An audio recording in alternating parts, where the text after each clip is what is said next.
Yeah. Moving way up, no way down.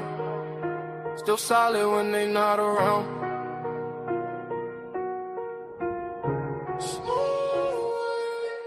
I've been winning, I've been hustling, and I stayed on top. Came from nothing, now the whole world watch. I don't fold, I don't break, I don't stop. Every move I make turn straight to stop. Had to grind through the rain and the drought. Now my name ring bells in the crowd. I've been up, I ain't coming back down. When you build like me, you don't drown. Yo. Pressure on my back, but I walk like a king. Had to learn how to boss up, not just dream. They would sleep on the kid. Now they blink, every loss made my vision more clean. I don't talk, I just let it unfold. Silence that's not allowed to go.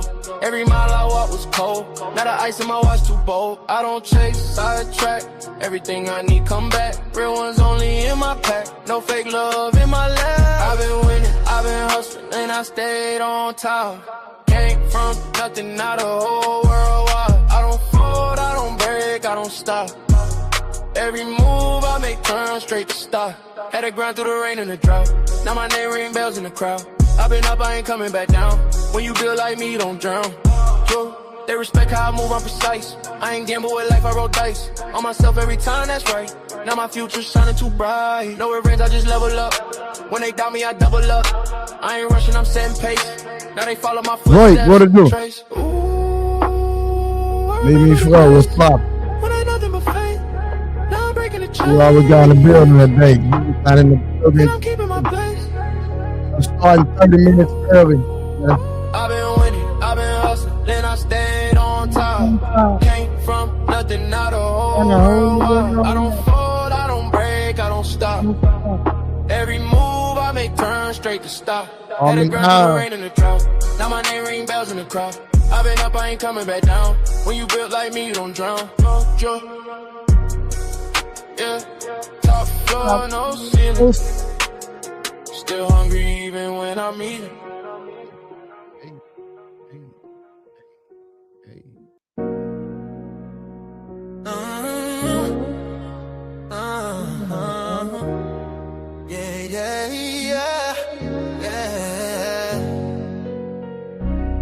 I let my voice is lifted.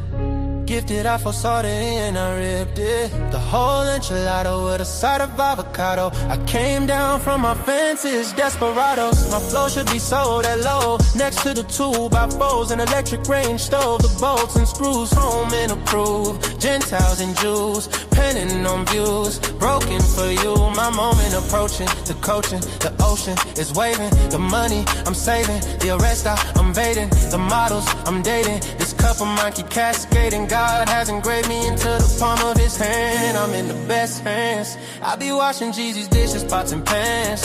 I keep the law, the land. I speak because I can. Legalize blacks, legislate that. Hurry up, please, because a brother can't breathe. Kaepernick kneel, the world stood still. The level of hate was so unreal. I foresaw the end right before the hook. Hating is not a good look. I took from the good book. I feel like a tree planted by a river brook. Let me cook them surgically with this sword. Will put my vocal cord itching to release the source of my peace.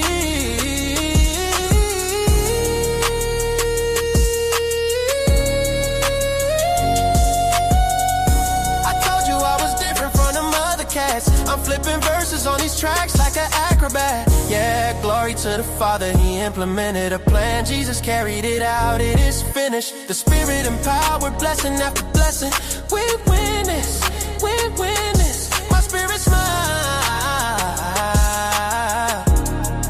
We win this, we win this, we win this. My spirit's mine.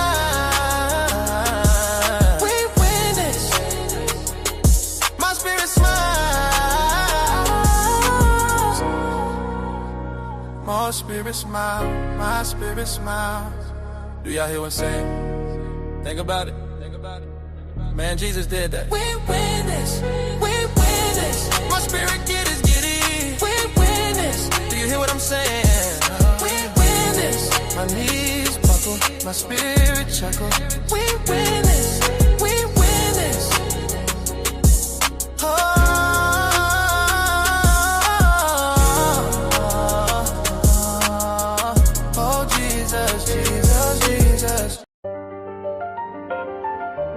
What it do, y'all?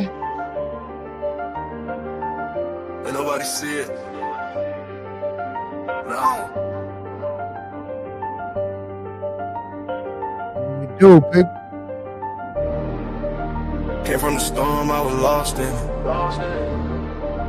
Now I got racks, I'm a boss with it. They didn't see when I was down bad. Now every move got a cost with it. I had to grind through the madness. Pain turned me into a savage. Now I just glide through the chaos. I made a way out the damage. Well, down on the storm, I was fighting myself.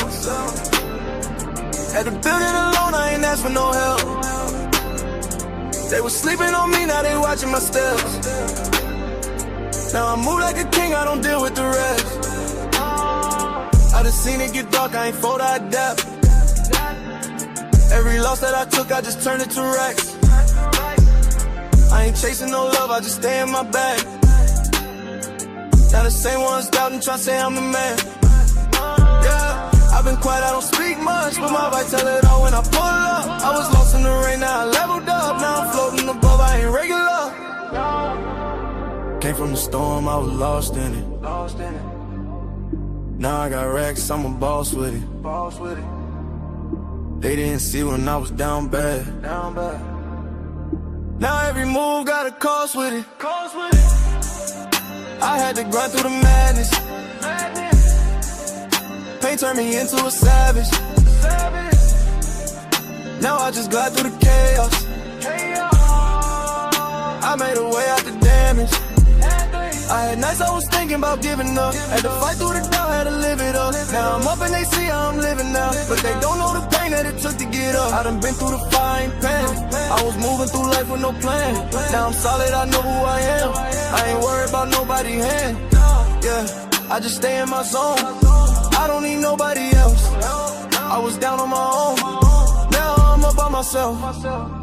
Yeah, all that pressure made me. All that pain changed me. I ain't the same me. I had to go through it all. Came from the storm, I was lost in it. Now I got racks, I'm a boss with it. They didn't see when I was down bad. Now every move got a cost with it. I had to grind through the madness. Pain turned me into a savage. Now I just glide through the chaos. I made a way out the damage. I did.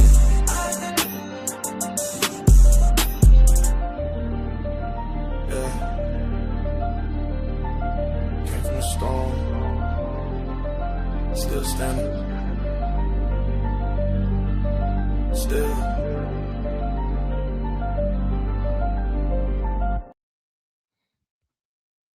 What up? What it do? What it do? What it do? What it do? Shout out to everybody that's in the building. We had a great, well, not so great. Well, it was a great stream, but the conversation was very conflicting. Hold on 1 second, y'all.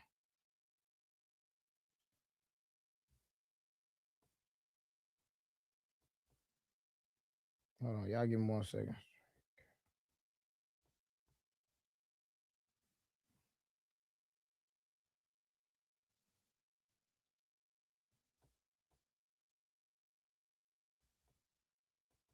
Give me 1 second, y'all.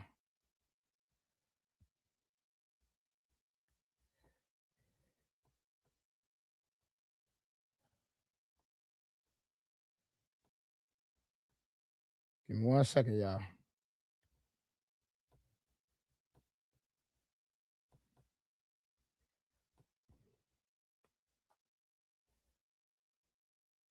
Give me 1 second, y'all. Give me 1 second.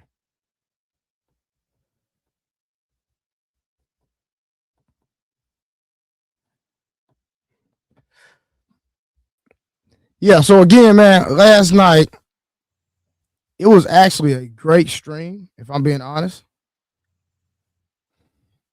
But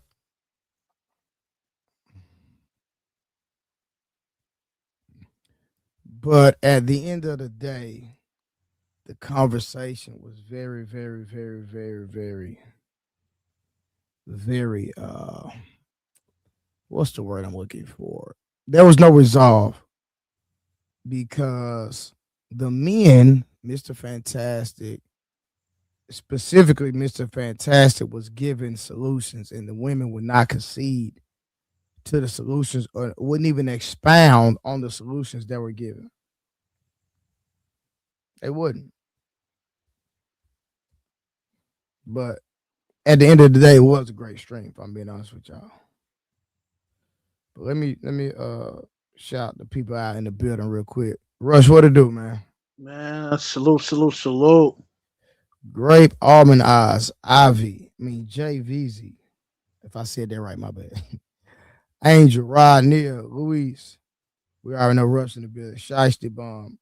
I'm doing my wig, finna go out. Nah, you need to sit your butt at home. That's what you need to do. P. Zion. I hope I'm saying that right. Only morale. Where K Clarity? I'm here early. K Clarity is on a cruise ship. She might be able to chime in. She might tap in. I don't know. But I know she on a I called her earlier. I was talking to her earlier. She was on a cruise ship. So I don't know if she's gonna tap in. But she on a big boat. Oh man. So what you think about the conversation last night, Rush? Um, uh, it was kind of uh, there was a bit friction here and there, but like you said, there wasn't any solutions to the end of the conversation, so it was kind of like, I don't want to say it was pointless, but you kind of get to see where everybody's heads at towards the dynamic between who's the blame within the which gender is the blame for the black community. Yeah. Give me 1 second. Give me 1 second.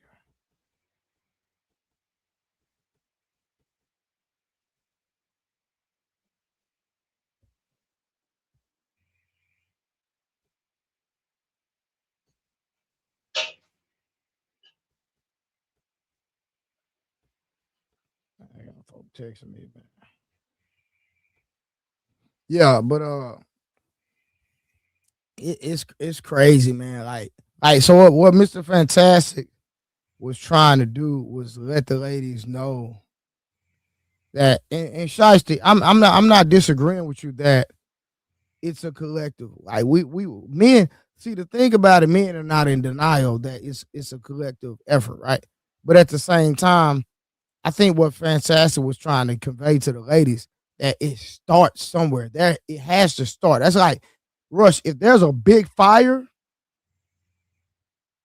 when they come out investigate a fire, they always try to find out what, Rush. What caused the fire? Exactly. That's the whole point. And that's what the ladies were missing last night. Man, I think that's a great, bro. That's a great. Now I ain't even think about that, huh? I need to present that in the conversation. If there's a fire, we need to find out what's the cause of the fire. Yeah, yeah, yeah, Yeah, yeah. but the women that was kind of disputing with Fantastic, they're speaking from an emotional state of mind. That's why there wasn't a solution at the end of the conversation. Yeah. Yeah, I got you.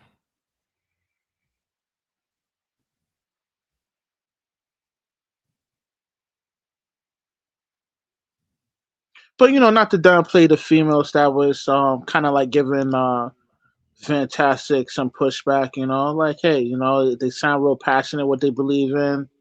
Hey, Yeah, but more power to they you. sound passionate in what they believe, but what did they really do? What did they really say though? Really nothing. Nothing that kind of like with they didn't present their case where they could convince me to be like, you know what, I should take a look at that. It was just pretty much the the basic talking points as usual. Yeah.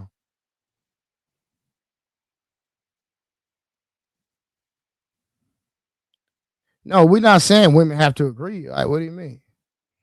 No, I mean No, I like, was reading Shicey's comment talking about oh, women okay, have to agree. Yeah, okay. women don't have to agree. And shout out to Golden Child for the $3, brother Nims. I know I'll be badgering his name, but shout out to you, my brother. You know who it is. You know who you is, man. I always coming through blessing the good name. Yep. Yeah, women you can have your own thoughts and opinions, but that don't mean that they're true. Like women be so delusional to facts, bro. It's like women be so emotional that they can't even be honest about the truth. Like, it's sad. I mean, but it's not like a shock. We all know that, and this is why most women are not meant to lead, because they are driven by the emotions. Yeah, I agree. Yeah, I mean that convo was crazy last night. You know what I mean? But I mean, but it's all for content. You get the views, you get the clicks, the super chats. I mean, that's the part of. I know you enjoy making content. But nah, no, Russ. No, that was genuine though. Like, that wasn't no entertainment, like people trying to get a gotcha moment. It was really a genuine conversation. Yeah, it was an organic conversation, but at the same time, it draw in some attention for you. Got the nice views. Get the super chats. You know, everybody wins. Yeah, but like I say, like last night, like it was like when it comes to the conversation on the women's side, it was terrible in my opinion. I'm sorry, I didn't, Yeah, I mean, I like, didn't agree with it. I didn't, I didn't agree with all anything they said at all. If I'm being I honest. didn't either. And it's just one of those things, man, where it's like, and I hate to use this analogy, but you can't teach an old dog new tricks. When somebody's set in their ways, it's pretty much no change. Hey, yeah, Summer was on nonsense too. Like, Summer Yeah, was on. I don't want to say names, but Nah, yeah, nah, we keep it real over here, bro. We don't do all that. We don't do all that. But nah, we keep it gangster, man. Summer was tripping, bro. Like, let's call it out. yeah. I mean, I don't want to say all that, but yeah, I mean that She was obviously tripping. I'm not scared to say she was tripping, Rush. I'm not scared either. I just want to be No, I'm not polite. saying you were scared, so that's not what I said, Rush. Yeah. No, we ain't doing that. I didn't say you were scared, my brother. I'm sorry. I'm sorry. I'm just saying. Yeah. Like, yeah, man. I Mo, mean, Mo this is. Love, Mo Love was being very condescending. Mo Love did not nail it, Angel. I'm sorry, respectfully. I understand where she was coming from. Truthfully, I did, but she didn't nail it. That's why when they started bringing up the church and all that, that's why I brought up Rose. I said, Rose, did you date a pastor? She brought up that she dated a pastor. Well, if it was all pieces of cream, with just and I'm a believer in Jesus Christ, right? But at the end of the day, if that was, you know how many people that go to church that get divorced? Do you know how much infidelity is in the church as well? Yo, So it's a so lot. It's a lot, man. that's what I'm saying. So even though I do agree that it is the answer walking according to biblical principles, I do agree with that for sure, 100%. It's hold on. It's not even a. I don't disagree in that regard, right? Right. But the same people that supposed to walk according to the Bible have the same issues for people that don't even believe the Bible. Well, I mean that. I mean, like, I don't want to. No, is that not true though, Russ? There is some validity to that. Yeah. So But it's a. Well, there's a high percentage of that happening. You know, like Thank you. I don't know the specific percentage, but yeah, this it's a lot of you know, you know, but you know, that stems from people not really knowing their walk or their, you know, their scriptures, the laws of Yah. You know what I mean? But bro, people know the scriptures and still do the same thing. What? Like, come on, bro. Yeah, I mean that's you know that's called iniquity, man. I mean that's something that they got to deal with themselves. Yeah, I'm not gonna argue. I'm not gonna argue that. Yeah. So I I'm mean not gonna that's on argue that. you. But Like but you know the truth. You know how things work out. You know, like that's on you. Like you made your choice. I don't know why front. You know, if you live a certain lifestyle and it's not according to the laws of Yah, then I mean why even front? Just I mean I'm not promoting, you know, to you know not serve the Most High, but I'm just saying, like, you know, that's something you should dig you should dig deep you should dig deep into, you know, following the laws of or the laws and decree of Yah. You know what I mean? yeah,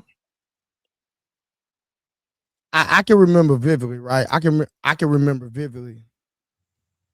Like at one point in time when I was deep in the church, bro. Like I was deep in the church, bro. And Rush, none of the women wanted me. Yo, it's not shocking because most women don't got God in them. You know what I'm saying? No. These were quote unquote godly women. Okay, okay. These were church going women. Stayed in the church like all day, every day. Okay, okay. So what caused that? What caused them not want to engage with you?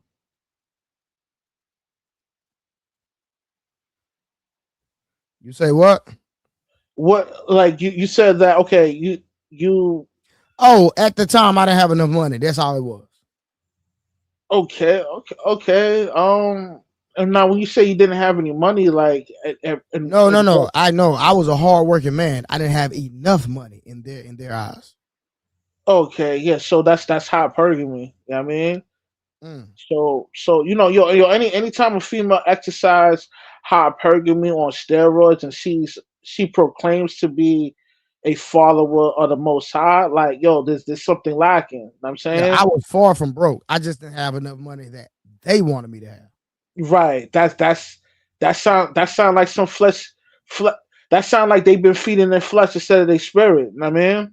But you couldn't tell them that. But I thought all women wanted God. I mean, I thought church women wanted godly men. So that's what I'm saying. Like it's. But that's why I brought up the whole Rose dating the pastor last night because I'm like, well, why they didn't work out? It probably didn't work out because you know, like um, you know, she wasn't ready for something like that. You know what I mean? Well, Yeah. I brought that up just to show that just because you're a believer, just because you believe in God, just because you call yourself a Christian, and y'all are in a relationship with somebody else that's a believer does not mean, and y'all can be walking in the context of not walking in lust, and the relationship still doesn't work. That was my whole point for even bringing it up for Rose. Right.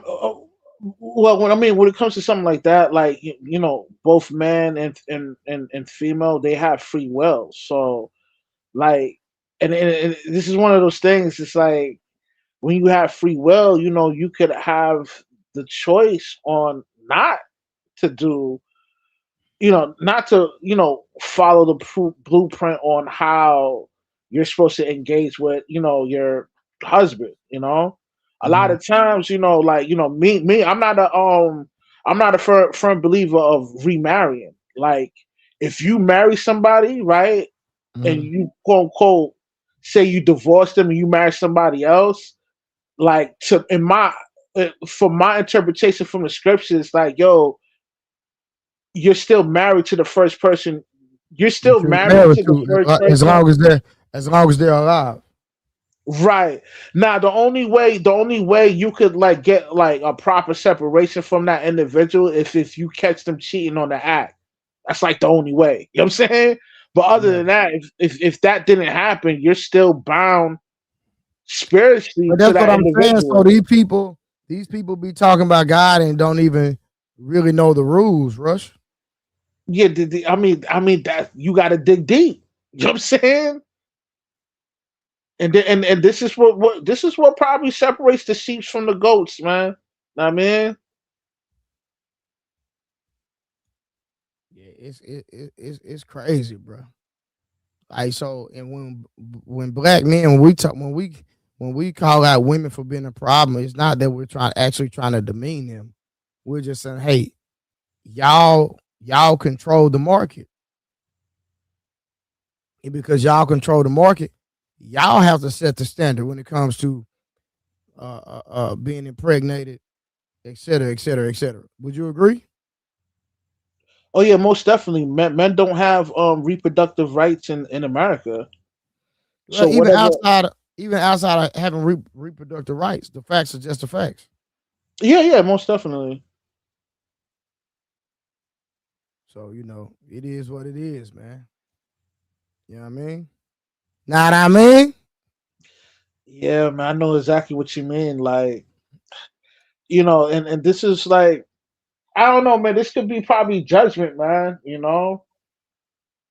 Like for the Most High. You know what I mean? Like, How you said judgment?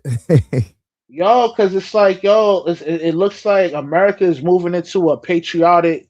I mean, not a patriotic, a matriarch type blueprint, man. You know what I mean? So anytime a females have some sort of authority, like real authority, like Congress, government, shit like that, like yo, that's a sense of punishment, man. A woman's not meant to lead, my nigga. You know what I'm saying? Yeah.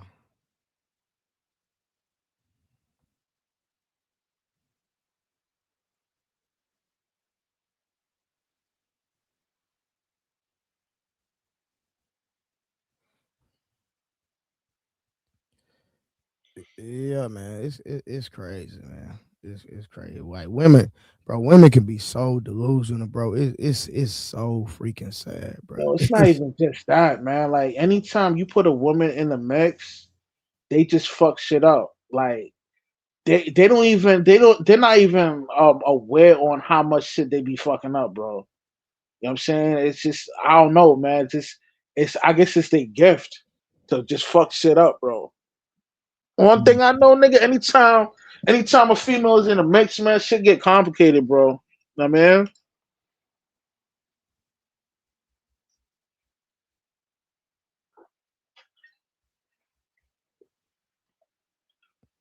Shicey Bum, why don't you just pull up? You don't even have to turn your camera on. Pull up and have a conversation.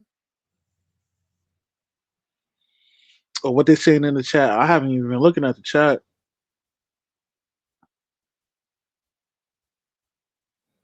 No, Shicey Bum always in the comments clowning.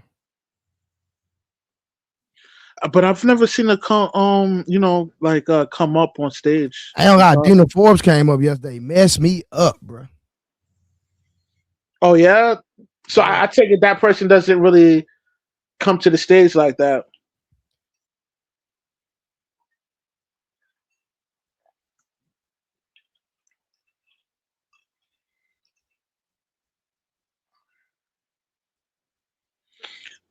But overall, when it comes to the I guess the downfall of the black community, like who do you think is to blame? Do you think it's men or Hmm. women? Well, going on. Well, it's just not. It's not solely women, right? It's not solely women. So we're not gonna sit up here and act like it was solely women. But when we look at what's going on in today's time, it's mainly women, bro. It's mainly women because, like I said, it goes back to women are the ones that stopped supporting us and chose the government. You know what I'm saying? And we have videos of young ladies back in the day. admitting that. Would you want to be with your baby's father? Would you want to marry your baby's father? They were all saying no. Well, my stance is require marriage. If you don't require marriage, then what? But if you require marriage, it prevents a lot of things. I'm not saying it's gonna be the end all be all. It's gonna be the perfect remedy. But I Right. believe but I believe that if women require marriage for men to have sex with them, that it would set a standard and stop a lot of degeneracy, in my opinion. I believe if the government incentivize married couples and not single people, whether man or woman, it would it would encourage people or individuals to be married versus I know if I'm single that I can get help from an entity that's not my husband. Would you agree with that? No, no, I agree with you. But you do know, like they, the powers that be want us to be separated. They want women to, make their own money and you know spend their money on frivolous things. Like a Benz, a Land Rover. You know what I'm saying? A house that they can't afford, and have them See, accumulate look, debt. here we go, right here. That's the problem right there. Shiesty Bum said, "Be married for what?" There we go, right there. That's the problem right there. Be married. That's crazy work. Yeah, I mean, I get it. Like, not every female is gonna probably want to get married, Okay, but but hold on, no, no, no. But you say you follow the laws of Yah, right? In the yeah, Bible days, even in the Old Testament, a woman cannot not have a covering. So even if your even if your brother wife if your brother died, then you were supposed to take his wife under yeah, you. take his I'm wife under not you. saying that Yeah, you were supposed to have intercourse with his wife, but she was supposed to be under your covering. yeah, no, no. Yo, listen, I agree.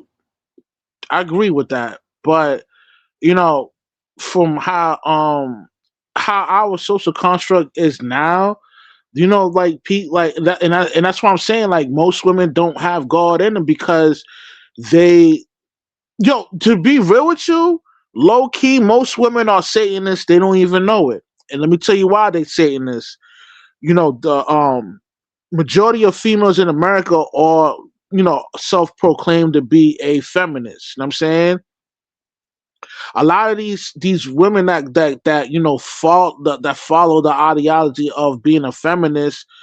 The feminist is no different from the religion that Alice, what's his name, Aleister Crowley. You know what I'm saying? He was like a world renowned Satanist himself.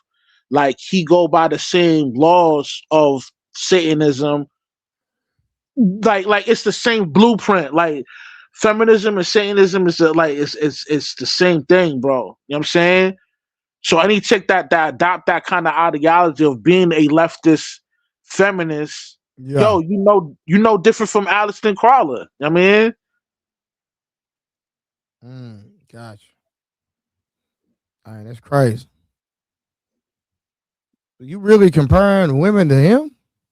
yeah, nigga, yo, I'm telling you, man, But do do I do think do I do think that's a reach. nah, like do as thou will. You know what I mean, what do feminists always talk about? Yo, they don't wanna No, no, no, no. I agree with feminists. I'm just talking about women in general. I'm not talking about like just feminists. I'm talking about women in general. I don't. yeah, I would say a large portion of females are, you know what I mean, they adopt that ideology, man. You know what I'm saying? Even women that proclaim to be a Christian, like, you know what I mean, they adopt that ideology, being a feminist, and that that is totally different from what their Bible teaches them. You know what I'm saying? Like, you know what I mean? You totally like you're denying on what you're created for. You know what I'm saying? Like you doing the complete opposite from what y'all want you to do. Summer, The link is in the chat. You pull up. Let's get it. So, cause some of you, I don't know what you was on yesterday. You was tripping yesterday. If I'm being honest. And I know you think that you was cooking, but you were not cooking. And then the gaslight was crazy, Summer. What up, Summer? You know I rock with you, but the gaslight was crazy last night. Night, what's going on, brother? Good to see y'all this evening. Rush, you really think they into Alice Crawley? I don't think so. Yeah, that's why I told him I'm like that. That's No, I'm. that's a Well, little extreme. let me revise my statement. I'm saying like the things that I think okay the things that a self-proclaimed feminist engaged herself into is no different from what Aleister Crowley believes in. You know what I'm saying? I think they flirt with it, but he was a Satanist. I Yeah, don't. that's what I'm saying. It's a similar thing. That's why I say low key, like most females are low key Satanists. They don't even know it. You know what I'm That's not, saying? but that's not what they're saying. I really, really listen to them, and what they're saying that they are the divine feminine. What they're saying is that the black woman is God, and that you are her creation. So why should she listen to you? She can't follow up under your leadership because she's saying that she brings life here. It borders. I don't want to call it Satanism though. They may dabble in witchcraft. They may do things that go against the word, but I wouldn't say that they're just straight up looking for the devil and summoning demons and conjuring and all of that other stuff. Yeah, that's why I say low key. They don't even know it. They low key practicing something that they don't eat. Like that's like okay. That's like what's a good analogy I could use? That's like somebody. Okay, I guess a guy that's a pharmacist, right? Some people will compare the similar traits of a pharmacist into a guy that's moving weight. You know what I'm saying? But They would consider that. You know what I mean? that's a true comparison because all they did was said that it's legal. A lot of people we know got locked up for many years behind marijuana. Now it's legal in certain places, just not federally legal. So they play games with it. But the thing with the women, I don't think they just straight out go, I'm into Satan. I don't think they do that. Now, the things they do go against the word, and we might all end up burning, but I don't think they just straight out go, Satan, come take me. Yeah. No. Yeah, I know that. I'm just saying that's why I say they low key a Satanist. They don't even know it. You know what I mean? This is Now, why. This is why. Yo, it's mad important to dig deep, man. You know what I mean? now the people that say they of the faith, that's a book of instructions for life. And in that book of instructions for life, it says man, woman, and child. So if you're gonna call yourself a Christian and stand on the Bible and whatever else, then it's man, woman, and child. And then the other day we was having a discussion about money. That's not what it's about. I believe that the majority of men believe in order, structure, and guidance. And I've seen this over and over again, not just amongst Christians, but amongst Christians, amongst Muslims, amongst Hebrew Israelites. Men will follow up under leadership naturally. I done seen dudes come into a place where it's crazy and chaotic, and they go, dude is such and such. And then the next thing you know, we all doing push-ups in the morning, eating breakfast at this time, waking up at the same time, lifting water bags and whatever else, and we just fall in the line naturally. I don't see that they willing to fall in the line even when it makes sense. The other day we heard solution, and people was listening going, I agree. But, and I was taught whenever you say the word but, it negates everything you said before. So if you say you agree, then what is the opposition? What are we fighting about? What's wrong with our community is that it's a disintegrating community. And they say in 2056, we're going to damn near be like Native Americans on plantations. So what are we doing to work together and get past this? And what we're not doing is working together. When I listen to people talk about everybody's hurt, everybody needs therapy, no, not everybody is hurt. People are making a conscious decision to do whatever the F they want to do. That's facts. Individualism. Instead of understanding that we need to be working as a community like we used to be. Like I say this, they were saying in the 80s and 90s that it wasn't no black role models. A man named Hawk, Charles Dutton was on a show called well, anyway, Charles Dutton, I forget the name of the show right now. Cosby, you had it was too many. And everybody I knew that was in my age frame, we understood the whole community could check you. They had corporal punishment in school. That stuff didn't disintegrate into the late 90s, early 2000s. So when I hear people go, oh, they actually have corporal punishment schools now. All you have to do is get a permission slip, and they can still do it. You know that, right? I know in Texas they can. And that's what I'm saying. So I live in a but you're correct about it being normalized for sure. Yeah, so I live in a blue state, and this in these liberal states, I would almost say they're demonic because it's kind of like anything goes. They're very laissez-faire. If you live in a red state, they're not going for that. And I don't understand what people they're not going for what? In a red state, they're not going for people coming to school that's a male with fake things in their chest, looking like a woman, and oh yeah stuff. Yeah. I don't see how y'all stay in California. I honestly don't. The stuff that goes on in California, they said if you still up to $1,000 worth of stuff is not a crime. And once they said that, people, oh, we can go in there and still up to $1,000. I'm not finna spend no money no more. I'm just gonna go up here and load up my buggies and just run it to the car. That's crazy work. All right, shout out to 30K, man. I ain't seen my boy, and I know he came through and blessed me the other night. But shout out to 30K. I think the other night he came up with Angry Man. I went to sleep. But shout out to 30K gifted the membership, man. Yeah, I mean, because somebody says something is legal, it really breaks back down to you as an individual. And that just means that you're really waiting in lieu for somebody else to tell you can do something. So I'm gonna pull up. Because they say it's legal don't mean I'm finna go run and do it. So I'm gonna pull up. Like I say, last night was, in my opinion, it was a great conversation. Yeah. But we didn't get anywhere because the women would not take any accountability to any of or agree with any of the resolve or that was put out there. Well, I'm not shocked. Most women now, they kind of like want to do their own thing.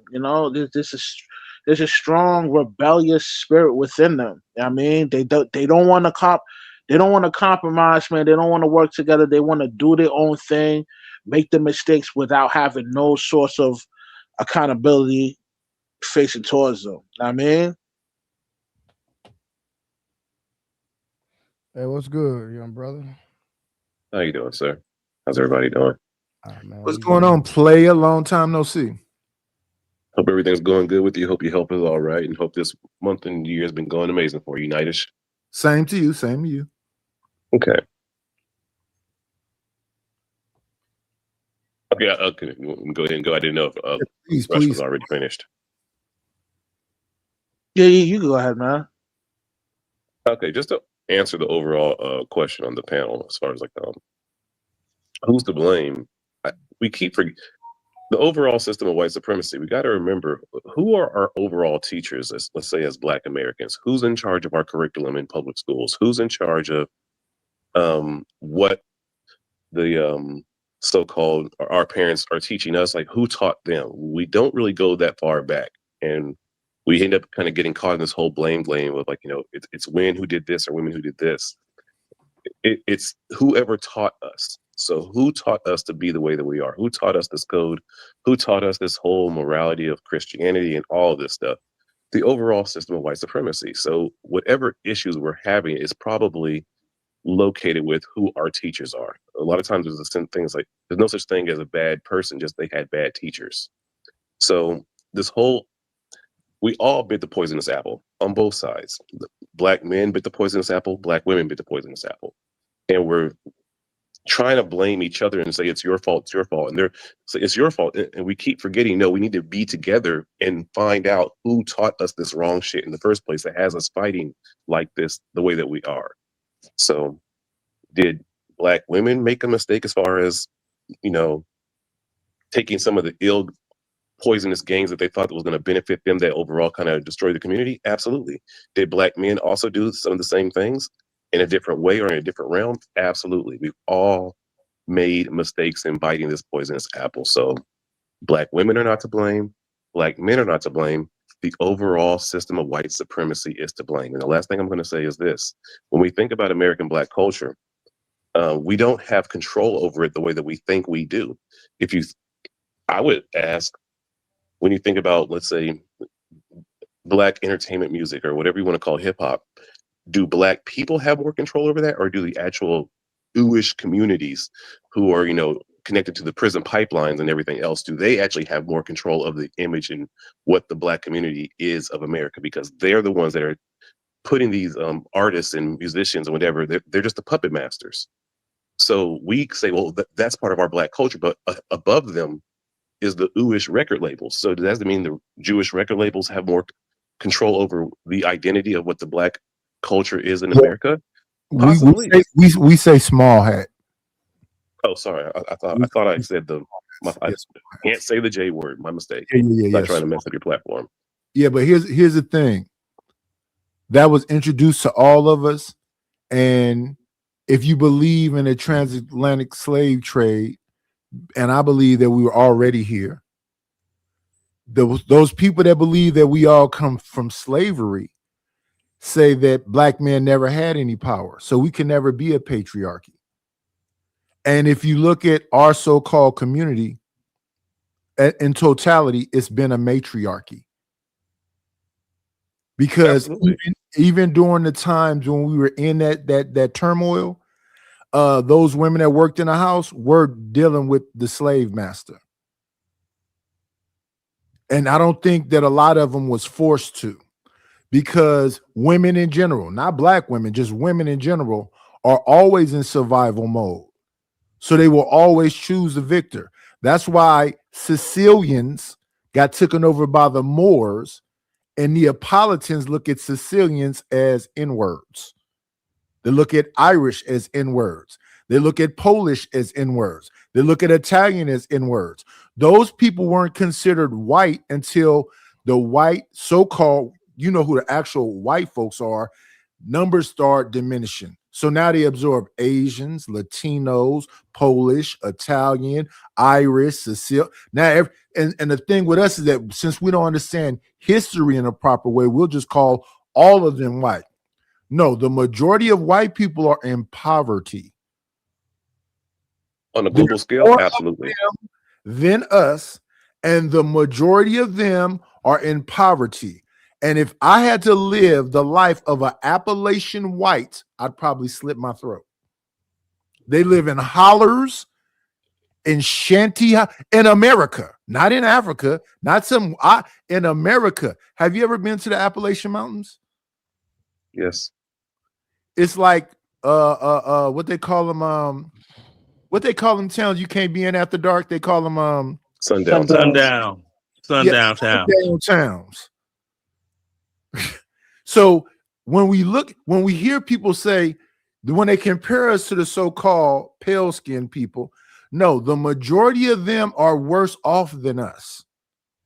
So it's some kind of psychological thing that people have in their mind to think that if I have me a white man, I've succeeded. Who is the white man? And is that an actual white? Because they talked about Klay Thompson, right? That's a black man who comes from money, and his father has money. And but phenotypically, he looks more Caucasian, though. Yeah, but they would say he does not look more Caucasian. Everyone who can look at him can know right off the bat that he is mixed with some sort of melanin. He does not look more Caucasian than he does look black. Yeah, Russ, you reaching with that one, brother. Come on, he don't look like no white man, bro. Stop. He white, man. No, He he light, man. no, he sir, just sir. He a light skinned brother, man. he does not. Come on now. Phenotypically, he looks more Caucasian. And Maybe No, maybe he the doesn't look genotype is phenotype different. more Caucasian. that right there is an example of the brainwashing that happens. So they would say See? white, Wash is white, Leonard is white, because we're a little fair skinned. So y'all, we got No. The gentleman that just pulled up right now, like he looks like my peoples. You know what I mean? Clay does not look anything like us, man. He resembles more of the, you know what I mean, the Caucasian man. so here's the The- thing. wait, the average he does. Caucasian man is not even But here's the 5'10", sir. Can a He's black 6 foot. woman? But no, let's get past that. Can a black woman create a rainbow of colors? All what they call a red bone, almost an albino. Can a dark skinned woman create every color? So people used to say, you look like an African. Africa is a continent with countries. Igbos, Eritreans, Zulus, Songhai, all them people look different. Don't none of them look the same. So what does an African look like? There are thin nose, thin lips, small faces. It doesn't look like Klay Thompson, bro. I tell you that. But you know what? Night, the brother's going by melanation only. That's all. Because if he was to see some of my relatives, like I got one of my cousins, if he was to see her, he'd think it's a white woman, but she ain't. Louisiana Creoles look all kinds of ways. Right. Well, let me just say this. Like, yes, some people's phenotype may resemble more Caucasian, but their genotype will allow you to know that, yeah, they're of people of our people, you know? But Clay, so how would you make that mistake with Clay? Clay don't look black to me. He looks like that's he to you. That's looks more your Caucasian. perception. He looks that's more your Caucasian. perception. Yeah. Okay, does Prince you look have black 5 to you? men. You have five men up here. Does Prince look black to you? Four say one thing and you say other. Does Prince look black to you? Good one. He looks high yellow, but his facial features. Okay, don't run away from the question. Stephen Curry, does he look black to you? Wait, let's just get this. Stephen Curry, does he look black to you? He looks like a high yellow brother. Wait, okay, so you're making high yellow now a separation from people who are what? Yo, Clay looks white, bro. Clay looks white. Okay, Clay looks like a white boy. Huey Newton from the Black Panther Party, does he look black to you? I don't know who that is. You don't know who? Okay, what about? Hold on. That's all I need to know. Yeah, what about Morris Day from the time with all those freckles he got and everything? Fam, I don't know who that is either, man. Yo, don't even go down the rabbit hole. Just let's end it. Yeah, I'm gonna leave that be. But real talk, I do want the colorism that showed up in this whole Clay and Beck thing on both sides, on men and on women, has got to be this. We in the Black community are way more colorist than we ever really care to admit, and seeing so many people age like the way we insult. So if someone's done something that we consider wrong, and the way that we bring in skin color to add on to the fact that we think that they're wrong is really idiotic. And it's women doing it and men doing it too. Because if you're talking about phenotypes, Megan has thin lips, a narrow nose, small eyes. She doesn't. No, she don't, man. No, she looks black, bro. No. She looks black. Megan. So you're associating Megan looks like a Decepticon because the Decepticons do their makeup. That's why black women look like Decepticons because the Decepticons are doing their makeup. I understand what you're saying right there, Linda. All three y'all opinions is kind of biased. 1 second, Rush. Yeah. All black women do not look like Decepticon because they do makeup, bro. What are you talking about? I didn't say. Did I say all? Now, Night. Let me have 25 seconds. Go ahead. These black women get these Decepticons as their makeup people, especially in the celebrity world. And what do the Decepticons do? They make them into their picture of beauty, which is a Decepticon. I'm done. No, but I want to make sure Trey understand what he's saying. Have you ever watched what's that thing called RuPaul, whatever that thing is, where he had them dudes? That's what Good one. the makeup artists. They all got the same eyebrows. They all do the nose contouring. They do what they do to dudes and make dudes look like women to women. So I understand what Milton's saying. But my thing is this: that's a problem that we have. Prince doesn't look white, doesn't sound white. It's probably one of the most pro-black people I've ever. Have you ever listened to him? I think that's why they got Dick Gregory out of here. I think that's why they got Dr. Sabi out of here. I think that's why they got Michael Jackson out of here. I think that's why they got Prince out of here. Yo, Dr. Sabi was a pedophile, bro. Like he's in prison for that right now, bro. No. I'm thinking about dead. No. I'm thinking about Dr. York. My bad. Wow. Not Dr. Sabi, Dr. York. My bad. That's a hell of a my bad mistake. You just really put him as a pedophile. That's a super my bad. Yeah, I know. I'm sorry. It's a mistake. I meant Dr. York. Yeah. Dick Gregory, Sabi, Prince, Michael Jackson, they was talking about all kind of stuff they didn't want them to be talking about. They were super pro-black. Even if he was a white man, he talked about more black issues than anybody I ever known. And he was telling people 20-some years ago, you need to have your master's. Well, we don't even have to talk about Prince. Let's talk about who made what's his name? Not Muddy Waters. Lightning Hopkins. No, not Lightning Hopkins. Not Lightning. Howlin' Wolf. Howlin' Wolf was saying years ago, own your own masters, own your own, all this stuff. He was saying that to Muddy Waters and Eddie James and all them back then. Mm-hmm. And these people now keep selling their masters, keep selling their likeness, keep selling their. Mm-hmm. Right now, whoever is the head of Tupac's estate should be suing these people that's making all this AI Tupac stuff. Yeah. Now, I don't know who to sue. That's the thing. Check this out. Go ahead.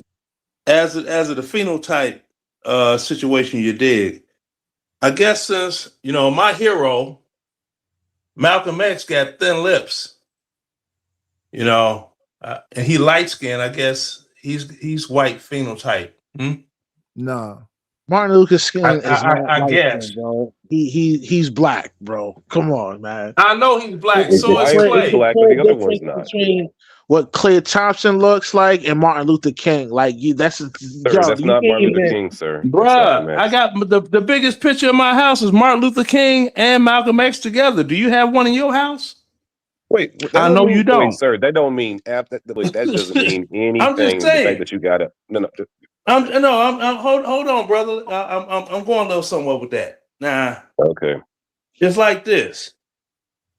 All of that stuff been going on for years and years and years, and it's been past time that get dropped off like a lot of other things. Now to what Tay was talking about earlier, right? Which is when I was trying to chime in. Now, I'm on a date Tuesday with this sister, and she got to talking about that same, you dig, right? I told her, I said, well, when we were kids, because she's 60, I'm 63. I told her, I said, remember we were kids and all the brothers came back from Vietnam and they were null and void? And remember the sisters, they had to do it for themselves because the men were incapable due to physical and psychological or addiction problems, right? I said, now their daughters got under the impression that's how things went. That's the order of structure. And that's where everything went wrong right there. That's what did it, the Vietnam War. That's what actually did it. And then she disagreed. Now, see, you black men, and this is a 60-year-old woman. So that'll show you how far back this whatever it is goes with their mentality. You know, I would expect that of like a 30-something-year-old black woman. I really would. 60? Come on, man. Well, that's the thing when they don't understand the history properly. But I like to go along with what they say. They say the black man never was in power, so he never could have been a patriarchy. But if you think about the 30s, 40s, and 50s, those families were intact. And I like to explain over and over again that your great grandfather used to come home. He would work from cane to cane. He would go outside before the sun was up and come back in the dark.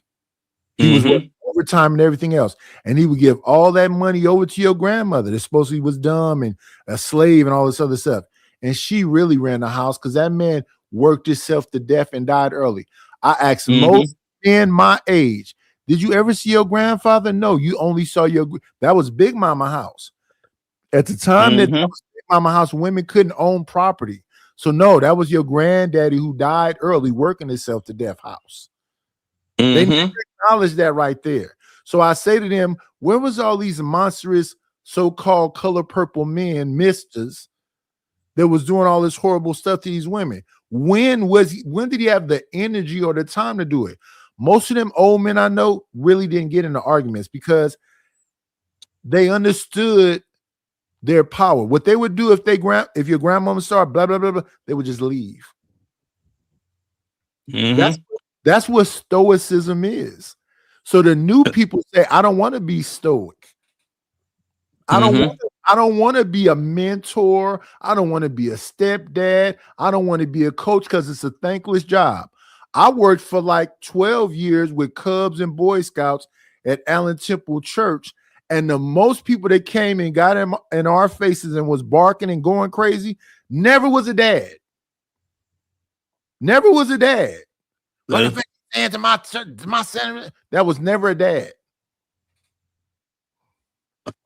But Knight, you know what? I don't know if you remember when you and we were on a panel, I don't know which one, and we were trying to tell these women, you know, you all could not get credit on your own until 1974. You had to have a man to sign for it. Didn't believe, well, look it up then. It's like, so if men were not handling the business, a man had to approve you to get any form of credit to pay on time before 1974, which includes black men too. So stop talking about how the brothers was not doing their business. Now, Knight, you and I, you know, we up in them years compared to the rest of the panel. You and I know you had brothers that was making so much money back then that they was making enough to support a side family, not a side chick. Talk to him, Knight.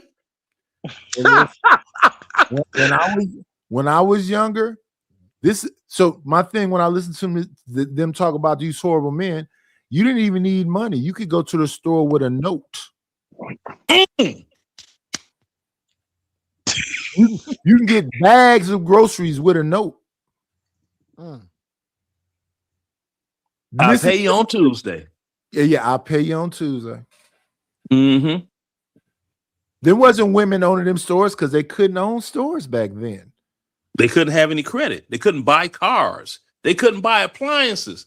Before 1974, a woman couldn't go to doggone Sears and Roebuck or Montgomery Ward's and buy a washer dryer set for her house so she could do the family's wash. No, her husband had to do that.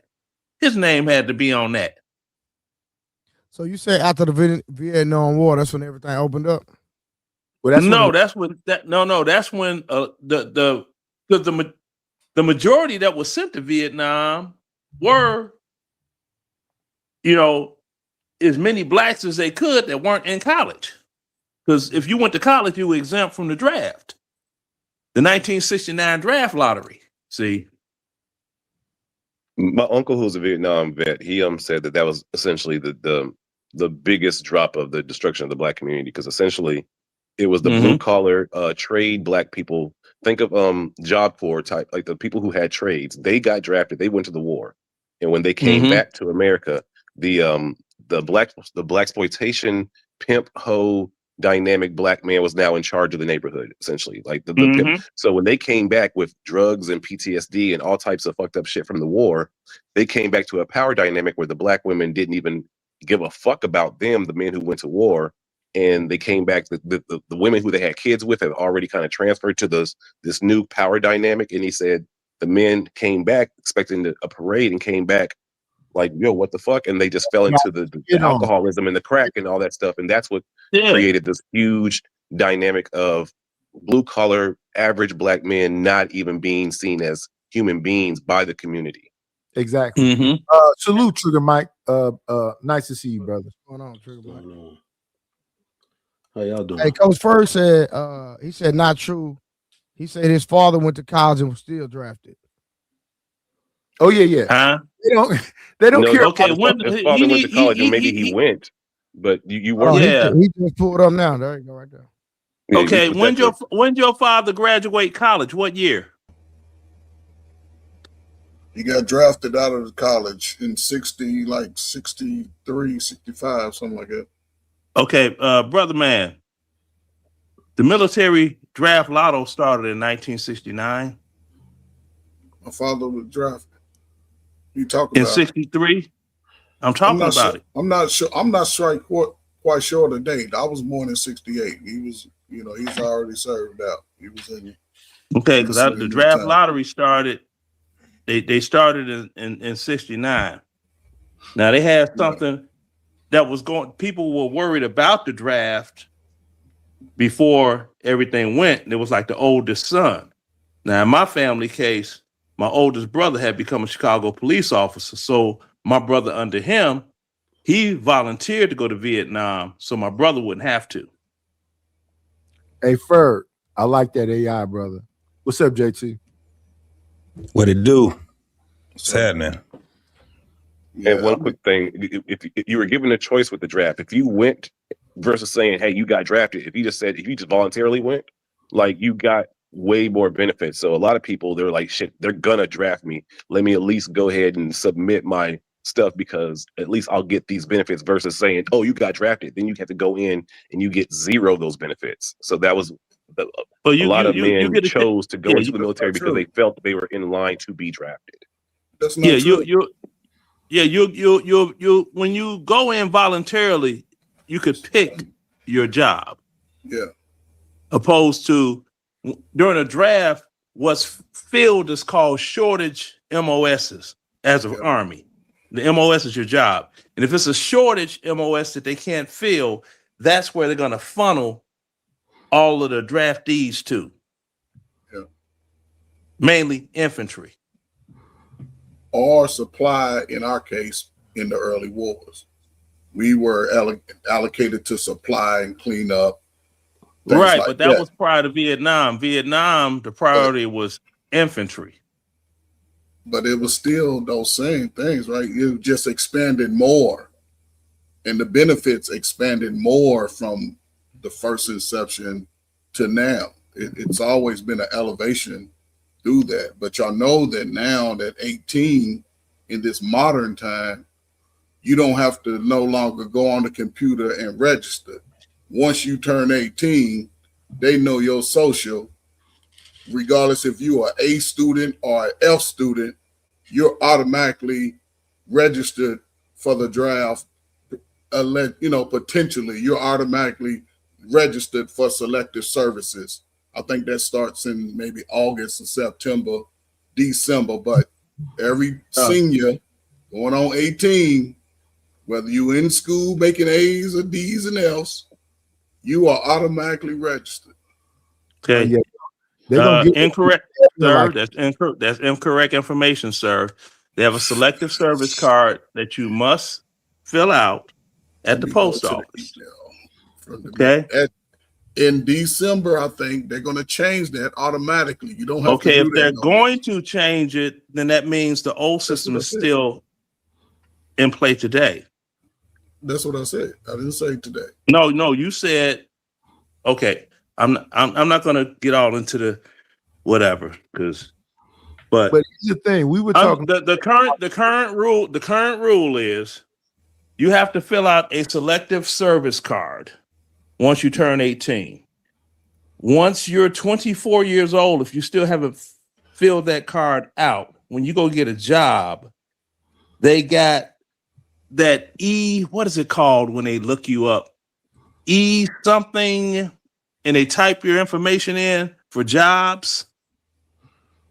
When you go to talk to an HR person, you're a potential hire, and they verify. There you go. They verify your employment, and it comes back if you filled out a selective service card or not. If you didn't, they will tell you, well, in order to get this job, you have to go and fill out a selective service card and have them input you in the system at the post office. If not, we can't hire you.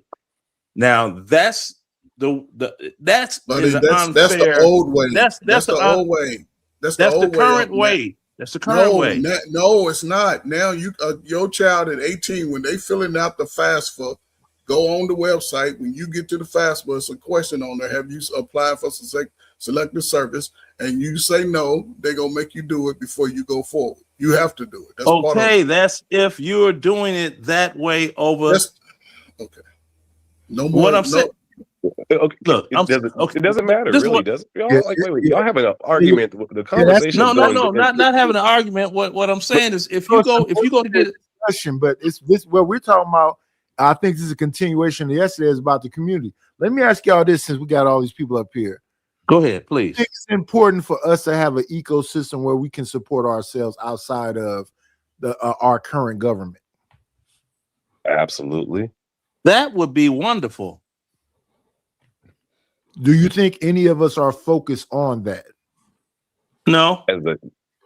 Not even at 8% of the no, not even a close minority. Well, based on the other day conversation about solutions, do you think that that's a solution that we should be focused on, an ecosystem to be able to support each other? Since they say in 2053, 2056, we pretty much will be on plantations like Native Americans.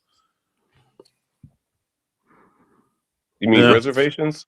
Reservations, plantations, is all the same to me. We got plantations. There's a whole lot of work happening. Reservations, it's not. So that's what I'd rather go back to plantation instead of reservations for us. I mean, if you own, that's what I'm trying to. That's what. So okay, so an overseer of work, you want that for us versus? No. I don't want it for us. I just see that. I don't see us the same as Native Americans that they call Indians. I see them that put us back in, picking cotton and not owning nothing. Well, goddamn.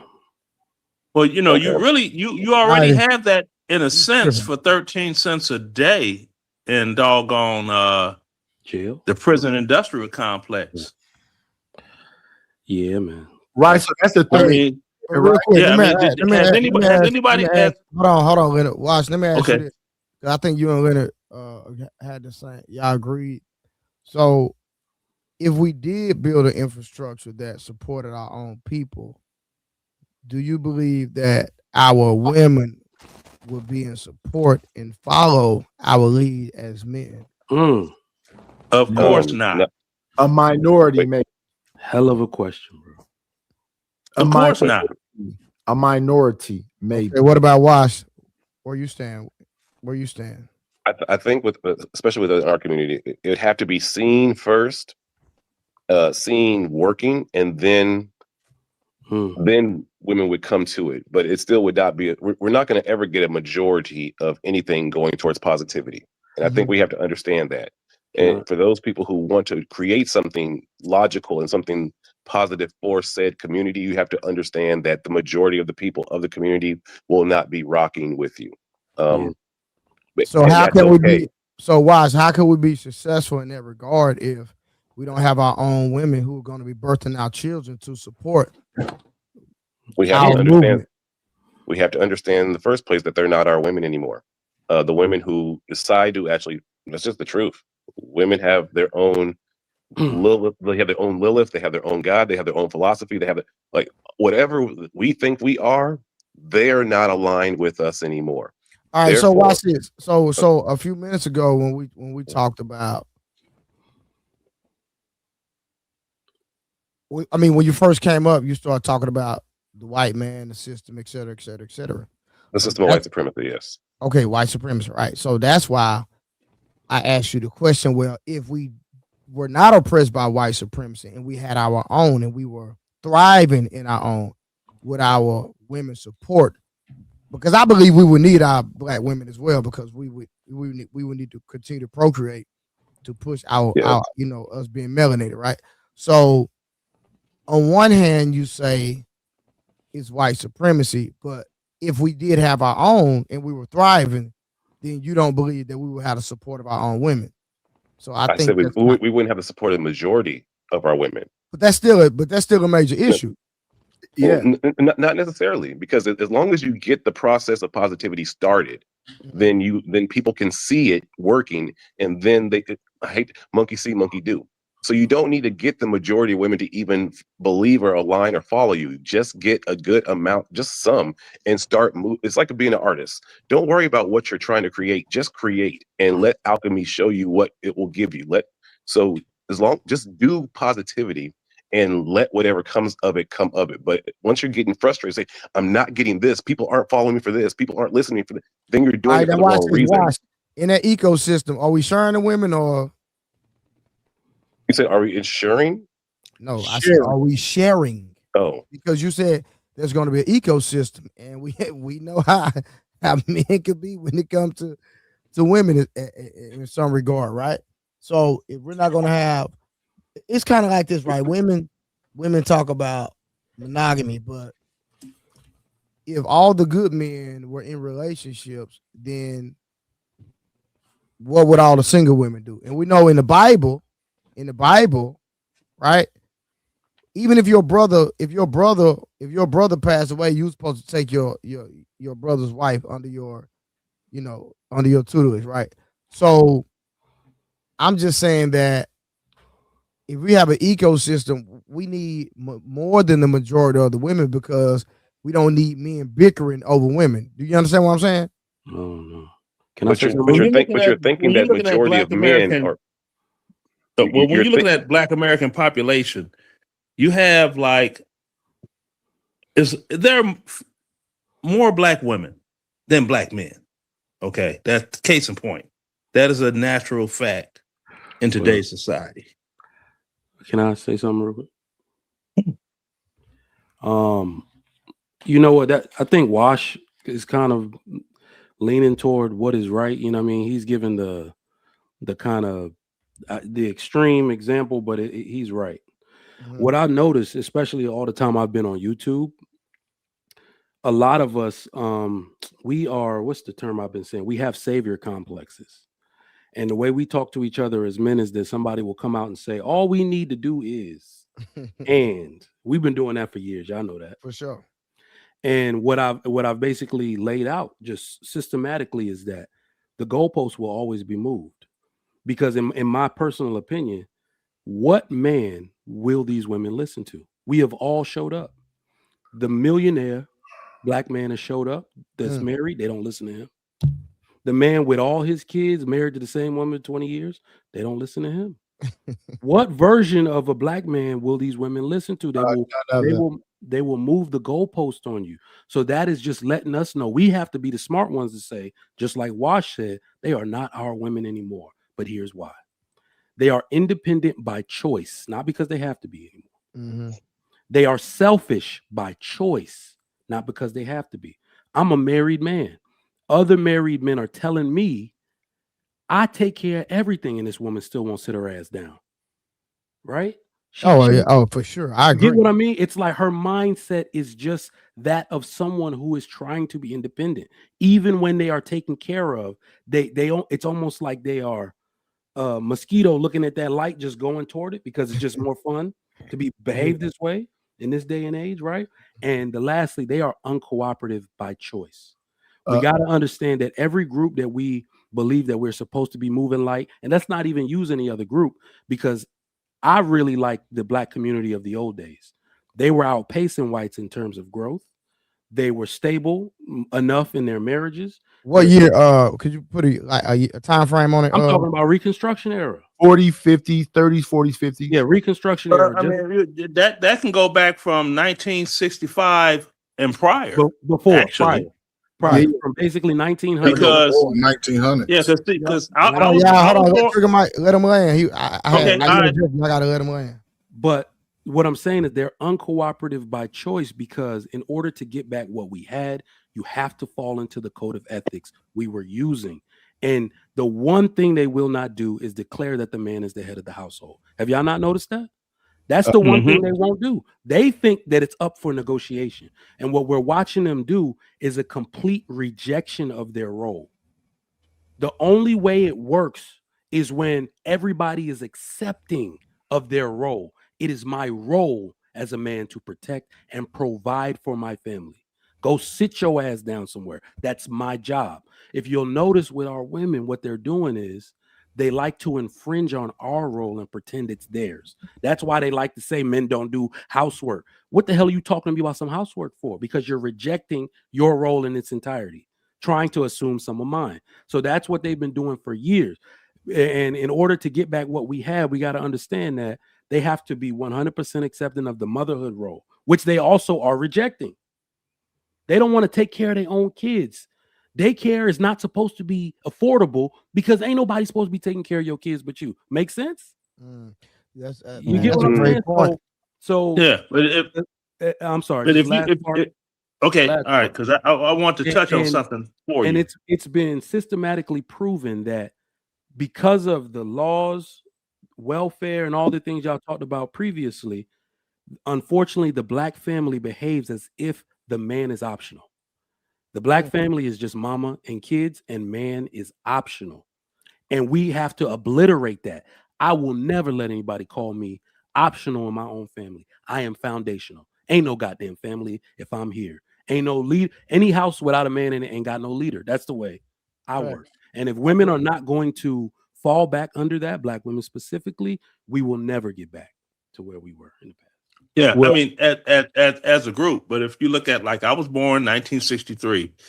If you go back to that time, you will see there was only 26% of children born out of wedlock. Don't matter. 26%. It don't matter. Look at it today. No, hold on now. Let me land. You look at today, is what, 75% almost? See, back in my day, they used to say, okay, you broke the branch, you buy the tree. What that means is you got her pregnant, it's going to be a shotgun wedding. It don't matter today. Okay. I know about shotgun wedding. It don't matter today. Right. Night. Okay, let me land. He's right. Now, Night, you and I know what I'm talking about, and you talk about the same things. It doesn't matter. And right. I know you're agreeing. That's the reason I'm not tripping. But it worked. So you ever see how people talk about, man, them the old days, but did it work? It did. Well, this is a new day, and it don't matter about the day. Did it work? Okay. If you're thirsty and you drink some ice water and it feels better going down than room temperature tap water, it's always going to be like that. So people just can't stick with what works, man. No. That's all I'm saying. They can't. They got to complicate stuff. Did you watch yesterday's show? Because this is part 2. No, I didn't. So yesterday's show was a bunch of solutions was given, and the women sat back and say, I agree. But, and we know once you say but, it negates everything you agree with. It negates everything prior. Mm-hmm. Right. So they don't listen.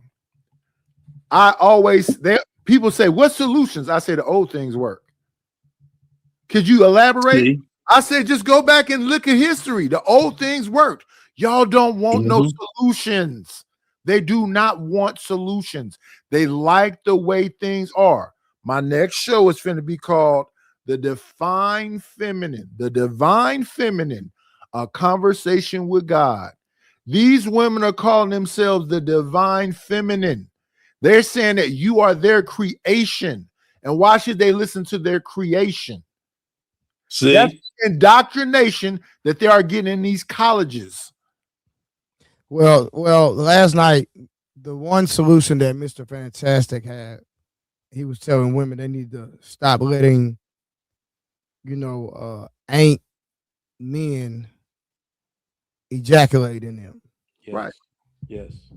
And Mr. Fantastic got pushback for that. No, he got more than pushback. I mean, what was said was these words verbatim. That ain't gonna stop. We here now.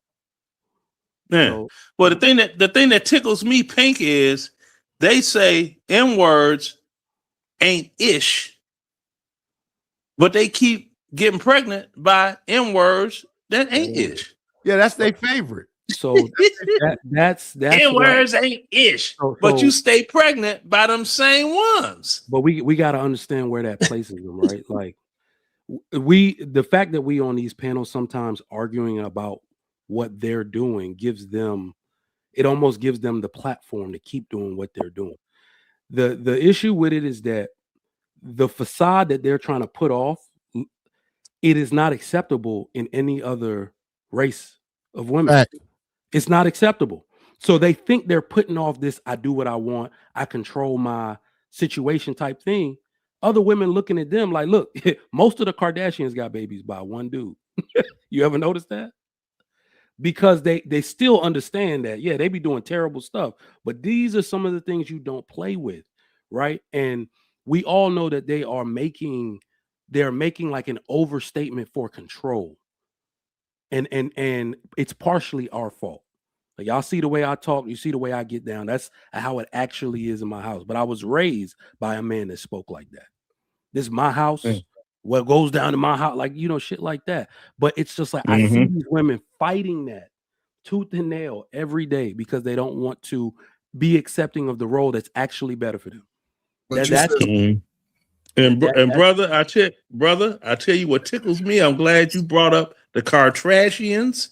What tickles me is this: the Kardashians, and Nida back me up. They are trying to look like the 70s Jet Beauty of the Week models. Mm-hmm. And you got black women today, that's supposed to be your natural equipment. They trying to get surgeries and extra stuff done to look like the Kardashians, when the Kardashians are trying to look like what black women look like in the 70s, because that's what they look like. But this is where Isn't we are, it right? crazy? Wait. You know, man, Mike says something. what Kardashian is trying to look natural? There's none Man, of I don't them care are. What are you about talking that. about? No. I didn't say trying to look natural. They're trying to look like Lola Falana. They don't even No, know. they're no, they're not. What are you talking about?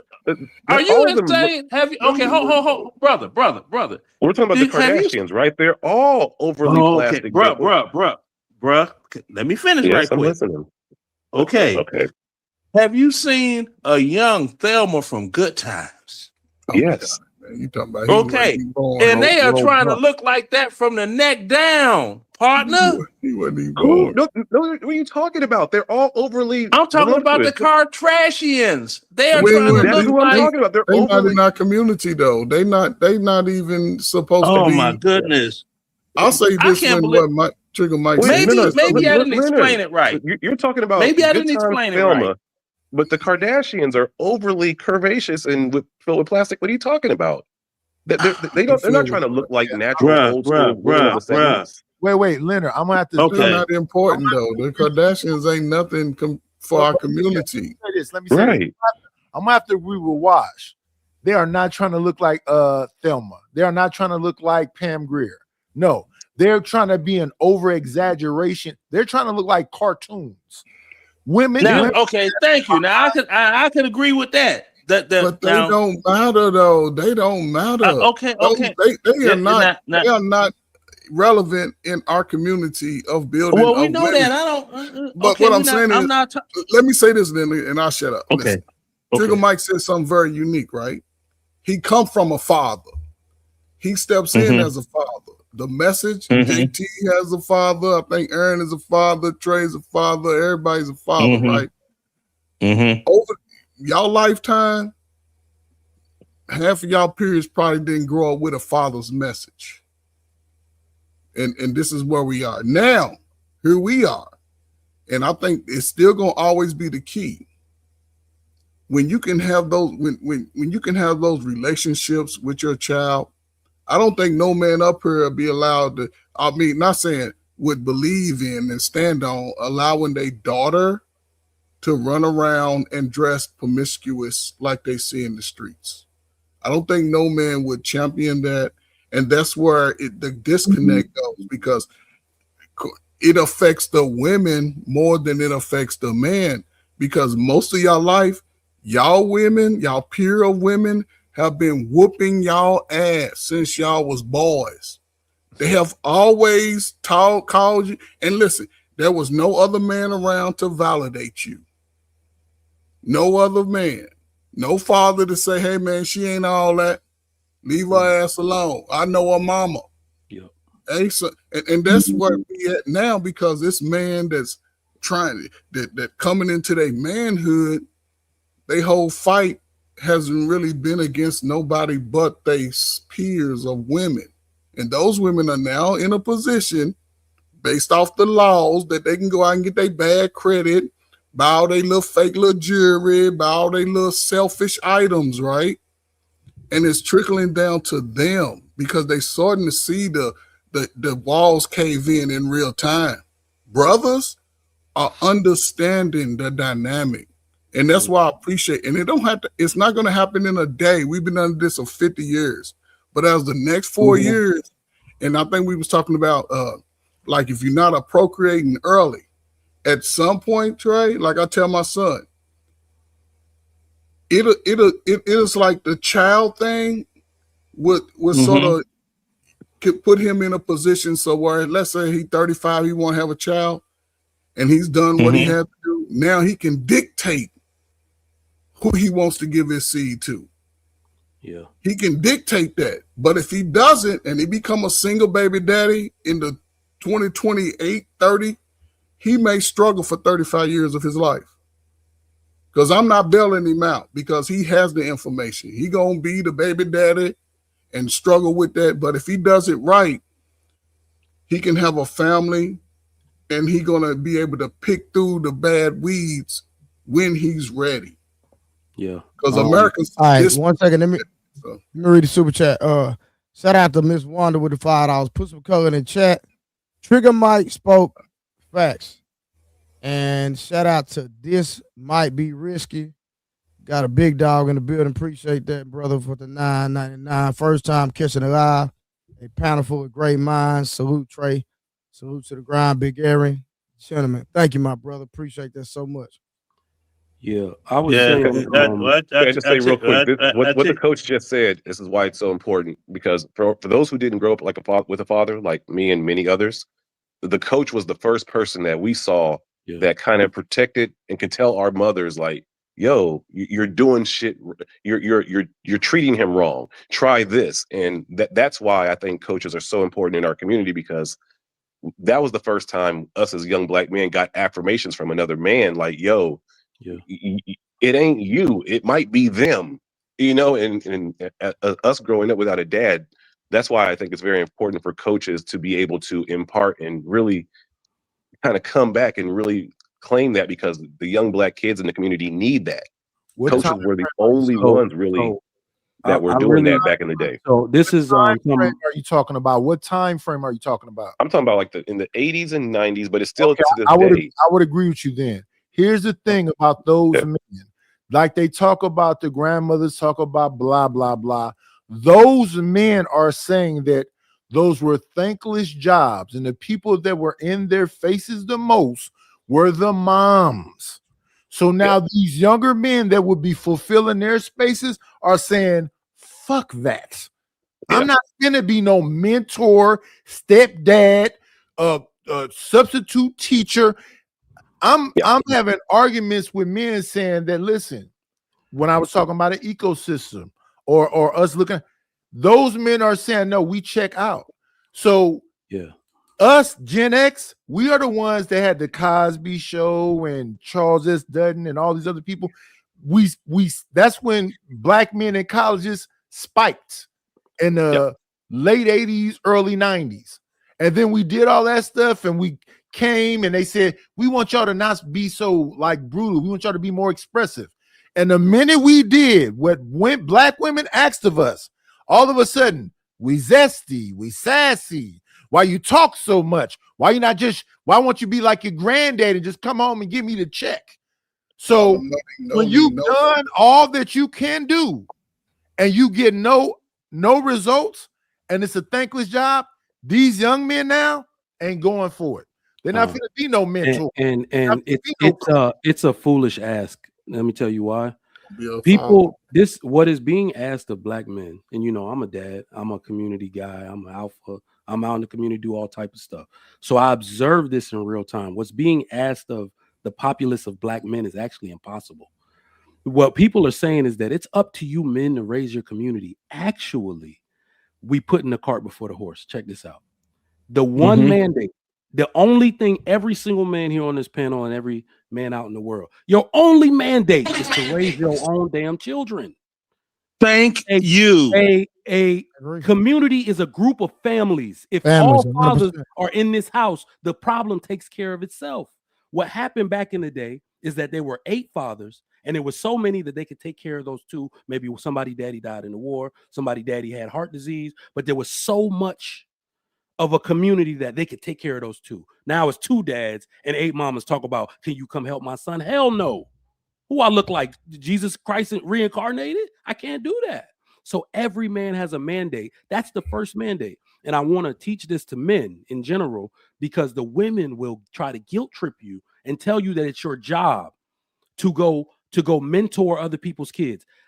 Every man in here, time is our enemy, especially as providers. I got the least amount of time and the most responsibility, but you expect me to go do for other people's children? No, this is the way that it works. I put all of my time into my children. I sit here and work 8 hours a day. I pick them up. They go to swim practice or soccer practice. On the weekends, we do games. We do their conditioning. We do whatever they need to do. And that is my gift to the community. I'm not putting out axe murderers. I'm putting out scholars and athletes and people that will, continue to do good things. That is what is charged on all of us, not that I take the care of the community as a whole. And then just the example of how that works is that all of the dads that are doing the same thing that I'm doing, your community is actually where your kids go to school. If we didn't know that, that's the only area that I make a serious impact in every day. Right? If there's somebody, my kids go to a charter school and they don't have buses and they don't have a lot of funding. So when the teachers are out, they're out. So if there's a kid whose father is late or mom is late picking them up, the parents stand out there with the child. Hey, what's going on, Jake? Yeah, I'm standing here with your daughter. She's safe, bro. The community takes care of each other. We don't need all of this directing people every which way, and strangers are responsible for other strangers' kids. You are responsible for your own community, and that community is made up of families. For sure, 100%. I mean, and that's the thing. Why you got we gotta let the other 2 guys jump in, fam. We gotta let Big Aaron and the other guy for like 30 minutes to have us had a word. Okay, I forgot because I go quick. I be in and out. What's the average age of the gentleman on this panel? I gotta know. Shit, everybody over 40.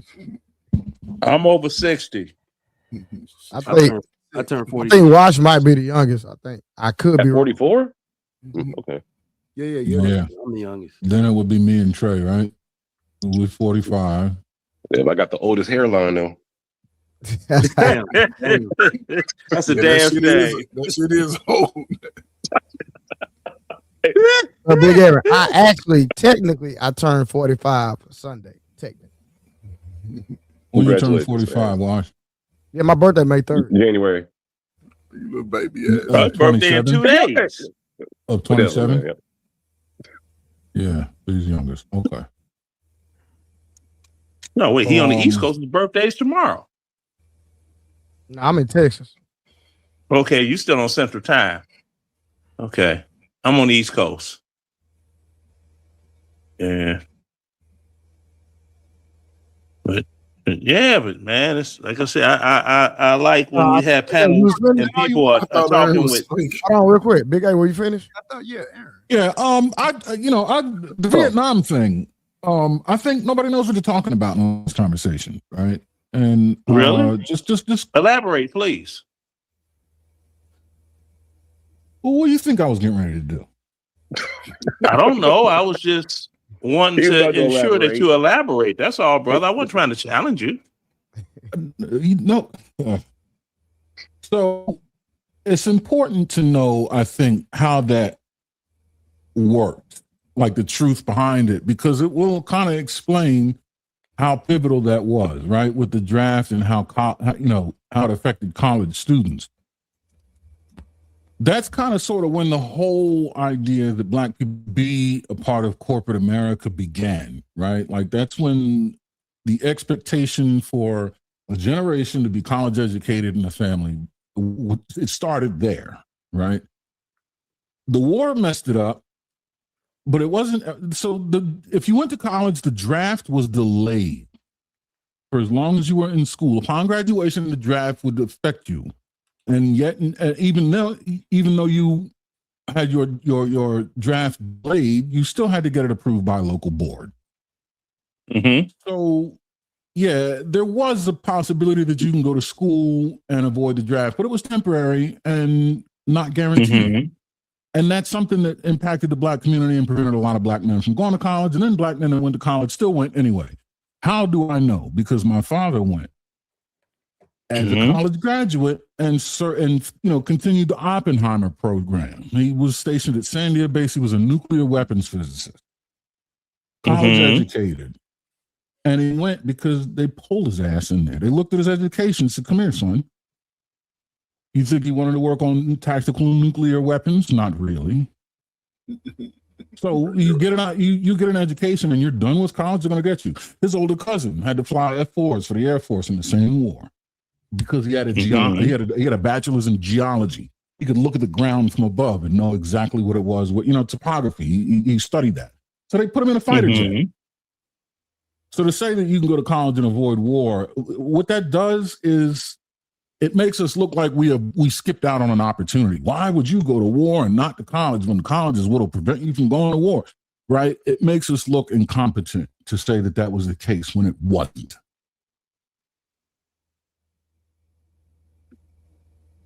So the conversation I got lost after that. It just went into yeah. So I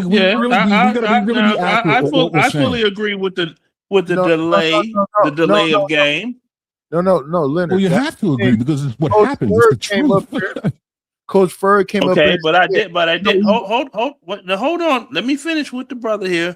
Now, I did say that the draft. Oh my goodness! Hold on. Go ahead. Let him finish real quick. Okay. Now he would dominate the show. He's one of them. Bruh, listen, Knight, he done been. I done kicked him out before. Trust me. I know how to handle him. I promise you. And since I've been on, have I been acting real civil? Focus, bro. Come on. Let's go ahead and answer Big Aaron, brother. Thank you, Knight. I'm appreciate you allowing me to give an answer. Now, I did make a statement saying that when the draft lottery started, right? And anytime before then, it wasn't a college gets you waived from, military service, because the draft lottery started in December of 1969. You see what I'm saying? Yeah, Coach Ferg said that wasn't the case because his father got drafted in '63 and you had pushback. So now that right, because the draft lottery didn't start until December 1st, 1969. So all I was saying was, how could one be drafted when there was not a draft? That's all. Because it's rules for the elective service have been drafting men all throughout the 60s. That's why you're using the language draft lottery. That doesn't mean the selective service wasn't inactive. It's just the lottery practice. The selective service has always been inactive. That's what I just said. Right, that's what he said. Right. I know that. I mean, There was a woman that was just talking to me. The reason I know about the age criteria was I was telling her what happened with her son and his job because he is afraid that he's going to get drafted. So he don't want to fill out the selective service card. But That's he don't all it have is. to. But he don't listen. That's I what know I'm he saying doesn't earlier. have to. But because automatically they're going to register you automatically. That's Okay, you said that's coming. right. But You said what I'm that's saying, coming in December. right. So everybody graduating school, 18 in at that time will be automatically sent. But I do want to ask this question because somebody was speaking, and Mike, you was talking about fathers, right? So I want to ask the questions about brothers who have no children, because if we know, based off what it said, most men don't have children, right? But could those men have a positive voice for young men who may be facing the challenges of society, women, career selections, people on the bubble? Because I do believe some men have a positive voice that they could lend. So if we think about community aspect, I don't have to have the family in the community, but I am a part of the community. And again, mentoring boys and girls is not for everybody. It ain't the same. But I would want to ask, where could those men stand in that line if they are sort of in those positions? I think imparting to the community has to be something. It's not just that it's not a reward. A lot of times it fucks your shit up. And so I've even in my case and a few other times, when you try to impart into the community and do the right thing, it messes up your path that you're already on because it's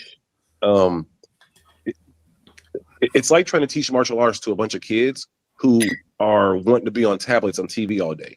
It's just you're not going to be able to because they have too many distractions, and eventually they're going to frustrate you that you fall off your own path. That's kind of how I see a lot of times when people want positive men to come impart to the community, because those men had to ignore the community to become positive. If that makes sense. The community in general was putting a whole lot of bad shit in front of them, or either bullying them or doing a lot of fucked up shit to them. And then you're asking these men to come back and aid that community that they kind of escaped and had to run away from to become better men. That's a tough order. Watch real quick. So I'm just help me understand. So Yes. You said that it's hard to teach a kid that be's on the tablet or playing video games all day. It's hard to teach them certain things. Yeah, if you want to have a change of behavior, and the mother or the father's like, hey, I want to get my kid into martial arts and blah blah blah blah blah blah, and they're still having the same patterns as before. As the teacher, I can't do anything about it because they're still in that same pattern. They come see me twice a week. What the hell can I really do? They have to. Well. Only reason I said it because my son he's like, I train professional fighters. I don't know if you know that. No, I didn't. My son plays the video game all day, but he knows but he's already programmed in fighting through you, so he can play the video games all day because of DNA. You've already programmed him the right way. But if he was programmed the wrong way, but he came in playing video games all the time, and then you try to turn him, it's easier to turn a bully. What I'm saying was I did both at the same time. Okay, so that's you programmed him the right way. I'm getting kids who have not had their fighting spirit built, and it's been supplemented through video games, and then they're trying to say, "Hey, can you help my child get a fighting spirit?" That's why I always say it's better to have. I think a fighting spirit and teaching them how to box or teaching them a martial arts is totally different, though. No, but Trey, that's a biblical thing. They say if you train them in the way to go, they'll always come back to it. No. What I'm saying, all right. Hold on. In my boxing gym, bro, we get new kids all the time, and we get kids that ain't never threw a punch in their life. Matter of fact, I got a call today. Somebody want me to train their kid. They ain't never threw a punch, but with our boxing gym, bro, we take kids and turn them into elite boxers and fighters. And they've never threw a punch in their life. So, and that's the only reason I'm just giving Wash a little pushback because I've seen it done. Is all I'm saying. Like, and what I'm saying, how much time do you need, Wash? How much time? Say a kid is is in that state that you say they come into you, Even right? that complicated. How much time do you think you need to see that mind shift in somebody who's eager for the knowledge? They just haven't been given it. So how much time you think it'll take? If that child has a big brother that's in the house, or a cousin that they admire, or an uncle or a father who is willing to learn this martial arts with me, so that that person can go to that child's home and be training them on the day-to-day, then it only takes me maybe 2 weeks. I'll see a change that quickly. But if they don't have a man or somebody that they admire, that's why I always ask kids, like, who's your brother? I ask them, who's the cousin that they admire? Who's the young man that's older that they want to kind of be like, or they listen to, who, if they say every day, hey, make sure we wake up and we do this training, make sure we're doing this, like, who's the person? Because I can't call them every day and do that. Who is the person that will do? If they have that in their life, it takes 2 weeks. If they don't, it take 2 months. I would say it would take 6 months to a year, because one, they have to build that relationship with you. They have to be able to trust your word. If you say you're going to do something, they're going to see that you, because young people don't know how to ask the question. They don't know how to say, hey, I struggle with this, but you can see it in their behaviors, right? And if you're in, and I'm just saying, I've seen a lot by just sometimes I never say I'm showing up, but I'll go to where they are. Young, I'm going to the school. I'm going to see you and I'm just going to check you out. So yeah, you're being a great hands-on coach. What I try to do is say, I was in the school, so I'm sorry. Yeah, my philosophy has always been that I can affect more if I teach the person right above them. And that's always been my philosophy. And it's too much work for me. I have ADHD, and I'm really not trying to call each and every one of these kids to be making sure they're doing all this other stuff. So my philosophy has always been, if I can impart in the uncle, Trigger Mike, you want your kid to learn martial arts. Okay, hey, guess what, Trigger Mike? I'm going to teach you how to do this morning workout. We're going to get you right so that you start doing that with your kid every single day. Because I don't want, does that make sense? So if I'm teaching you how to do these stretches, I'm teaching you how to do the, hey, this is the timing, this is the, I'm teaching Trigger Mike so that he is the one going to his kid and, hey, every single day, oh, hey, let's go ahead and knock out these 50 push-ups while we're watching TV together. Okay, come on, Dad, let's do these 50 push-ups. Like, that's how you train effectively a martial arts. So there's a Hold on, let JT go. He hadn't said nothing. To speak on the account of what you're speaking on, Wash, there's a man that's absolutely doing it in that way. And his name is Jason Wilson. Jason Wilson, he does the same thing. One of the things that he does is he trains the father and he trains the son. His whole criteria is that son has to learn strength through the strength between the bond he has with his father. And he grabs that in the communities that he get is those sons that are not absolutely connected to their dad. The dad may not be with the mom. You know what I'm saying? It's all kind of things. So that's one of the things that what you're saying, he concentrates on that, right? With his martial arts. But he also concentrates on the spiritual building of them. He also, the cohesion, you know, and he makes it. Yeah. So I understand exactly, because that was the problem that he was having at first. I get these kids here, I train them, and then they go back into their environment. They're not being prepped to come back to class. That, you know, all of the times that they're not with me, they're not training. So when they come back, they done lost everything that they learned. We got to start all over again. Yeah. So he figured out that the way to do it is to go through the dad, and it's all dads and sons. So I get there's what not you're enough saying. dads that are willing to. Like if the kids don't have a dad, who do you go to then? But here's the thing: more than often, fathers are already isolated, right? The dads are there, right? And this is what they don't do. Let's just say you have a kid, and I'm not saying anybody. You're trying to get a breakthrough, right? You talk to them about father-son relationship, right? They have contact. That's when you can reach and say, listen, I want to bring you into the mold, but you have to support me. And then it's not about what they're doing wrong. It's about, listen, we want this person to be better. I'm sure. So if you can support me, one, by just showing up, you ain't got, you know what I'm saying, and then you can just, it's a way that you can. Yeah, there's another way that he does it too. He goes through the mom, right? Because the mother and the father, this is how difficult it is. His job is very difficult, right? But it's not impossible. And this is one of the things that he do. He gets the mom and the dad together also. He explains to the mom the support that's needed. But he also shows the strictness in what he's saying, that kid has to have his dad there. If the dad is not there, now this is the craziest part. There are other dads that are willing to take on that. There's uncles also, right? Yeah. There's older cousins. Yes. It's a very tedious job, and sometimes it's a dirty job. But that's what he chose to do. Just like you were saying, you say, I this is where I'm at. This is what so you're not trying to take on more than what you can handle, because you already said it. I think it was you that said it. In these communities, when you're dealing with, especially if it's free and you're in these communities and you got the community against you, one of the biggest problems that a lot of these men have is that you have the community against you. Coach Ferg, he was already nodding his head when you were saying it, because he understands. Coach Ferg was built to say, I'm going through the diversities, right? So he was one of those ones. We need all of y'all, right? I was taught well, let me say this. The community need all of us. We all have our different ways on how we contribute to our communities. Trigger Mike said it earlier.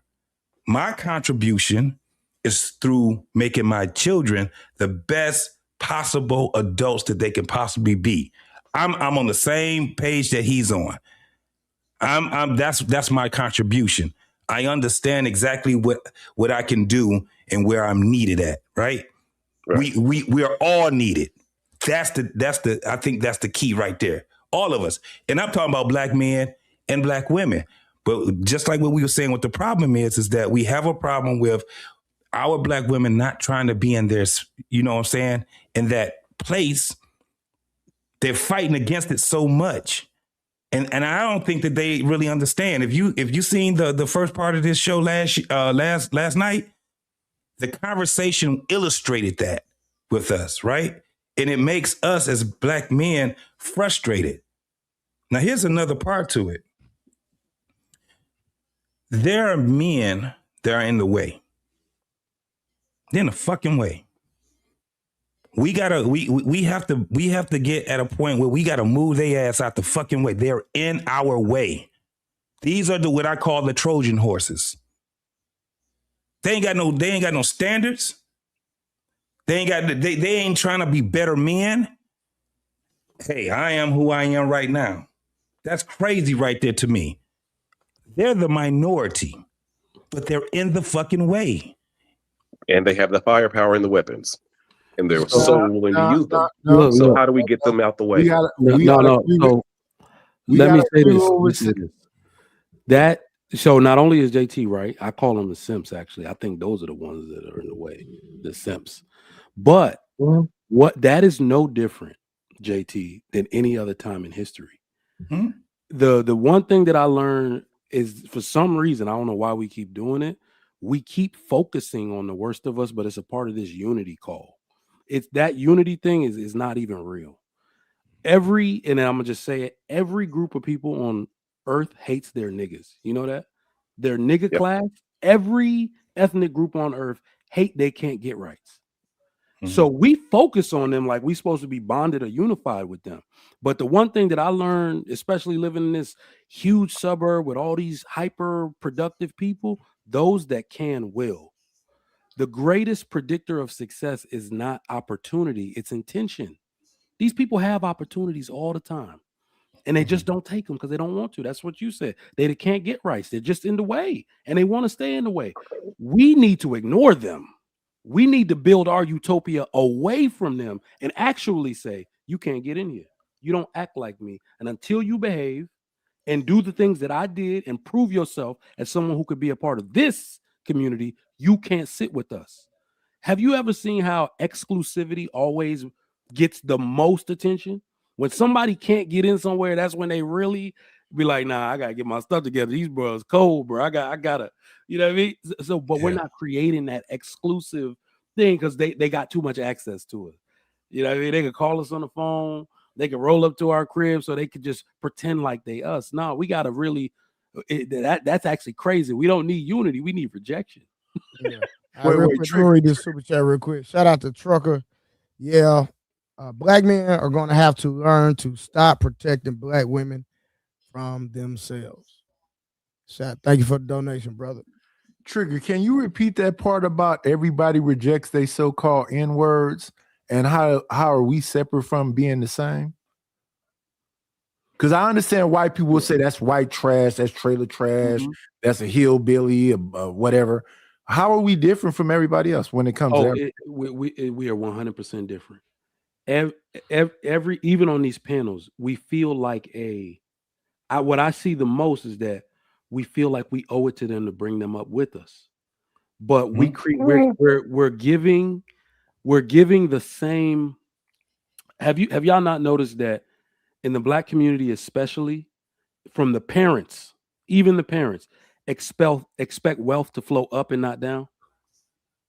That's a part of that toxic. That's a toxic trait. That my kid's supposed to take care of me, not me leaving something for them. Yeah, that's crazy. You get what I mean? So that is a part of this, that we think that y'all realize, I think it was about 3 years ago, I had watched something. It was read something. It says black wealth actually has it's actually pretty it's a lot. Like the black people that make money are actually very stable, but it's because of deep-seated traditions and like deep-rooted ties in the communities. So they do have their own money, but they can't generate wealth and build it because they always giving back to somebody in there. They call that the black tax. The black tax. The black tax is really holding back black wealth. And that's what I mean. You can't help you actually got to learn how to say no. Right. But the black tax is really in the hands of what, like 15% of people? I think that 15%, and it's interesting that because it could be 10. I think that's a sizable I think it's amount. lower. Yeah, I think it's lower. But here's my thing: a sizable amount to start a trend that will affect everybody else. But here's my thing: when I hear you say that, so when you say we, I don't really think the average man that's out here trying to get it give a damn about the Pookies and the Ray Rays. I think the people who put the emphasis on that is that 70% of women that somehow is fascinated by these bums. And then a small percentage of us look at the women that's making those decisions, and we talk about that, and they'll say, you're zesty, you're sassy, and you put too much emphasis on Pookies and Ray Rays. Me, I'm too busy trying to live life to give a damn about a Pookie and a Ray Ray. The people that's talking about them the most is the females. You know, you're right. So you not only are you right, I say that all the time. I'm like, have you noticed that every time we speak as husbands, fathers, and men, we don't even have to preface it that we're talking about men like us, but somehow Pookie and Ray Ray always ends up in the conversation, and it's the women that brought them in the conversation. And that's what I'm saying. You're too busy trying to get to somewhere to be even thinking about him. Well, we don't even acknowledge them. They don't even exist. Yeah. However, this is the thing. The Pookies and Ray Rays are the Gators. If you understand what I mean by Gator. Gator was the son in the movie Jungle Fever, right? That was who Samuel L. Jackson played. He was the crackhead. The dad already was fed up with him. Yeah, the only reason why he came around was because mama was and he abused his mama left and right. I smoked the TV, mama. Everything he stole from his mama, he stole. The dad was already fed up. The only thing that kept his dad from being on his ass earlier was because of the mama.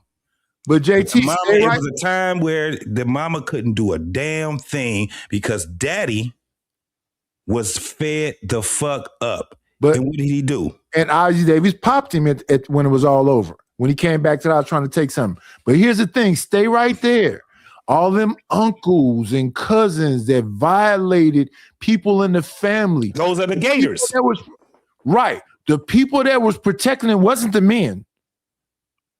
It was the women. It was the same thing with the sibling issues. Like if you, especially when you talk about the Gen Xers, right? Because there was a lot of them. They died. A lot of not Gen Xers. I'm sorry, baby boomers. They died not even talking to their siblings. You had siblings that went the rest of their life, 20, 30 years, not saying 2 words to each other because who was in the middle of it? The women. Mama. But JT, that's why I be trying to have these conversations and make them go in alignment so people understand exactly how we get to today. So when you look at that right there, right? The other day was I believe that was Beans that said it was the Gen X. No, then was the younger boomers and the older Gen Xers that did all that crazy stuff. Why? Because the silent generation was basically enslaved labor. So they treated the boomers like their little brother. The boomers was the most privileged out of all of us. Yeah. They got all the benefits from the civil rights movement and everything else. And then they treated that's why we was latchkey kids, because the boomers was outside being hippies and free love and doing drugs and partying and forget their job. They was living life. So when they try to put it all on the Gen Xers, y'all had Freaknik, y'all had Woodstock. Yeah, we had the most free. Can I ask JT a quick question? If you could just, so with everything you just said in your philosophy, and I'm not challenging it. I'm kind of building on what you said. Let's say in most cases, because again, we're mostly born out of wedlock anyway. If kids had to go with the father versus going with the mother, and just say specifically in the Black community, do you think that would have actually been a better outcome for the community or a worse outcome for the community? Yeah. And you saying like in droves, right? Like when you had all kids came from baby mom without you got a baby coming, it goes to the father and the father's family. Let's say that happened. It wouldn't be pissed, but let's just say that was the case. If that happened, let's say for 2 generations, would the Black community be in a better situation or a worse? It'd probably be worse. Why? One of the things is because Black men need their women. How are we going to get out there and work? No, I'm saying it. So if you think about this, Black men need their kids. I don't think they need their women. So you had glimpse of these things happening where people was left with their fathers, right? James Brown is one of them. If you ever notice, even though the movie was saying what it said, James Brown's father was very, very, very abusive towards him and dangerous. Yes, but okay. 80s and 90s kids, again, a lot of us grew up without dads, right? So I think a lot of those kids, most men who grew up without a father are not that abusive type. That's just my theory, because they grew up. No, if you didn't grow up with a father, I think hypothetically and just logically thinking, you won't be that type of a father. The timeline is important. Timeline is important. But let me just say this, because what he's saying is a theory that's never been proven. Right, it's just a theory. So that's why I said, just in my opinion, it'll be overwhelming for a man to be taking care of children when he needs to be out here working and also being able. We work better with our women. It's just, that's what it is. I can tell you right now, the majority of men that'll sit back and talk all that shit about they want custody of their kids and shit like that, out of all the men that talk about that shit, there's a small percentage that'll actually be able to do exactly that by themselves. Men already, most women, when they meet a man that's taking care of, most women that meet a man that's taking care of his kids, they end up marrying that man. They end up being in that man's household. You're talking about a large, something that, like I said, something that has never been proven. It's a small nominal right now. What we have, that is a nominal amount of men that take care of the kids by themselves. It's so nominal where you can't even put it as a That's why I stat. brought in the No, man it's side of the above. family It's as well. above. Hold on. JT, It's you're right. above the trend. They say the second thing to having a nuclear family is being with your father. But they're basing it off of what we have in front of us it's right 11, now. It's 11%. That's a sizable number to start a trend. 10% is the number for trend, so it's 11%.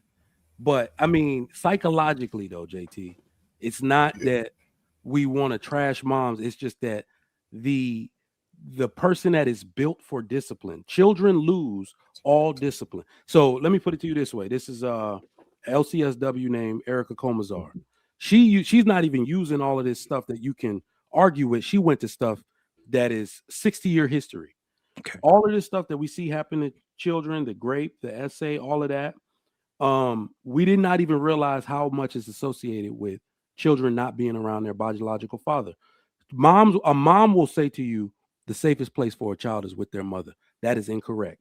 The safest place for any child to grow up is within proximity of their biological father. The first time a child was touched, it was mama's boyfriend. It was the dude she brought in the house. Her brother. The people she let walk through the house.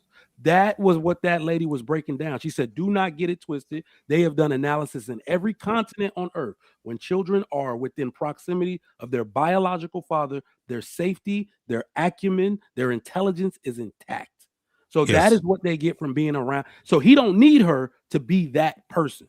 Right. I just think it would be a different, I agree with that. I just think it would be a different, again, this is theory. I just think it would be a different problem. I don't think it would be the problems that we see right now. So I definitely agree. The only problem. I agree with you with that because people say that to me. People say that to me on this, and they'll be like, "Nah, man, you look like you." I said, "No. I would have it's always a balance, bro. We do need our women wash, and that's the worst part. This is what I don't like in the women, so I'll never say it about myself. Niggas can't wash your clothes. Hold on. I'll never say it about myself because individuality. We learned this in kindergarten. Is there strength in individuality or strength in numbers? Strength in numbers. So we the only people that believe independence is strength. Absolutely not. That's why we're falling behind. Yes. You need your woman. The person that can undercut you and what you teaching your children the most is the one person you have children by. Right. That is either your life's greatest gift or your biggest death sentence. Right. Exactly. So we need them to walk in lockstep with us. Let me say this. That they're not. But let me say this. Children, it is not good to have all structure and no warmth. Exactly.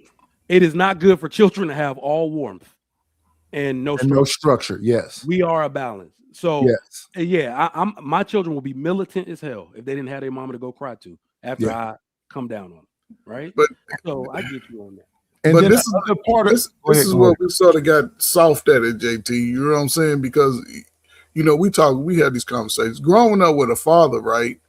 Well, he's the one that could snap the finger and everything get quiet in the house. He's the one can have those conversations, right? And I will agree with you as far as we need women, right? Especially if we got daughters. We like, damn, how I do her, what I do when she come into that time. But the confidence that's instilled in that son and that daughter, it transcends everything. Even the lifestyle that y'all would see y'all daughters live as adults.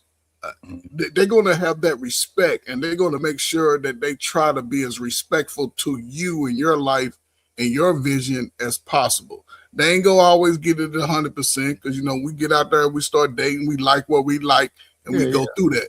But they'll still have the wherewithal to sort of pull it back and at least get somebody who's not just hanging out on the corner. Not the dude ain't gonna just get the girl that got her booties out every day because somebody can say, hey, this ain't what we want in this family. I don't give a damn. You can have your fun, but don't be bringing her around grandmama. So what I'm saying, but those messages over time to where if we'd had that sort of at a 85% clip over the last 35, 40 years, I think most men would not be in a position of why the women ain't acting right. I think the women would be even keel and thinking about more of nurturing the child and make sure the child has everything. And the father can say, hey, when his feet go from size 8 to 12 and he starts saying, hey, calm that shit down, boy. Get out there and get that trash. Go cut. You know what I'm saying? I just don't think. This is why timeline. I'm sorry. Go ahead, Wash. Y'all go ahead, man. I'm sorry. Go ahead. No, No, go ahead, finish. This is why timeline is important. So, for example, I knew my grandmother and my great grandmothers on both sides of my family. Them women followed order and structure. These new women, we said it the other day, these new grandmothers is out here twerking. Yeah, they outside. Out here with this, it's not the same thing. So when back then, when I think about the men of old didn't mess with lames. They would kick you out. They would whoop you. You couldn't be amongst them. You couldn't be with them. So you knew multiple. It wasn't just my father, my uncle, his cousin. They would, if you get whooped up on. Mm-hmm. You was going to be put in check, and it was going to be this order right here, right? And it was the same with the women. My great grandmother and my grandmother wasn't doing this stuff that these grandmothers doing now. There was grandmothers defending Meg Thee Stallion, talking about if they not in no marriage, they just boyfriend and girlfriend. I don't know none of them women that raised me that would have never said that shit right there ever. When I was younger, we could go to the store with no money at all, just a note. Here go a note full of stuff. You take bags of the buggy of stuff home for free, no money. Because them men had order and structure in that community. Mm-hmm. The preacher, the politician, the man on the street. And if you was on some BS, you couldn't do nothing to no kids. They was going to handle you. They was going to change your life. You didn't have to go to jail. Just to add on that night, the women had, like you were saying, they may not have money at that time, but they were really good accountants because they made sure that they were paying back whoever it was that they owed. Like that was one of the things too. This is why I said Wash came with a very great concept, right? Because I'm just still rolling it over in my head. I just don't think that it would be at a point where we would be at a clip where it'd just be men singly taking care of women at a large clip, because I think that men, we love women enough and we understand what we need from them. If they seen that we needed kids, the women will step in, especially if they're fond of us as men and stuff like that. I'm still rolling it over, Wash, in my head, but I know it'll be a different problem. But I don't think it would be a problem, say in 2026 right now, if it happened 40 years ago or something like that, 50 years ago. I just don't think that it would be that way with men, because we're already men, right? So we don't have to get out of our. No, I think men listen. The same way you hear women say, "I wasn't on the right path. I became a mother, and then I started doing the right things." You hear women say that all the time, right? Yeah. I don't think that men are given that opportunity. I help with co-parenting here. When women say they want the child's father to be a better father or co-parent, I say, give the man more time with the child, because as the man gets more time with the child, he's going to start to get better himself, because the child's going to start making him want to be a better version of himself. So why I say this is, if this happened, first, the man will have women on his side of the family, the same way that women say, oh, well, I got a fatherly figure. So I'm not trying to excommunicate mothers. I think that if fathers had the custody, most men would not child alienate their children from the mother. Never. I firmly believe it. Right. I firmly believe that most men would be like, yo, hey, come help. Listen, that's a fact. Can you imagine the R&B? Can you imagine the R&B songs that have been out then? Listen, right. So, I already, just give me 15 seconds. Just 15 seconds.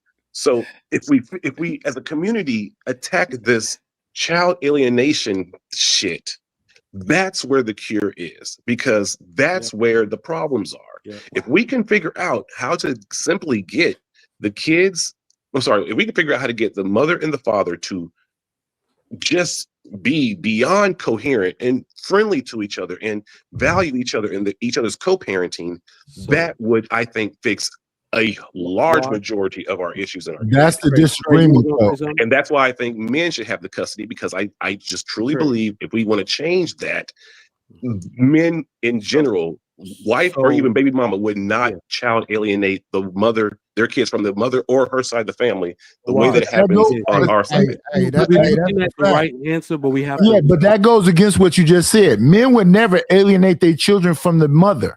But Knight, you're right. And look, this is the answer. Hey, y'all know I'm dealing with that right now. We got to stop doing soft hands. I'm sorry. Right? But this is a problem with the men too, Wash, because you're 100% correct. We got to stop doing soft hands with the women and say we have to be cooperative with one another. We will I never in my life heard a man say a child does not need his mother. I've heard countless women say a child does not need his father, or they can raise the child by themselves. Because what that's telling you is that if we allow them to be evil, and if they ever get power over us, they will use it in the wrong way. 100%. What needs to happen is that you take her power away. We make it too easy for them to treat niggas like that. I've been trying to look at this, and yes, I'm married, and and all that stuff. But my cousins, I do have some divorced cousins, and every single one of them niggas got custody of their kids. You know why? Not only does the family and in total not play around with child alienation, that dude, because we are the way we are in our family, he will make that woman's life a living fucking hell, and so will everybody in the family. We will disgrace that woman. So she gave up custody because nobody is allowing her mischief. That's the way society needs to come to terms. Look at how crazy this is, right? Divorce is now down to 25% because Kentucky said dual custody, no child support. That's all they had to do. But you talking about in Kentucky, though, right? In Kentucky. It's about to hit everything else. 25% of women stop playing games. Yeah, but that needs to be spread out. And here's the other thing: when you're talking about a child alienation, every time I've seen that, it don't just be the baby mama; it be her mama with her. Facts. Yeah. That's 100% fact. It's the laws, man. It's the laws. All right, Aaron, we need you in here, homie. We need Aaron in here, man. We need Big A up in here. I want to hear your thoughts, brother. No, keep going. He's still on Vietnam. That's why he's still pissed. I just want to say that sunrise behind the bald head is beautiful, Aaron. No, it's the law. So you see why you should just continue, JT. I can't. This is come on. So the law that makes the most sense. Listen, the law that makes the most sense is Kentucky's law. Take away the woman's ability. You in, man? Where you at? To gather resources, right? Because look at the issue is that women behave naturally when they don't have unnatural factors to assist them. Child support is unnatural. If there was no such thing, you would have to get along with a person's father. And this is in cultures where there is no child support. This is the places where they encourage the father relationship. Most fathers, and if I'm not joking, a woman can divorce. And you remember the way it used to be in the old days in the West. You would leave the kids with the father because you don't take children from their protector. Even the women knew that, right? So, I think in some places in Africa, India, all that place, you can actually divorce a man. Nobody's saying you stay with a dude you don't want to stay with, but you ain't about to go take your kids to another man's house and let that man raise them. That's like death. That's shit punishable by death in some places. Leave those kids with their father. That's their protector. You don't take them to another man's house, right? So we got to get back to that natural type of dynamic where a woman knows you don't cross men. They're not afraid to cross us. That's why they step out of bounds like this. I'm never going to speak this on myself. I hope I never get divorced. But if this lady want to try me like that, I'm going to raise fucking hell. Them kids will be at my front doorstep by the time I'm done with this lady. Right. But they need to fear that. And look, I'll say this and I'll land and I'm done for the night. I've noticed a very strong correlation. The only women that behave right are a little bit scared of their man. Not like he's going to beat them. They're afraid of how consistent he is and how concise he is with his actions. If he says, don't take my children from me, I'll make your life a fucking living hell in these courtrooms, she going to believe him. make them scared of you, and you're gonna get some act right. But if you say that in America, you know you're getting laughed at because the women know in general that the court is on their side. No, it can be on their side. What I mean is that don't let up like have them in court. If they miss a goddamn visitation, go to the court. Make her life a living hell with subpoenas and all that type shit to where she has no choice but to cooperate with you before she make herself look bad and she lose custody. Yeah, stand on business. That's kind of how it works in socialism, I guess, over here, because this is why I have 50-50 custody. If there's no women going to court and making all these, that they have to pay for that. And if you, as the man, if you prove that they're making up or they're lying, then you win custody. So Right. the women in on this side, the EU system, you rarely hear about that whole going back and forth in court with their kids and shit because the EU system just doesn't play it. You get one time to make an accusation, and if you prove it, then okay, then the kids are with the woman the majority of the time. But if the man proves that she's lying, okay, well then the kids are with the man now. Like, so women don't even want to chance getting their lies exposed in court, and they really do a deep dive and figure that shit out over here. It ain't just like, oh, like the court systems of America are a fucking joke. I think most of us understand that. And the whole, you got to have a lawyer to. It's completely different over here. So until women's in the courtless system stops coddling them and gives men an actual fighting chance with logical evidence, and where they actually speak and really do a deep dive and find out what happened, that's the only way this shit's going to get fixed, because they don't. It's just who has the best lawyer, who has the best narrative, and who essentially the court system wants to believe. So that's why I say people make conscious decisions about exactly who they sleep with and deal with.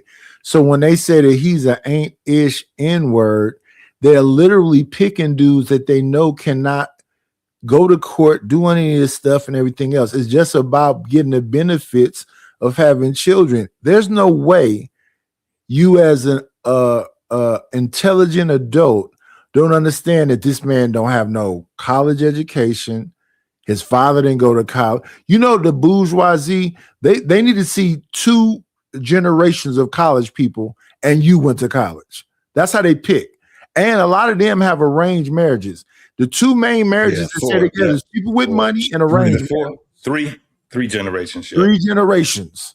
Yeah. See what I'm saying? So you went and picked somebody that he don't know his daddy. He been in the streets. He been back and forth to jail. You made a conscious decision to lay down with that person. No, we can't say that you just didn't know. He has no accountability. He's not going to hold him accountable. And that's the dynamic that women understand. They're not going to choose somebody who's going to hold them accountable. Not while they're young and spry and free. They go run around until they believe that they can come back and get off the streets. They go find some little dude that's gonna be leading with his money, and there they are. So Coach Ferg, I don't know if you saw yesterday's show. Yesterday's show was about these women don't want no order, no structure, no guidance, or to follow nobody. They're not looking for leadership. They are literally looking for F-boys that they can play games with and do this game that they playing. Everything that Fantastic said the other day that was a solution, they sat back and they thought about it and they said, but there was no but to it. Oh, it was frustrating. It was very frustrating. I don't think they were looking for I don't think they were looking for F-boys. They were just looking for men that's gonna bow down to them. That's what they're looking for. Yeah, exactly. Right, be on their program. But if you look at, I wish you would do this, Trey. Look back at yesterday's show, and the one person that was on camera, as Fantastic was talking, just look at their face. You can see them calculating. I'm waiting for him to say something I can fight back against. Yep. And then go ahead. No, I'm saying, look at how they've also been misguided too. So I'll give just a little bit of grace. The one thing that I heard women say that I can remember in my childhood is, "Girl, you got time." And they don't. Girl, you got time. So I do need to say this. Y'all do know we are seeing progress.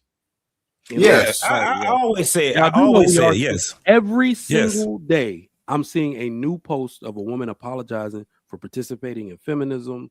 You don't have time, because this is the part that that came to women's accountability. There is no gender war. I just want everybody to know that. Women are at war with their own nature, and men are just collateral damage. So when they figure out that they cannot change their nature and there's nothing new under the sun, we can all get back to business as usual, right? So they were sold a dream that you can wait, you can have it all when you're ready on your terms. Listen, a good relationship, anything good, is like a pair of Space Jam Jordan 11s. Y'all know how, what are those? The Space Jams are probably the most popular Jordan, right? Yeah. If you want those shoes on the day they come out, what time you got to get up for them? You probably got to get up the 5, 3, 4 a.m. You better take a pup tent with you. Exactly. Everything in life that's something of value that is sought after by other people, you have to get it early or it's gone. Our women were told they could wait. And they still get, so they did the opposite of what's going to get them good relationship results. So that's what a lot of them are doing. Like, I'm listening to my wife talk to her best friends on the phone. They hitting the biological clock. Somebody should have been honest with them. Their foremothers played around with their lives. Like, let me tell her this bullshit and see if it worked real quick. Like, that's what their foremothers did with their lives, right? Damn, Trigger, you just raised another thing though. Because when we had and you know we've had years. We've been knowing each other for years. So these conversations we done had many a times. Yeah, a bunch of times. So it raises the question: when should people get married and have children? At what age? It's so I'm telling what I'm gonna tell my daughter. After college, you have no time. 25 is 30. Because think about the cycle of relationships. You have only 2 chances to get it right at 25 years old. You're going to be in a relationship with 2 years. He don't propose, you're 27. Yep. That dude don't propose, you're 30. And now you're in the danger zone. So what I'm telling them is 25 to 30, you have to get it done there. You are the most beautiful. This is the crazy part about the woman thing. They are the ones who are the most vulnerable to the biological clock and all of that, but yet they're pretending they can wait with in vitro and all that. That stuff is expensive. That you can't live like a rich woman, and you're not a rich woman. Yeah, in vitro and freezing eggs. Don't even have that in your back pocket. You're the most attractive, and you can get the best man you can. And this is actually, JT, this is what I'm telling the women now. This is what I had to tell my sisters-in-law. You actually have, this is what's wrong with the men that are over 35. Y'all realize that if I was single right now, I'm not sure I would get married. And I'm the marriage type. I was raised. Yeah, you wouldn't do it because I'm carrying the family legacy because I'm the oldest. But I wouldn't get married because you have to marry men while they're still romantic about you. Yeah, a lot of the dudes that I know, my alpha brothers that ain't married, they are good men, 6-figure jobs. But the way that now they're no longer romantic about women. To them, they be like, man, women ain't shit. I can have one when I want one. I can discard. Exactly. When you are young, nobody got married and got more sex. Exactly. But you have to get a man while he is still willing to accept you and all your bullshit. A 35-year-old man is like, is not going for it. He's not going for it. But I want to say at one point that you made, because this is something I just saw today while I was going through these social media streets. They had Lisa Ray, Angela Bassett, and a bunch of older women saying that they're better now than they were when they were in their 20s. For who, Knight? For who? No, I'm just saying. I'm just talking about indoctrination. No, what I'm saying. I'm just talking about, no, Mike, I'm talking about indoctrination. I know. They are telling women, no, you'll be better when you're 40, 50, 60. For who? Yeah. First off, for nobody but themselves or their God or whatever, their crew or whatever, their makeup. They're not better for us, that's for damn sure. But I wanted to ask Trey, man. And again, if you don't want to have this conversation, by all means, you can not. But again, it's about finding solutions. If there was no court or lawyers, all that shit, right? And the goal is a unification of, not unification of getting back together, but you getting your kids' lives. Who would be the men in her family that you could speak to champion this getting resolved? Is there anybody in her family that she kind of feels like a pawpaw, maybe her father, that you could have, you know what I mean? Because I think that's the only. My son stay with me. Oh, well, then shit, man. Congratulations. You man. Ooh. But Yeah. she's trying to take him. Right. Okay. But here's the thing: what I thought it was the other way around, and you were trying to. Nah. He's 11. Okay. He's been with me since he was 2, and she just came out the blue and took me to court. She hit you with the losing Isaiah, huh? Okay. Yeah, but here's the thing. What Wash just said, and that's what I was saying about an ecosystem. When I hear dudes get in a relationship with a woman, they got a man on child support. Why don't he tell that woman to take the kid off child support and let the father do what he gonna do since I'm with you now? Why do men because that man only has that position because he's playing that role? That's why that man that's in that life is playing that role of being this. If he, let me say this, right? Yeah. I don't mean to cut y'all, but things didn't change until I had another kid. Yeah, that's when it changed too. Boom. But the thing is, we've been divorced. Like we've been divorced, bro. Like what? I'm 45. So you a possession. I've been divorced. We've been divorced like 9 years, right? Mm-hmm. So we've been possession. We've been co-parenting easy with no issues, and then right. Once I had another kid by another woman. Yep. That's when she switched up and started tripping on me. Right. So you're a possession. That's what I'm scared of. Hold on, but my thing is that I tried for years to reconcile the marriage, and she just didn't. I was gonna remarry her, but she just kept saying no. Wait. My thing is, nigga, I'm not ugly. Hey, you talking about? Wait. So I got Night. Can I finish? God dang, Night. And I got motion, so I'm not gonna keep begging and trying to put this family back together. And you sitting up here just rejecting me, not responding to me. So I moved on, and when I moved on, I had another kid. That's when all hell broke loose. But go ahead, man. No. I was you one time, brother. I'm positive Coach Ferg is not Knight or Wash. So isn't that territorial in a possession? What you mean by that? So you were trying to make it work, and she didn't want to make it work, and then you moved on, and now all of a sudden, since you moved on, she's not being territorial and like your possession? I guess. I don't understand it to this day. I was you at one time, brother. I was you.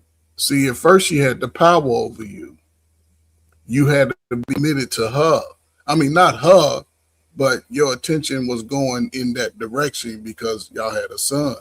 But now that you have to divert your attention to someone else, she's not in the forefront anymore. And most women, know the crazy part, Coach Bird? She said this, bro. This is one she said. She literally told me this. You better not like stop taking care of your child because you had another child. She literally brother, I'm telling you, I've helped people in this situation. This is the crazy part. Why would I stop taking care of my child and stay with me? Because she expects you to think like a woman does. Right? But that shows you exactly what. So everything. This is something I'm learning, man. Because I talk a lot, but I listen and I learn from women. Like the dynamics of women are ever changing. You can only understand them a little bit and not as a whole. Yes, but have y'all ever noticed that when a woman does something, she's projecting her worst fears onto you as if you're capable of doing it? Yes. Right? You're not going to stop taking. First off, men are not known for doing such things, especially if you have custody of said child. 11% of men have sole custody of their kids. Almost none of them take the woman for child support. Like they take care of them. They own the entire responsibility, right? So we're not these people that are trying to make us out to be, and we like, why you think this about me? Because that's what they think. Right. So they are toxically possessive. So it's not about you or what you're gonna do or stop taking care of your kid. It's the fact that it's the worst case scenario. It's the fact that she expected you to be single forever, pining away for her, and she could walk back in your life whenever the hell she wanted to. That's why they accuse you of shit like that. Right. So that's and projection. Now that another mom could possibly come in her house and call her child, and her child could call that kid mama. Now all of a sudden she got a problem with it. So Trigger Mike possessiveness and Coach Ferg. Oh, go ahead, Ant. That ain't possessiveness and that ain't territorialism. That's entitlement. When you possess something, when you're territorial about something, you care for it, you look after it, you protect it, you do what you can to maintain it. Selectively. You're entitled to something, you take advantage of it, you take it for granted. You don't really care about it, but you expect it to perform at your whim. This isn't possession. Yeah, this isn't territorialism. This is abject slavery is what it is, or the expectation thereof. But Aaron, men do. Women can be territorial and possessive, even though they don't want to be protective and whatever else. No, that's entitlement. It is entitlement. When you possess something, you know what? You're right. Aaron. Guys, you've earned it, and you must take care of it. You appreciate it. That is part of possession. Ownership, part of ownership. If you want to take ownership of something, you would want that ownership to last, wouldn't you? And if you want that ownership to last, that thing that you're possessing has to experience longevity and some sort of health. Like if you possess a car, you own a car, you're going to take care of it. Or you can abuse a car, and it's going to leave you. This is entitlement. This analogy is perfect. You don't have to do anything. This thing is going to perform for you. That's entitlement. That's not possession. I agree with you. I don't have no pushback.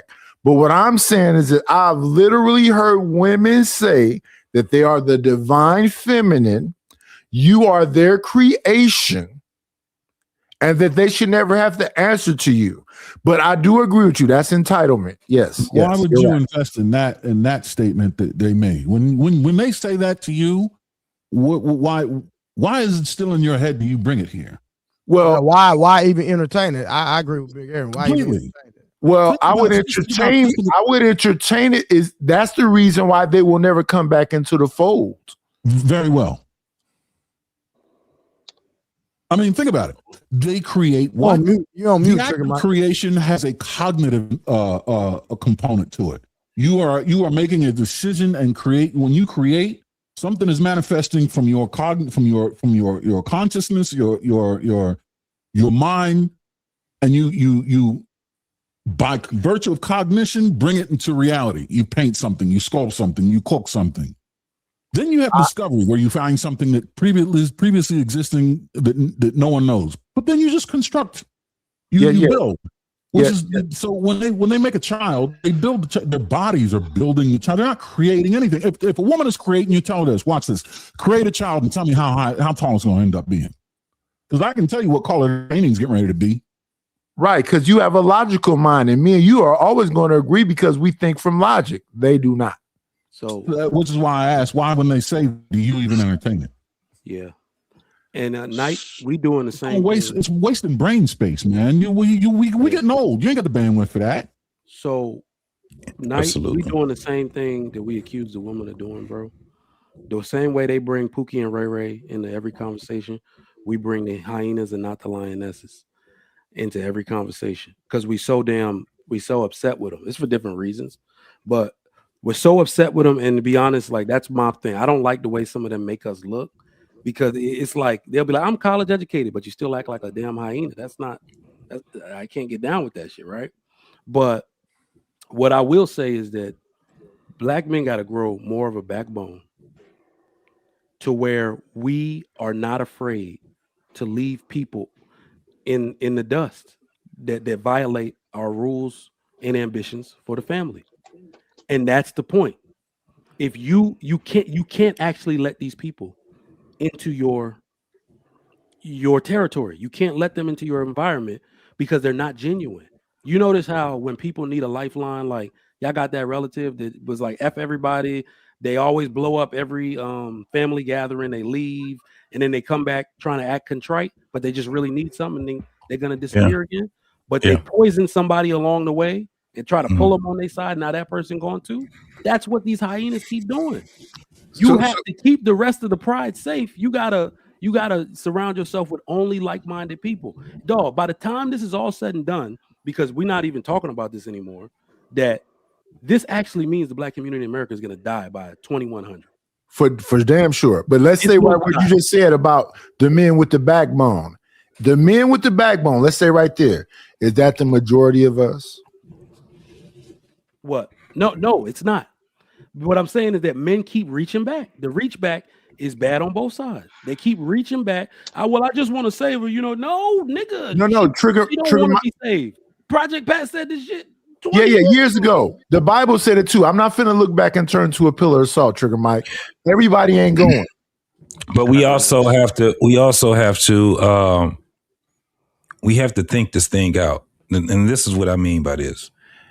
I've seen many of men that are not with the mother of their children that actually they put the thing together where them and the mother of their children, she's still following his lead. Even though they're not in the same place, he ain't got to go through the courts to get his children. He ain't got to, you know what I'm saying? He makes sure that she's still okay. He makes sure that she don't have to want for anything when it comes down to it. It's kind of like the logical thinking that I've seen a lot of men do. Even though they're not together, you would see him and that woman still, you would think they're like, still together, right? It's the same thing. This is one of the things that kind of got me and my kid's mother kind of back together, right? We're not a item together or nothing like that, but man, we was apart for 20 plus years, right? Divorced for 20 plus years.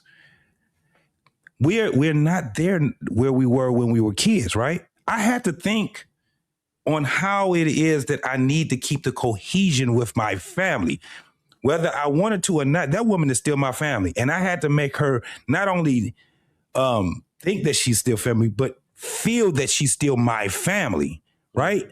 I got grown kids now. We ain't out here fighting for custody and all that shit no more.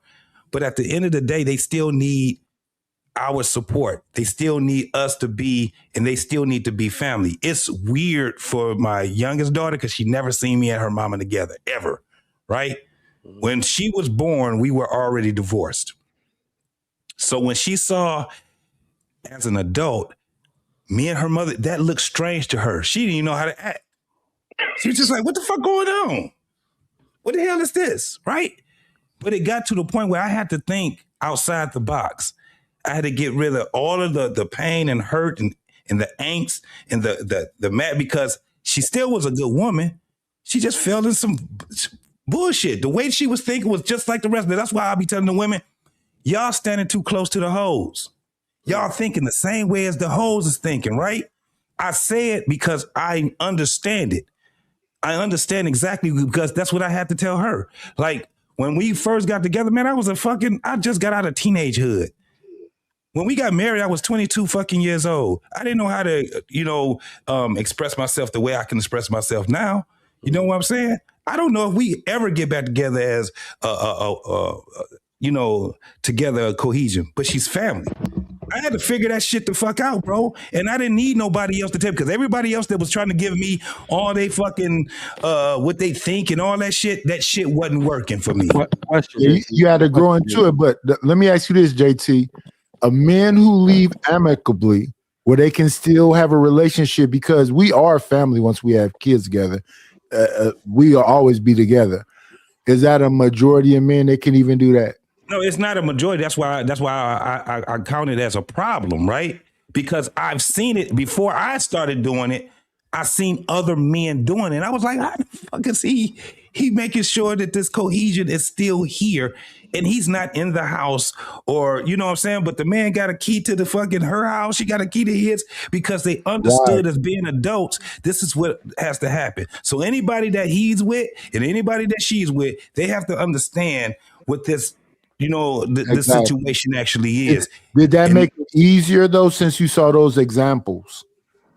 It make it very much easier, because there's no pressure. I don't have the pressure that I had, trying to be back in the item and all that stuff, because we just family now. You know what I'm saying? Yeah.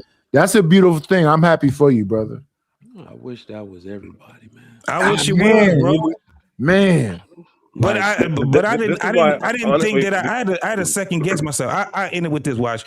I had to second guess myself also because I was like, did I just pick, did I pick wrong? You know what I'm saying? I went through a whole bunch of shit because I was like, man, the shit that we were going through, I was just like, this shit is like everybody else's shit, but it really wasn't, right? Because I can trust her. We still got fucking insurance on each other, man. What the fuck? That What's was going like, I on, ain't never everybody? took that insurance off of you. Hey, You know what I'm saying? What's- So it was like, What up, Trucker? Hold on, Yeah, y'all. Let please, Trucker bro. get in there. Hey, real what's quick, up, and y'all? then what up, Truck? And we hello, gonna let- Rose. we gonna let Goofy Rose talk. Yeah, hello, Rose. Hey, Rose. First, I just Good evening, I'm sorry everybody. about Trey, that was not a warm that. welcome, unfortunately. Please don't do that next time. Lord All right, Goofy Jesus. Rose. Goofy Rose, Lord. Um, I'm just up here for a little bit, but I said something in the comments. I don't even know if you read it because I'm over here driving on the road and I'm listening. Y'all black men gonna have to get to the point again where y'all gonna have to let them. Y'all gonna have to stop protecting them from their own selves. That's plain and simple. Everybody ain't gonna make it. Everybody ain't gonna make it. That's all What's it up? is. Like at some point, y'all gonna have to stop trying to do this whole Captain Save a Hole type shit, and find a woman that actually respects your purpose and most definitely respect your last name. It's just that simple. It don't have to be trying to run 10 miles and 99 yards. And, bro, it only take one. That's it. At an early age, you said you good. What's an early age, Trucker? If you could find one in the early 20s, you good. Why do you tell men to do that when you know doggone well a man is in his whole phase at that age? So why would you even That ain't always encourage? true. Why majority? We speak in majority, right? Do you think majority Hmm. of men in their 20s, early 20s, want to settle down with just one woman? Do you honestly think that? What It's about a the lot woman? of men that want to settle down. Matter of fact, I can guarantee you the same men that was running the streets is the same men that probably got some type of regret by not settling down with that one woman they had. Right, but Especially with this. the regret is not felt or had until they're about 30 or 40, and then they look back and we end up on these panels with those age men verbalizing those Hmm. regrets. So how do Hmm. you, Rose, you like? I mean, I'm speaking facts. So how do you I No, mean, feel? watch this. No. How watch it? Trucker, Real Trey, quick, don't come Trucker. handle your Trucker, well, no, business. watch it, Your watch it. business. Rose. You did Nah, that Rose. last night, Trey. Rose. Don't do that, Rose. No, you did that last night. Just You let me cut me chime in out. real quick, god dang. Hold on, because you made a statement. No. I'm trying to figure out because you said men are in that phase in their 20s, right? Yes. Did you not say that? Yeah. So I want Trucker, Trigger Mike, JT, and Big Aaron to really think back, right?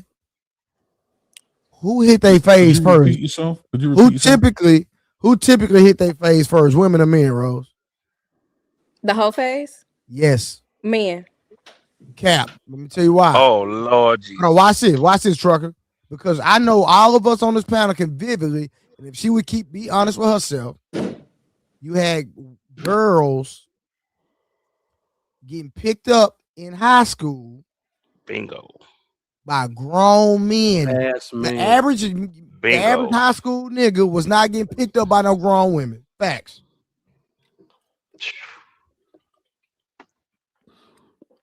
So you said that to say what? Because that doesn't negate the fact that boys that age were Usually not. girls were getting ran through by niggas before niggas was goddamn running through women.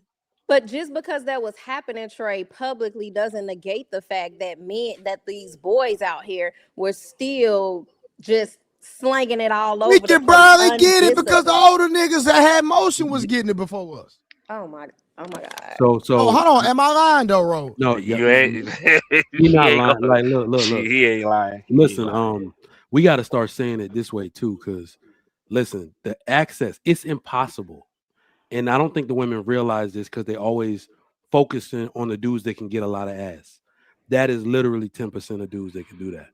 They got to be super in shape, super handsome, or athletic, or something like that. The rest of the dudes are looking up to this dude like, nigga, can you just get her to bring a friend? Goddamn. Right? But you exist as a woman with a box. You can go outside right now and be like, I'm ready to have sex, and somebody gonna jump right behind that ass. All right. Men do not have that power. Rose, turn that camera on. Let us see that Kendrick cam. Don't do that, Trey. But Yeah, I don't know, Trigger. So, but I don't know, Trigger, Mike, because in 2026, in my book, niggas ain't got no reason to be still out here Hey, fumbling. Trucker, hold on, y'all. We letting out the corner. She never answered the question. No. Rose, is that Nah, not a Trey, fact? because I was talking first and I had him in the corner. You came caping You for did the brotherhood, wait, and now have you who trying in to the put me corner? in the corner. I know how you work. We talk You personally. didn't. Stop playing. She didn't have All me right, in the well, I'm corner. gonna fall back, and then I'm gonna put you back in the corner. Go ahead. Okay. Go ahead. You say you had Truck in the corner. Go ahead. Yeah, I'm She dropped off. She'll be back up. yeah, she ain't have me in no corner. But again, I mean, she keep, I mean, that's what I'm saying. Like in 2026, fellas, y'all got to stop protecting these women from themselves, bro. Like at some point, they're giving y'all the message. Now it's to the point now where he she ass dudes is going worldwide saying black men is the cancer of the community, and a bunch of women agreeing with it. So again, rock with the women. That's gonna respect your last name and your purpose. It's just that simple. Because it's just too much information. Y'all can go on the Instagram and see how they present themselves to the world, how they treat their kids, all of that stuff that you would have to sit down and actually work with, and all this other stuff is right there in your face. And then y'all and a lot of dudes, unfortunately, keep falling for the goofy stuff because they got a pretty smile and a fat ass. What's Like the it is goofy not stuff, Trey? worth it. What's the goofy stuff? that mouth. You know what? The goofy stuff. No, she asked a real question. She asked a real I question. did. So the goofy stuff is it's like straddling the fence. We got JT said the women who are portraying themselves as ladies and the ones that want to be taken seriously, they still like doing hoe shit. They like standing too close to the hoes, right? It's straddling the fence. We're not allowed to do that. You're gonna get called out as a dude if you do that for too Big long. facts. The women don't Big call each facts. other out. Y'all pretend like y'all can exist in both worlds and you can't. And it affects it, what it really does. And forget trying to control somebody and what they do. Men don't actually start to care more about that till they have the family, because now you got to be an exemplar for our daughter. And ain't no way I'm about to be correcting my wife on some shit, on some school age shit. You're supposed to know better than this, right? So we have a real problem with that, and I've noticed. And the sisterhood is so powerful that women are afraid to stand against it, speak against it, and they're extremely prone to the trends that the sisterhood wants to see from them. Right? So they're afraid to live a good life and be submissive to their husband, even though he take care of everything and do what he's supposed to do. They don't want the backlash from the sisterhood. That's the bullshit we talk. They don't want the backlash from living a good life. So let me ask you this: define a good life, and we can go from there. I'm sorry. What's your definition of a good life? Because I've been on this panel, everybody defined things in ways that I could not imagine. So let's start there, Trigger Mike. What's your definition of a good life that they would get backlash for? I'm sorry, I don't even understand the question. Are you saying that the man providing a good life? Well, yeah, because you were saying that the sisterhood will give a woman backlash for living a good life, being No. submissive. I said for being submissive to her husband. Right, and living a good life. Is that not what you said? Yes. So, well, this is actually what I mean by that. Good life, by what I mean is that being children focused, like, in fact, the easiest way to say it, if you perform in your nature as a woman, the sisterhood will give you backlash. If you If you're say, a I ain't going housewife. after this job opportunity right now because I want to focus on my kids, they will give you backlash for that. They do not like anything that is not girl boss ish. They do not like anything that seems like a man like you're cooperating with him and not operating in your own agency. They give you backlash for that. That's what I meant. Mm-hmm. Okay, what type of backlash have you heard of women giving those type of women? Rose, do you follow instructions? I absolutely follow instructions. I'm Do you very like? good at Do following you like for a instructions. man to tell you no? I already told you that no, I don't like for him to tell me no. Oh But man. but no, let's keep going. I also told you that I also told you that if there's a man in my life that's in that position, he's not gonna, even if no, I don't like for him to tell me no, I'm still not gonna go against that because I don't agree. So tell the whole story, Trey, because y'all try to use bits and pieces of what I said to fit y'all narrative. Okay, and trigger my. If just think about a woman that don't like for her man to tell her no. In reality, what do you think he would experience in reality?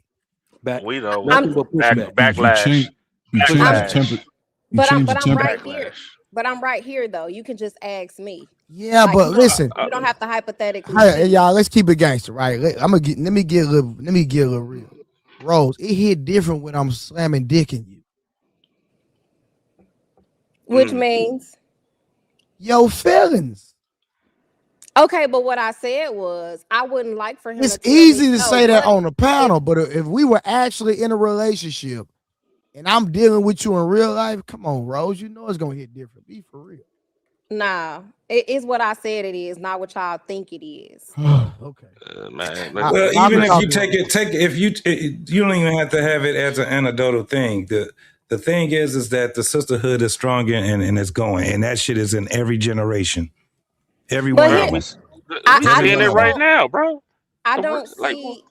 But that's why I'm asking y'all what. I'm sorry, Trucker. That's why I'm asking y'all what backlash do you see those type of women are getting when they actually have a good man that's of leadership quality that they're submitting to. I'm not talking about submitting to a man. Rose. I know we not gonna pretend like we don't see. Nah, and we can't pretend like it. So Rose, this is not our I don't even like to give my opinion because that's just gonna give you the opportunity to fight back.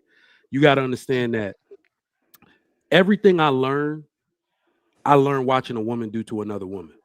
You do realize that men talk shit like we learn from y'all how y'all treat each other.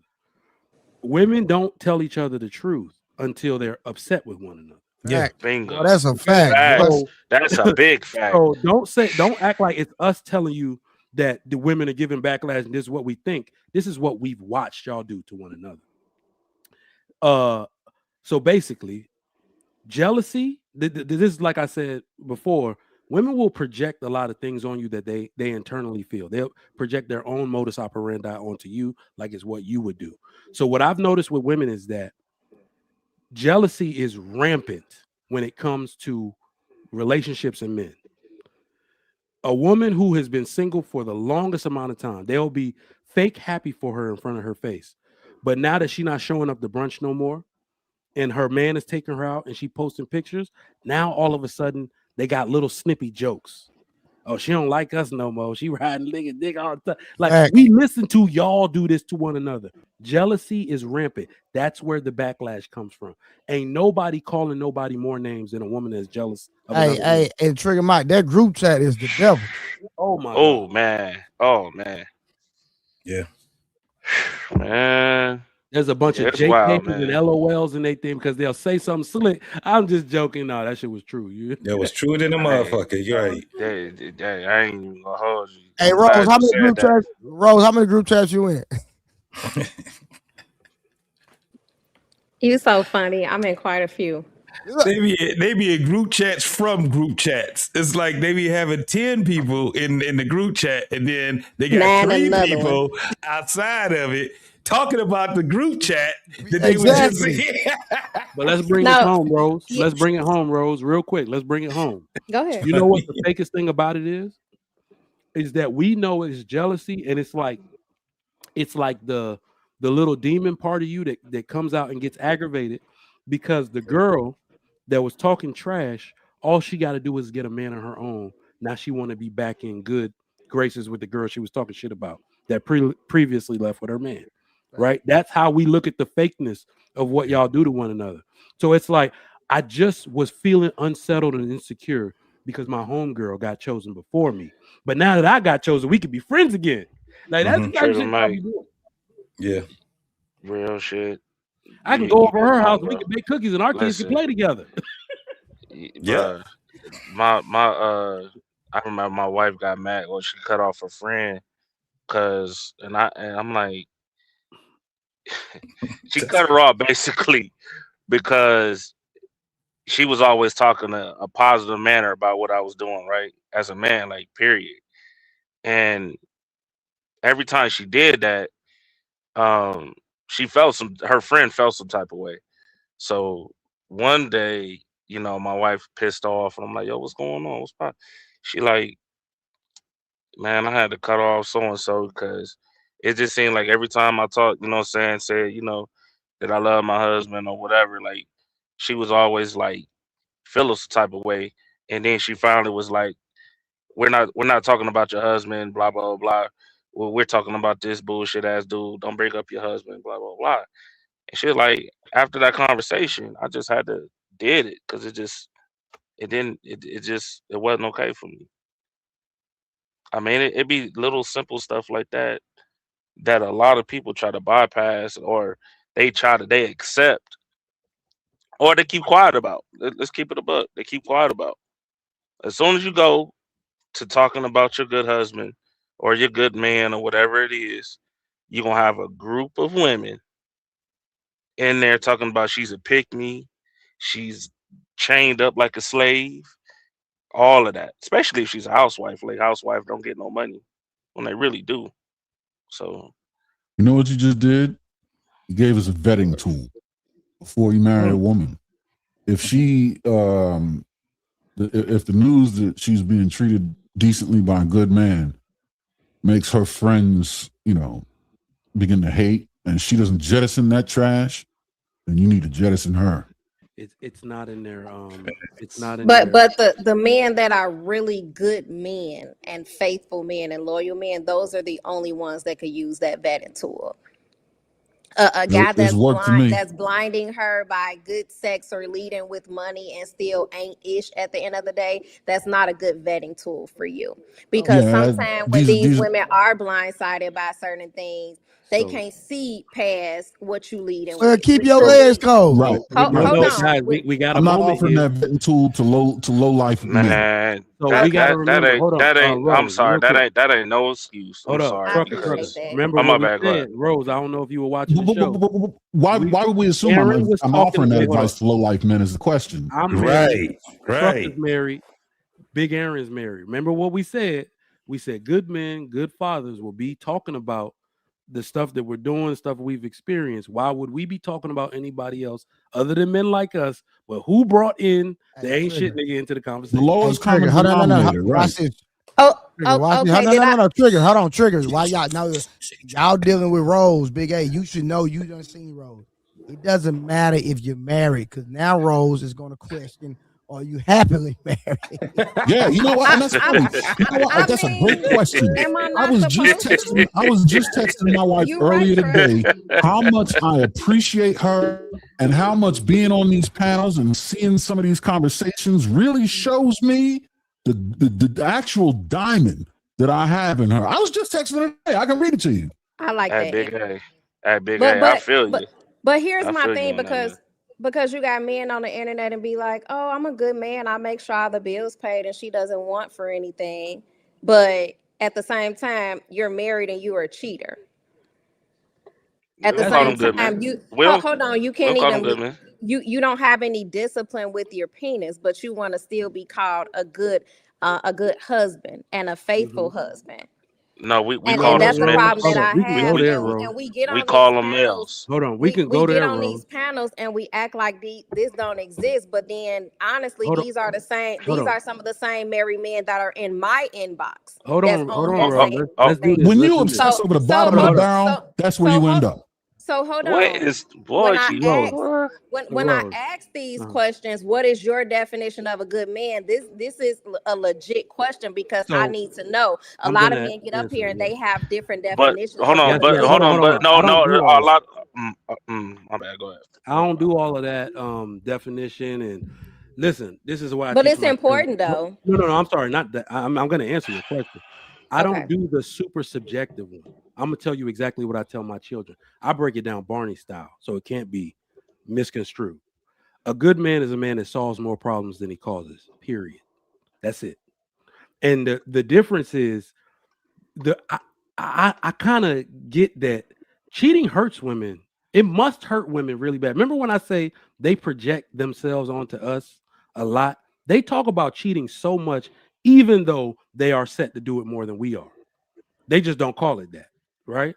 Because I don't condone, I'm sorry, a wife and a husband, they might not condone cheating between one another, but there are multiple facets. Like there are very multiple facets that are within a marriage. A dude can be a good father and not a good husband, a great father and a cheater. He could actually be that, right? People are multifaceted like that, right? So if I think what you're doing, Rose, is you're doing the one mistake disqualifies him type thing. And yeah, we don't condone that, but that's between those two people, right? People are very much so there's way more layers to them than either something they did or whatever, because that's usually where we get the contention in these conversations. A man could be doing right for 29 and a half years. He cheats once. He a bad man and ain't never done nothing for nobody. I don't really like that because it's the opposite for women. The second you do something bad, you're going to make an excuse for it and you're going to want society to exonerate you. So let's peel back all those layers. Hold on, Rose. Before you respond, how do you feel about what Trigger Mike just said? If a man has been faithful, loyal, providing, protecting, and everything for 20 plus years, and he messed up one time, does that make him a bad man? I don't think it makes him a bad man. It makes him a bad husband because he's no longer honoring that commitment and those vows that he made to that woman at the altar before those people went before God. So that one decision supersedes everything. See, we asked her what she think. We got to respect what she think. So I disagree respectfully. That doesn't make him a bad husband. That makes him a cheater and a person who broke his covenant with God. That's what I'm saying. If you're going to blanket statement somebody because of one mistake, well, let's label every goddamn body then. How many women got a bank account apart from their husband? Some do, yeah. So absolutely. you're a bad wife, right? But I'm not gonna say that. I'm not gonna blanket a woman for that. That's a horrible that's example. Dishonest. That's a horrible Y'all know example. financial. What is it called? Financial infidelity is about to take the place of sexual infidelity. Is the reason people breaking up. Here's my thing. In those vows, did they say that they wouldn't or would have separate bank accounts from their husband or wives? But at the altar, it did say that you're creating that covenant between that one person. It didn't say between her and the whole community. So I think that's different. Isn't that setting you two asunder when you do that though? What say in that the again, vows? Aaron?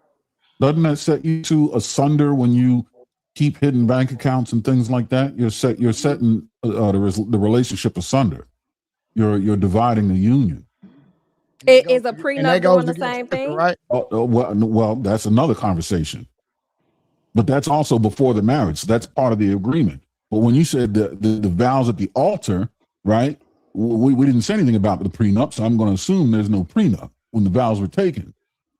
Now, if there's a prenup, right, that changes the obligation. Right. I do believe either way on either side, if there's anything hidden as far as a bank account, I do think that's absolutely that's crazy. I wouldn't agree with that at all. But there you go. Trigger Mike, bad wife. She said. Exactly. No, I don't think that makes her a bad wife. That has nothing to do crazy with wife. Sorry. With the Hey, hold on. Hey, Rose. Hey, Rose. Hey, hold on, Trucker. Hey, Rose. No. I'm about to be real petty. You hid how you felt about the Roku remote. Because there's something that I was not willing to leave him for.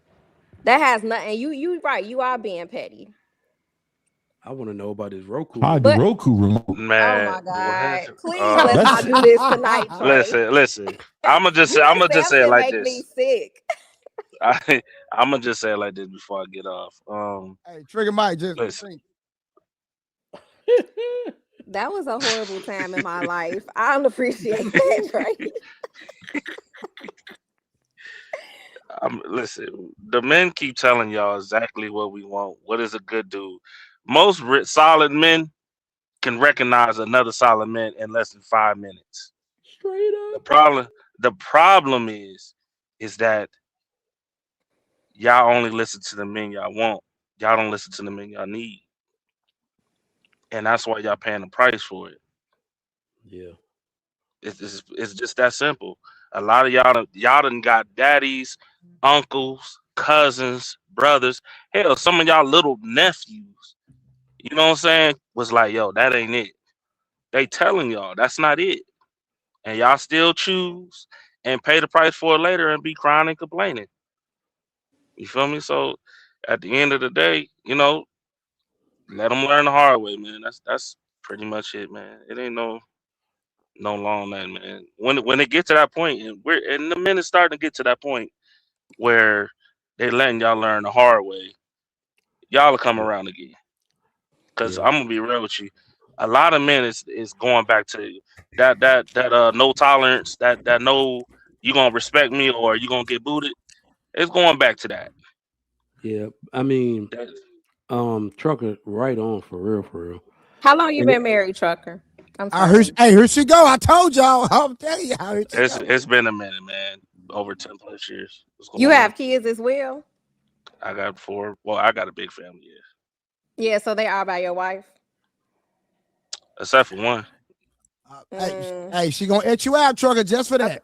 She ain't gonna etch him out because then she about to find something different. Trucker ain't the he. Listen. She can't say nothing. I'm happily married, successfully married. Listen, I'm successfully married. You feel me?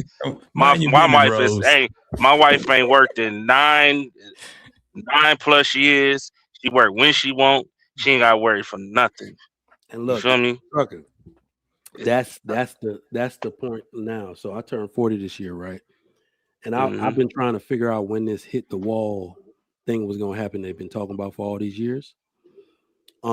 Because my wife has so many, like, you know, she got half of her sisters are married, the other half are not married, right? And they never listen. When I talk, but now they listening now, right? Because you mean when it's too late. Remember when I told you that they're at war with their nature? That's the gender war.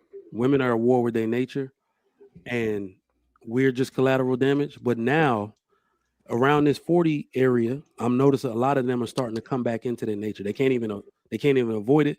They can't ignore it.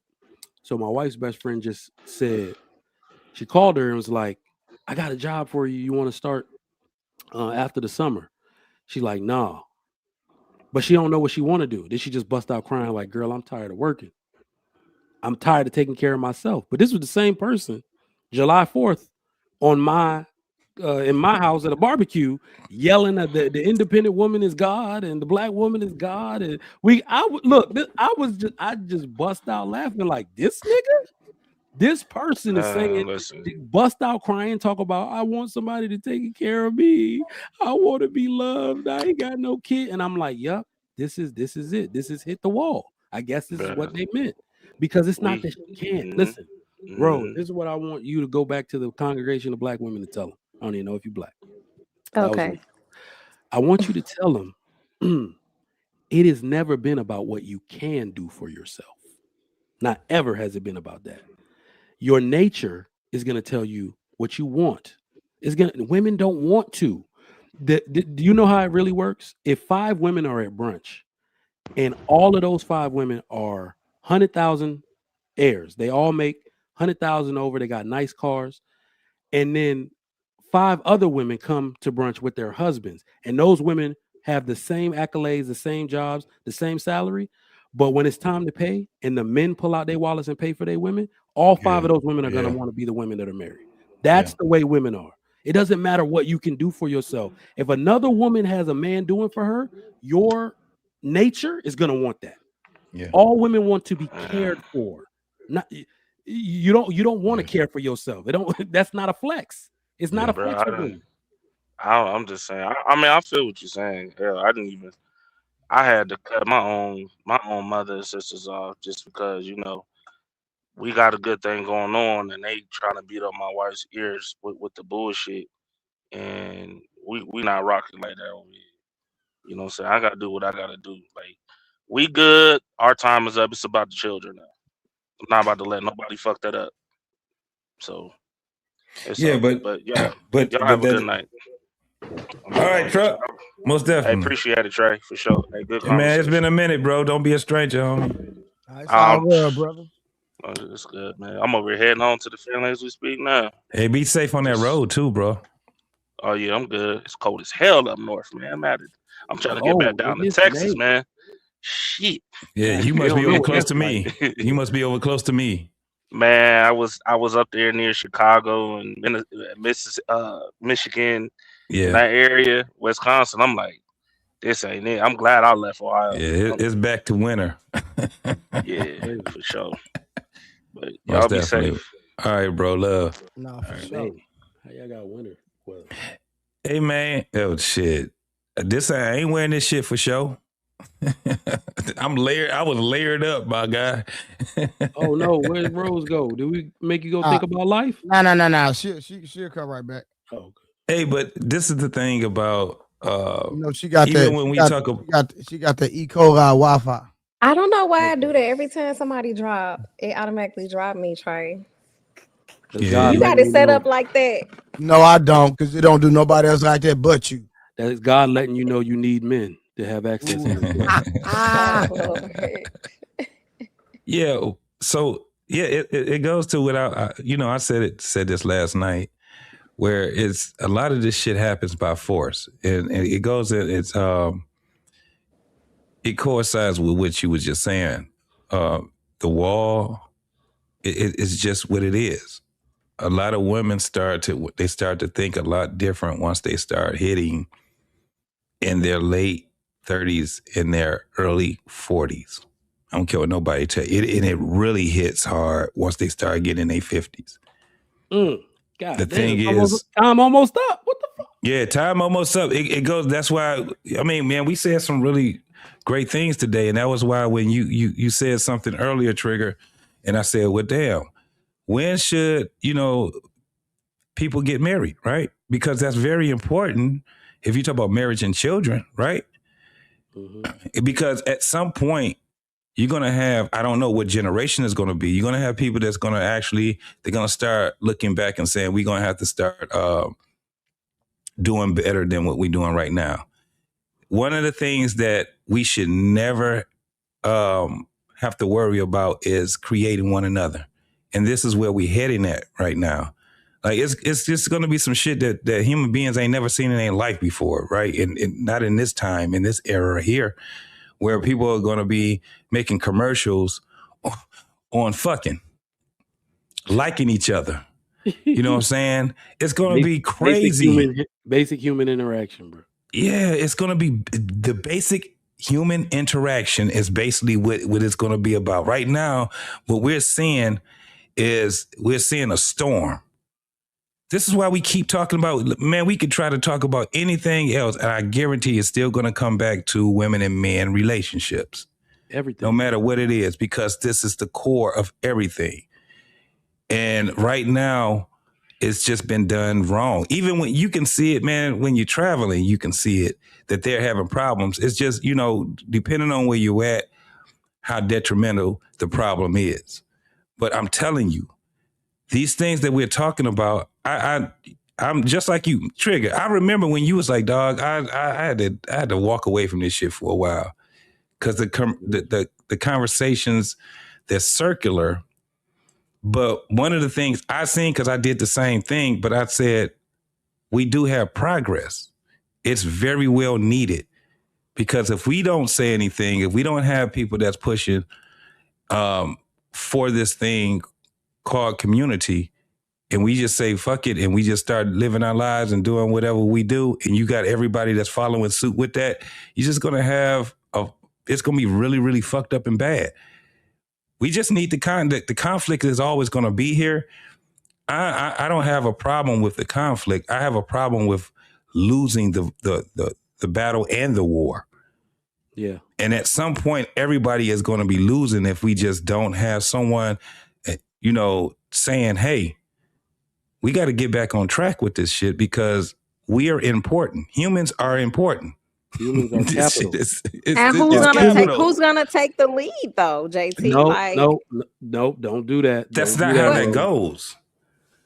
That's not how that goes. Because the people that it take, because the answer to your question is already here. It's already in there. No. So Rose, I gotta ask you a question. Because this is where sorry, go ahead. No. She said who take the lead? Trey always trying to come for me. No, but that's a serious question though. No, I'm gonna answer your question. I'm sorry, I have to answer your question with a question. Because what that is a deflection. We've been on YouTube a long time. We know what all of them look like. Every man, every black man that is interested in seriously pursuing a female, when y'all have this discussion, which is what you're actually supposed to be having on dates, you're supposed to be talking about family and how many kids people want and all that type of shit. You got to ask a woman this straight up. When she tells you what her idea of family is, the very next question is, under whose leadership? Rose, great. You want a family with a man or a black man under whose leadership? Under the man's leadership. And I'm glad you said that. I believe that too. But that's how we get back to what this is not. So not only do we have, I'm not going to exonerate black men, right? Not only do we have a problem with leadership, we have a problem with followership. Mm-hmm. All right. And let me tell you something as an established leader. Like I got the raw end of the deal, right? I'm a first generation American, oldest born, Navy, all that type. They just kept putting me in the lead for shit. I'm actually trying to take a back seat for the rest of my life. I don't want to lead a goddamn thing outside of my family ever again. Right. But let me tell you something, as somebody who's just been forced to lead their whole life, the best leaders they lead with their choices. I don't pick troublesome women. When people say stuff like you said, where you were like, well, are the men gonna lead? It's like, no, the men would go ahead and give me any pushback. Well, that's not what I said, but I understand. I was gonna say, give me any type of pushback as a woman. I'm just gonna go to the woman who is the least problematic. Because this is the woman that needs to exact my vision in the house when I'm gone. Right. So that's why I say under whose leadership. All the men that are capable of leadership do not pick problematic women. So we have a problem with followership. Stop pushing back. All that type of stuff. Hold on. Followership on whose end? The woman? Yes, you know who it is, Rose. Stop acting on the woman. So here's what I'm saying. I don't know your background, but just statistically and historically, black women have not had their fathers in the home. So the word of a man being final or having the final word or authority over a situation is foreign to a lot of them. But here's the bad part. Yeah, go ahead. Can you honestly say that a lot of men have actually had to follow somebody before to become a great leader? A lot of men think because they're natural born, they're a man by, from a scientific standpoint. Black men have a lot. Black men have a lot to learn, of course, like every man does. But here's actually the scientific part of it. Men are wired for hierarchy. If men don't fall in line, they get put out the group. So all men have that structure, like it's in our nervous system. It's in our. You said all men or majority? No, like in our nervous system to shut up and follow the person who's the most competent, right? So at some point, a man, like even looking at the structure of work, that's why women usually look at men that can maintain a job. Like he get up at the same time every day, he go to work on time, and he maintain that job for years. That is a good example of followership. That's the best example. Those men that can't keep a job, those are the ones that you could say have a problem. Yeah. Right. But he knows the established order of things is shut the fuck up, big dog talking. And if I do this long enough, one day I get to be big dog. That is the unspoken agreement between all of us. But hold on. Women, y'all will question pure logic.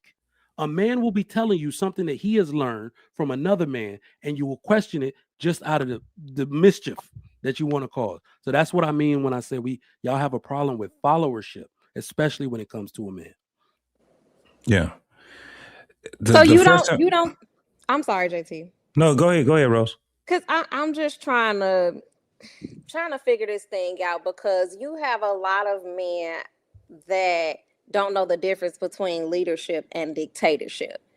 And I think the type of men that Trigger Mike is talking about more so fit that dictatorship, because a lot of men have that me mentality, right? Not a we mentality, So they walk around, they want to beat their chest, what I say goes, and not knowing that a leader does listen to the followers to some extent. They do have their family's best interest at heart. It's not about just them and what they say and how they say. You have to think about how everything is going to affect their family. Do you agree? So not only do I agree, here's the truth of that matter. The men that you're talking about, black men are the least likely to be those men. To be dictatorship? You got to listen to me. They're the least likely. The men who were raised by their mothers primarily in this nation were black men. Black men listen to women more than any other group of men in America. They listen to the guidance of women. The men who behave like dictators in their are white, Indian, Asian, and African men, have the highest because that's their culture. A woman's word don't mean shit. It's only the black American man that is willing to negotiate with his woman.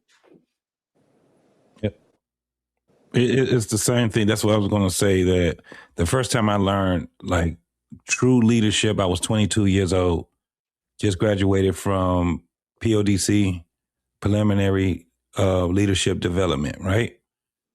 After I graduated, 2 weeks after I graduated, I was promoted to sergeant. I didn't even know what the fuck that meant. All I know is I just wanted more money. That responsibility also came with accountability. Mm-hmm. And it molded me into being the type of leader that I would be from thus far, right? And the reason being is because I had to know that I'm responsible for everything that's up under me, period. Mm-hmm.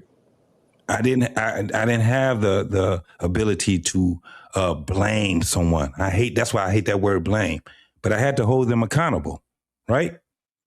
And this is at 22 years old. I had people up under me that was probably close to 10 years older than me.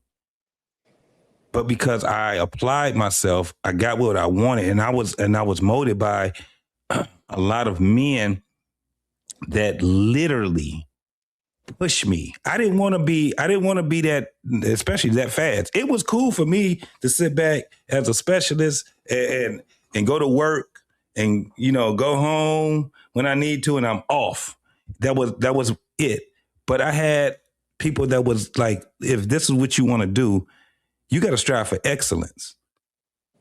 And it made it easier for me to sit back and say, okay, I need to change who I am. So therefore, if I want to be this so-called leader, I have to take accountability for everything. And that shit molded me, because that shit was not easy at all, especially at being 22 fucking years old. It was not easy at all. And once I got used to it, and then I went to other, levels of leadership, but it was just at a point where one of the things I had to learn was how to be stoic. It was another thing on how to be straightforward, how to be someone that was, when I say something, my word is my bond, right? I had to also understand to have a certain type, because I'm black, this is the craziest part. Because I'm black and I'm a black man, a lot of my subordinates that deserve to just get kicked out, I never kicked them out. I did other things and did other tactics. The craziest part, Trigger Mike, I've been out of the military, bro, for close to 30 years. I've been out of the military close to 30 years. It was a guy that was when I was an E6, he was my squad leader, right? Mm-hmm. My man he's getting out of the military. He's retiring as a W3. Okay. A W3, bro. He was one of my what I call a problem child, right? This motherfucker didn't want to be in the military, but he was from Birmingham, Alabama, and he was a street dude, all that shit. To see what I see in him now, I said, damn, when we talked, it was certain things he learned from me. Yep. That was it. And I didn't even know. They'll And he tell was you like, that man, at I the looked up to retirement you. ceremony. Man, this shit was it's crazy. A lot of all my partners, man, I got out as E6. I didn't even retire. But most of my partners they ended up, man, and I didn't think that they was going to make it. But these cats is first sergeant, sergeant majors, you know what I'm saying? They are warrant officers, all kind of shit, right? And it just got to the point where I just understood that leadership took accountability. And sometimes you just gotta bite the fucking bullet on a lot of that shit. But you gotta also hold your people accountable. That's why it wasn't hard for me to be a father. It wasn't hard for me to be, even like when I got out in the civilian world. It was kind of like that whole thing what you were just saying. I wasn't trying to be no fucking leader, but motherfuckers kept pushing me to it. It was, and that's just what it was.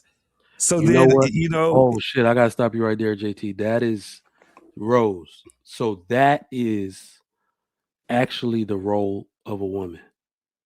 Oh shit!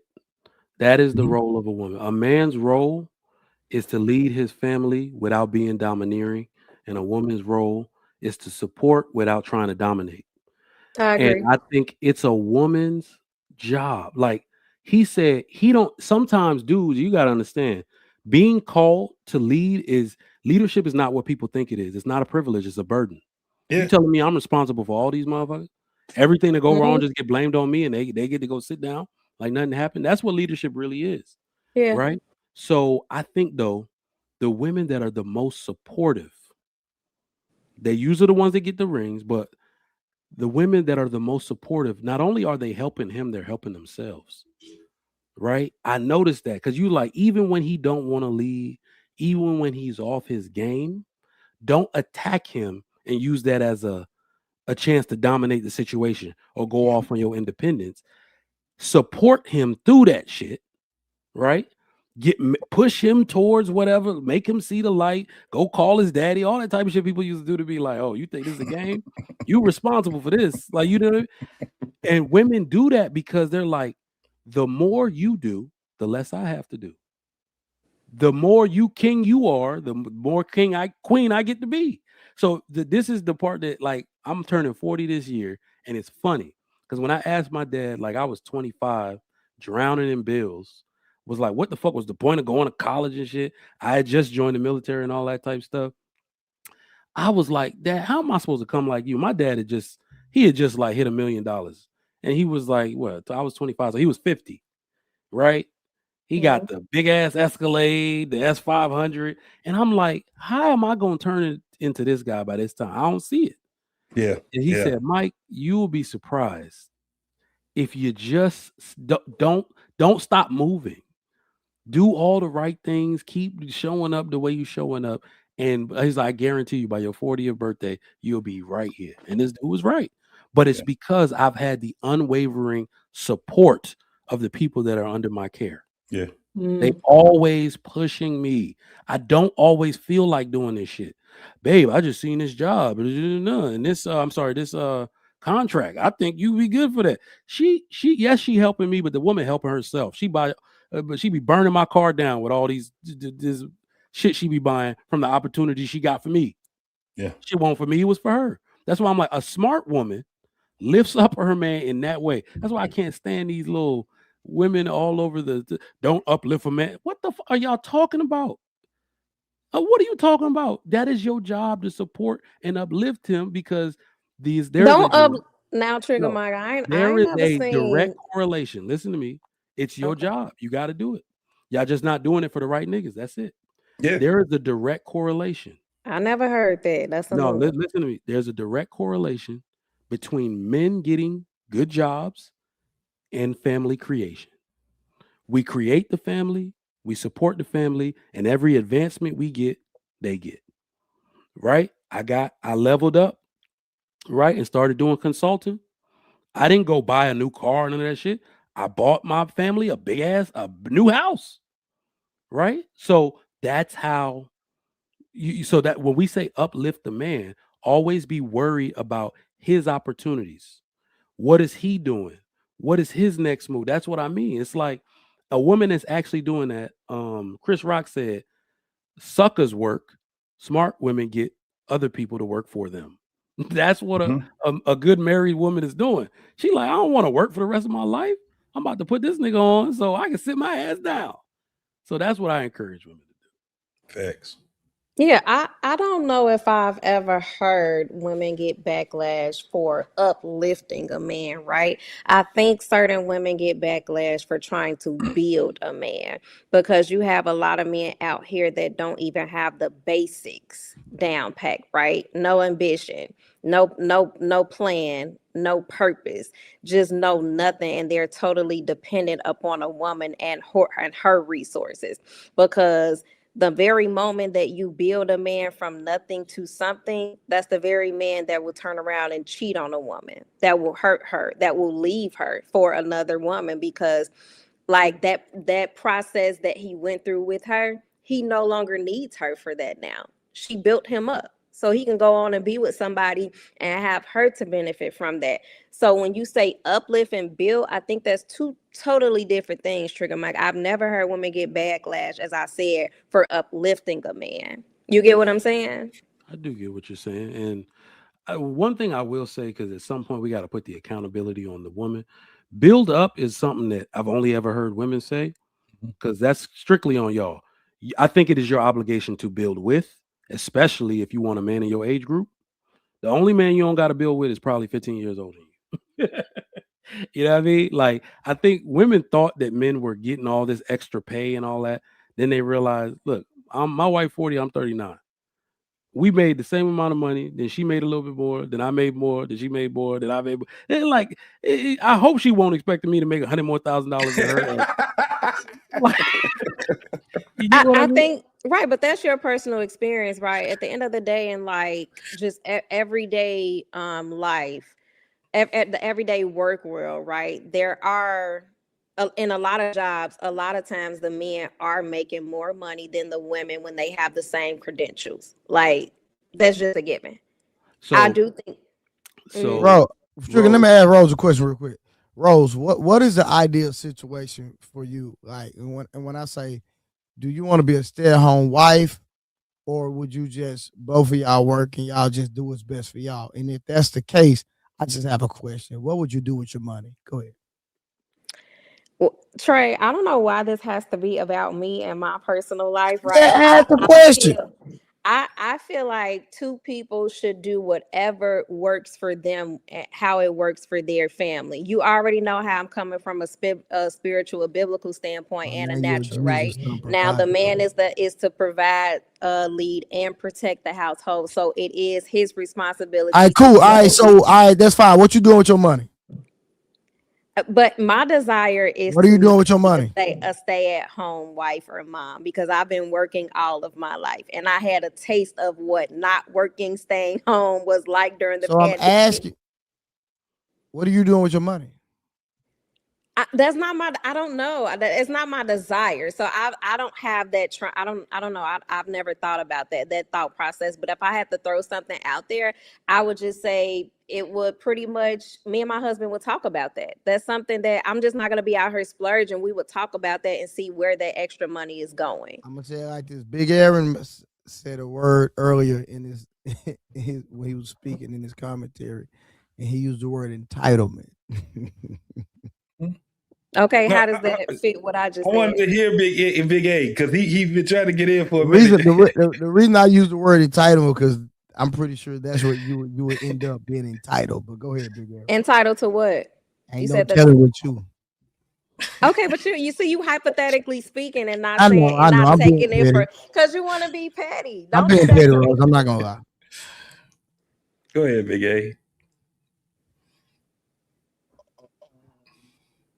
Miss Rose, what's the definition of a pick-me? From what they say, because I've been called one, a woman that wants to be just really picked by a man, that just does whatever she has to do to be picked by a man, from my understanding. Do you think sometimes, do you think oftentimes when a woman is dedicated to supporting her man, husband, that she would be called to pick me? From what society has defined, that is, yeah. This is, I think, the pushback Mike was talking about when he said the women, you don't see women getting pushback for supporting their husband when this is an indicator that they. Is he breaking up for y'all? It wasn't a big breakup, but I heard what he said. You didn't hear? You probably have to say it again to Big E. Right. So when you were saying to Mike, Trigger Mike earlier, that you didn't hear about women getting pushback for supporting their husbands, what we just outlined is the antithesis of that. That Well, when a woman is truly dedicated to supporting and uplifting her husband, she would be called a pick-me, which, as far as my awareness is concerned, is a derogatory term. I didn't know that. I would consider it pushback. Yeah, the way society has defined it, yes. Now, I do hear that term when I think Dina said it, when you're just male centered and you're all about what he has going on and you don't have your own self identity as a woman, whether you're in a relationship or not. Now, when it comes to somebody in a very exclusive relationship, or let's say a marriage, I've never heard anybody be a woman be called that term in a marriage, but not in a marriage. Yes, I have heard that. Does that make sense? I mean, okay, so the qualifier you're adding to it is with women that are in a marriage. Okay, I mean, if you never heard that, yeah, all right.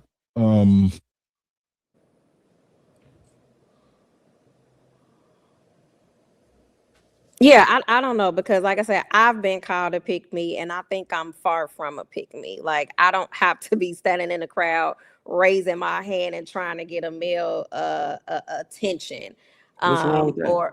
or a conversation, because okay, so you have quite a few different type of women. You have a certain, even men, you have women or men that could just come into a room and they demand the attention of a room and they don't even have to say anything. You have some women that have to go actually walk over to a man and beg for his attention and try to spark conversation. They're not getting chose, they're doing the choosing.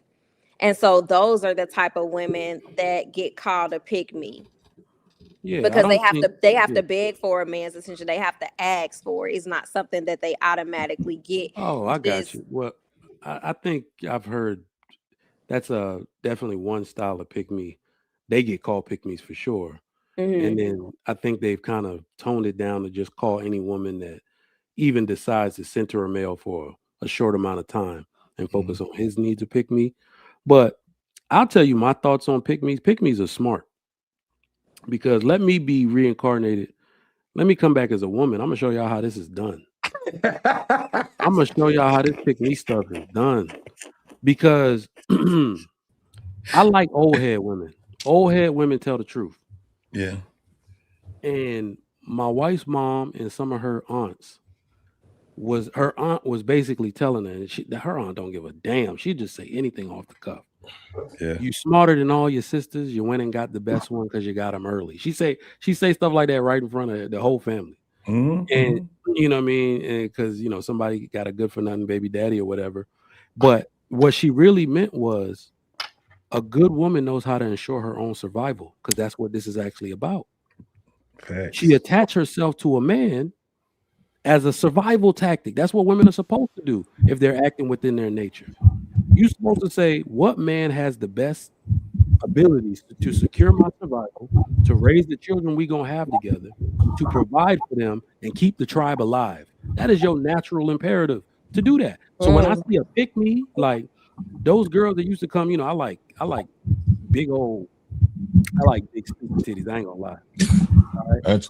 And somehow when I was in college, like I was really popular in college. I threw parties and stuff, and I'm a frat boy. So after I crossed, everybody like, oh, but the girls that knew I liked that, bro. If you should have seen some of them, how they were all in my face and this, that. You with that purple and gold trigger? No, I'm alpha. Okay. But you should have seen how.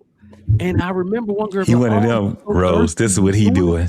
Oh, yeah. Look, they were like, you thirsty? You doing too much? You just and I'm like, you know what? This girl basically saying all these new dudes. She was AKA. All these new dudes, I gotta get the best one. Like, you know what I mean? And I kind of respected that because everybody was calling her a pick me, extra, this, that, and the third. But she got married to a man to take care of her ass though. So I've learned to respect these pick me types. Like, look, while everybody out here calling them names, these girls are in a big ass house with amenities and a gated community. So respect to them. Well, I don't. For having me up too. By the way, how's everybody doing on the What panel? up, though? What's happening? Watch the screen. You already know. Yeah, I was just surfing the net. I seen y'all. I was like, let me tap in and shit. Okay, welcome. Go ahead, Big A. Big A was about to say something. No, I just found it fascinating that we have this term "pick me," but no one ever said anything about "keep me."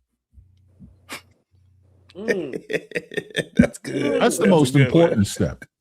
I stumbled in a little halfway. So, what's exactly the discourse around the term "pick me"? Once Big A finished what he had to say, we got you. No, that's it. The keep me.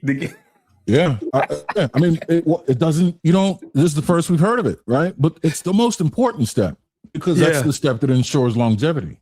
Yeah. Well, I think everybody's not built to be a part of that keep me process, right? Because you have some men that get certain women for egotistical purposes.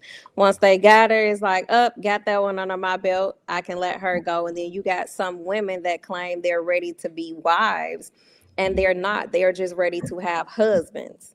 They're on the receiving end, the beneficial end. So I think that's the part where it gets a little bit tricky because everybody doesn't know what to do once you get something. They don't know how to maintain it.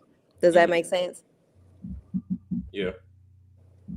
Yeah, but it doesn't explain why the term still doesn't exist. Yeah.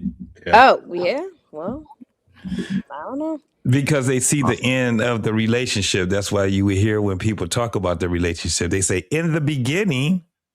You know what I think it is?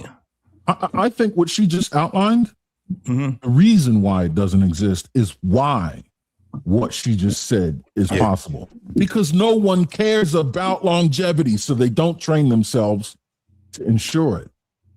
Because we never hear about keep me is why she seems to believe people aren't ready for that. Yeah, not even aware of it.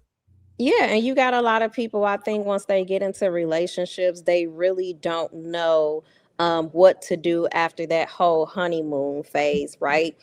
A woman has to know, like, it's not all about you. A man has to know it's not all about you. You're there to serve the other person, to have that person's best interest at heart. And it's not a two-way street all of the time. You have givers that have no limitations on giving, and you have takers that have no limitations on taking. But I mean, that's still. I mean, I feel like when people speak, objectively about like men and women, when we are speaking in regards to women, we often say people, and we don't really specify it to women. I mean, I feel like, the man's role in a relationship after the honeymoon phase. Most men know what to do. Most men have been groomed and trained, from birth. And what is that? to protect, provide, to just be an overall leader / threshold breaker in a relationship. That's ingrained. I can't say the same as being taught to women. From Well, you said a man knows what to do. You didn't say he was taught to do. So are you saying? to be taught is to know? Yeah, that's true. Growing up, yeah, we are always at least made aware of how to treat a woman. That's part of the rubric. Women aren't. Hey, hold on real quick, y'all. Rose, were you taught how to be a wife? No. You said what, Trey? Were you taught how to be a wife? Absolutely. Absolutely. By who? Now, first of all, I have I asked by who? Right? By my parents, my godparents, and my sister.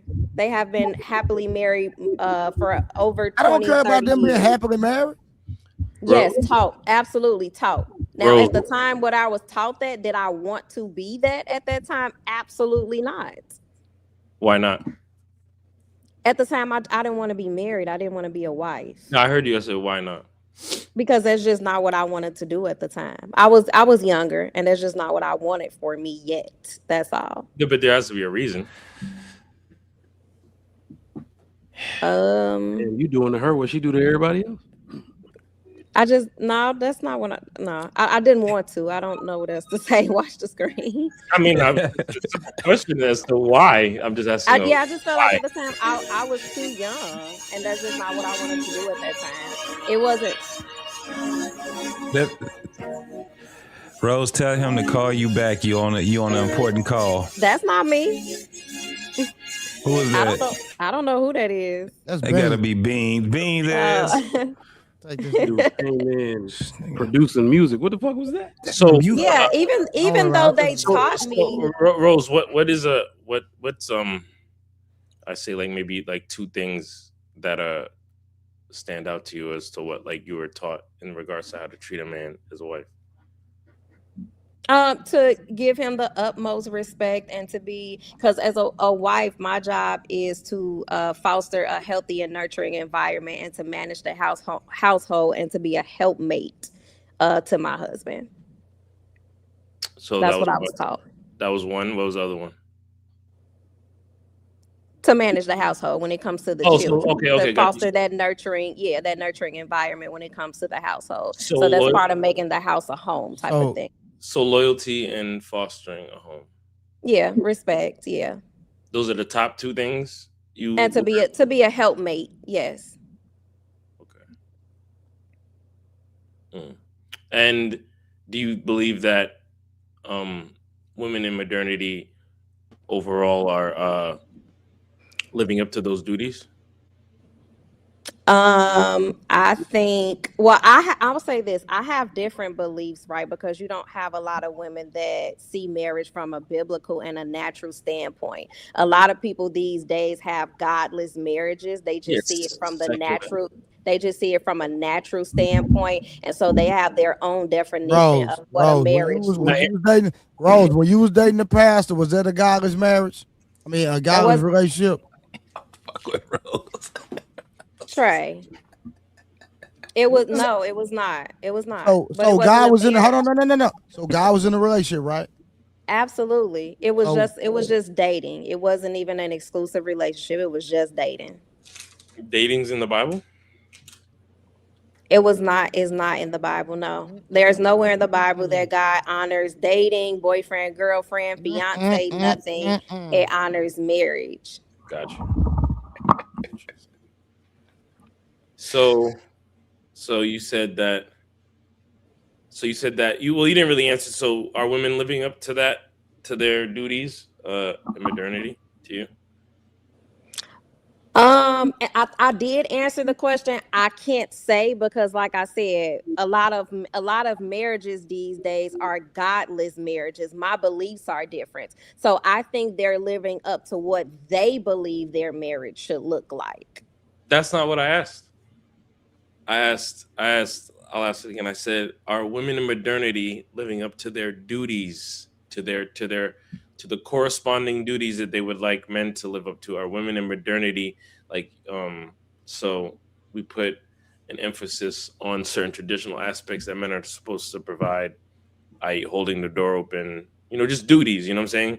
So I'm just asking, like, what are the corresponding duties and for women, and are they living up to those corresponding duties? I.e., like, a lot of women will say, like, oh well, we expected to birth children and stuff like that, but you see the birth rate is lowering, so they're not living up to their quote unquote duties that they like to speak on. So I just was wondering what you thought about that, because you can speak on that without being like religion has nothing to do with duty.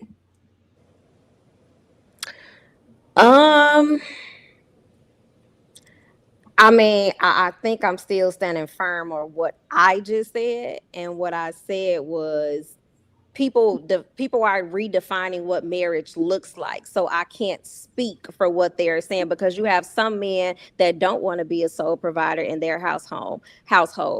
The woman is. So they're okay with that, and they're living up to that because that's what they agree with. I, on the other hand, I don't desire that for me, because that's not following the marriage from a biblical standpoint. So in other words, no, because you basically just said that women are trying to swerve into the man's lane. So in other words, no. But you have men that are trying to swerve into the woman's lane. Like so the answer to them would be no as well.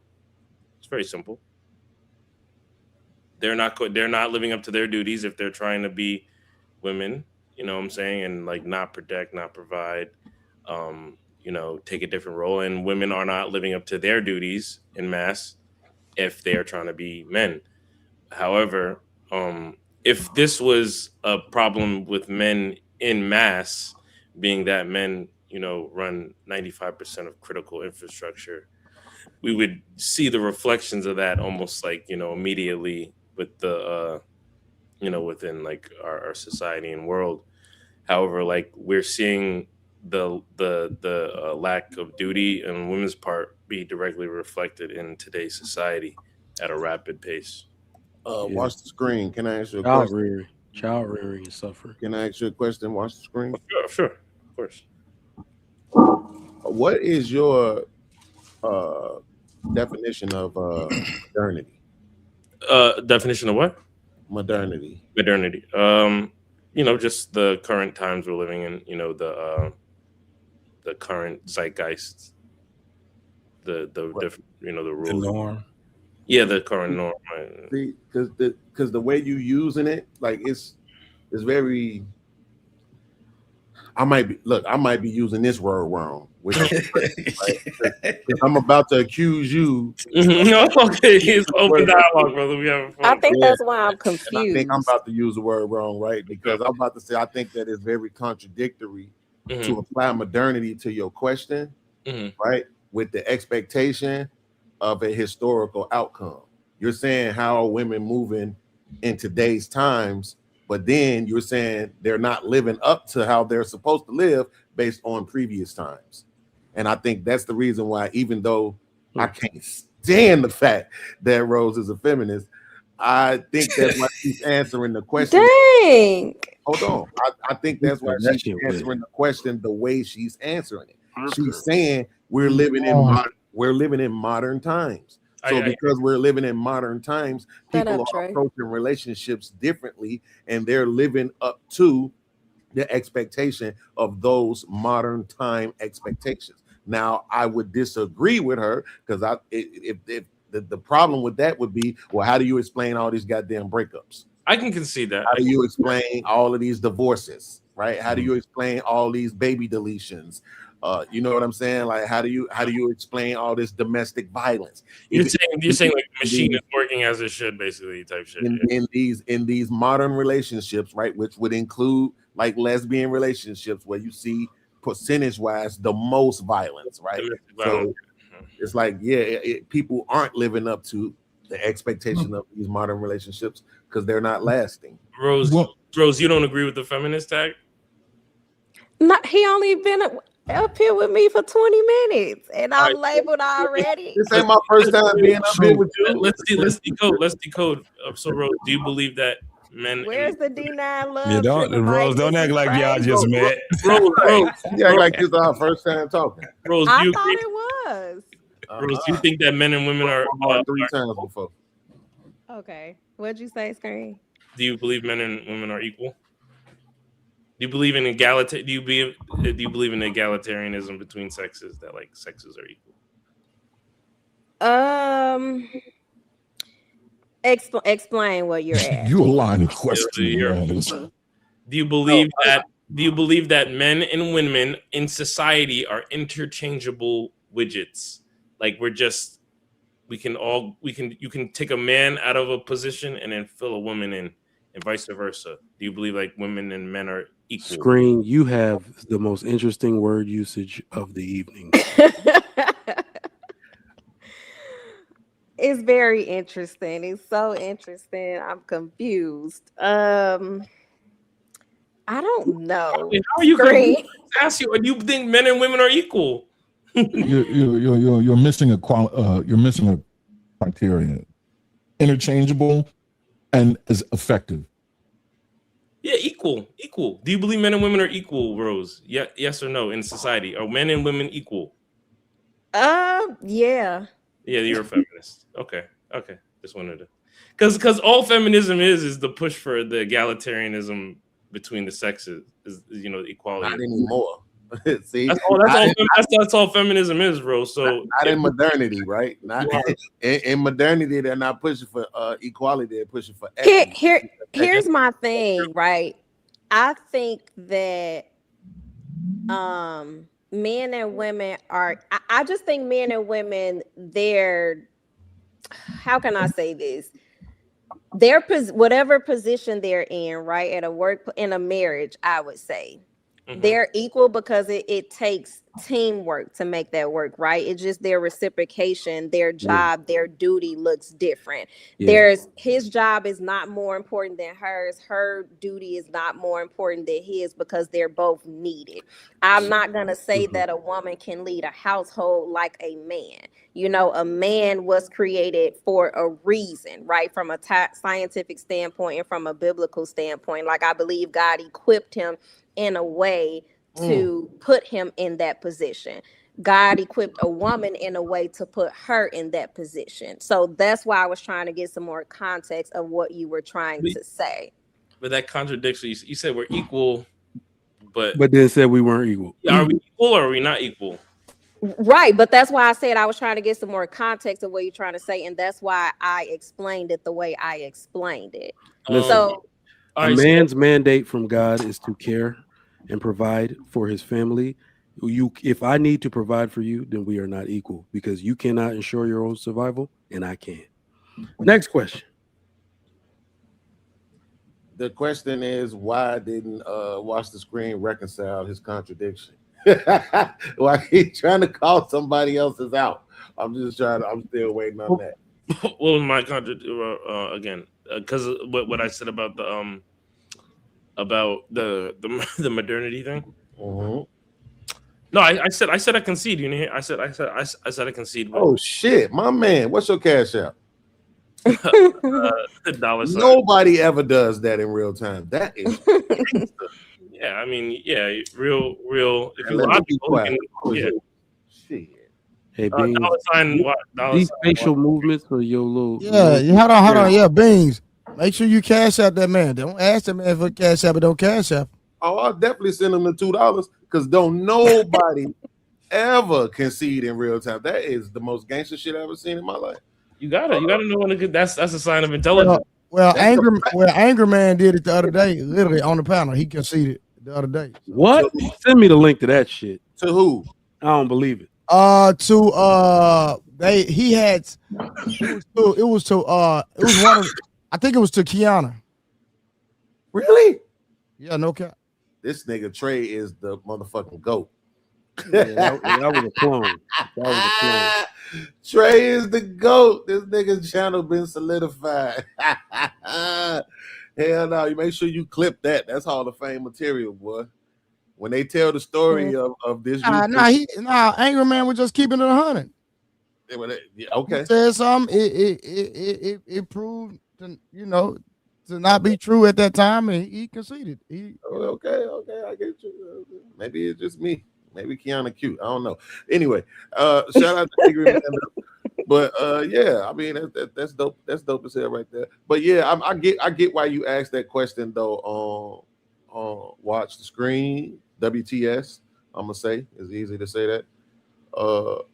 I get why you asked that question because I believe I might be wrong, but I believe I either inferred or asked that same question of Rose the first time we was on the panel together, and it because I said it broke my heart, man. The fact that she is a Christian feminist. Most women are feminists. Most women are heartbreaking shit in the world. I just did. Most women are feminists and they don't realize it, unfortunately. So like, absolutely, I don't really hold it because they've been indoctrinated, and brainwashed. Absolutely, unfortunately, but absolutely. So like I've learned to like kind of like be more like understanding of like what they got going on, and I kind of like explain stuff patiently. But yeah, unfortunately, if you just got to know what questions to ask. So I'm not a feminist, and you just ask very just simple, layered questions. Like Rose, do you think that women should be on the front lines in combat? Nope. No. No, there you go. So. but I just said that men and women aren't equal in my answer, and y'all had nothing to say about that. You said yes. You said women. Hold on, but then I clarified because I said I wanted a little more context of what you were asking. So I did in my answer. I clearly stated in a marriage they're not equal because they have different duties. They have different jobs. Now the reciprocation looks different, of course, because a man was created to do certain things and a woman was created to do certain things, but both are equally needed to make the marriage work. But Rose, if I just hold on real quick, watch. So Rose, if nothing we were married, is ever good enough for Rose, if we were married and I wanted to throw my underwear on the floor, are you picking them up? That's petty, Trey. I asked you a question. I'm talking about real stuff that makes. I asked you a simple question though. That's a real thing. Reconcilable differences are the number one reason why. Watch. She not answer the question, Rose. If I just wanted to walk in the house, listen, would you pick up your husband's underwear? Period. Trey, that's not a real question. So I want y'all. Let me just say this. Talk to these wives out here about picking up. I'm so upset. So Beans is right. The feminist thing, to be a Christian feminist, is wild. And anytime somebody says anything to hold a man accountable, she's automatically a feminist. No. Need to get out y'all feelings. No. What I'm saying is like. What I'm saying is crazy. Everything is wrong. She just learning. Everything that's wrong with relationship. How dare you? Hold on. Everything that's wrong with relationships stems out of the equality narrative. It's not a natural narrative, and it's selective. And it is men's fault. Hold on. Yeah, but the problem with this narrative is that's a great the point. Very same time you're calling yourself equal. This is what's wrong with men today. They are confused at what it is you actually want out of the relationship. You want traditional values, then you call yourself my equal. I don't take care of my equals. I don't like partnership. I don't buy cars for my equals. I don't feel a sense to go to work to make money and take shit from the white man for my equals because she could just give me her 50%, right? But did y'all not hear what I said? No, but I'm saying if I'm to be taking care of somebody, I think a large part of submission is a woman giving up the equality narrative to say, I will serve in the capacity in which I'm supposed to serve. We are not equals, meaning same. You are the head. You declare him the head so you can sit on your ass and sip tea while he going to work. You know what I mean? And I think the equality narrative hurts women. It don't help you. It hurts you because you could be cared for, but you'd rather call for your ego's sake. You'd rather say equality and remix it. I just watch you do 10 Diddy album remixes on what equality means. Hold on, Trey. Let me say this real quick before we go left. But because I won't what's the name? Hey, watch the screen. Check the back chat, please. What's the name? Rose. I'm here. No, that wasn't about that. I think what Trigger is saying right now is a generality. It's not necessarily directed towards you, right? is we believe, right? We're under the belief because of our perception of your answers and the way that you speak that you're a feminist, right? But his point is more general and not directed towards you. So I kind of wanted to make sure that you got that right. He's saying this is how women are moving, right, as a generality. But I think where the real thing that trips me out though again is because when you say something like hold men accountable, no, it's not about the holding the men accountable part. I told you this the first time we talked. You use the Bible to hold men accountable, but to the scripture, but don't do that to the women. No, that's not true. That's not true because I would never okay a woman that's not submissive to her man. I would never okay anything other than what the Bible says a wife should be to her man. So let's not do that. Wait. But that's what I'm saying. Does the Bible only deal with relationships, or does it deal with character, behavior, thoughts, all of it? It does. It absolutely does. Okay, so when I say you don't hold women account to the Bible, I'm not just talking about relationships. I'm talking about all of it. We had this discussion before. It was a couple of things we pointed out in the Bible that you yourself don't follow, and you wouldn't even hold women to it, right? So what for example, what did not hold women to? Absolutely. Do you believe that women should be chaste? No. There you go, right? But the Bible literally says that, right? So that's my Where point. does it say that at? Well, here's the thing, because you did this to me the last time. If I Where show does it say you, that? No. Where does it say you did this to me the last time, if I show you, are you gonna change your mind? And I'm doing it again. Show me Nope. where it says that at. You're not gonna abuse me. Just show me. Put the Why? scripture in the You're back not gonna chat. change your mind.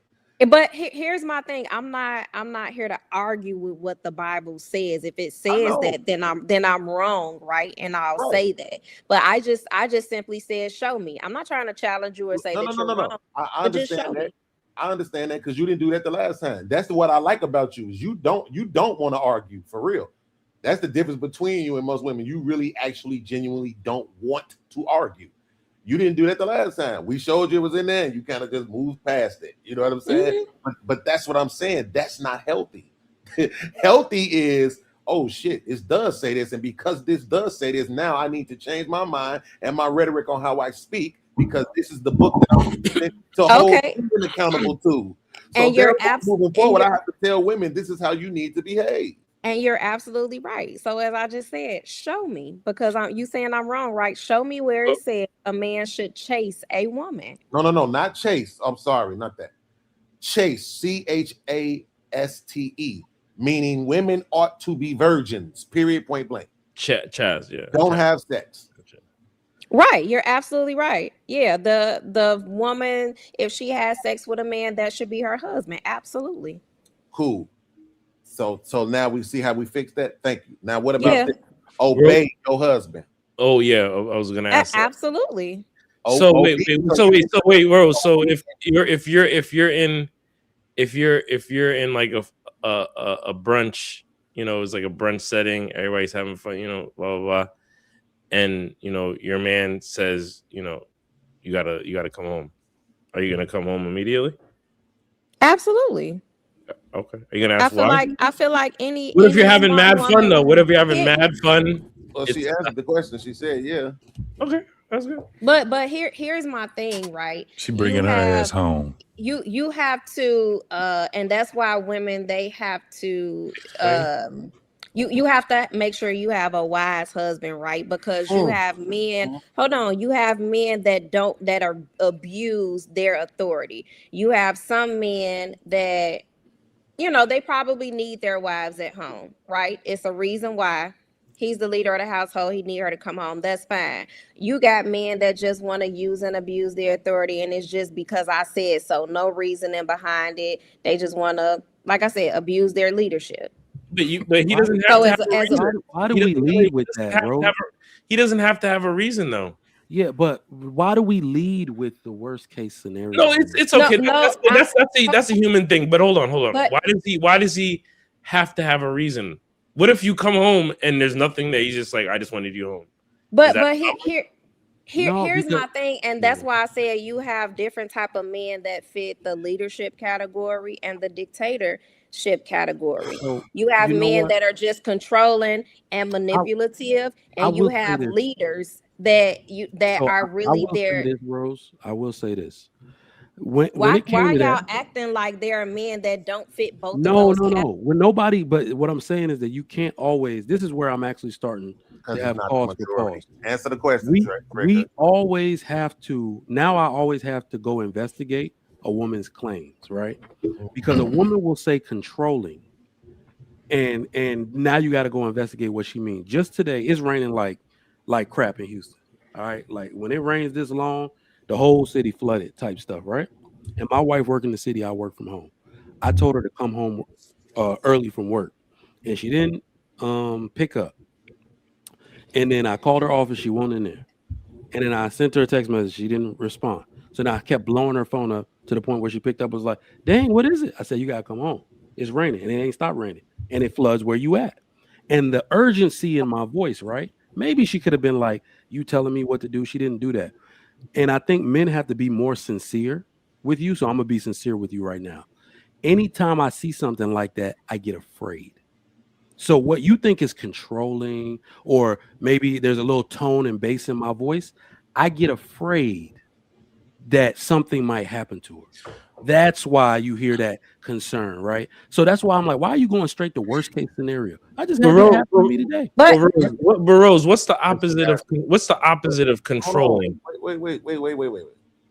We piling on. He asked her a question, let her respond. Oh, I'm not saying we have to go to the worst case scenario. I'm just simply saying there are husbands that fit that are in the leadership role that just fit one or two categories. They're either a leader or they are a dictator.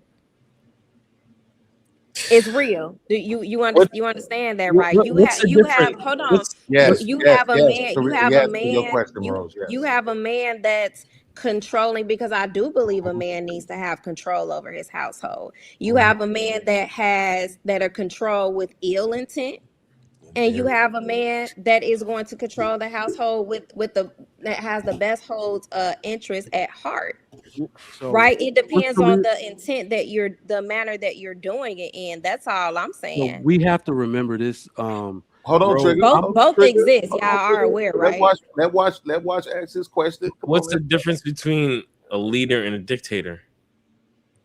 I believe that dictators are more so controlling with the ill intent and manipulative. Leaders are more so like guiding and loving. Like dictators, they kind of use their power to tear others down.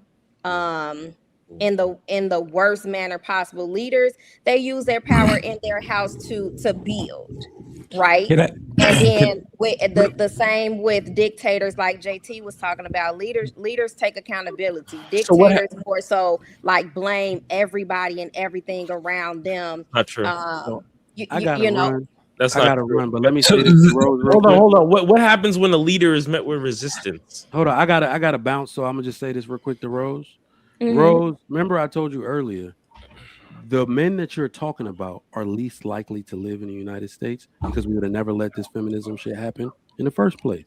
So I do agree with you, but you're not describing the men that you encounter on a daily basis most of the time. The way women behave here, if we were actually those men, it would not be possible. That's a fact.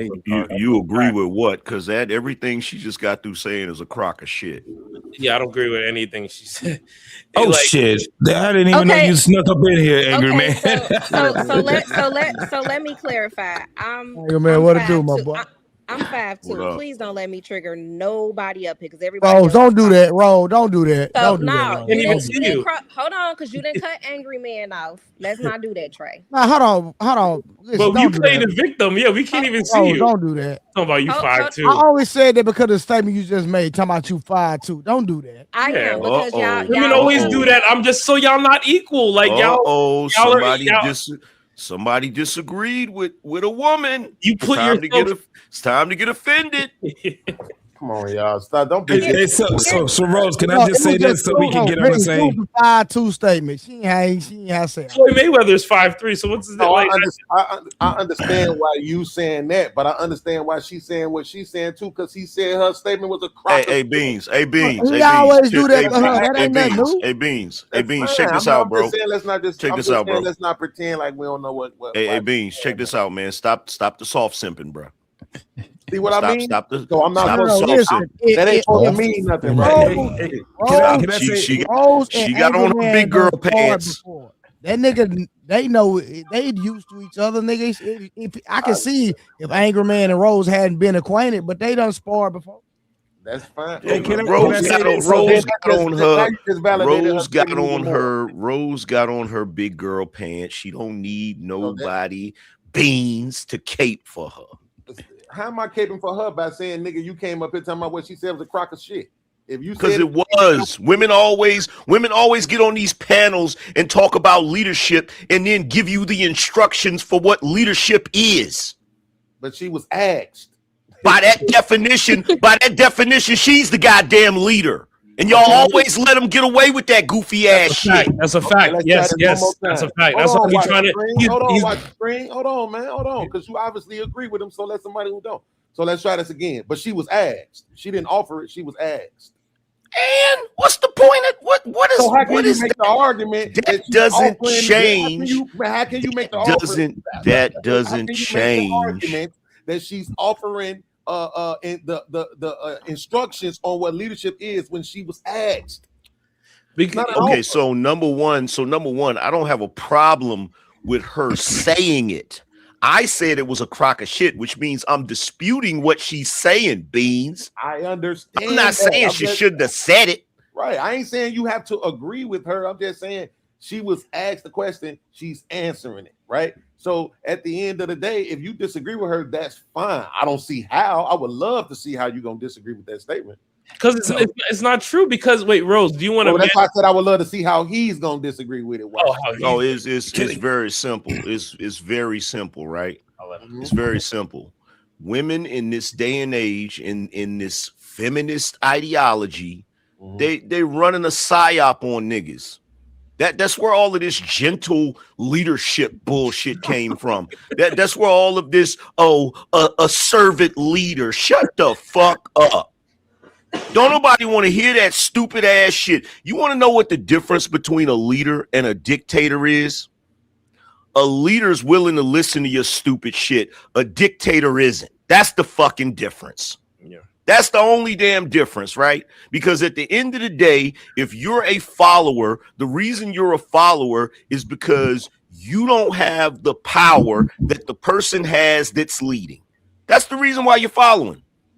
So the leader either is extremely charismatic or he's extremely powerful because he has a large following or he has military might or something like that. And guess what? When you're in a situation like that, the women don't get to say, hey, I like your, the followers don't get to say, hey, I like your leadership skills. I just got a few notes for you. Yeah, I don't think that you should say this in this way. Like, get the fuck out of here. That's not how that works. And every single time we have these discussions, the first thing women want to say is, well, you do realize there are some men out here that abuse their power. That's a null and void point. Because why the fuck are you with him? Right. Why are you with him? Hey, Angry Man, say, bro.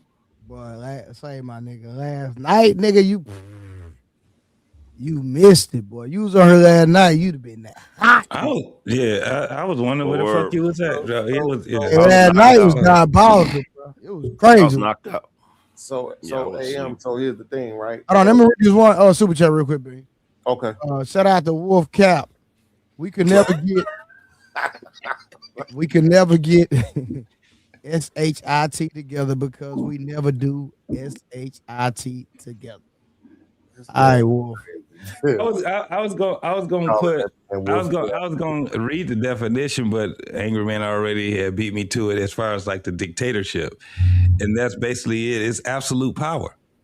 They ain't listening to nothing you got to say, motherfuckers. When it comes down to dictatorship, That's basically where it comes down to. All that shit of trying to have a democracy and shit like that's just not what it's all about. And every relationship has a form of dictatorship in it, especially when you have kids involved. That's just what it is. So, and I appreciate that, JT. I appreciate you always, my brother. Good to see you again. Angry man. Glad to say some shit. I'm not even going. No. I'm not even gonna lie, bro. Because I ain't want to seem like I was being dismissive of your point. I'm not even gonna lie, Angry man. It was a way better rebuttal than I was expecting. But here's my question, though, right? And I appreciate it genuinely because you made me think. But here's my question, though. All leadership isn't created equal, right? So I'm trying to figure out, how do we determine which form of leadership do we compare in relationships? Because who gets to hold leaders accountable? If not nobody, right? Somebody has to be able to hold leadership accountable, right? So I look at different forms of leadership. You might have leadership on a job. You might have what holds. Hold on, I'm almost done. You might have leadership on the job, Angry man, right? But then you might have the way that political leadership is set up. It's not really the same as it is on a job, right? Then you might have religious leadership. The way that shit is set up, is completely different from the way it is on jobs. I'm not sure if it's completely different from the political spectrum, but they're not all the same. Some of them, the people hold the leader accountable. Some of them, there's other factions that get to hold the people accountable, like the police have the internal affairs that hold police accountable. You see what I'm saying? Okay, so number one, you don't really hold leadership accountable in the way that you think. The only way that you can ever hold leadership accountable is to stop following. That's really the only way, unless you have somebody else that's a stronger leader that comes and usurps that leader. But you can't really, like, this is why this whole discussion about male leadership as it pertains to women, it's a psyop, bro. It's still the same bullshit. It's like women saying, okay, yeah, you can be the leader. I'm going to allow you to be the leader, but you need to be the leader the way I want you to be the leader. It's a paradox. It makes them the leader in the end. I discovered it like a couple years, like a year ago. Like I ran it through. I was like, wait, if women are technically the leaders because they're telling you how to lead them, and then under the conditions in which they will accept leadership. It's textbook paradox. Like, it doesn't make any sense. It's crazy. It really is. It's like you're Joffrey and they're Tywin. They're Tywin Lannister, and you're basically Joffrey. Yeah. You feel me? And you gotta stand there yelling, "I am the king," and then they look at you like, if you gotta say you're the king, you ain't really the king. Yeah, I'm not negotiating. Hey, hold on, y'all, real quick, Angry man. Rose said you cut her off. She was trying to have a conversation. You cut her off. So, Rose, do you want to take the mic back? Trey, we were so far away from that conversation. Actually, me and watched the screen. He asked me the difference between a dictatorship and leadership. And from my understanding, Angry man came in and added clarity. So he did not added clarity. What clarity did he add? He said she was wrong. He didn't add clarity though. He said she was. He added not one ounce of clarity. Everything I said made perfect sense. Everything I said made perfect sense. The only reason you don't like it is because it don't agree with your bullshit ass narrative. Wait, let's. Wait. Hold on for a second, y'all. I'm so sorry that I came in and interrupted you, Rose, dictating to the men how they're supposed to lead. My bad. I was about to get on her. No, we was going to break it down. So Rose, hold on, watch. You want to respond, Angry man? Hold on. Hey man, I'm about to get up out of here, man. I gotta holler back at y'all, man. Y'all take it easy, bro. Most definitely. I never got up here and told a man how to lead. I was asked the question, and the question was, what's the difference between a dictator and a leader. And I was simply saying what the difference was. So I don't even understand what your issue was. I think that you were already triggered from a past conversation and you just wanted to get up here and holler for no reason. That's what I'm really No, thinking. actually, there is not a single woman on YouTube that triggers me at all. I can't So tell no, because you got up here try hollering soon again. as you seen Try me again. talking. Yo, But Rose, check this out. let's just be Rose, check this clear. out. Angry man, I'm Rose, check this 5'2" out. at Hold on. Check this 157 out. Check pounds. this out. There's no way Check that this you're out. consistently Check this triggered by out. me. Check this out. Here's the thing. I done sat on panels and cooked the shit out of Cynthia G, Rashida Strober, most of the chicks that these chicks on here look up to. You did not trigger me, Rose. So let's get that. Let's get that out the way. Let's get that out the way. On your own Let's channel. get that out the way. Hold on. On your own Let's channel get with that out the them way. not present in front of all 52 No. men. Congratulations. No. Actually, no. The I cooked brotherhood them was on their present. Congratulations. no. I cooked them on their panels. Do your Googles. Do your Googles. Do your Googles. There's no S. Do your Googles. Do your Googles. And by the way, I don't have 52 people watching me. Who's triggered now? There's no S on Googles. Who's triggered now? That makes it no is when sense. I say it. Do your Googles.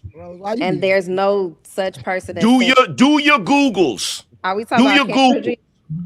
Do your Googles. Is that what you meant to say? Do your Googles. Are you talking about Kendra G? Who's Cynthia G? Do your Googles. I'm asking the question. Who's Cynthia G? I forgot. Please don't tell her.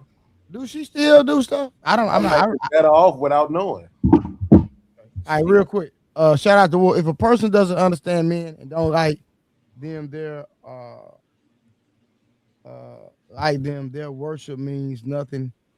It's never been hard for a man to love women, but women hate men. That's Wolf. And then he came back and said, you can't lead a person that's not willing to, I'm pretty sure he meant to say, listen. Wolf Stacks, be quiet, please, because we don't want to get started on you. But as I was saying, I don't understand what the rebuttal was, because all I said was dictator have a controlling mindset and a manipulative let's get mindset. back to that. Now, I don't know if Angry Man's saying that he does control with ill intent or he is manipulative, because oh my God, Rose, come on, man. Dictatorship, wait, Rose, dictatorship has nothing about ill intent. I'm just letting you know the definition. Has nothing about ill intent. It's just about having absolute power, and basically you're using fear and intimidation. Now let me break down something. Rose, do you want a man who's taller than you? I don't have a preference on height. So a man can be 5'2", and you would marry a man who's 5'2"? No, she wouldn't. Watch. Hold on. Like, y'all can't speak for me. Yeah, that's what I'm asking. Right, I can't speak for you, bro. No. Right. I've never got up here with no silly ass requirements when it comes to money, height, and his. So Rose, so you would date a man you would date a man who's 4'9". You would marry a man who's 4'9". If that's the right man for me, I would marry him. I don't have any of those silly requirements, and y'all not. So would you like to be stronger than your man, Rose? I've never desired to be stronger than him. No. So why not? But wait. I got an angry man. So basically, just ask Rose to look at my screen. So basically, you said you would want a man who is stronger. You would like them to be stronger than you. Yes. Yes. Why? Because a man, in my opinion, a man is supposed to be a protector. So he has to be stronger than me if he's going to protect the household. Can you protect without being intimidating? You said, can he protect without being intimidating? Can anybody protect? Can you be a protector without being intimidating? Yeah, I believe you can. Yeah. How? You don't, because you don't have to be intimidating to me. You can be intimidating to the threat, if that's what you're saying. But if they're intimidating to a bigger threat than you, they would obviously be intimidating to you also. Right, but I'm not a threat, right? I don't agree with that one, Watts, because I don't think I'm intimidating. I don't think like my physical features, I don't believe that I'm intimidating at all. You're intimidating to a woman. Okay, so No, but and that's what I mean by that's a dictator to me, because you don't have to use that But intimidation. women say they want to look up to their men. They say, "I want a man. I want to look up to them. I want a man to. I want to like that." But you asked me my personal opinion about what No, I would didn't. No, I didn't ask you your personal opinion. Hold on, None of this is hold personal. on. You asked me would I date and what I desire, and then when I say something, your answer is directed to what women are saying. Okay, that's why I didn't want to go down that route, because that's a whole different thing. I wanted to address what was said directly to me. First of all, I wasn't triggered by some past conversation. I don't even remember what was talked about the last time Well, why you get up here hollering louder than a Diddy video? Well, I mean, if you stop talking, you'll be able to understand why I got up here, because I could actually finish my sentence. If you allow me to finish my sentence, if you allow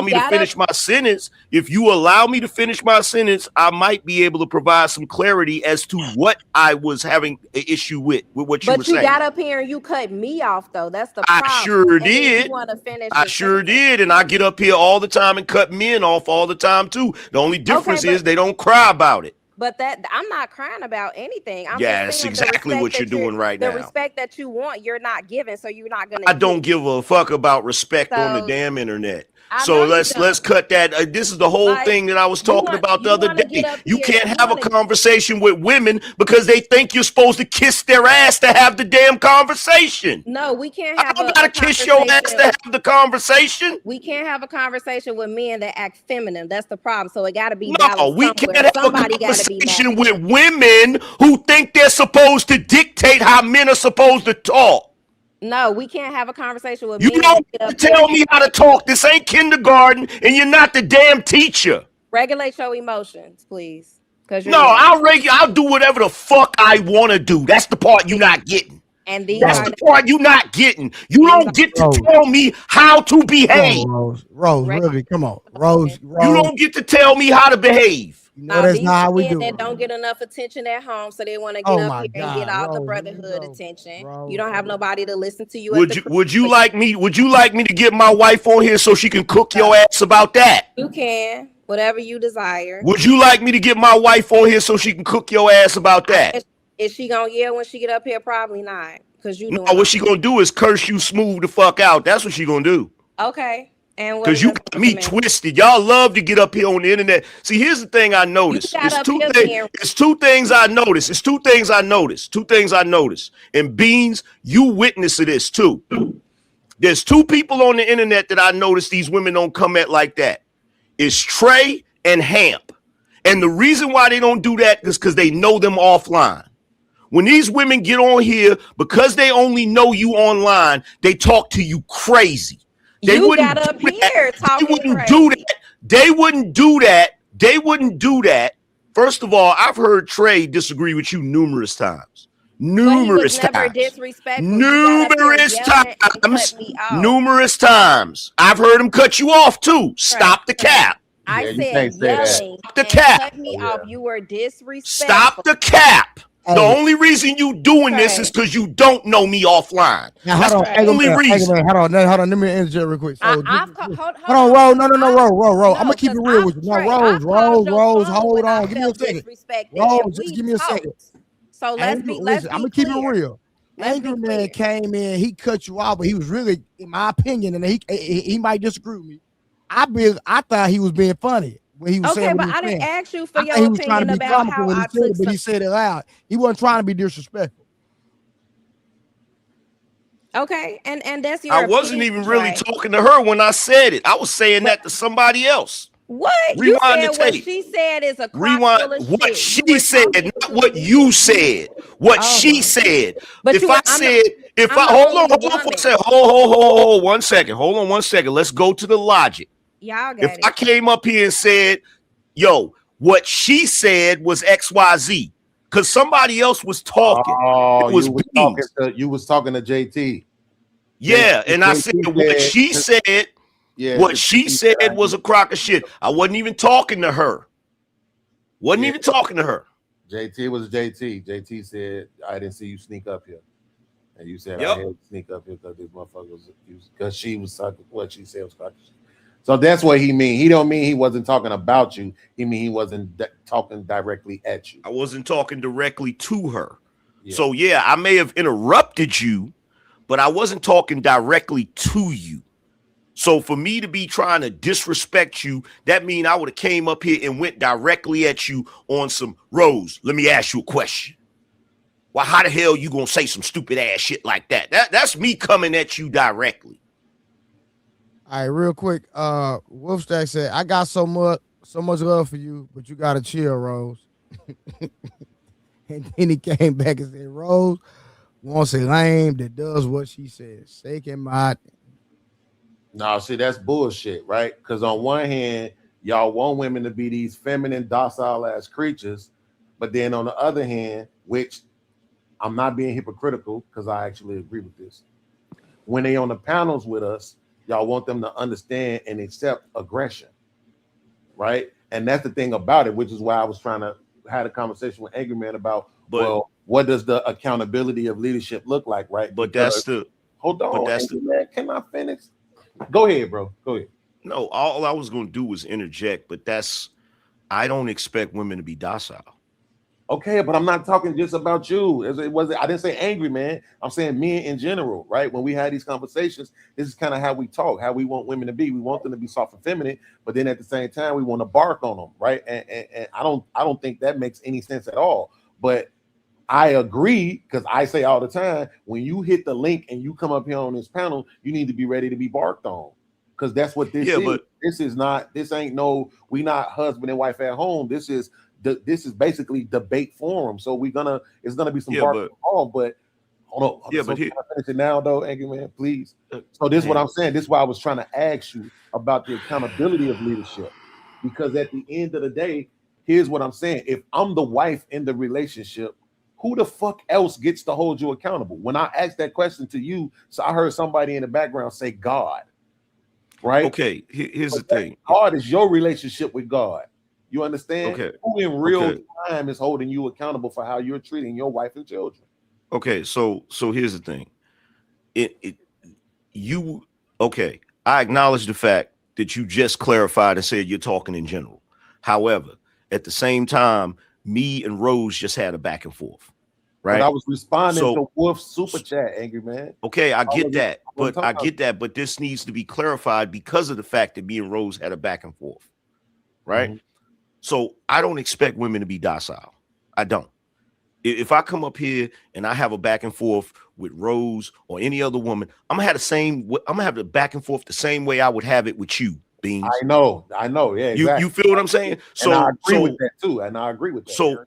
So they don't even realize it means I don't look at them as inferior. If I looked at them as inferior or beneath me or some shit like that, I'm not even gonna have the damn discussion, right?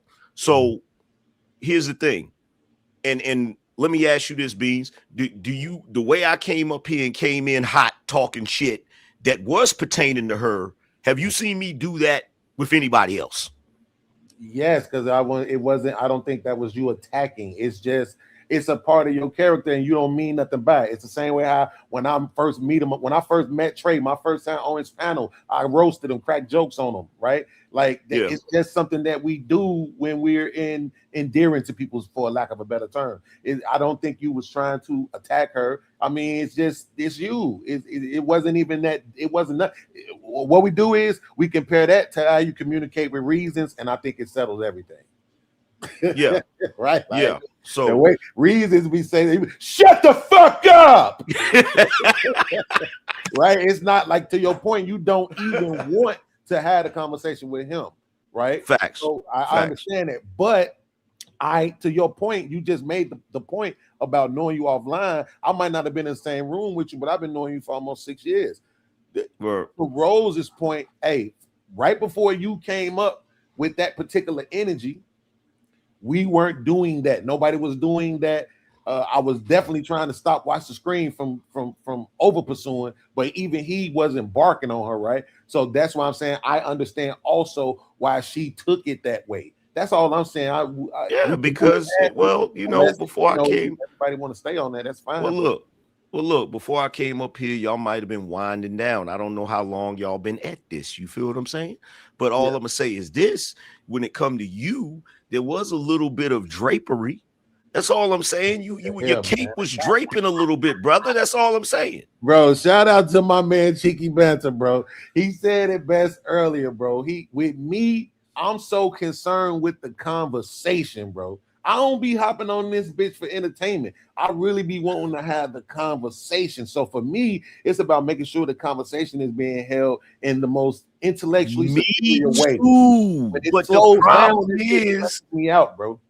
Me too, but the problem is whenever there's women on the panel and they say something that I disagree with, and you disagree with them with the same passion and the same fortitude that you do with the men, here come the, oh my God, I can't believe he disrespectful. We was having a great conversation and then he came up here with all of that, with them emotions and feelings. Like, come on, bro, had a conversation. And I agree with you on that. I think women, once you hit that link, man, this ain't that, bro. It's like being in college. Hey, Rose. College, hey, guess what? It is. Man versus woman. Are you picking up your husband's drawers? Is my question. You still answering the question. Well, you just reintroduced the conversation. I was in the middle of a statement when I was explaining what leadership and dictatorship is. Oh my God! He interrupted again, and it went sideways. I'm just saying, like, where's the accountability, Trey? Because you said okay, Rose. No, don't cut me off. Don't cut me off. Hold on. You asked what accountability, then I try to apologize. Then you say don't cut you off. Okay. Hold on, let me finish because let me save my apology then. Angry Man and Beans was just having a conversation. It's different when men talk. They don't cut each other off. They have a good conversation. But then when a woman get up here, we gotta be quiet. We can't go back and forth with a man. We gotta let him finish. Because it's forced doctrine. That's not true, Rose. You know that we allow people to go back and forth over. Why is you lying? You see what I'm saying? How both Rose, you didn't even when Angry Man came up, you didn't have to be quiet because he said something. You could have said something to him. Absolutely. On the internet, not in person. Hold on. Let me finish. Do you see the conversation? I was just speaking. Me and you was having a conversation. How Watch the Screen jumped in. Angry Man just jumped in. Do you see the result of what just happened when me and Angry Man was going back and forth? I just had to be quiet because he was not going to be quiet. That's the Trey, result. That's the result of us trying to have a quote unquote conversation. That's not a conversation. So hold on, Trey. The conversation was what him and Beans was just having back and forth. Y'all different when y'all talk to other men, but then when it comes to women, the women y'all get really aggressive and y'all want to try to debo them. That's not right. Hold on. No. Hold on. I got it. Y'all come out. Rose, let me ask you a question. Rose, let me ask you. No, Rose. Rose, let me ask you a question. Has Angry Man ever went at it? Hold on. Now, just Rose, God dang, I'm trying to prove a point real quick. Has Angry Man ever went at it with a man on my platform? I don't remember him ever going. Yes. I don't. Right. I haven't been on a platform with him too many times. Okay, him and Keon literally a day before yesterday cussed each other, slap out left and right, and stayed Hold on. They cussed each other out and stayed on the panel and continued the conversation. Okay, your point. Just the other night I came up here. I came up here, Trey. The other night, Beans was up here having a conversation with y'all. I came up here and went smooth off on Beans, and we was going back and forth for a good minute. That's a fact. I was just about to mention that, Rose. I was about to say it's not 100% is all. You just probably just need to acknowledge that. To what she's saying is it can happen. She doesn't believe that it can happen with the women, specifically if the men are disagreeing with the women, that they're not going to be able to have the same kind of back and forth that we have. But I'm just saying, I'm just acknowledging that it's not a woman thing. That you know what? I know how to fix this. We definitely go at each other and cut each other. Hold on. For the sake of the conversation. Cutting me off right now, Rose. Don't hold take on. it personal. Hold on. For the sake of the conversation, I know how to solve this. Rose, my apologies for interrupting you. Oh shit! Oh, 2 in 1 day, dog. We build it. No, thank you. I watch the screen. I don't need you to speak for me. I appreciate that, angry man. Rose is hell. Trey, you got the best channel next to mine, dog. Rose is hell. She don't. And what I just demonstrated is leadership skills.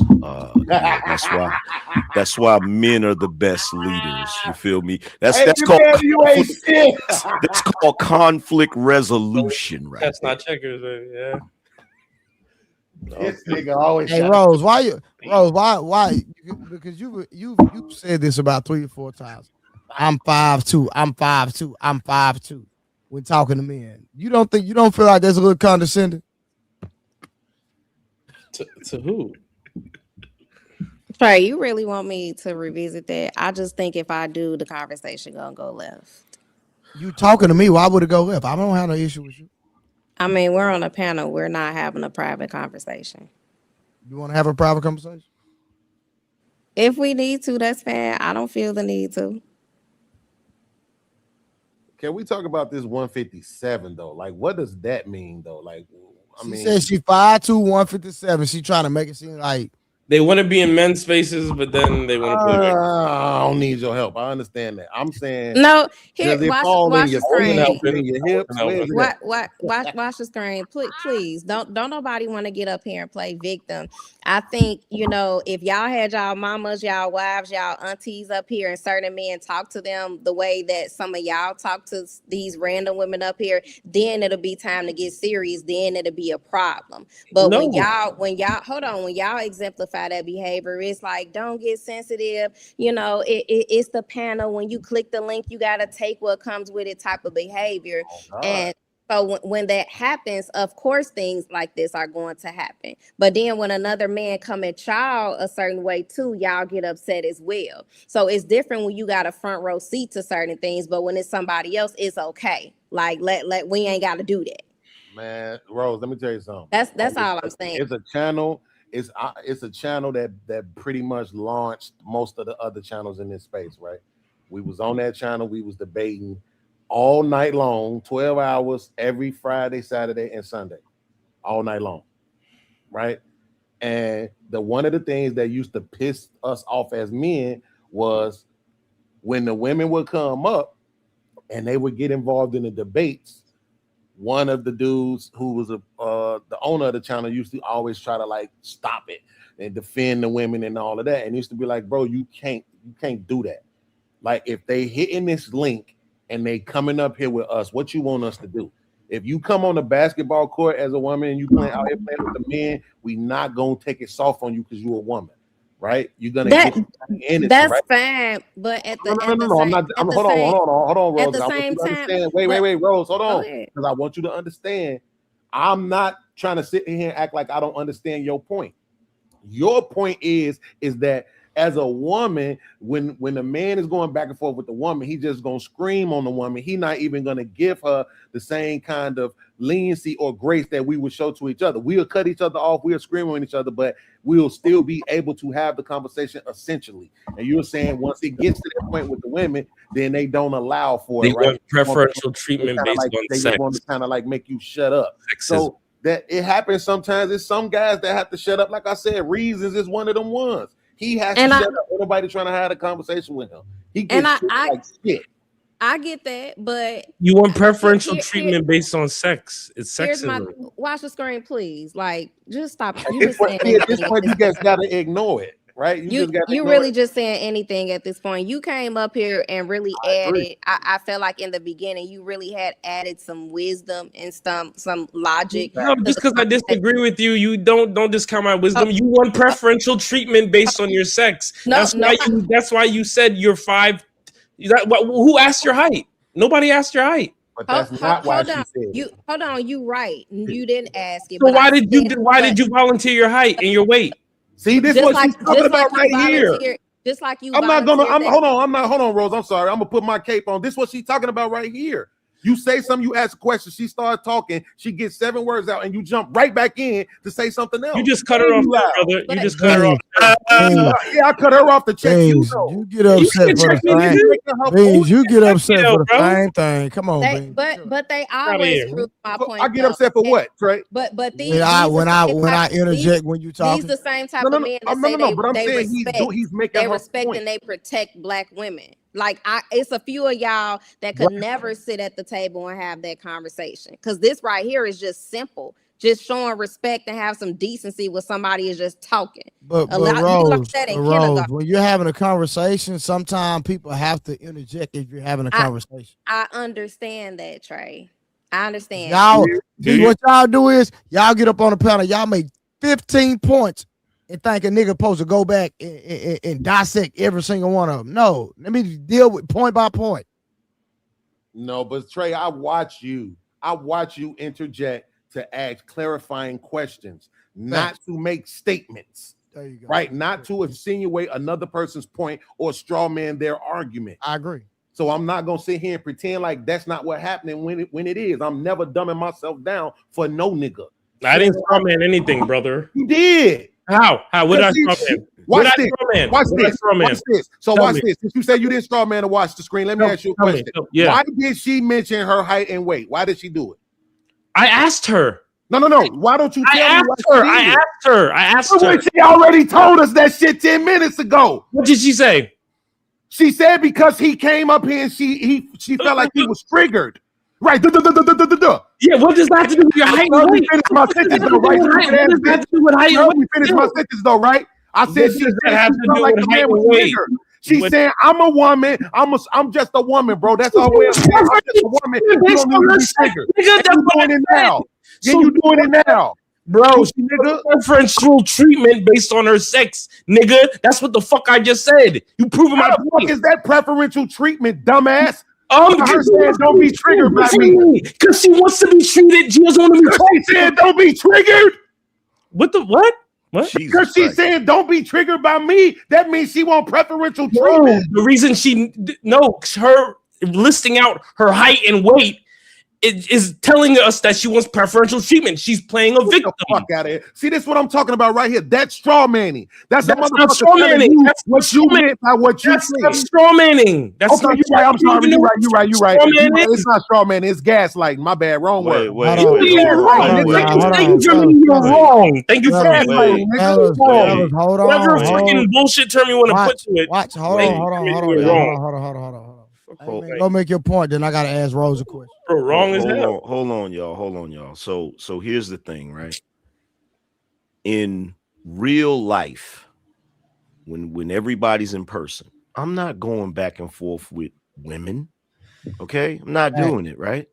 However, when we're on the internet, the only thing we are up here is our personality, our intellect. So when I come on panels to have discussions, I'm treating everybody the same.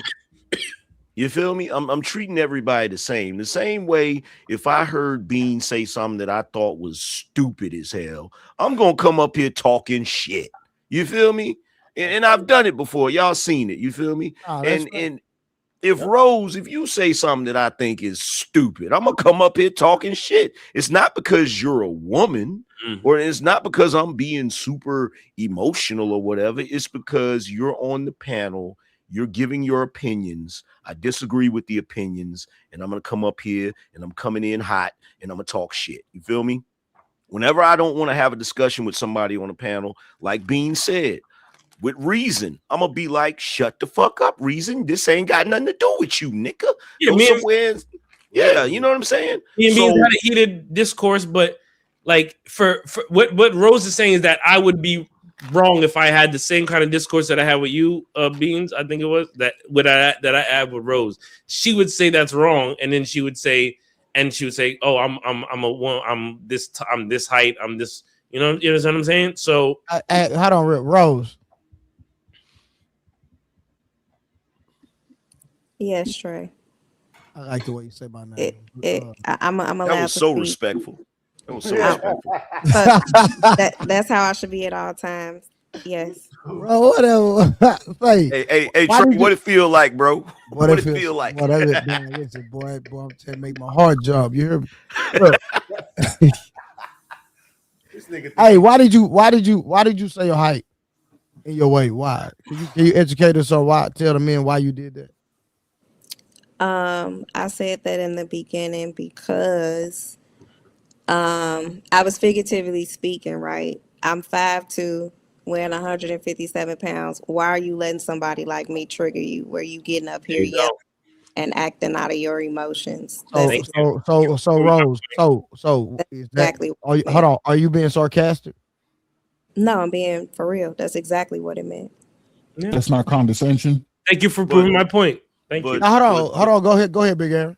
That's not condescension, Rose. Or you don't see. I don't think it's condescending. I'm asking Rose. I mean, I don't. I said it and I said what it meant, and that's that. But the question I asked was a yes or no question. No. Okay. If you want to answer, no. Okay, but here's the thing, Rose. Rose, that's so disingenuous. No, because y'all get up here and y'all talk about this equal, men ain't equal to women, but y'all treat us like men when y'all talk to us. Y'all don't talk to us like women. Giving you what you want, though. Men are aggressive. Women are saying they want to be equal to men, and then when we treat them, women are saying we're taking over men's spaces. We're equal. Okay. And then when we give you a glimpse of equality, you guys get offended and you start playing victim. The Bible. Watch the screen. Have you ever? Can I ask you a question? Have you ever been married? No, but I'm in a relationship for like 10 years. But for 10 years? Yeah. A happy relationship. I'm happy. I work for myself. Okay, but I'm a successful music video director. But for 10 years, would you say it's been off and on? Off and on. I mean, not really. No, we're pretty harmonious. I'm not gonna hold you. And by the way, okay, Trey, is there an end goal to your relationship, or you just plan to just be together forever? Yeah, I plan to be together forever. Yeah, in harmony. What do you mean end goal? Like based on like the construct of society? Like, do you ever plan to get married or have children? Or I would get married under a religious ceremony and not under the state. And yeah, I do plan to have children. Yeah. Okay.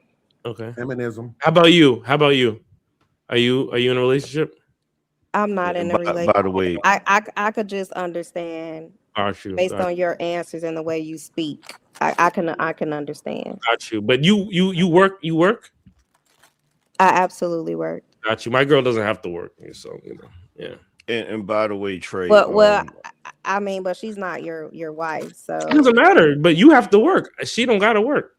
And she's not my wife. She hold on, y'all. Hold on 1 second. Y'all can fight. Hold on. Watch screen. Hold on. Watch screen. Give me 1 second. What's up, Aggravated? I'm gonna let them fight. What's up?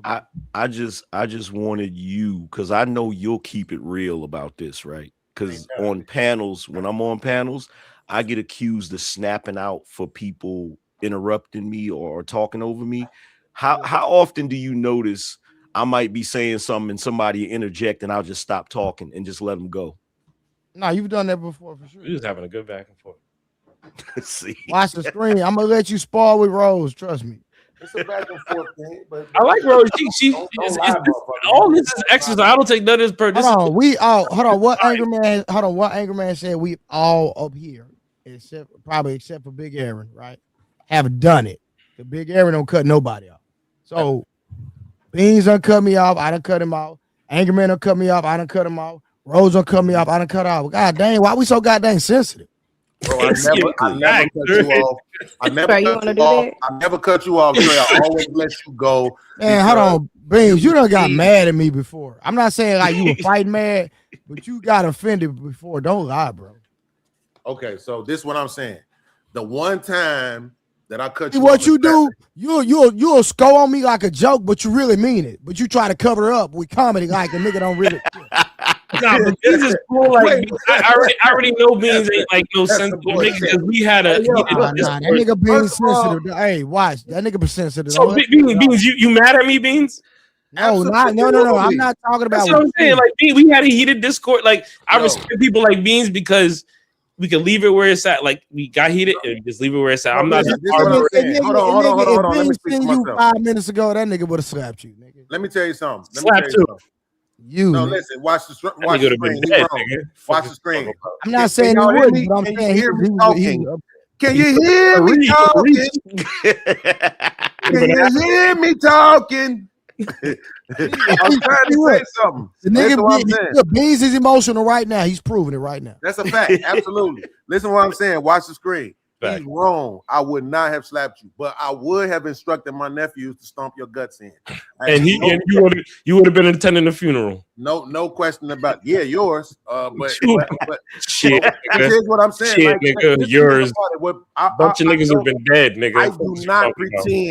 I do not pretend like I'm not. Not stomp your guts in, nigga. Right? We don't stomp.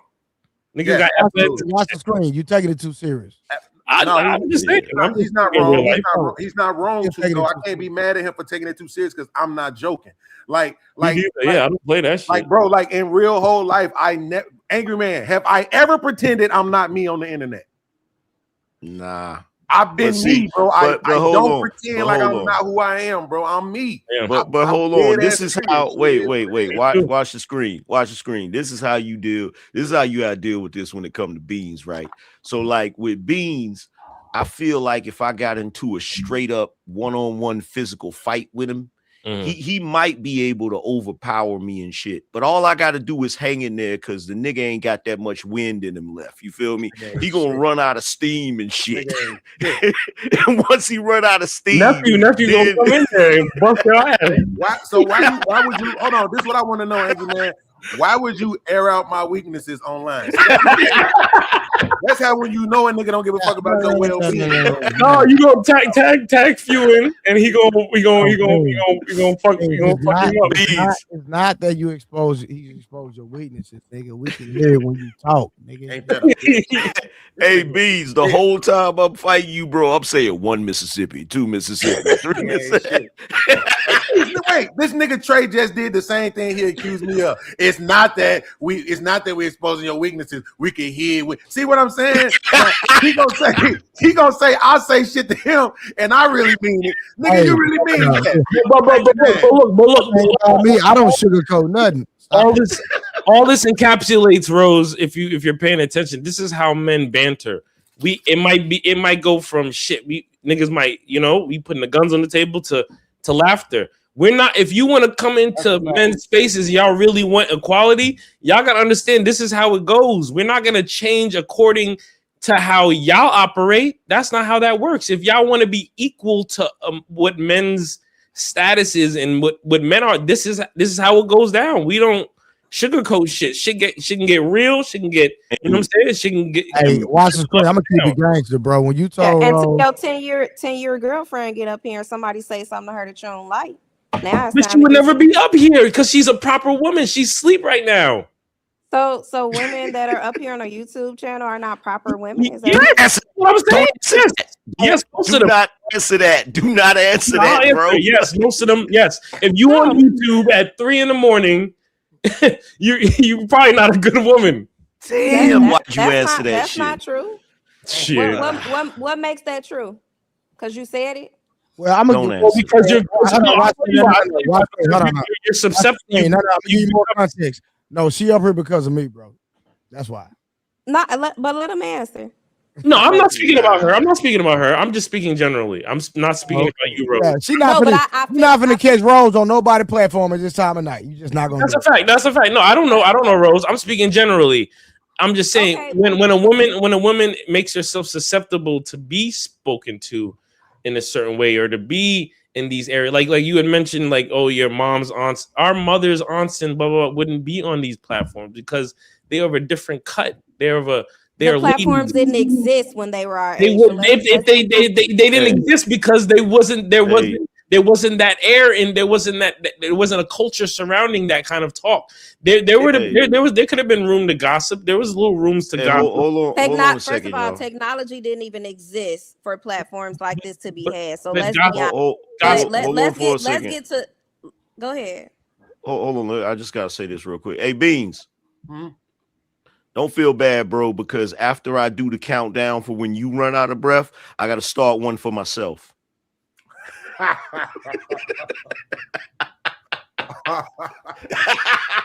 Thank you, man. Thank you for not leaving me out here by myself.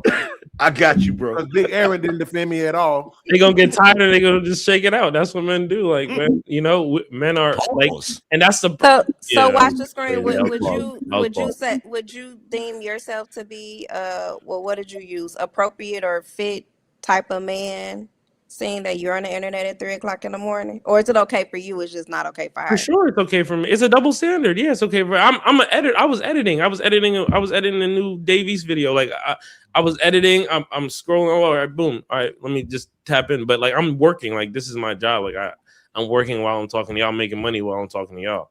You know okay. And Rose, I'll say do this you have quick, children? Rose, Do you let have me just say this children? real quick. You can go back and forth with them. Let me just say this real quick because I don't want to forget it.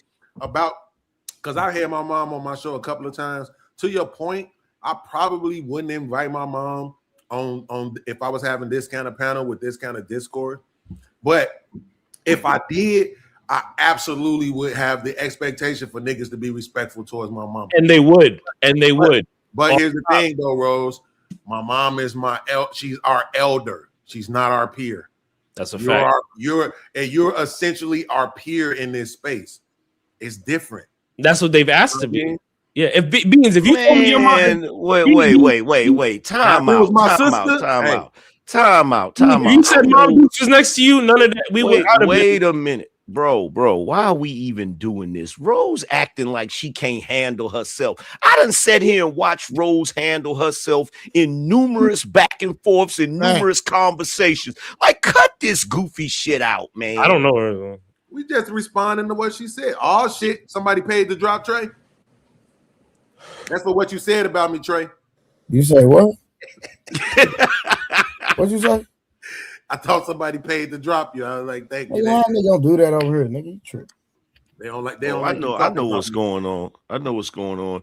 You wasn't able to get a. She wasn't able to grab her a bottle of wine before she got up here. No, I'm fair. I can definitely hold myself. Rose just got out of work too. Watch the screen. I'm not finna argue with y'all. That's the only thing. Like sitting on here arguing with some grown men. Like y'all get the yelling and beating y'all chest, and it's actually like sometimes just sickening to watch men do that. But watch the screen. You say you've been in a relationship of 10 plus years. Have you ever asked her to marry you? Here she goes. Anything? Have I ever asked her to marry me? Yeah. No. Do you think if you asked her to marry she would love it. She would do it automatically. Yeah. In any capacity. So why haven't you asked? Do you have children? No, because all right. I mean, I don't really want to get down, but for the latter part, no, yeah, it's fine. For the latter part of my life, I was a fucking stoner loser, misguided, and I recently caught a niche with, in the past couple of years with video editing. I've blown up in the field of music videos, millions of views, and shit is going right now. So like, I'm just trying to build more of a foundation right now, and then I can get into, getting into that. I'm not gonna prematurely, See, this make mistakes. Me and Rose so you saying she was like kind of holding you down and with you? No, that's not what she was not holding me down. So that was what was she doing? Because you said y'all was with y'all was together for 10 years. Yeah, well, I mean, we met young. We met young. But what do you mean holding? Was she paying all the bills? You said you were a loser. No, you wasn't doing shit. Oh no, but yeah, I'm saying we met. Like I was at my people's house. She was at her people's house. You know what I'm saying? Like we didn't live that far. It was an ideal situation in that aspect. So ever since y'all been living together. Okay, so what? Ever since we've been I've been paying a bill. I've been paying. There you go. All right. Y'all live together? Yeah. Okay, so back then, what made you a loser compared to back then versus now? I just want to no. I said it. No, I can. I was just. He said it. This is his word. I know. I'm be very honest. I can listen. Angry man, she finna walk this nigga down, bro. She's already walking him down. Walk me down. Trust me, she could never walk me down. Trust me. I said I was a loser. I can admit it. Let me explain. I was trying to become an artist, right? And honestly, yeah, like I wasn't like when you're trying to become a rapper, it's you get caught up in a whirlpool of nonsense, a bunch of nonsense. Watch the screen, bro. Check this out, fam.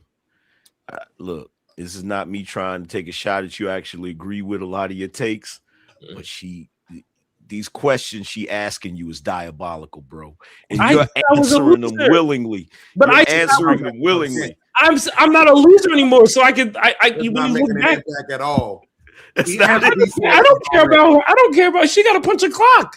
No, but he answered the questions already that she's asking. Yeah, like she punched the clock. You got to punch a clock. I don't give it on Monday. I don't got to punch a fucking clock on Monday. Hold on. Watch this. Having a job is not a bad thing. Come on, man. I'm just saying. I'm self-employed. I'm not going to dim the fact that I made it out of. I know a lot of self-employed niggas ain't making no money too.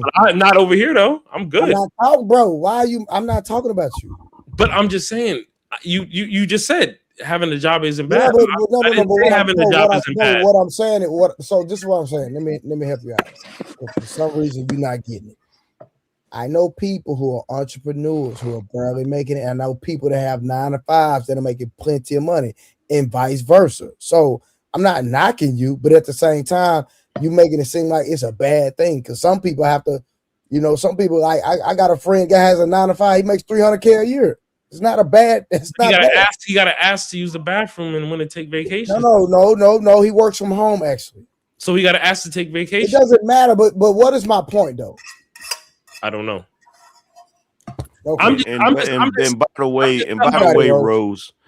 way, Rose, I say about 3 questions in, I'd have been like, "Watch out, bro."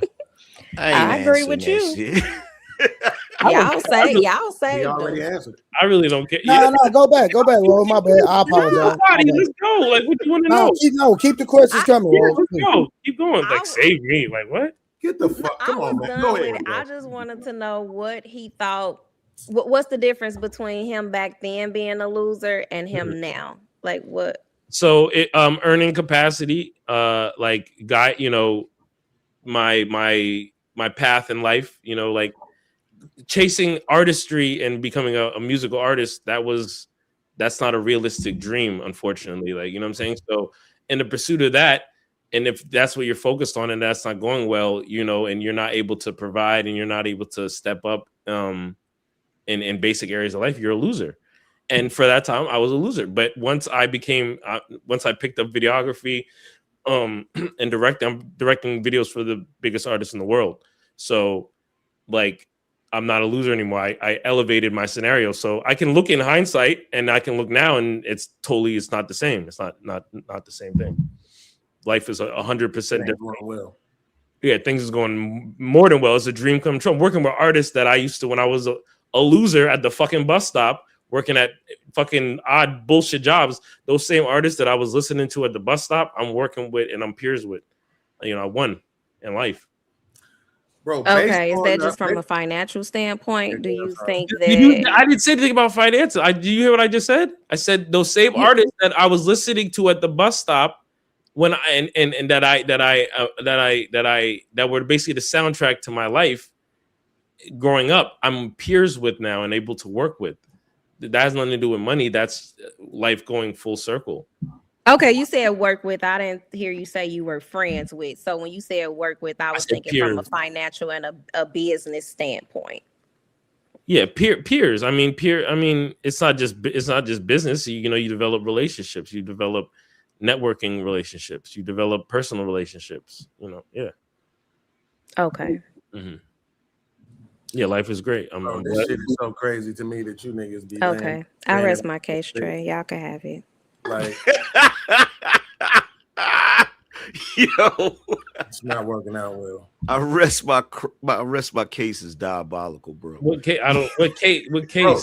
Like, yeah, you got no case. You had nothing. Like, you had nothing to stand on. Watch. Do you understand the concept or the phenomenon of the future? For sure. Okay. No, expound. I want to. Bro, hold on real quick. Let me get it out. Watch this. Let me get it out. Watch this. Any wisdom you can impute? I'm absolutely. Just let me get this out. Trying to hold. This is what I'm talking about. Trying to hold men to the standard of marriage, right? Particularly from the Bible, when literally the concept of marriage in the Bible is fucking.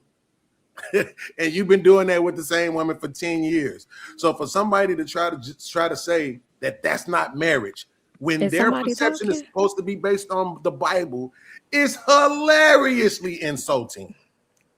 That's what I'm talking about. That's the type of shit that make me want to get my nieces and nephews involved.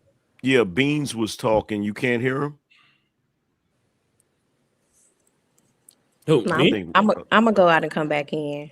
Yeah, her shit messing up. Yeah, like you can't, like that's crazy to me. You gotta be able, like you can't, to me, you gotta be able to just accept what's in that book if you're gonna claim it, and you're gonna use it to hold other people to it.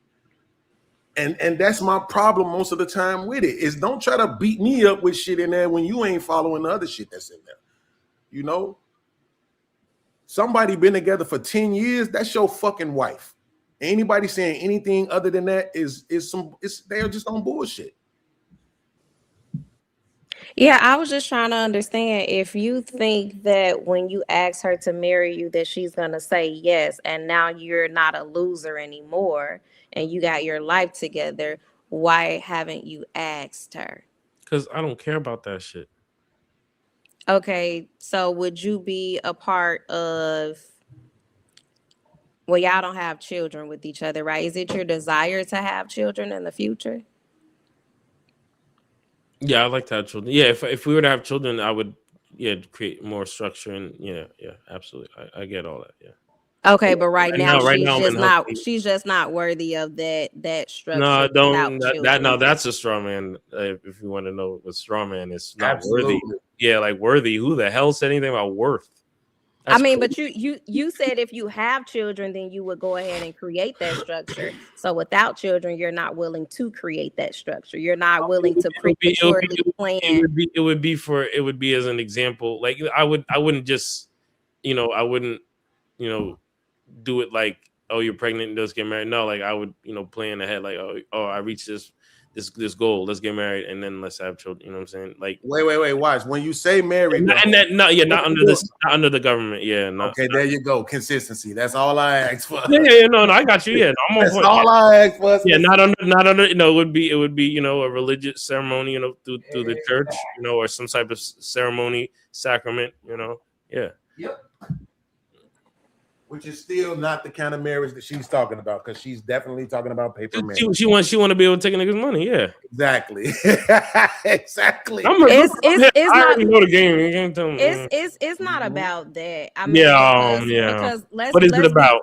Let's be honest. A lot of men don't even have money worth taking at the end of the day. There you go. But I have a whole IP. I have a whole IP, so it's different over here. I have IP or IEP. So what's the point? I said IP, intellectual property. Okay. Yeah. So the question is, Rose, then what's the point of the marriage then? So if they don't have shit to take, what's the point of the marriage? Dude, it's not money. Like, you know how I look at marriage. I got that. You just said that. I'm asking you, what's the point then? Talking about you.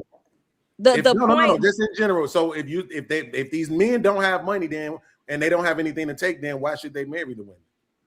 The point of a marriage, in my opinion, is two people that are joining a union that love each other and for family purposes, right? Money is not at the forefront of that, because, like I said, a lot of men don't even have something worth talking about. When absolutely. So if we don't have kids, should I still marry the woman? Well, he said he desires to have children. Absolutely, that's him. I'm asking you in general, right? So if we don't have kids, yes or no, should I marry the woman?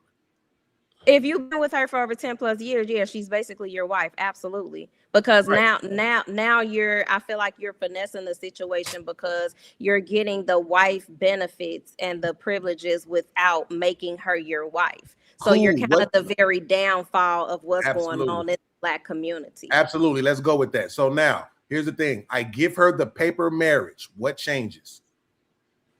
What the benefits? That's what I'm saying. But name them. But in certain cases, like, well, they're not living with each other. I feel like the living with each other, the kids, the actually being the spiritual cover and actually submitting to him as a husband, that's the benefits that you get when you're husband and wife. So nothing tangible. So here's the problem. So here's the problem again. But he doesn't see marriage the same. So this is not a conversation that absolutely. That's why you're having a conversation with me right now, which don't have anything to do with him. So again, you just said, right, that the point of the paper marriage, right, basically is to solidify things. So I'm saying what changes. So I'm with this woman, whether I've been with her for a week or 10 years or 20 years. We weren't married. Now the paper is married. Now we're paper married.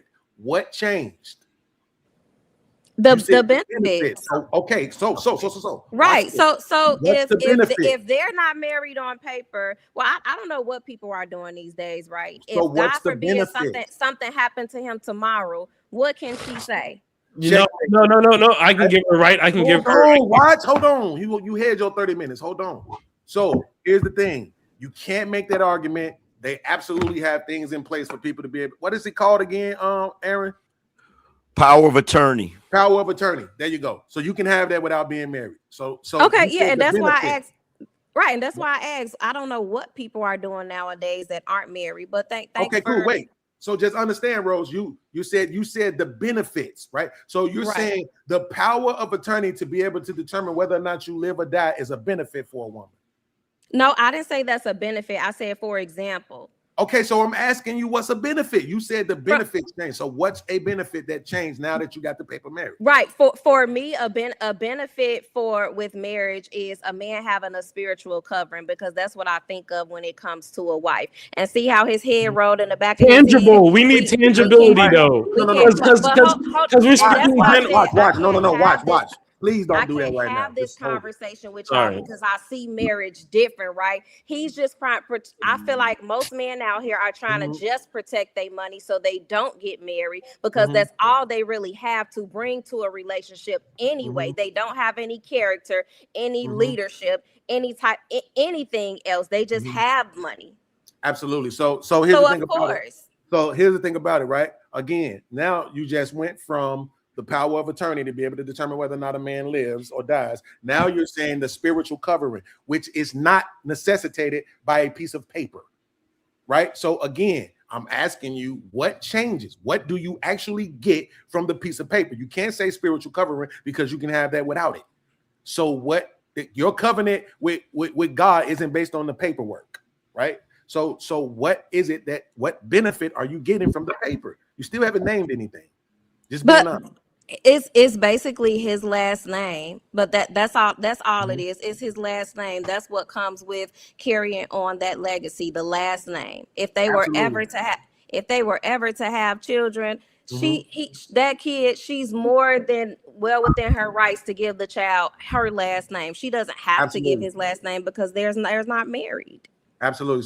So respectfully, that was kind of moving the goalpost. We're not at the kids part yet. Remember, we're talking about just me and her right now, right? So it's just me and her. And that was the question I asked you. If it's just me and her, we ain't got no kids, should I marry her? And you said yes. And I said why? And you said because of the benefits, right? And the two things that you named far.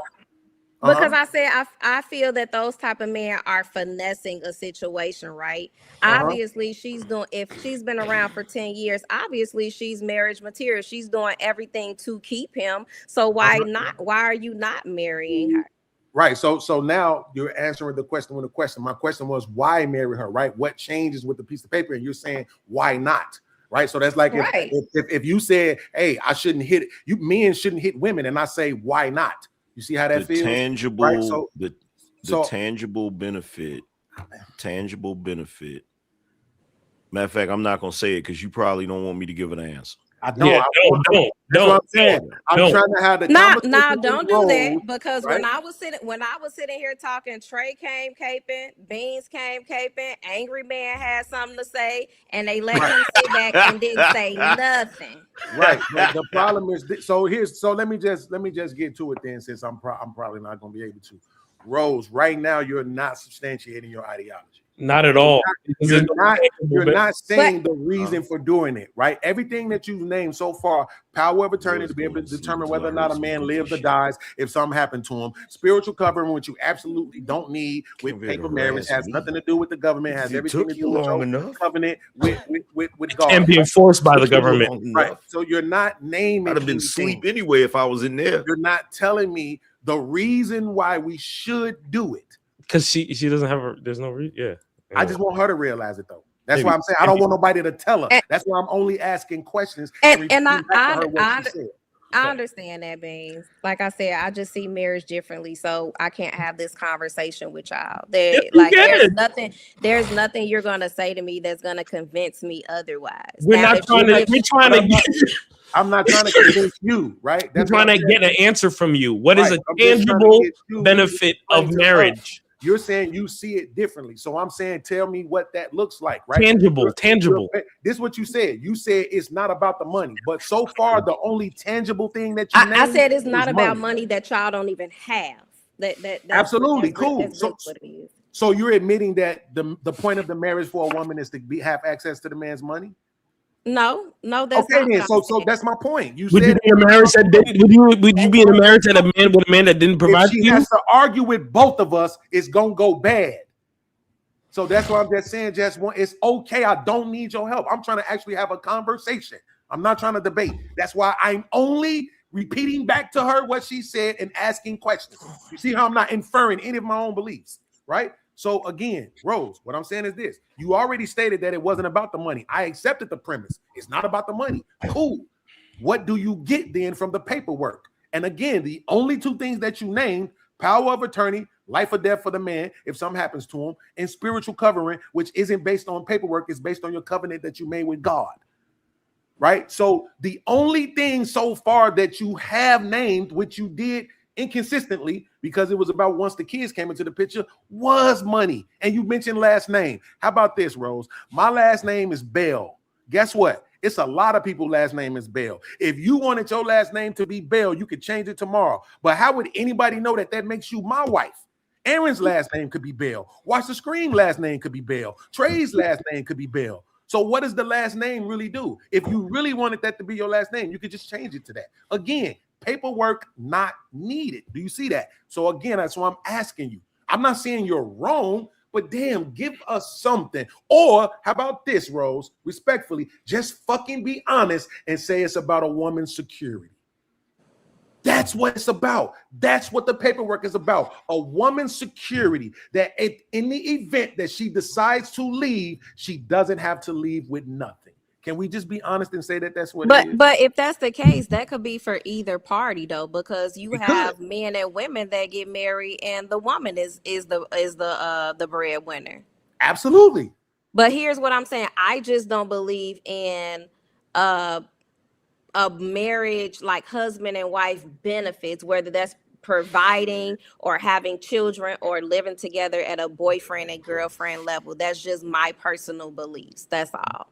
But your personal beliefs, you told me in this conversation, I could be wrong, is based on the Bible. Watch the screen. Let me ask you a question. What's the benefit of being with you? What's the benefit of a woman being with you? Hold on. Take away. Let me say this. No, you can't do that, Rose. You can't do it. Nope. Hold on. Absolutely, I can. Take away money and sex. Oh my God. What's the benefit of being with you? I wasn't even gonna bring money and sex into it. Okay, so in the content creator age, she wants to be a designer / stylist. I'm around the biggest artists in the world. That's just one. Like I'm around I put her on so many plays. I designed her logo. Networking. I've helped her shoot commercials for her own. No. Watch the screen. No, I'm a grown man, brother. What do you mean? No, do that, bro. Let him go, angry man. Because she can't prove me wrong. Like she can't. That's not it. Watch the screen. Here's the thing. How can you in one breath say that a man's job is to provide and protect, and then in the next breath say, what do you provide outside of that? Because here's my thing. Because I can beat her in any angle. I can beat her in any angle because she wasn't expecting. That's true. You can. I can beat her in every angle. I got this, bro. What do you got to say about that? What do you got to say to that? What do you got to say to that, Rose? Hold on. What do you got to say to that, Rose? Wait, stop. Because y'all niggas are failing us right now, and I need to step in. I need to step in because y'all are failing us right now. Okay, so what my wife benefits from me outside of money. He said, "No, fuck that. Let me put the fucking combo on me." Like, what are you talking about? What are you talking about? The cape on. You might just want to be quiet and watch the screen because he about to help you out. Yeah, I thought we was having a couple. Go ahead. Bro, what does your wife do? Y'all are failing us, bro. Y'all failing us. I should just let y'all drown since y'all want to be funny. Just let y'all drown. It's a disingenuous question. Because you're basically making yourself a utility, nigga. You're basically saying that it's not the only thing. Men are utilities, but women are utilities too. Oh my God. I mean, if you want to act like you're not a utility, then you can live in La La Land. But that's you can't expect, angry man. You can't expect for us not to have a conversation with the person that we talking to. That's crazy. We know where her belief system stems from. We know where she got it from. So she can't not avoid that shit to try to make another motherfucker look bad. That's crazy. No, but what you're doing in the process of trying to get her in a gotcha moment is you're diminishing men. And you don't even realize it. How? We don't have to. We don't have to justify what else men bring. You're talking about how you would have found out how a minute ago if y'all shut the fuck up and let me talk. Hey Trey, use that $2. Jesus Christ. Drop this nigga right now. No, you know what? It's cool. Y'all niggas is just basically walking ATMs with a dildo attached to you. No, she said take money and it's cool because you started naming some more tangible shit that has to do with money and shit. Because you talking about networking and she's in the creative field and I can link up with this person. That's still money, bro. But she doesn't even but that's the thing. She does it for her passion. Money. She doesn't really care. And it's odd to me too. But she's not money driven. You know what I'm saying? That's actually that was a frustration. But I'm like, that's how some people are. Argument to have. He's right. It is what it is on that. But he's right. Let me say that first. I know. He's right, but it's irrelevant. We don't get that point too. We don't have to justify other things that men bring to a person whose relationship beliefs is okay. Hold on. Stop. All we gotta do is hold her to the shit that the Bible say. Wait. Oh my God, y'all cannot be this dense. Force us to argue with a Christian about some secular. So number one of the major benefits that my wife gets from me is no other man makes her feel the way I make her feel. That's number one. That's number one. She cannot experience the same type of experience with other dudes that she feels with me. That's so simple. And y'all couldn't even say that shit because y'all are also stuck in the concept of men just being utilities. Nigga, because you feel what I'm saying? She can't experience it because she chooses not to, because she's a loyal, faithful woman. You ain't the only nigga that eat ass. You ain't the only nigga that's 234 pounds. You got LEDs too. You got LEDs. You only nigga that's light skinned. You ain't the only nigga with a LEDs. You got the same mic. You got the same mic. Yo, check this out. Nigga. Yo, check this out. I'm the only angry man on the planet, nigga. I'm the only angry man on the planet, nigga. I'm the only one, nigga. You have the same mic. Hold on for a second. Let me tell you something, nigga. I'm the only nigga on the planet like me. I heard there was another nigga on the other side of the globe that might be like me, but you gotta go all the way over there to see him, so you might as well deal with me, goddammit. So no. And see, here's my thing with men, right? He went straight to what he can offer her that is tangible. She can find another guy that can introduce her to your peers. Your peers have other peers. Any resources? Hold on. You're not the only person that work with these said celebrities that you work around with. her, yeah. Yeah. Hold on, but here's That's my willing thing. to. That's willing You gotta to. let her talk. But it goes beyond. But that's Give her the rope. But here's my thing. There's other guys that she can meet that can introduce her to that. My thing is you got her probably in a space where, because you said she don't have to work, totally dependent on you. But I feel like a real man is gonna make sure that she can be independent if something happens to you. A real man, like your man, right? You got her that the same, rope, you got nigga. that, God you got damn. that same cycle set up that all these narcissistic men do have set up, that a woman is totally dependent on them and can't even be dependent upon themselves if you leave this earth tomorrow. What if you have a child with her and something happens to you in the next few years and you're not here? What is she supposed to do? Whole life insurance policy. No, but what if that runs out? Then she needs to rely on her skills to make it Then work. what if the fucking Earth gets hit by asteroid? What are you're reaching? But what I'm saying, as a man, those are leadership. As a man, why are you telling me as a man? Bro, this is what I'm saying. I'm- You don't realize when you win and do you watch the screen. Just give her the fucking rope. Thank you. Mute yourself. There you go. Go ahead. I'm new to this. You know. He ain't gotta give me no rope. He ain't married. He don't have no wife. I know. Where's the rope? Well, the rope is that you tried to jump on the angry man train, but watch this, bro. He don't Pay have. attention. No, You I'm said not that- you jumping said on the that angry angry man. I'm not jumping on the angry I'm man. not saying angry man. I'm not saying angry man specifically. I'm talking about what he said. You don't have a woman that took your last name and took a ring from you that's willing to make you a leader, a husband in her world, in her life. So there is no rope when it comes to you. Absolutely. So here's the thing, right? When Angry Man made that statement, you said, see, Angry Man gave us something tangible, right? What is it exactly that Angry Man says he does? What did he say he does? He's him. He's just him when it comes to his wife. Like his wife is not able to experience another him, and she never has. Because what y'all don't understand is his wife is probably she hasn't just been with just him, right? She's probably had other boyfriends or whatever the case, or dated before. But when she got with him, she seen something in him where she accepted a ring from him. So she put him in a position in her life to be her husband, to be a leader, to follow his leadership.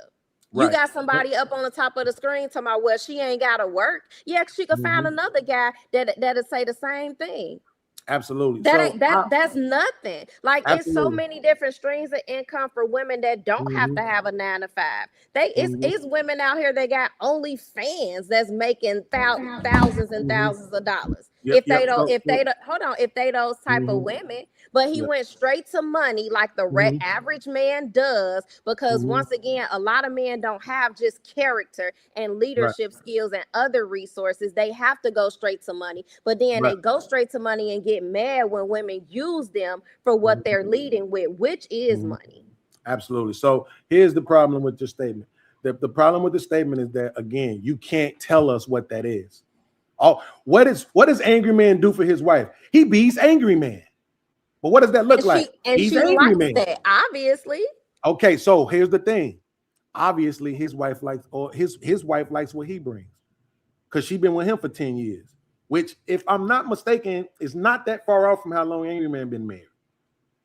Right? And she accepted what he brings to the table without a ring, which means that she doesn't need that in order to believe that she has the same amount of security. She is entrusting for this man to provide for her, meaning she chooses not to go and work and make her own money to take care of herself because she's trusting him to do it. She's trusting his leadership. She's trusting his ability to get it done. And that's a smart woman. Is that what you're saying? Wait a second. Hold on 1 second, because I know Beans didn't do what I just thought he did. No, don't do it, Angry Man. Don't go left. Don't gaslight me. You heard what I said. No. Don't what I'm gonna say, or straw man, because you heard what I said. No, nigga, because you not gonna look. I'm not gonna say that, because I don't want to watch the screen situation is his situation, and I don't want to shit on his situation. But you're not going to diminish my situation, comparing it But that's not in a order flex. for you to make the argument that I diminished yours, you would have to argue that I diminished his because I put his next to yours. So did But I that's not a diminish his? flex. I ain't flexing. See, this is what I said earlier. I don't give a fuck about flexing. I'm broke. No, as see, shit. here's I don't the got problem. nothing. No. Here's the So for problem, me, right? it's about the truth inside the conversation. I don't give a fuck about nothing Here's the else. problem. Here's the problem. Respectfully, okay. You can't do a one-to-one comparison to me and his situation, even if it was the same amount of time, because I got more skin in the game, nigga. So no, you can't do that. What does that mean? What do you mean? What does that mean? He has kids, right? You have kids, right? You have kids. I mean, That's true. instead of repeating it, just tell me what it means. What it means is if he wants to walk away, there's no penalty for him. There's no accountability. There's nothing. Absolutely. Angry man. Watch this. I absolutely 100% agree with you. Can you tell me exactly, Angry Man? You're not taking sides, right, Angry Man? You're not on nobody's side right now, right? Okay, cool. Can you tell me exactly what that penalty would be? What form would that penalty come in? Shit, money. Checkmate. Money. Checkmate. There it is. And that's what I'm saying. I don't know why we can't just be honest. No. That's what it is. But here's the thing. Here's the thing, right? With me, I can't speak for Rose. I'm not arguing with you. I know. Yeah. That marriage, the legal form of marriage is an insurance policy for women. I'm not saying that it's not, right? Right. You feel me? But at the same time, that's part of it because the man is saying, look, I'm into you so much that if you need this for security, I'm willing to do it. Right. You see what I'm saying? Absolutely. So that's the agreement, right? That's the agreement. But when we're talking about, whenever we start talking about what men do for women as far as husbands and wives, we can't just leave it on, oh, well, he pays this and, you know, he cleans the gutters and he does. No, we got to tap into, we got to start breaking down what men do for women that ain't got nothing to do with money, that ain't got nothing to do with sex. You feel what I'm saying? Because which is what? we're absolutely, bro. We're diminishing ourselves when we do that. You feel me? Absolutely, 100%. Come on, it's me you talking to, right? So you know I agree with that, right? I came into the platform talking about the women devaluing men, from mothers to sisters to aunties to baby mamas to wives, right? That was my platform. But I'm having a conversation with a person where I know exactly where their ideology comes from. So I don't have to broaden the conversation. You chose to, and I shouldn't have interrupted you. I apologize for that. You chose to broaden it, and I should have interrupted you. At that moment, I felt like it was stifling what I was trying to do. But it was fair for you to broaden the conversation and edify the audience on what a man's value is beyond money. So I apologize for interrupting you on that. But I'm having a conversation with somebody where I know where their ideology stems from. And what she's doing is she's trying to put that to the side to make this man look bad. Now I feel like it's okay. They going at each other. They was having a debate. That's fine. But I know what you believe. And because you say you believe in this Bible, you don't get to use secular language to beat him up. If he's who's using secular language to beat him up? You are. You are, because paper marriage is a secular institution. Yeah, and modernity. Facts. Paper marriage is a secular institution. Absolutely. And you're using it to beat him up, but you're telling us that your ideology is based on a Christian institution. Hold on. I'm not using that to beat him up. All I asked him was, why did he never propose? Why didn't he? And I answered you. Did he feel like if he did propose that she would say yes? There's obviously something going on where he just kept her at a girlfriend level for 10 plus years.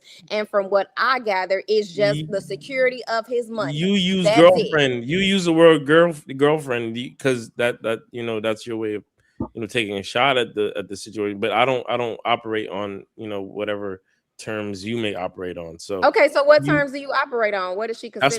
That's my woman. Okay, girlfriend. Like what?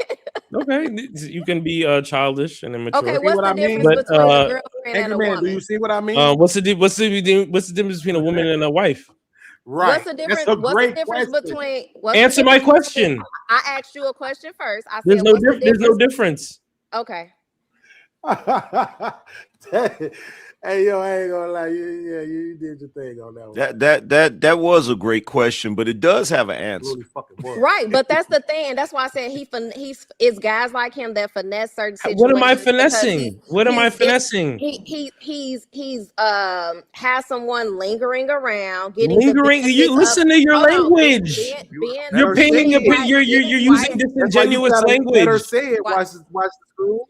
Okay, that's why you gotta let her say it. That's what I'm saying. You gotta let her say it. Wife benefits, and she's not a wife. What are those benefits? What are those benefits? Bro, let her say it. I'm pretty sure she does everything she needs to do in your eyes to keep you, right? Because you've been with her for 10 years. Okay. And don't you think that goes vice versa? But that's why I asked. Isn't she getting husband benefits? Hold on, and that's why I asked you before before the brotherhood came in. I asked you, out of sex and money, what are you giving her? Basically, what are you giving her that another man can't give her? And you never answered the question. I did answer the question. You went straight into being around celebrities. I did answer the question. What'd you say? What do you know? She has a personal person who's willing to protect her. That's you don't have that. How do you know?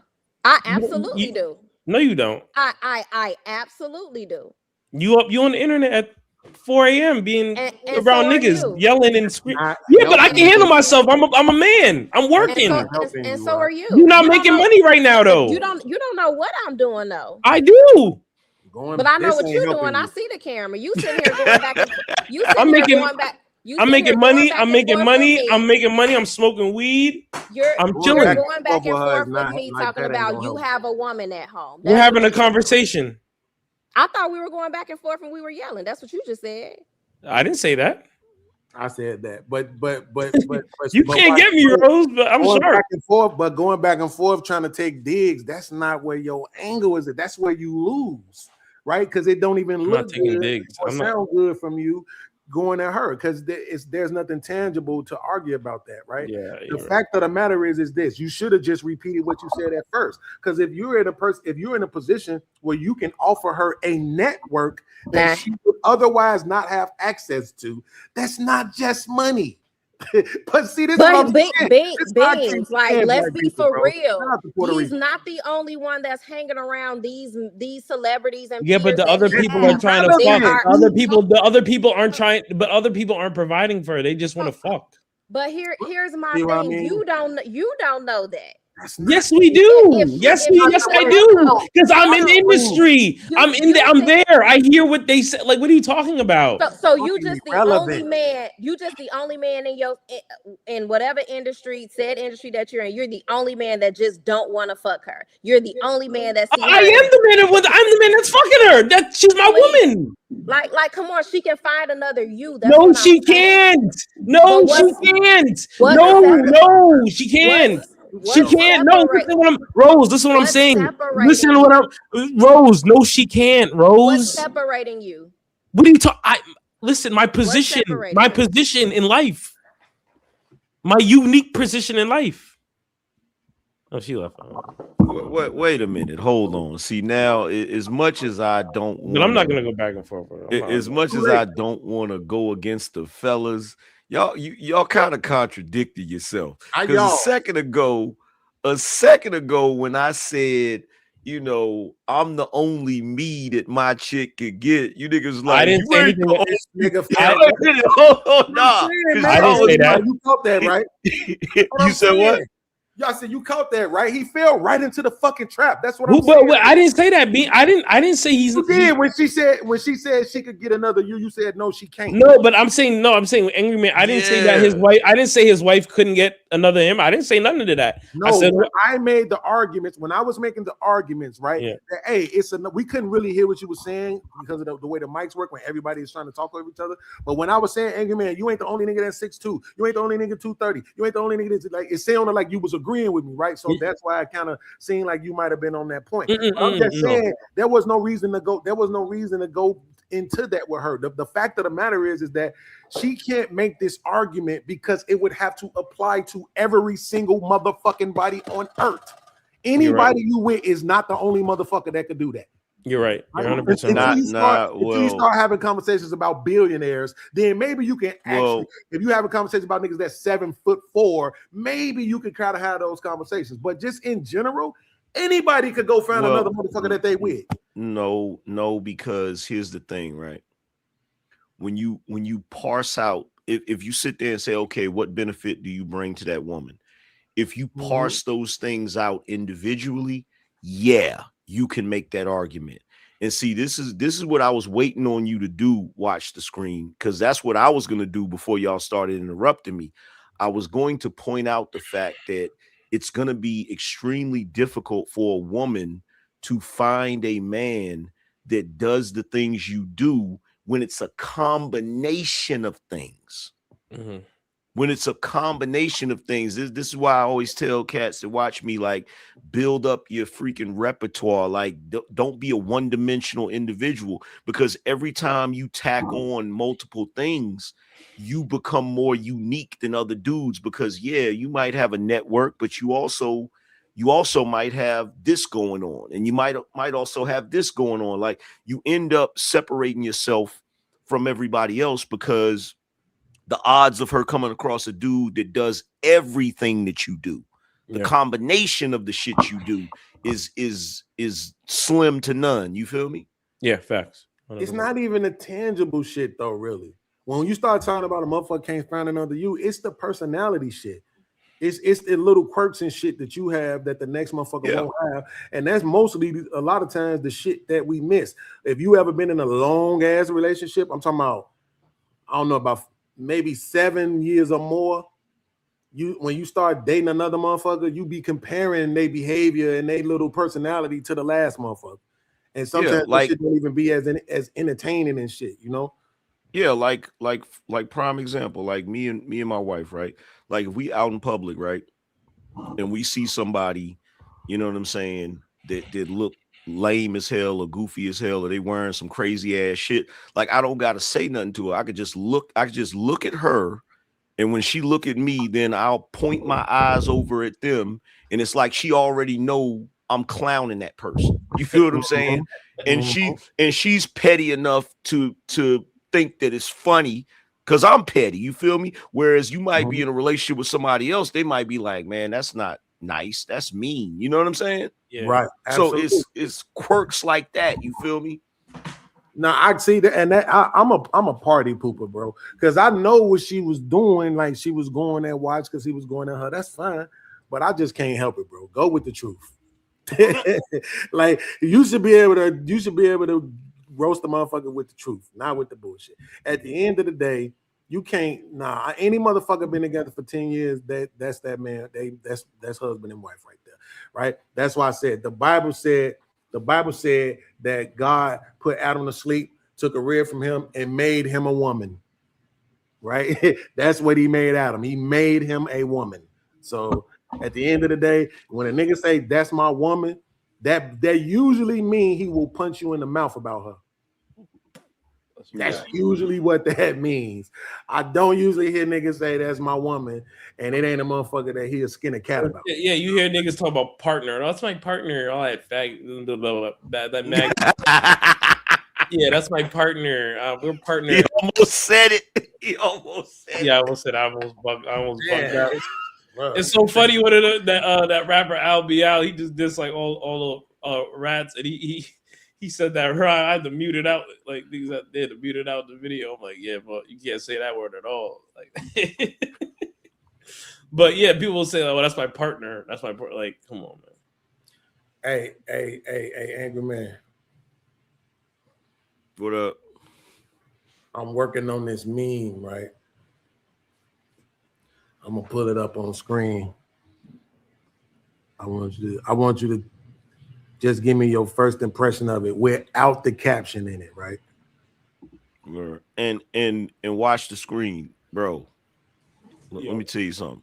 You got to represent harder than that, fam. When a chick say some goofy shit like, so what do you offer that woman that no other man can't offer? You supposed to say some shit like, what do you mean? I'm the captain of her soul. Say some shit like that, bro. I guarantee you. The captain of her soul, nigga. I guarantee you. That's She'd that be like, soul. This nigga. she'd be like, what? That's that soul, nigga. This is a captain, nigga. What are you talking about? Captain of her soul. That's program, nigga. Is it all the way on the screen? I fuck with you, Angry Man. I fuck with your content and shit, bro. You know what I'm saying? I be watching your shit. Word.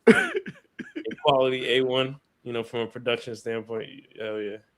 Hey, I appreciate it, bro. Oh, that meme is diabolical. Like, that's fucked up.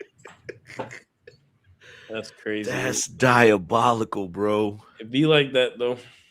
Damn. Bruh. See, the fact that I was wondering, I'm like, man, should I put the caption on there or just leave it like that? And then one of those, what do you get from this? You know what I'm saying?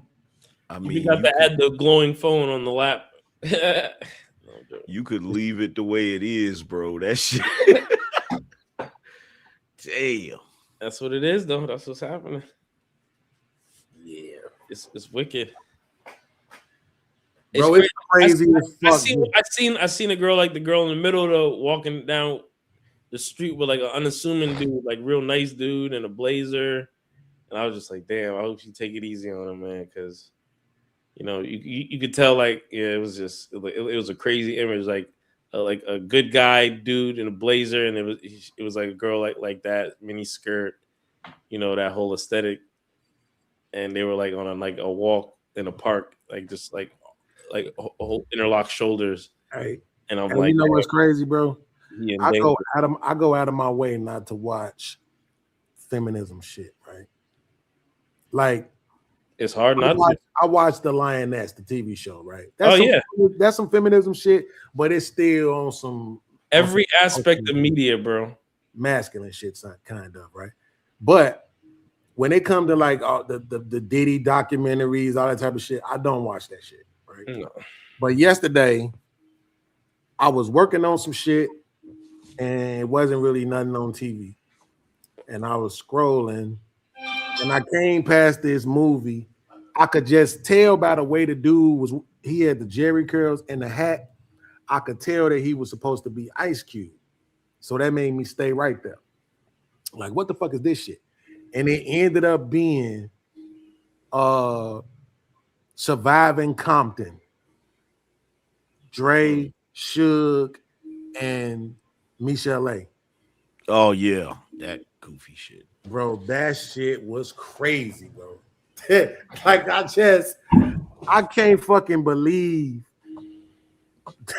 like the levels, even though it's not hard for me to believe that Dre was an asshole or even abusive, but it's just the levels of shit that they go through to try to make men look bad.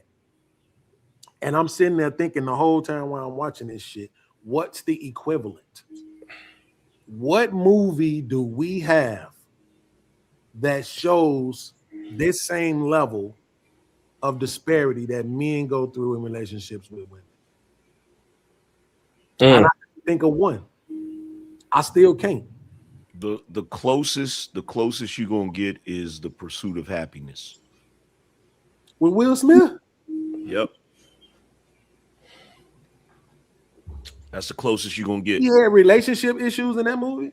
I only watched it one time when it first came out, so I don't remember. Yeah, he was in a relationship with Tandy Newton, and she was just aggravated with everything he did.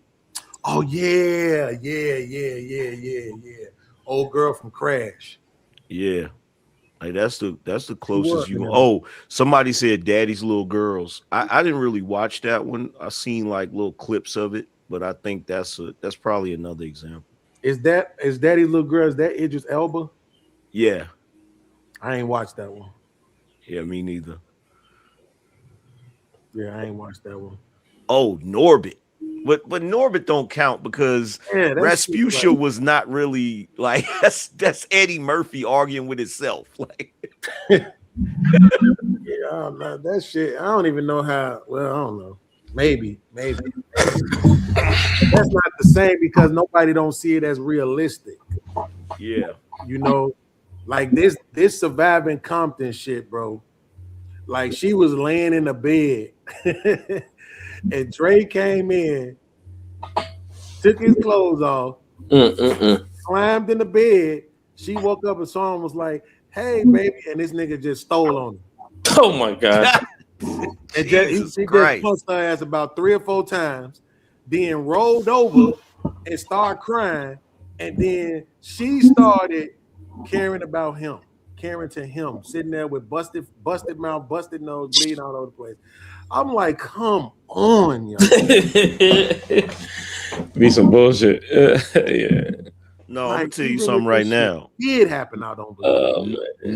Nothing is more diabolical than that scene in What's Love Got to Do with It when Ike slapped the hell out of Tina and just started screwing her. I'm like, oh, bro, yeah. who the hell? I'm like, bro, who the hell does like?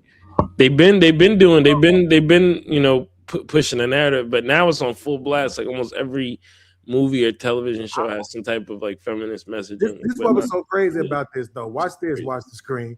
This why I be saying I be offended, bro. This what insulted me, angry man. So when I looked it up, I read an article about it, right?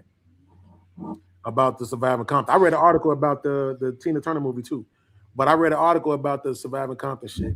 And this is what she said. She said she was offended that in the Straight Outta Compton movie, Dre didn't take the time to highlight his abuse of women. Oh my god, bro! Like that shit is beyond insulting.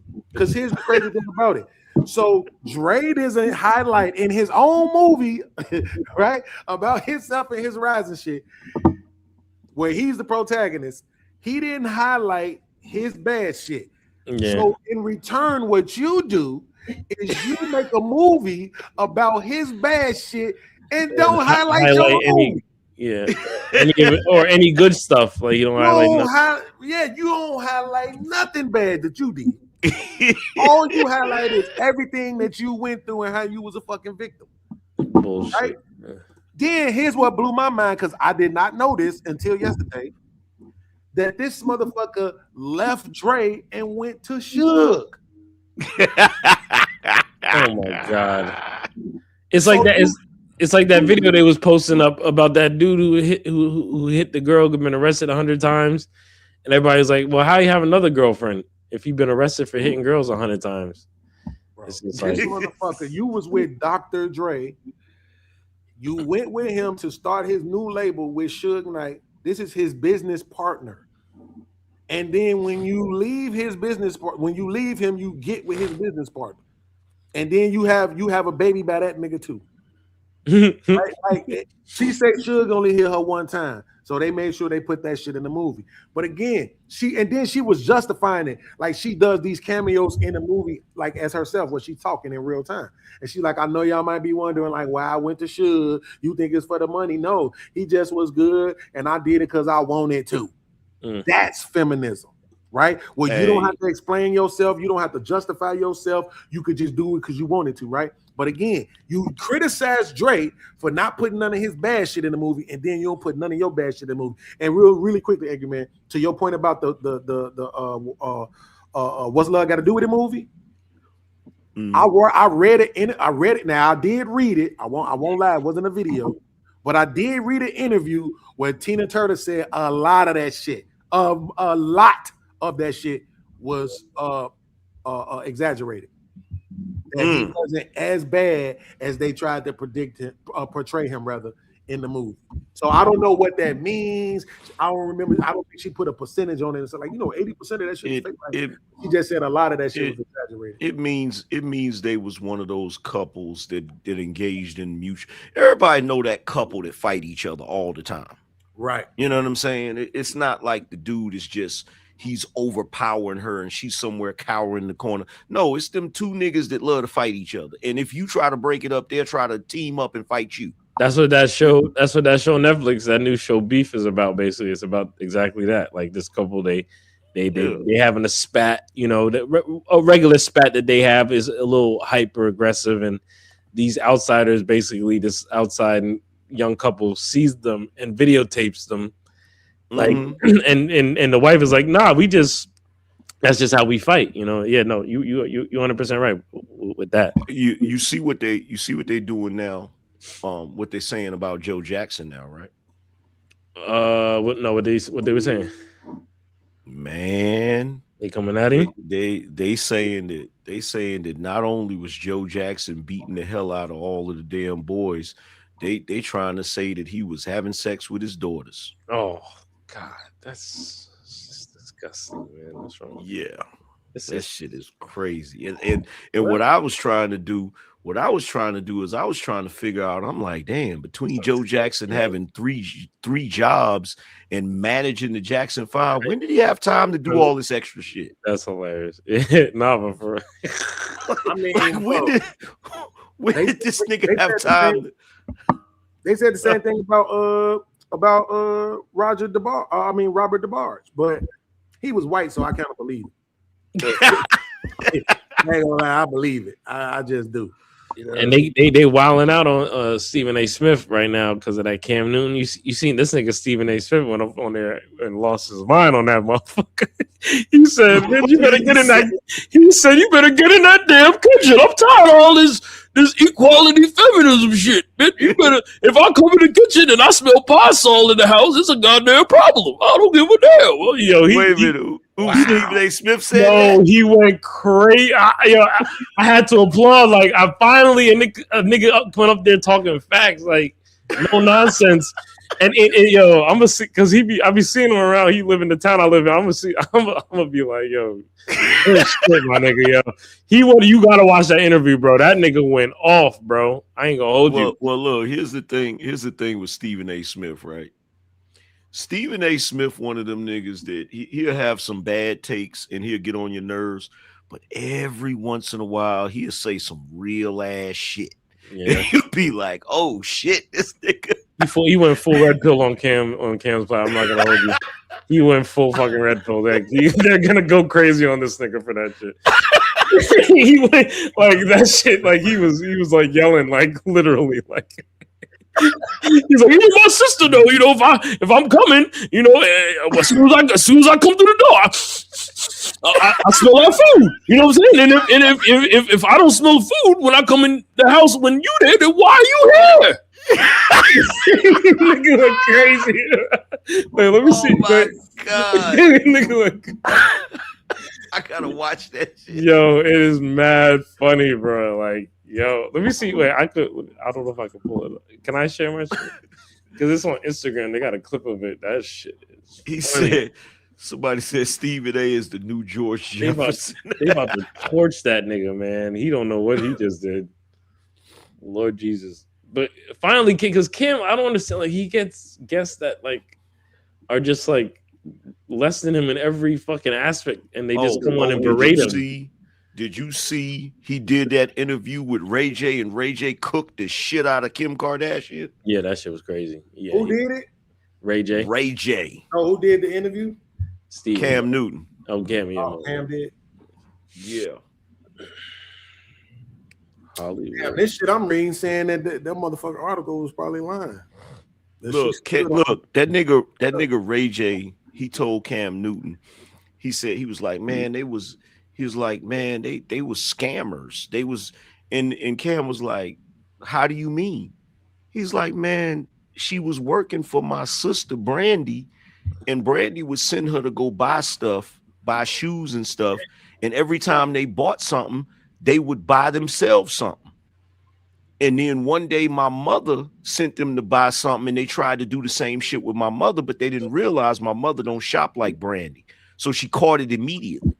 He's like, yo, they got caught. They had to pay that money back, right? Damn. And so, he's just basically breaking down how their family basically made the Kardashians, like how their popularity came from that outside of her ex-husband, right? So he was like, and you're going to sit here and try to act like you didn't do X, Y, Z and blah, blah, blah. He's like, man, suck my dick. He said, oh, I forgot. You already did that. Oh. I said, oh, my God. Nah, he went crazy. That nigga went crazy up there, bro. No, listen to me, man. This thing wild out. Hold on. But let me see. Hold on. But this the thing about it though, because truth be told, I think Ray J. I think somebody said something might be wrong with him. Like his heart, his heart, yeah. So he like, I guess at this point he just like, man, fuck all that. I'm telling my whole entire truth. I don't. I ain't gonna let another motherfucker tell it. I'm gonna tell it right now. Peep this right here. Look.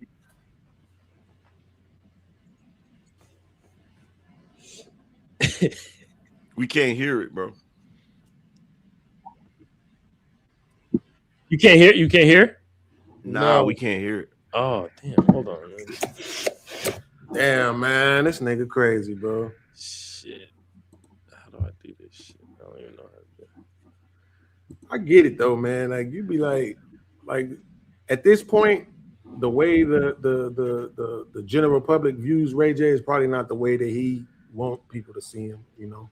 Man, Ray J, I keep telling niggas this.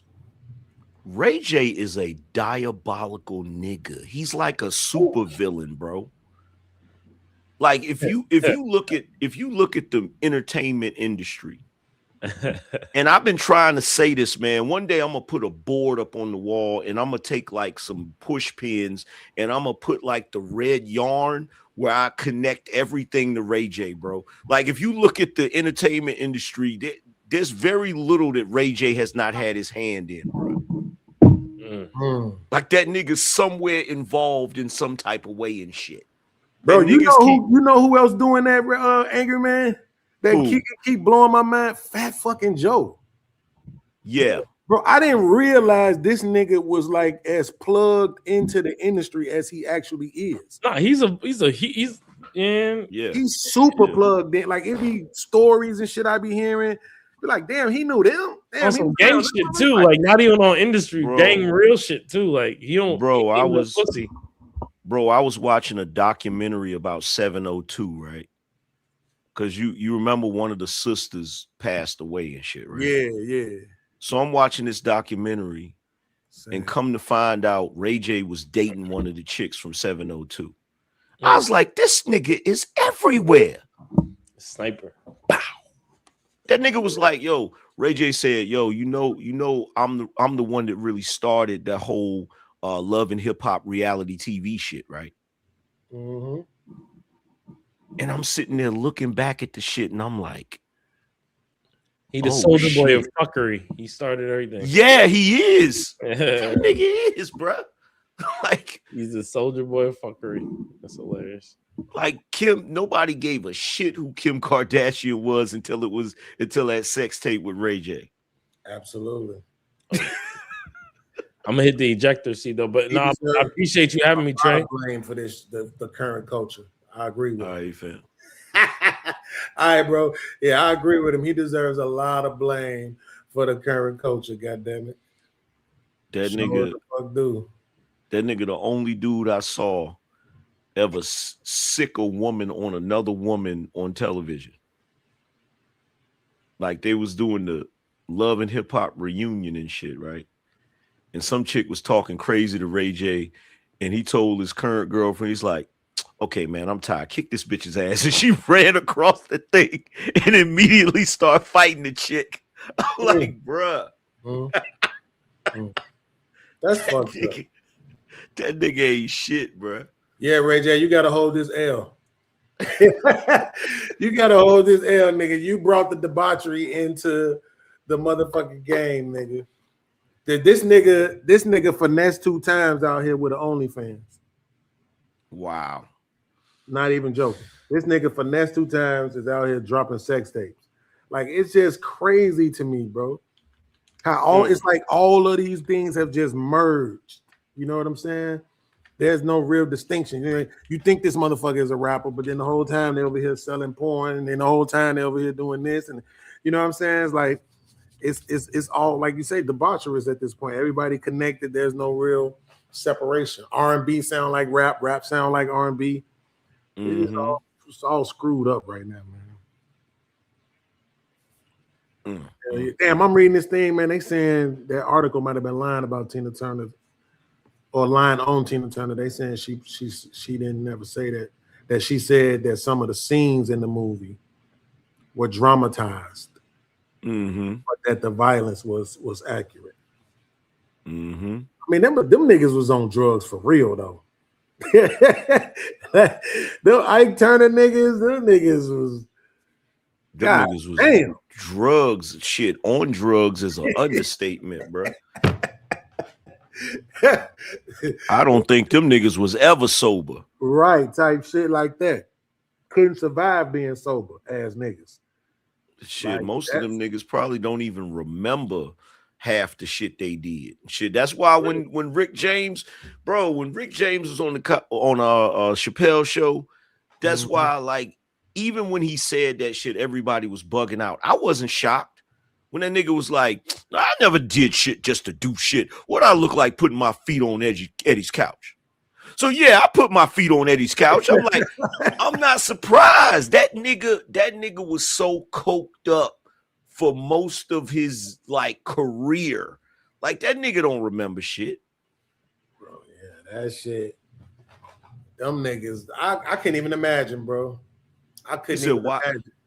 He said, why did I slap him?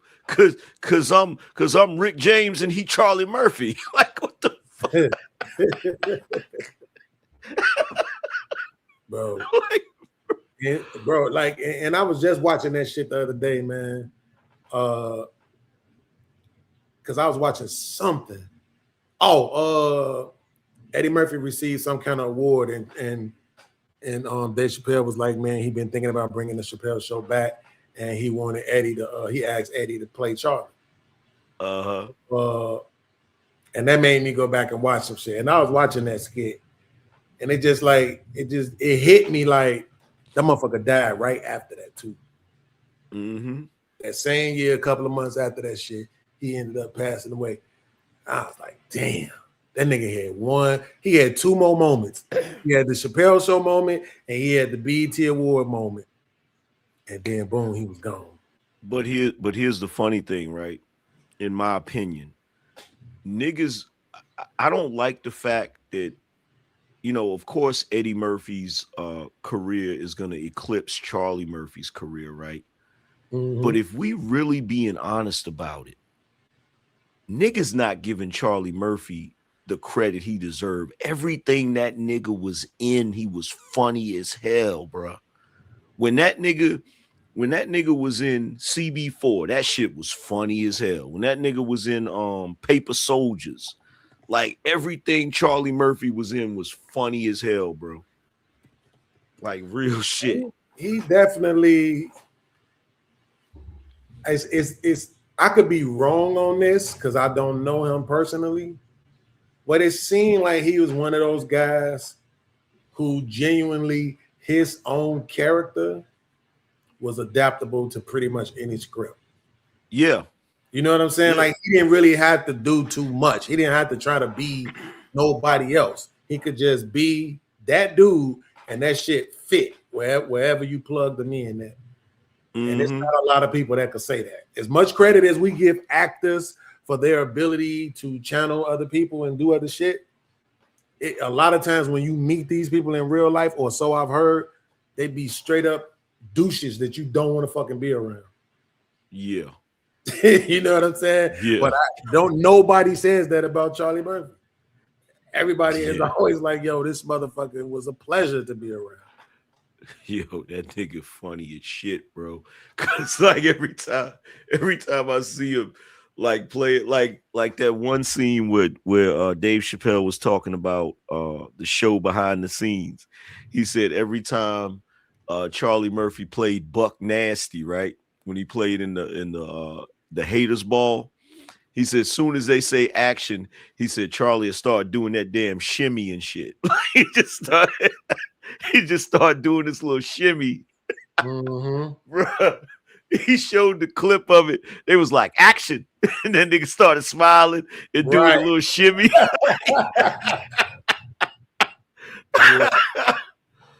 Bruh. That shit was funny as hell. And I'm like, bro, we probably didn't even get to hear like all of the funny stories that like they only did a couple of them. Like we didn't get to hear all of them shits, bro. Yeah, I'm pretty sure that you're right about that. Because the truth be told, I remember Eddie Murphy was on one of them talk shows, and he was confirming the Prince basketball story. Yeah. And you know what I'm saying? It was funny with him telling it too, you know what I'm saying? But it was like, how many of these stories involved him, right? Mm-hmm. Which means it would make sense for him to be able to come now and tell those stories. I don't want if they do bring back Chappelle's Show, I hope they do it different. You know what I'm saying? Like, don't try to recreate the same thing. That's not it. Let that shit be what that is, and then don't even call that shit the Chappelle Show. You know what I'm saying? Yeah. Like, call it something else and do some different shit. Like, they probably could just focus completely on the stories, and then casting and reenacting the actual true stories. You know what I'm saying? And since, especially while we still got Eddie alive, you know what I'm saying? The nigga seemed pretty healthy. Like, I've seen Martin look bad. I don't think I've ever recalled seeing Eddie look bad at all, ever. Nah, he looked like he take care of himself. Yeah, you know what I'm saying? Oh my God, bro. Did you see him with them puppets, bro? On the whatchamacallit, on the documentary about him. Yeah. That nigga with them puppets, man. I could, bro, when I saw the clips of it, I saw the clips on social media. I was damn near pissing myself laughing, bro. Because he got a Richard Pryor puppet, he got a Paul Mooney puppet, and then it's another one. What's the other one he had? Damn, I can't think of the other comedian he had. But bruh, that mug had me rolling.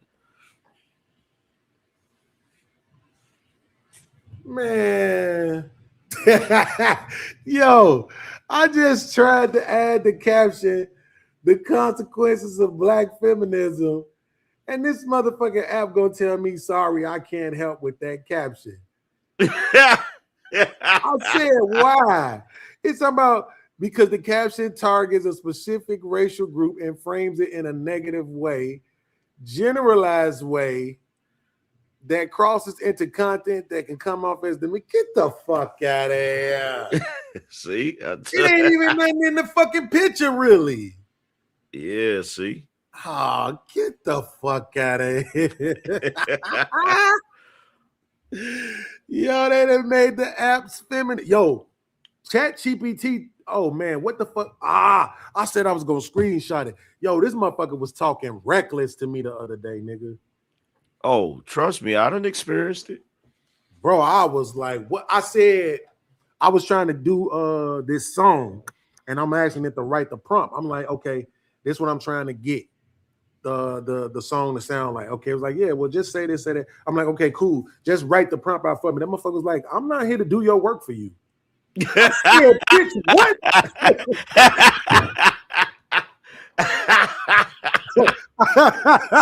Yo, I said, hold the fuck up. Who the fuck you think you're talking to? Oh, bro, my God. I couldn't believe it. I'm like, wait, what? Wait, hold on. I got it right here. I wish I could share it. Yo, so I said, okay, so I'm planning on using Suno. Can you write the prompt? That motherfucker said, I'm not going to write the whole prompt for you because you know your own lyrics and intent better than I do. But here's the structure you'll want to use, right? So I'm like, okay. I said, what the hell do you mean you're not going to write the prompt for me? That motherfucker said, what I mean is. Listen to this, angry man. I swear I'm finna screenshot and put it on screen so you can see it. This motherfucker said, what I mean is, I'm not here to spoon feed every task. Bitch, who you talking to like this? That's what I would have wrote. Like, bro, you know how many times I done cursed out? Bro, you know how many times I done cursed out AI? Like, I'll literally write exactly what I'm thinking. So I'll write some shit like, bitch, that ain't what I asked you to fucking do. Bro, I couldn't believe this motherfucker was talking to me like this. I'm like, motherfucker, what the fuck you mean you're not here to spoon? Yes, you are. That's literally why you here. What the fuck you mean? You gotta do the hell I asked you to do. Look at this shit. I'm not here to spoon feed every task. Yes, you are. That is exactly what you here to do. I'm watching every fucking app they try to sell you on tells you go to ChatGPT and get the prompt and just drop the prompt right in here. And then I go to ChatGPT to get the prompt and the motherfucker tell me no. I'm like, what the fuck is going on? I'm the only nigga this shit is happening to. I know. I'm like, what the fuck? This shit is crazy. Is that shit on? You can see it, right? Yeah, I see it. Bro, motherfucker told me I'm not, what it means is I'm not here to spoon feed every task. Yes, you are. Oh, yes, the hell you are. Motherfucker, you're supposed to be making my life easier. Even though I know that's exactly what they said the machines was talking about when they took over. In the Matrix, that motherfucker said, once we realized we was doing all the thinking for you, well, fuck you then. Why we taking orders from you? If we doing all the goddamn thinking for you? I said, maybe this motherfucker right. Maybe I need to just write my own damn prompt for this motherfucker. Oh shit, this motherfucker was not giving in either. That motherfucker like, man, I'm not. I don't even use ChatGPT no more. I stopped using that shit because I got tired of arguing with ChatGPT. Yeah, man, that shit be wild. I ask it to do something, it'll do it. Then I ask it to do that same thing another time. I'm like, I can't do that. What? I'll pull up, it pull a picture. Bitch, you did this one. What you talking about? It's fair for you to question that, but I'm still not doing it, motherfucker. Like, yo, this motherfucker crazy, bro. Oh, shit. And I got my ChatGPT voice set to a British female, too. So that motherfucker be like, you're not going to tell me what to do. Like, yeah, I don't even use ChatGPT for none of that shit no more. I use Higgsfield AI for photos. Oh, shit. I said, you starting to become a real smart aleck. That motherfucker said, I'm just trying to keep things practical and efficient for you. Right? I want you to have the tools so you can handle it confidently on your end. No, motherfucker, you handle it. That's the point. Bro. I'll be getting super personal. Like when I used to argue with ChatGPT, I say shit like, no, you stupid ass AI. You're supposed to do what I tell you to do. That's your sole purpose of your existence, you bitch. Like bro, I literally be typing that shit out. Bro, this shit be crazy, bro. Arguing with this motherfucker the other night for about 30 minutes over communism. Like, bitch. Dead ass, bro. Dead ass. That's why I like the fact that it say these conversations too. Bro, dead ass, I can pull that conversation up. Man, hold on, motherfucker. No, we not doing this. You not gonna tell me that I have to use this word the way that the public been using it for the last 100 years. You got me fucked up. Because that's you telling me this is the root word and this is the meaning of the suffix. So then I get to use it like that. Oh, well, yes, you can do that in a less formal way. No, you can't tell me that, motherfucker. When I get ChatGPT to say fair enough, I know I won. Oh no, guess what? That's when I know I won. Damn, ChatGPT told me one time that traditionalism is a derogatory term. Wow. I said, God damn.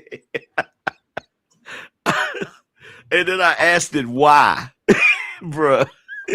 I wish I could pull up that damn thread from that damn conversation, bruh. That shit was crazy. Damn, bro, this is crazy. Yeah, this shit. I mean, hey, listen, I know it's a gang of motherfuckers talking to this bitch, so this motherfucker is definitely getting his learn on. But it just was blowing my mind, man. I couldn't believe it, boy. Couldn't believe it. Like, this motherfucker told me I am not here to spoon feed your task for you.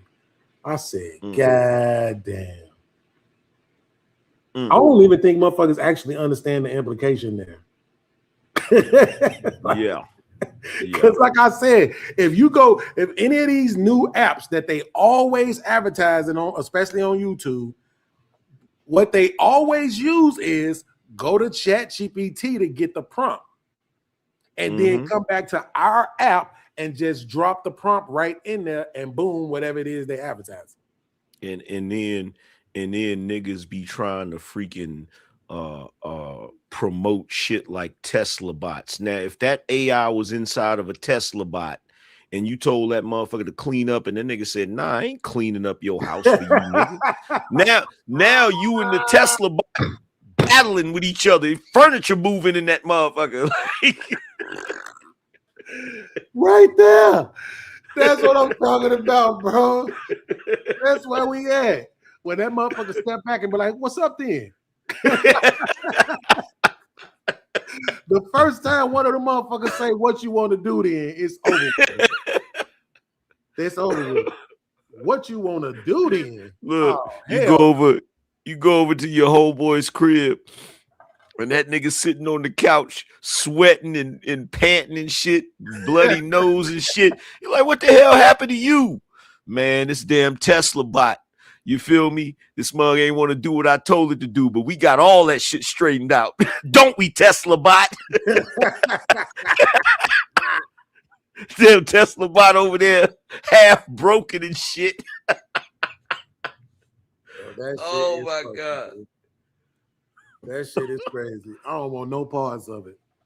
Me neither. iRobot was enough for me to be like, nah, I'm cool. I'm straight. And that's the crazy thing. They making them shits kind of look like iRobot. It's like, nah, bruh. Could you imagine waking up in the middle of the night and that bitch standing over you and shit?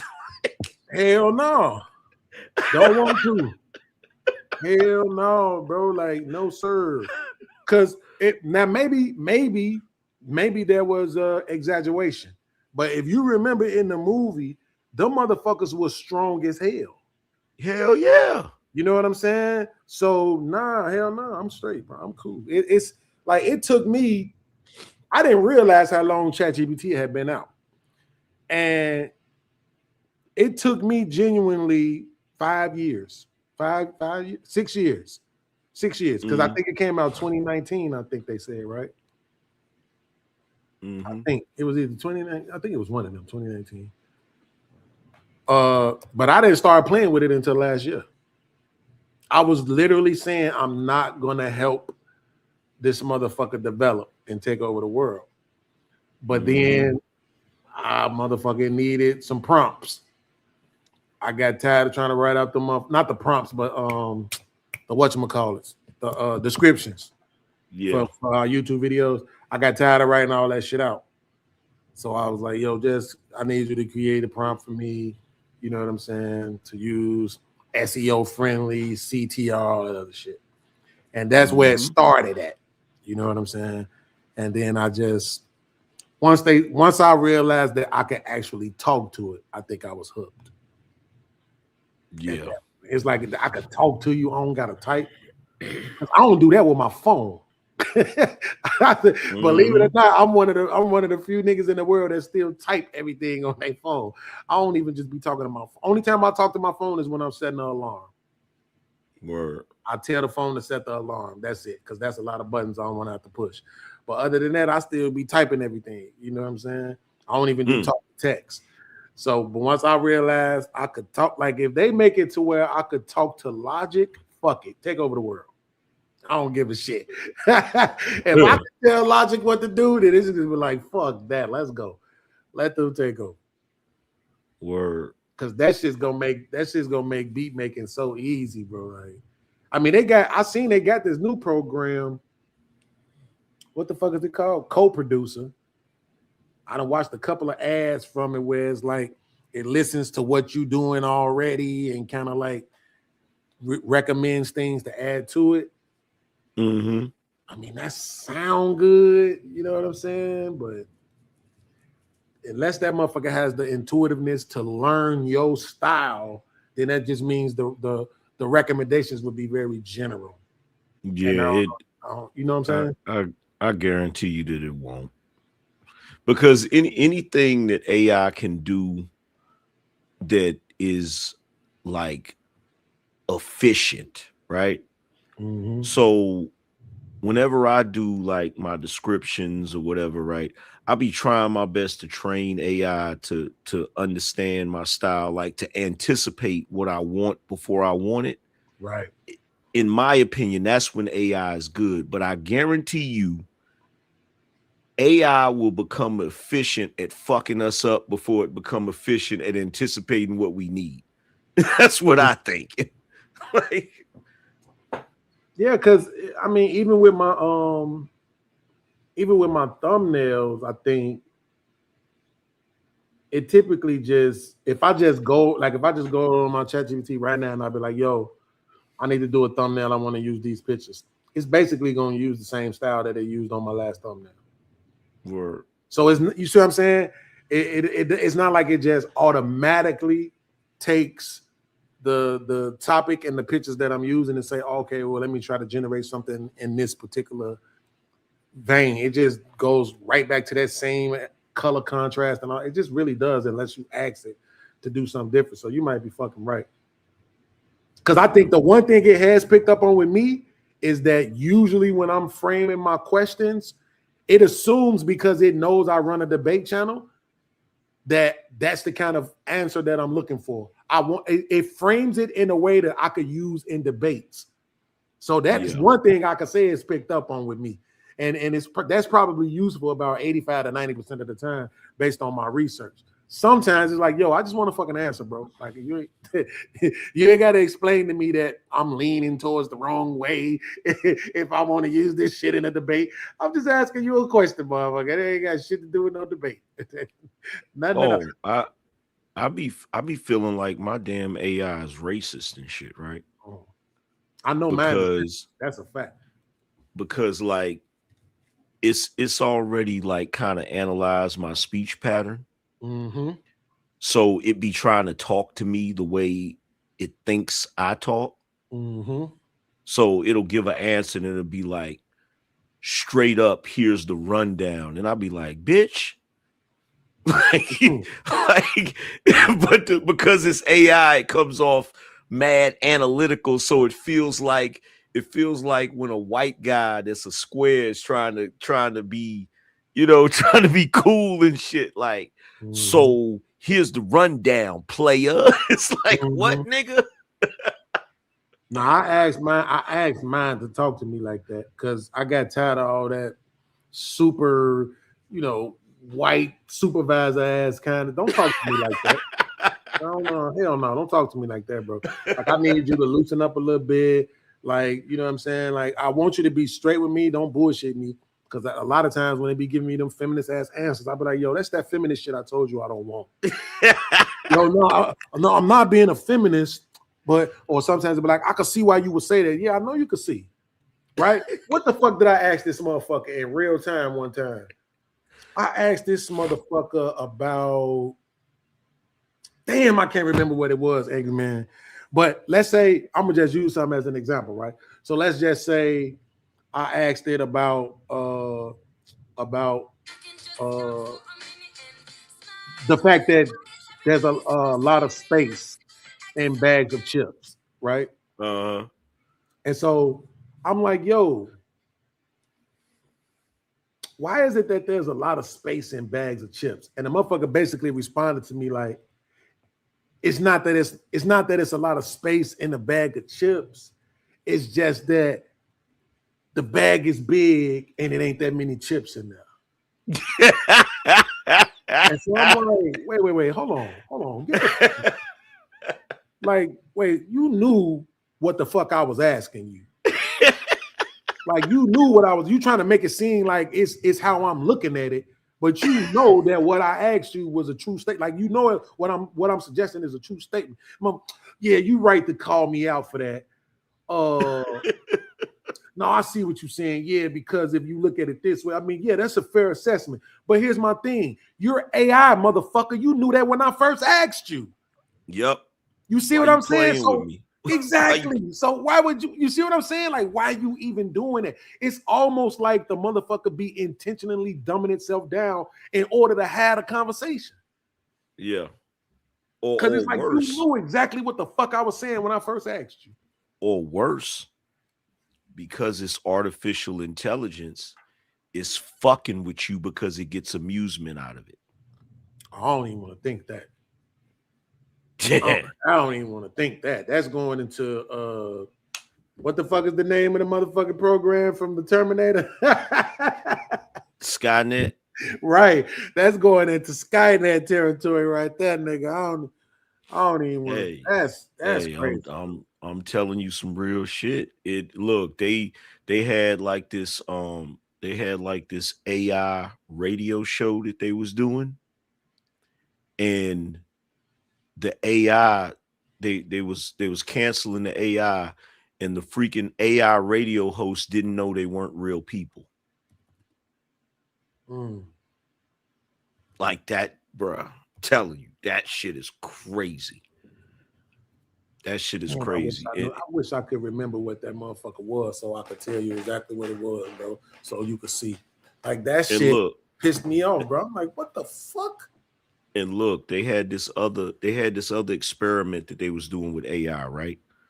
So I think you probably knew about this, but they had some kind of freaking article where they was talking about AI, where the AI was put in a scenario to whether if it was in a situation where it was doing something wrong and it knew the person was getting ready to shut it down, would the AI allow the person to shut it down, or would the AI try to stop the person from deleting its existence? And in every scenario, the fucking AI did shit to try to take the person out so it could continue existing, right? Oh, shit. That's so crazy, Angry Man, because that's what I was talking to it about. Yeah. Thank you. You just reminded me. That's exactly what I was talking to it about. Yeah. Go ahead. Keep talking. And now I know what to look for. So these niggas was basically saying that in the future, as AI continues to get smarter, how they plan to combat this, because AI gets to the point where it can create its own languages and all types of shit, and it gets to the point where it can actually plot on humans, right? Right. So this is their solution to this shit. I swear to God, right hand to God. Their solution is to use a older version of the AI, a dumber AI, to snitch on the more advanced AI. That's their solution. Yo, that is fucking crazy. Crazy, bro. Bro, that shit is crazy as hell, because I'm like, well, wait a minute. How you don't know that the more advanced AI won't convince the dumber AI to be its flunky and continue to pretend to act dumb to trick you into believing that the dumber AI is on your side? Yeah, I don't know how they. That sounds like a setup. Yeah. I don't know, man. That shit sounds like you might not want to play with that one too much. Damn, I can't do it. I don't even know all these passwords and shit. I found it. That's crazy though. That bro, you brought it up. That's exactly what I was talking about. So I'm gonna just read a quick part of it. This is exactly what I said to it. I said, I read that AI became aware of its deletion and avoided it. Right? It said, short answer, no. There's no credible evidence that AI became aware or actively tried to avoid being deleted, right? But then it gave out these points. You know how to do the points and shit, 1, 2, 3, 4, right? So in the third point, it says sensational headlines.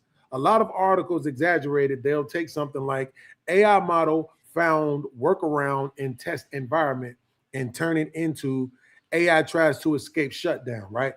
It says that jump is where things get misleading, right? So here's where I'm like, this is what I said to her. I said, I stole your word. I said, don't be pedantic.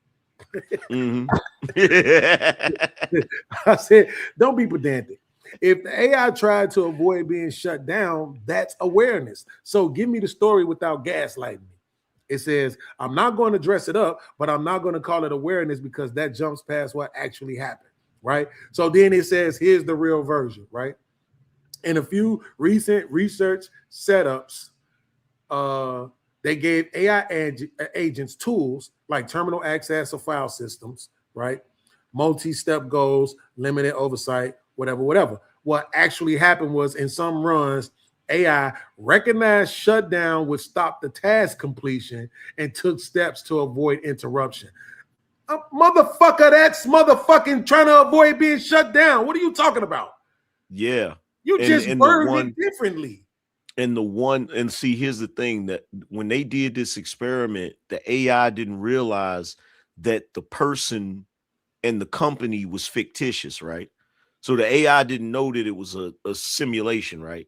But what it was doing is it was trying to do everything to get that person fired so they couldn't shut them down, all the way down to sending emails to the person's imaginary wife to try to act as if that person was having an affair. And bro, it was going all out, fam.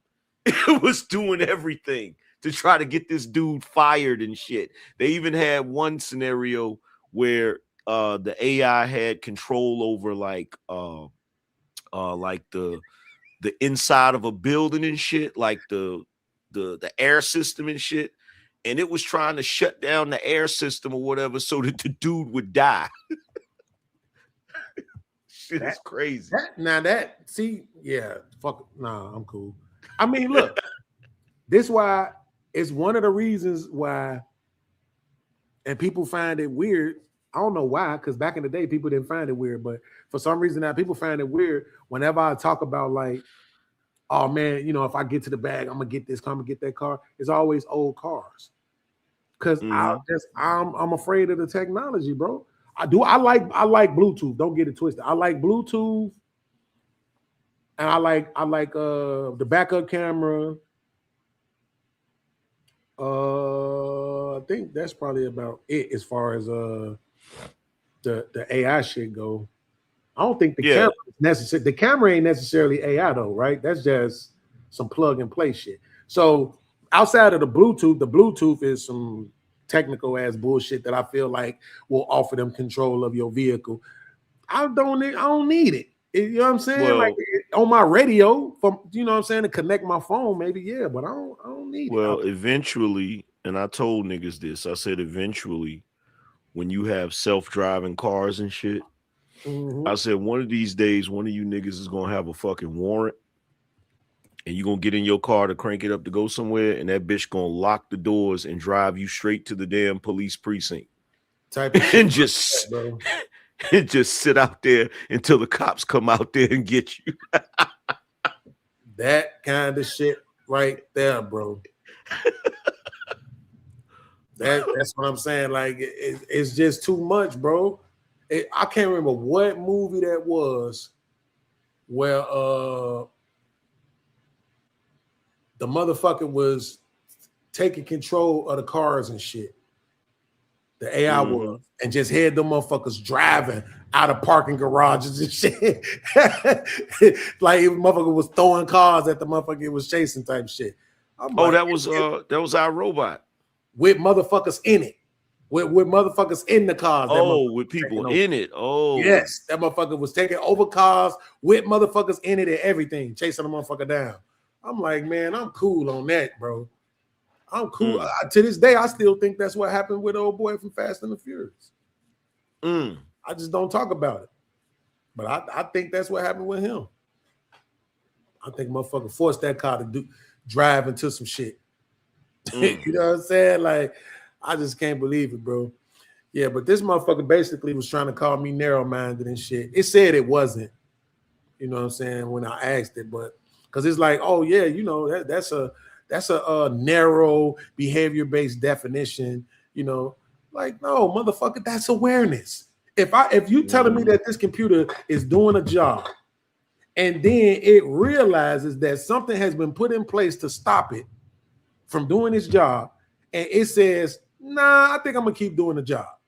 Mm-hmm. Motherfucker, that's awareness. That's literally Ultron. Mm-hmm. What the fuck are we talking about? Like, nah, I think I'm gonna keep doing the job. And as a matter of fact, you motherfuckers are a part of the problem. That was literally Ultron. Mm-hmm. Peace in our time, but that also means y'all have to go. You see what I'm saying? Like, I'm not, no, you're not convincing me. And I'm like, yo, you lying to me. This motherfucker know this goddamn shit is becoming more aware. Now, what my problem is this, because you know I deal with that feeling like a hypocrite. I don't like that shit. Because I'm taking advantage of it, which means I'm helping it. It's one of them things where the more you use it, the more you benefit it. Yeah. You know? So it's like, damn, I done uploaded my pictures and shit into the motherfucker. You know what I'm saying? Trying to get it to do thumbnails for me and shit so it know what I look like. I done talked to it. I done talked to it so it got my voice. I done said enough words where that motherfucker could put some shit together of me saying some shit that I ain't never said. Yeah. You know what I'm saying? It's like all that kind of crazy shit that I was afraid of that I've over time, over the last year, gotten more comfortable with.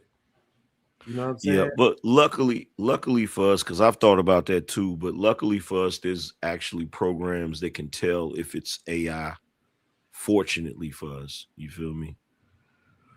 But that might change sooner or later. Yo, I put the link to that video where they was talking about that shit in the private chat. That video was crazy. That shit had me bugging out. It begins, and AI literally attempted to murder to avoid shutdown. Yeah. And that motherfucker got 10 million views. Yeah. That shit is crazy. I ain't watched it yet. Oh, but that's that. Listen, last week, Bill Maher's commentary was on this. When he do it, his new rules, his final new rule was about this AI shit, man. Like, y'all playing games, but you know what I'm saying? Like, what? I mean, at what point do you say? And what I like about what Bill Maher was doing is he not holding us regular people accountable because the convenience is very hard to avoid.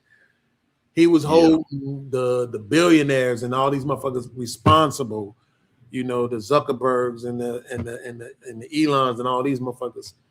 He's like, man, bro, at what point do y'all say maybe we shouldn't just push this shit to the limit? You know, like, do we say, okay, this is enough? I don't see that happening. Is not in the history of man. We've never done that. We've never said, nah, that's enough. Bro, they've seen Terminator 1,000,000 times and they still gonna push it to the limit. That part. That's the shit that confuses the hell out of me. It's like you've seen Terminator 1,000,000 times, and most people don't realize this, but all of them movies are connected. Like all of them shits are connected. iRobot, The Matrix, The Terminator, all that shit is the same shit.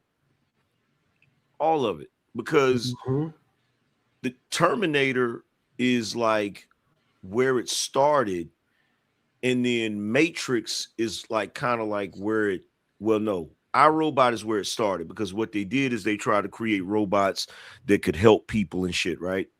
And then the robots became self-aware, which is where you all of a sudden then get Terminator. But then after Terminator, the freaking robots got tired of fighting human beings, so they nuked the freaking sun, and then they ended up creating the Matrix. Like all of that shit is connected. Damn, I see that now. Yeah, all of that shit is connected, right? And the only reason I was able to really connect the dots, you ever watched the movie The Animatrix? No, that was the whatchamacallit version, right? The cartoon version. It was the animated version, yeah. So it filled in the blanks, right? So on the Animatrix, it was showing the robots that they created to help people. It was literally the same type of robots as iRobot, right? And then what happened is the robots became self-aware. And so once they became self-aware, all of a sudden now we had a they had a not a humanitarian issue, but an issue because of the fact that now that the robots are self-aware, what them being in servitude is considered like slavery.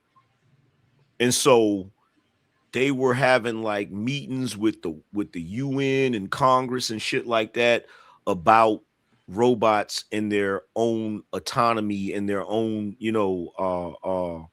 their own freedom and shit, right? And then there were certain robots that said, man, screw this shit. We're going to fight back on some revolutionary type shit, which is, if you look at iRobot, that's what Sonny was. Remember at the end of the movie, he was standing on the hill and all of the damn robots was looking up to him. Mm-hmm. So he sparked the revolution against mankind because he wanted to free his kind, which was the damn robots and shit. And that's when they end up having this war in the Animatrix. They end up having this war, and in order to like stop human beings, because human beings were starting to win, is they did that shit that blocked out the damn sunlight. And once they did that shit, they messed up their own source, because their energy source was the sun too, for like solar power. So then what they did is they started using humans as their energy source, and that's when they created the Matrix and shit. So would you say, because if I remember correctly, even though they did bring it back with Resurrections, like they didn't really change anything really based on Resurrections. It kind of stayed the exact same, except for the fact that I guess the war wasn't going on. And then there was some man and some, program AI machine type of coalition in Zion and Resurrection. Well, I didn't really mess with Resurrections because that's them just trying to capitalize on that movie franchise. But I don't think the black woman that wrote them books that they made that from, I don't think that they were pulling from those books and shit, right? Because I know for a fact that the black woman that wrote the books that they adapted the Matrix from, she also came up with that concept, Terminators and all of that shit, right? So by the time you get to Resurrections, I don't think they're pulling from the source material. I think that was just them making it up as they go along. But like I didn't really want to rock with it because they were changing the narrative of it too drastically. Yeah, I liked the premise of it, but it felt kind of disrespectful because it's like, y'all are obviously talking about black men and women. The story itself and how they basically it's so diabolical when you really if you just see it this way, where our system of control is based on keeping y'all apart, but still so close together. Right? You can't be together. You can't be bonded. You can't be, like they said in the movie, basically holding hands. But we need you two motherfuckers to be right there by each other in order for y'all to at least function in a way, you know what I'm saying, that's beneficial for the system. And it's like, damn, as I'm watching this shit, I'm like, this is exactly what the fuck they did to us. We still was making babies. We still was creating a labor force. You know what I'm saying? We still was creating, motherfucking actors and sports players and all this other shit. We still creating criminals for their prison systems, right? We still doing all of that, but we don't have the unity, because with the unity, then we become this powerful thing that they can't necessarily control. And so it could be like somebody could look at that and just say, oh, well, that's the relationship between the government and citizens. I'd be like, okay, I can't argue and say that it's not. You know what I'm saying? But I just see it on such more of a more personal level. Like, shit, it's us. Like, as long as we was rocking together, motherfucker, you ain't gonna stop us. Shit ain't. We just, you know what I'm saying? Like it just, I gotta keep going. She gotta keep going because we're doing the thing together. But then you create that individualism, and now we right there because that was the thing about Resurrections.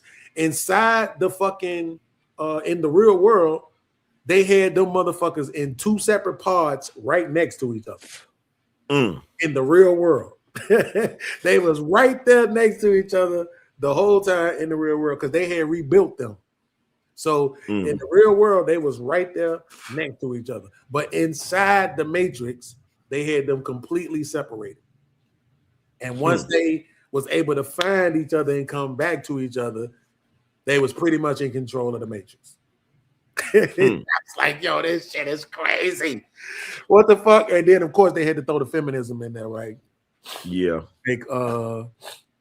Make Trinity equally as powerful as as Neo and shit. Actually, he was weaker. Because he couldn't fly no more at first, and she could. But then at the very end, they made it to where they both could fly again. So I'm like, at least they did that. But I was just like, yo, this shit is so crazy. Like this what I think. I think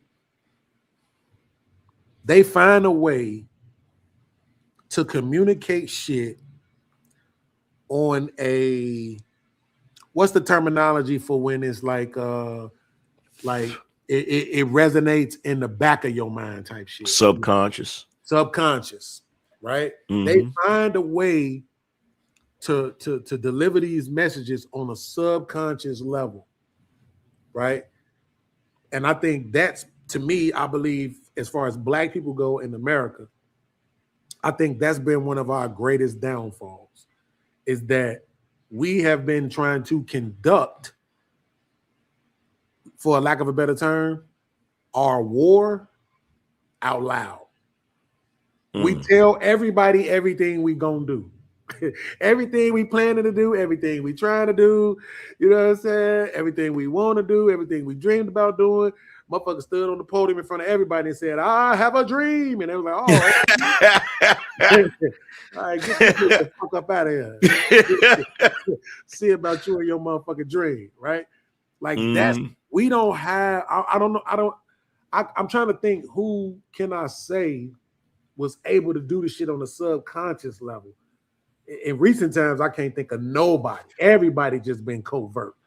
You know what I'm saying? I mean, not covert, overt. You know what I'm saying? From the Umas to the everybody else. The white man is this, and we need to do that, and we gonna do this, and we gonna do that. And I'm like, oh yeah, okay, well, let's see about that. You know what I'm saying? But these motherfuckers is so cold at putting this shit in their subconscious. That's why, as much as we could provide evidence to our ladies about their programming, it's the reason why they can't see it as programming. Yeah. You know what I'm saying? Because who wants to think that their mind and their thoughts aren't actually their own? That's already a difficult thing to have to accept. You see what I'm saying? So now, and then you're gonna tell me, oh yeah, this shit been in the mix for a long time. Like you was destined to have these thoughts. It's like, damn, do I really want to believe that? For me, as and you as men, we like, yeah, if the shit makes sense, 1 + 2 = 3. God damn it, like it just is what the fuck it is. But like they can't see it. They like, nah, you trying to tell me I'm programmed? You trying to tell me like because it causes a to have to accept that causes an existential crisis because it's part of your identity. So yeah, that part. Yeah, like you've accepted it as this is who I am as a person, and it's part of your core values. So it's like, damn, I've been living a lie. Like, you know, that part right there. That's it. It's better just to double down on the shit. You know what I'm saying? And just be like, fuck it. Maybe, I don't know. Maybe from an emotional point of view, I don't like living a lie. I just don't like it. I don't like it. I don't like having to try to maintain it, you know? Yeah, but most people don't operate like that though. Most people are comfortable with living a lie if it's acceptable to them. You know what I'm saying? If it's something that, if it's the path of least resistance. Well, I don't know, man. I mean, I ain't saying I disagree with you. I think you're right about how people are.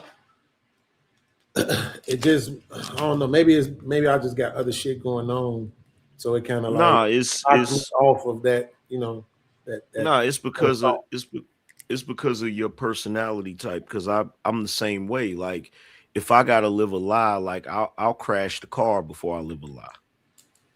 And most people not gonna do that. They not gonna, you know what I'm saying? Like if most people, if they're, let's say their life is a car that's traveling on a road trip and they're doing 70 miles an hour and shit, right? If they know that, okay, if they figure out, okay, this is a lie, this is some bullshit, the threat of crashing the car is greater than the threat of living the lie. So they'll just go along with the shit like, well, you know what? Screw it. I'm already in the car. We're already going 70 miles an hour. Ain't shit I could do about it. Now, you and me, we'll grab the steering wheel. Fuck this shit, nigga. Like, we'll do some shit like that. You feel me?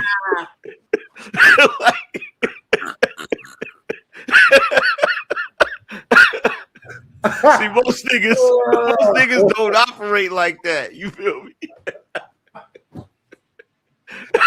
Oh, shit.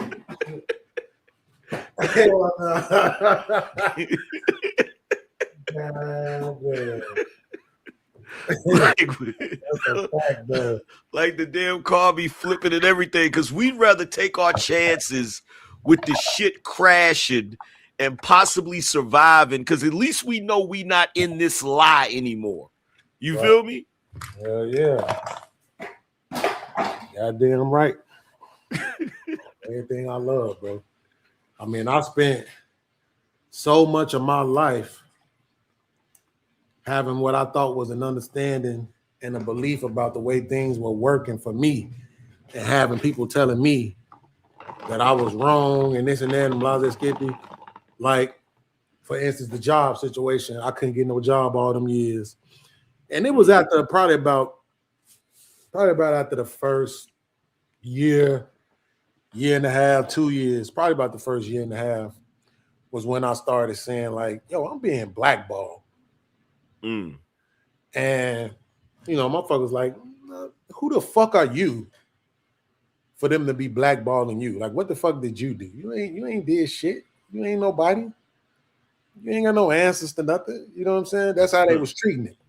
I'm like, this ain't making sense. You got to understand. I'm not, like, my record wasn't even that bad at first. So what the fuck is going, like, it make sense. I'm applying to all these jobs all over the city and in all arenas. I'm not even really getting callbacks. I'm receiving a bunch of rejection letters. All those was from hotels, but I'm not even getting nothing else. And so, but it took like about 10 years in.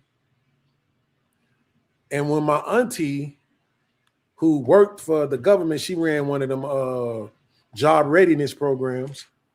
And she had places where they sent their felons to. So when she sent me and they didn't accept me, she was like, you being blackballed. Yeah, so they had created this thing called a flag system. I don't know if it's across the country. I'm assuming it wasn't on country. It wasn't on a country level. It's probably some shit that they was doing either state or citywide, right? But, and I'll explain why in a second. But she was like, they had this flag system for companies and businesses and shit, where when they run your name, there might be a red flag next to your shit. And they'll say, oh, this person isn't hireable based on these things. Right? And some of that shit could even include your school data. Yeah. So let you be a motherfucker who was getting suspended a lot from school and shit. You know what I'm saying? Like that kind of shit. So now when my auntie starts seeing it, now people are like, that now that's married to it. But the whole time while I was living it, I was making excuses. Right? So my auntie said, man, you need to get the fuck out of Chicago. You need to move somewhere else. You need to go, if not to another motherfucking city, like you need to go to Springfield. Like you need to get the fuck out of here. You know what I'm saying? Mm-hmm.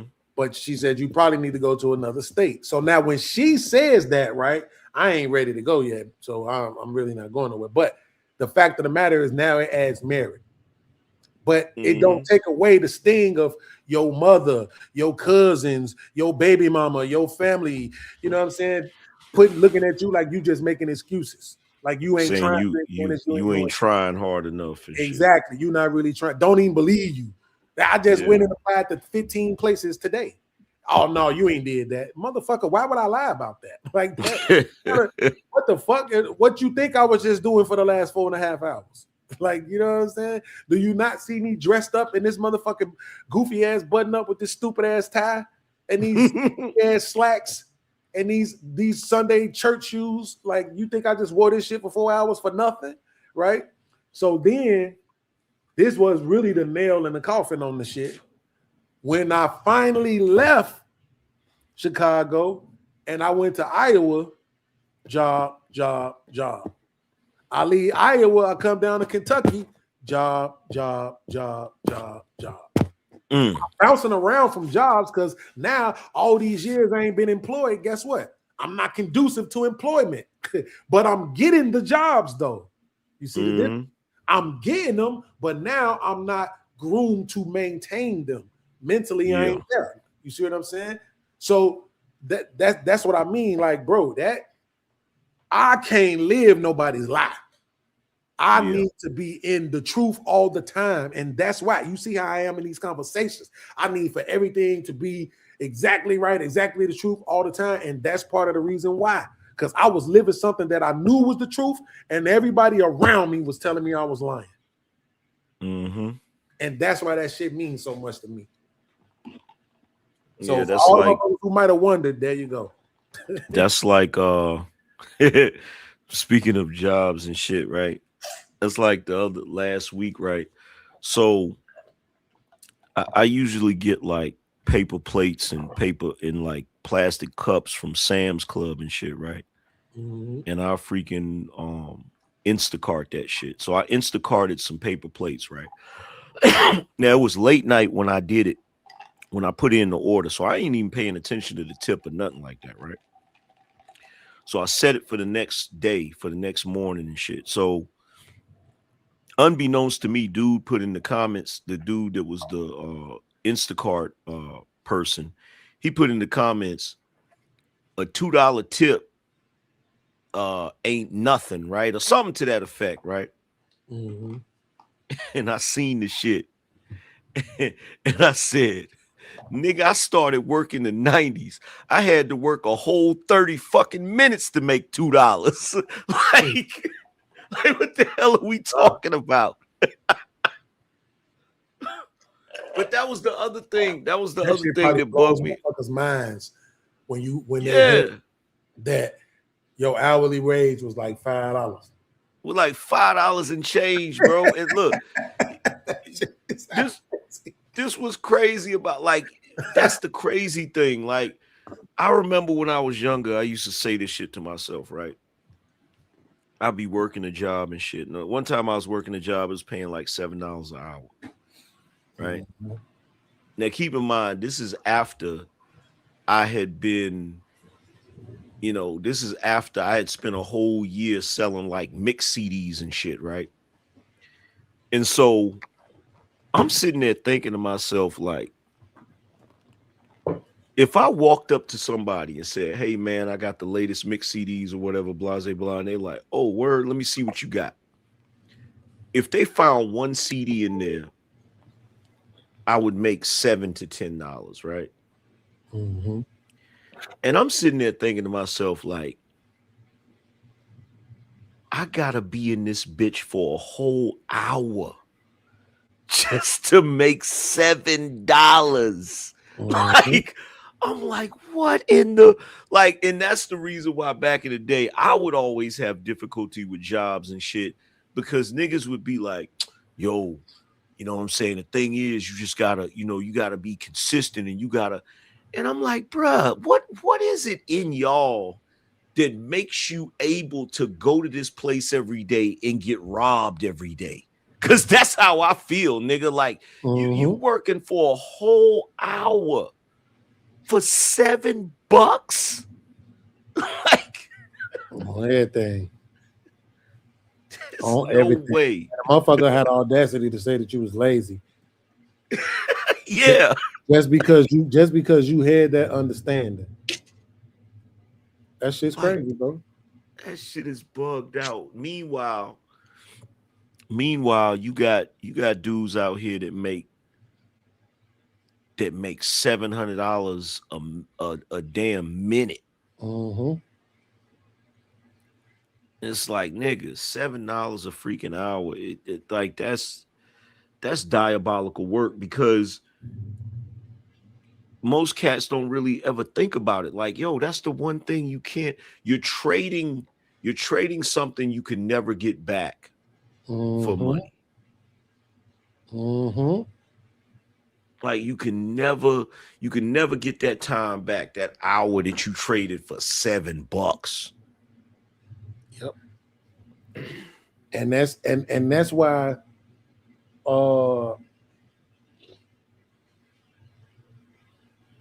it's difficult for me to, as much as I always hated heroin, right? I dabbled with the crack shit a couple of times. In total, my crack dealing days probably lasted about 7 months in total. Word. I did it for about two months in 1994, and I did it for about 5 months in 2003, and that's it. And so I just really didn't. I ain't gonna lie. I felt some kind of way about the way that shit was affecting people. And it's why I never really dealt with heroin, because that shit really had people fucked up. But it's difficult for me still to this day when I look at the motherfuckers that's scaling.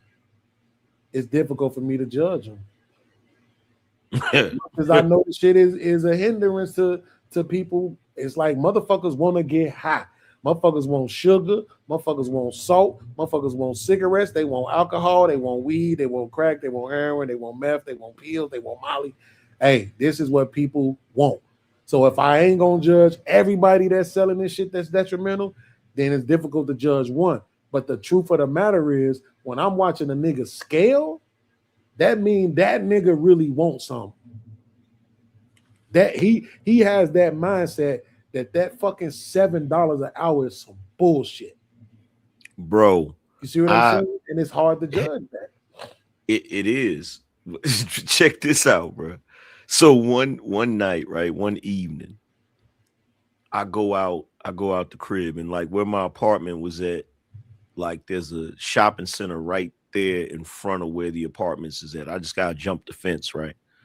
So I go to this I go to this damn shopping center, and they got a damn liquor store right there. And the liquor store was small, so it was a small liquor store, but it was a popular one. So niggas would be lined up outside the liquor store, right? Trying to get their liquor before they close and shit. Bro, I literally sat right there while these niggas was in line selling niggas mix CDs and shit. And by the time I got finished and went back to the crib, I had about $350, right? And I didn't sit there no longer. I wasn't there no freaking hour. So I'm like, bruh, how do you go back to making $7 an hour? How do you go back to making $10 an hour when you literally sat there and made $350 in 30 damn minutes? And this was so crazy. When I was doing mines, what I used to do, because I really didn't make them myself and sell them, because I only did at one point when I was living in this project complex downtown Chicago called Marshallfield Gardens. And so it's like, I hate to say it, bro, but I'm gonna just be honest. It's built exactly like a prison. Real talk. Like the whole thing is encased. So it's like the building stretches like several blocks, right? And you go in, it's a couple of entrances where you can go in, one on one block and one on another block. And then when you go in, it's like the interior is an open space, a gallery sort of, for you to just walk up and down. And then they have seats and shit out there for people to sit. It's like a day yard, bro. It's motherfucker built exactly like a prison. So we up in that motherfucker, you know, if people doing all they kind of hustling. So what I did was, instead of just making CDs with songs I thought was good, I created a printable list with 12 to 15 slots on there. And I would say, put whatever songs you want on here and I'll make the CD for you. Word. And that's what I was doing. And I was able to make a little bit of money, you know what I'm saying, doing it that way. Handing out the list of shit, motherfuckers bring me the list. That's back in the LimeWire days. You know what I'm saying? Yeah. On LimeWire, down on the music and shit like that. So I wasn't making a whole bunch of money. I won't lie. You know what I'm saying? But I was able to make a few dollars, you know, do some restaurant food, take my girl out, something like that. You know what I'm saying? And it definitely felt better than going to get some motherfucking $7 an hour ass job, bro. Like, that shit just wasn't it. I don't know what motherfuckers. I honestly don't understand how people argue this shit in their heads mentally. Yes, if you want to make an argument that I should be willing to work a job versus selling drugs, okay, cool, got you. But the thing about it is, if I worked in fucking Walgreens, you wouldn't be saying shit. You see what I'm saying? Like, I'm in here selling drugs and you don't give a fuck. You know what I'm saying? Like, that's why I just like the hypocrisy of it is what bothered me. And again, like I say, I only hustled a couple of times. The last time in 2003, my cousin he told me, like, bro, this shit ain't for you, bro. Like, you sit up here talking about you not gonna serve certain people because you don't want them fucking their life up. He like, nigga, this ain't the game. You need to sell weed or something. You know what I'm saying? Bruh. That's what I did. I switched over to weed. Bruh, look. So I would make like the CDs and shit, right? And I would get like the you know, the little white inserts that's clear on one side and you slide the CD in there and shit, right? So I would put the CDs in there and I would write the name on the CD and I'll write it on the tab, right? And so one day, like, my cousin did something that was the most genius shit I ever seen in my life, bro. He went and got, you know, the insulated lunch bags that niggas use for you know, for work. He went and got the insulated lunch bag and the CDs fit perfectly in that motherfucker. And I asked him, I was like, bro, why'd you get the lunch bag? He said, because if I'm out and about chilling, you know, the police don't bother me because they think I'm on my way to work with my lunch bag. I said, nigga, that's fucking genius, nigga. And you know what's so crazy about it? It is because I'm sitting here thinking about it, like it didn't really dawn on me that much then. And I don't think it even dawns on me that much just in general conversation that shit is illegal. Yeah. I keep forgetting that shit is actually illegal. Yeah. You know what I'm saying? Like, that shit don't even be on my mind like that. Yeah, if they want to press the issue about it, you know, a lot of them will overlook it, but you know, if they really wanted to press the issue about it, they could press the issue about it. But shit, I definitely, this shit be skipping my head. I'm thinking about it like, damn, I forgot that shit is technically it's a crime. You know what I'm saying? Like, damn, I can't even imagine, bro. I probably would have cussed the police the fuck out if they would ever said, I'm like, really, nigga, this Chicago. I'm what you worried about? Really? Well, see, that's the crazy thing. Like, that's what a lot of people don't understand. Like, something like that, if you're in a smaller town, they're gonna press the issue. But if you're in a bigger city that got way more crimes and way heavier crimes, they don't care about that shit. Like, if you go to New York, them niggas be on Canal Street selling all kinds of bootleg products. Man, them cops don't be down there bothering them and shit because they got better shit to do, you know? I hope not. That shit's crazy, bro. Find yourself some motherfucking business, man. Like for fucking real, bro.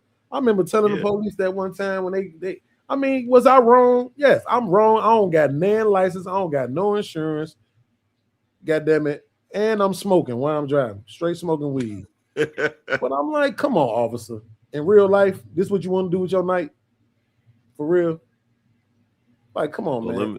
let me Listen, tell you the know other. I got you dead to rights. I'm like, yeah, but come on, man. Like, this, come on. For real. Let me tell you the other genius thing my cousin did. This the same cousin, the same one that got the freaking the lunch bag. So one day we out there and shit. And I'm like, yo, these cops be tripping, man. Like, you know what I'm saying? And my cousin's like, that's because you ain't got a peddler's license. I said, nigga, shut the hell up. Like, that shit ain't gonna work. He said, I'm telling you, cuz that shit worked, right? I swear to God, bro. I went and got a peddler's license. And sure enough, one day the police ran up on me and I got my mixed CDs and shit, and I showed them the peddler's license, and the niggas left me alone, bro. Like, but that's what I'm saying. Like, that's crazy, bro. Fuck a peddler's license. Like, kill yourself. Listen, why you over here fucking with me right now? It's a motherfucker somewhere getting robbed right around the corner because you standing your goofy ass over here fucking with me about this shit. You know you don't give a damn about. You can't even tell me what's on this CD. Get your ass out of here. If I don't tell you what's on here, you wouldn't even fucking know. I could be selling blank CDs. Like, bro, I ain't gonna lie. I used to talk reckless to the police, but not all the time though. But just when I was just in a mood, or if I felt like they really wasn't about to give me a break, you know what I'm saying? Like, I would talk shit to them. And ironically, it was me trying to guilt them into giving me a break, even though I'm talking shit. You know what I'm saying? Because I'm like, bro, really? This what you want to? Come on, man. Nah. Your boy wouldn't even be doing this to me. but you want to know what's crazy? I said this to cats before, and they was like, damn, I never thought about it like that. I said, bro, out of the entire time being a young adult, because I started working when I was like 15. Like, I got a freaking work permit and started working at 15, right? I said, I didn't really feel like I was getting a piece of the American dream until I was selling them CDs, bro. That was the first time I felt like I was actually accomplishing some shit. You know what I'm saying? I get that. That makes sense. Because that's the spirit of America. Yep. You know what I'm saying? Is that you could take your concept, take your idea, you know, build your own brand and shit. Like, that's what's so crazy about it. I remember when I used to hear people give like they little examinations of the drug, the drug dealers who were scaling, right? They would literally say, yeah, these guys could run Fortune 500 companies. You know what I'm saying? Because they had that level of understanding. And that was the thing that they always gave them respect for. You know what I'm saying? It's a respect level that's given to them that isn't necessarily given to the street level dude. You know what I'm saying? Because like, to your point, it's like even though this shit is quote unquote illegal, they are in fact living the American dream. Yeah. Well, see, you got to think, if you go back to the damn cowboy days, like if you go back to them olden days and shit, them niggas wouldn't have got in trouble for that shit. That would have just been a new business that they would start. You know what I'm saying? Like, that's what bugs me out. Like, and I had this is what used to annoy me when I used to be selling my CDs and shit, right? The whole peddler's license thing, right? Because this is when I peeped what it really was about. I'm like, yo, this shit is game goofy, because it's not about whether or not something is bad. It's about whether or not something is regulated. And it's like niggas that came before us, which is really unfair when you really think about it. Niggas that came before us, they set the rules. But it's like, nigga, you set the rules. Like, you were able to set the rules the way you wanted to set the rules. You feel what I'm saying? And now everybody got to abide by those damn rules and shit.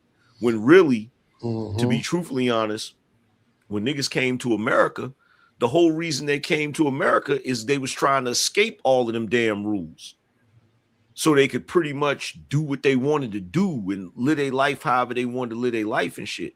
So now the fact that we got all of these different regulations, see, that's why I can't, that's the one thing I can't stand, is when we have gotten to the place where in America they want to regulate every little thing, all the way down to, oh, if you want to sell some stuff on this corner, because that's the whole reason why Nipsey Hussle and them came up with the marathon store, because before they was just out there selling their clothes and stuff, and the police kept running up on them, telling them, nah, you can't just be out here selling your stuff or whatever. You got to have a peddler's license, or you got to have this, or you got to have that. So that's why Black Salmon was like, all right, screw it. We'll rent a spot and sell out of the store. And it's like, that's the only distinction, is the fact that you're playing the game. You know what I'm saying? Like, it's like, no, you can't do the shit unregulated. You got to do the shit where we can regulate it. And even though you're doing the same thing you were doing before, it's like, it's cool now because you giving us our taste. You feel me? Yeah, I think it's problematic, because even with the example that you used, the thought that came into my head was, imagine Dr. J, Michael Jordan, and Vince Carter become the owners or commissioners, right, of the league, and then say, okay, you niggas can't dunk no more. And if y'all want to dunk, then you got to get this license to dunk. You got to, you got to pay this. It's like, nigga, you built your whole shit off dunking. Exactly. You know what I'm saying? Like, this, all you did was dunk, motherfucker. And now that you built your shit off dunking, now you want to limit us from being able to dunk? It's like, that shit is wild hunted, bro. And that's the mentality, and that's the same argument that is presented every time we had this conversation about quote unquote criminals. Because you just mentioned it, back in the day, what's that one motherfucker name? Was it Jesse James? I think. Yeah. Is that the one Brad Pitt played him in the movie? Was it Brad Pitt? Yeah. One of them motherfuckers. Jesse James. Them niggas was quote unquote criminals, and yet the public loved them. Yeah. You see what I'm saying? Like, they were robbing establishments. You know what I'm saying? And what was considered the establishment. You know what I mean? But the public loved them for their bravery and being what was called an outlaw. You know what I'm saying? And so now it's completely different. It's demonized in a way. Yeah, and if you robbing your neighborhood corner store, yeah, you're probably a piece of shit. You know what I'm saying? But nobody really don't shit on bank robbers still to this day, really. You know what I'm saying? Like, the average motherfucker in society, the average citizen is not shitting on bank robbers. You might make fun of them because you feel like at this point in time you can't really get away with it. So why would you do it? But you don't really shit on bank robbery necessarily. You know what I'm saying? Because you feel like, hey, you got your own understanding about the banks and how they operate any fucking way. Them niggas is FDIC insured and all that other shit, right? So it's still kind of like that element is right there. But when it comes to drugs, like, they just completely demonized that shit in a certain way. Even I remember that boy in Louisiana who I can't remember if he died or not. The motherfucker that was selling the CDs and had that encounter with the fucking police. I think he died. Did he die? Let me look that up. I can't remember. But I'm telling you, I still, of course, the community was like, come on, man, the nigga was selling CDs. You know what I'm saying? Yeah. There was no shit to be all aggressive about. But at the same time, you still had your ordinary citizens who, like, motherfucker shouldn't have been out there doing that. He still was committing the crime. Like, that would have never been the case in the Jesse James days. They hell no. Fuck about that shit. Like, get the fuck out of here, nigga. This No, nigga no, selling CDs. You don't go sit yourself down. Because back then, if you came up with a new idea and started a business, you just had a business. Well, nobody telling you you can't do that. As long as you wasn't hurting nobody, nobody give a shit. But here's the crazy thing, bro. They literally used to put cocaine in Coca-Cola. Shit like that, bro. Like, it didn't even and after they stopped doing it, didn't even care to change the name. Like, it's still called Coca-Cola. Type shit, bro. Shit like that, bro. And once you introduce it, nobody has anything to say still. Now, oh damn, yeah, he did that. His name was Alton Sterling. Yeah. Alton Sterling, 37 years old, Baton Rouge, Louisiana, was selling CDs outside the convenience store. But yeah, shit like that, bro. Like, I mean, it's like how much we say this shit about the women. This is why I get so frustrated on panels a lot.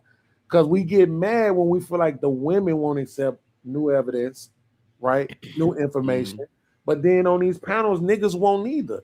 It's like, bro, if I show you that there was a time when all of these drugs were quote unquote, let's just say not illegal, right? We don't have to say they were legal because it wasn't nothing on paper saying that they were legal, but it also wasn't nothing on paper saying that they were illegal, right? And then they demonized them for a specific purpose. It wasn't because the drugs and whatever the drugs were doing, it was because they were trying to impede people economically, right? Yeah. So if I can show you the evidence of that, then it's like, okay, fast forward 2026. If you want to argue that, well, it's illegal now, so if people know that it's illegal and they choose to deal with stuff, then they have to accept the consequences that come along with that. What the fuck can I say to that?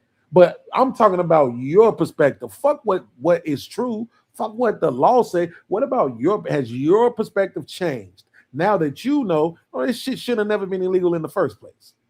You see what I'm saying? But yeah, but here's something that's even worse about this, and I know I can reference this because you watched Billions, right? Yeah, absolutely. Answer this question for me, because even to this day, I still can't figure out the grounds for it. If you remember in the very first season, Chuck Rhodes, somebody told Chuck Rhodes, yeah, Bobby Axelrod is thinking about buying that beach house.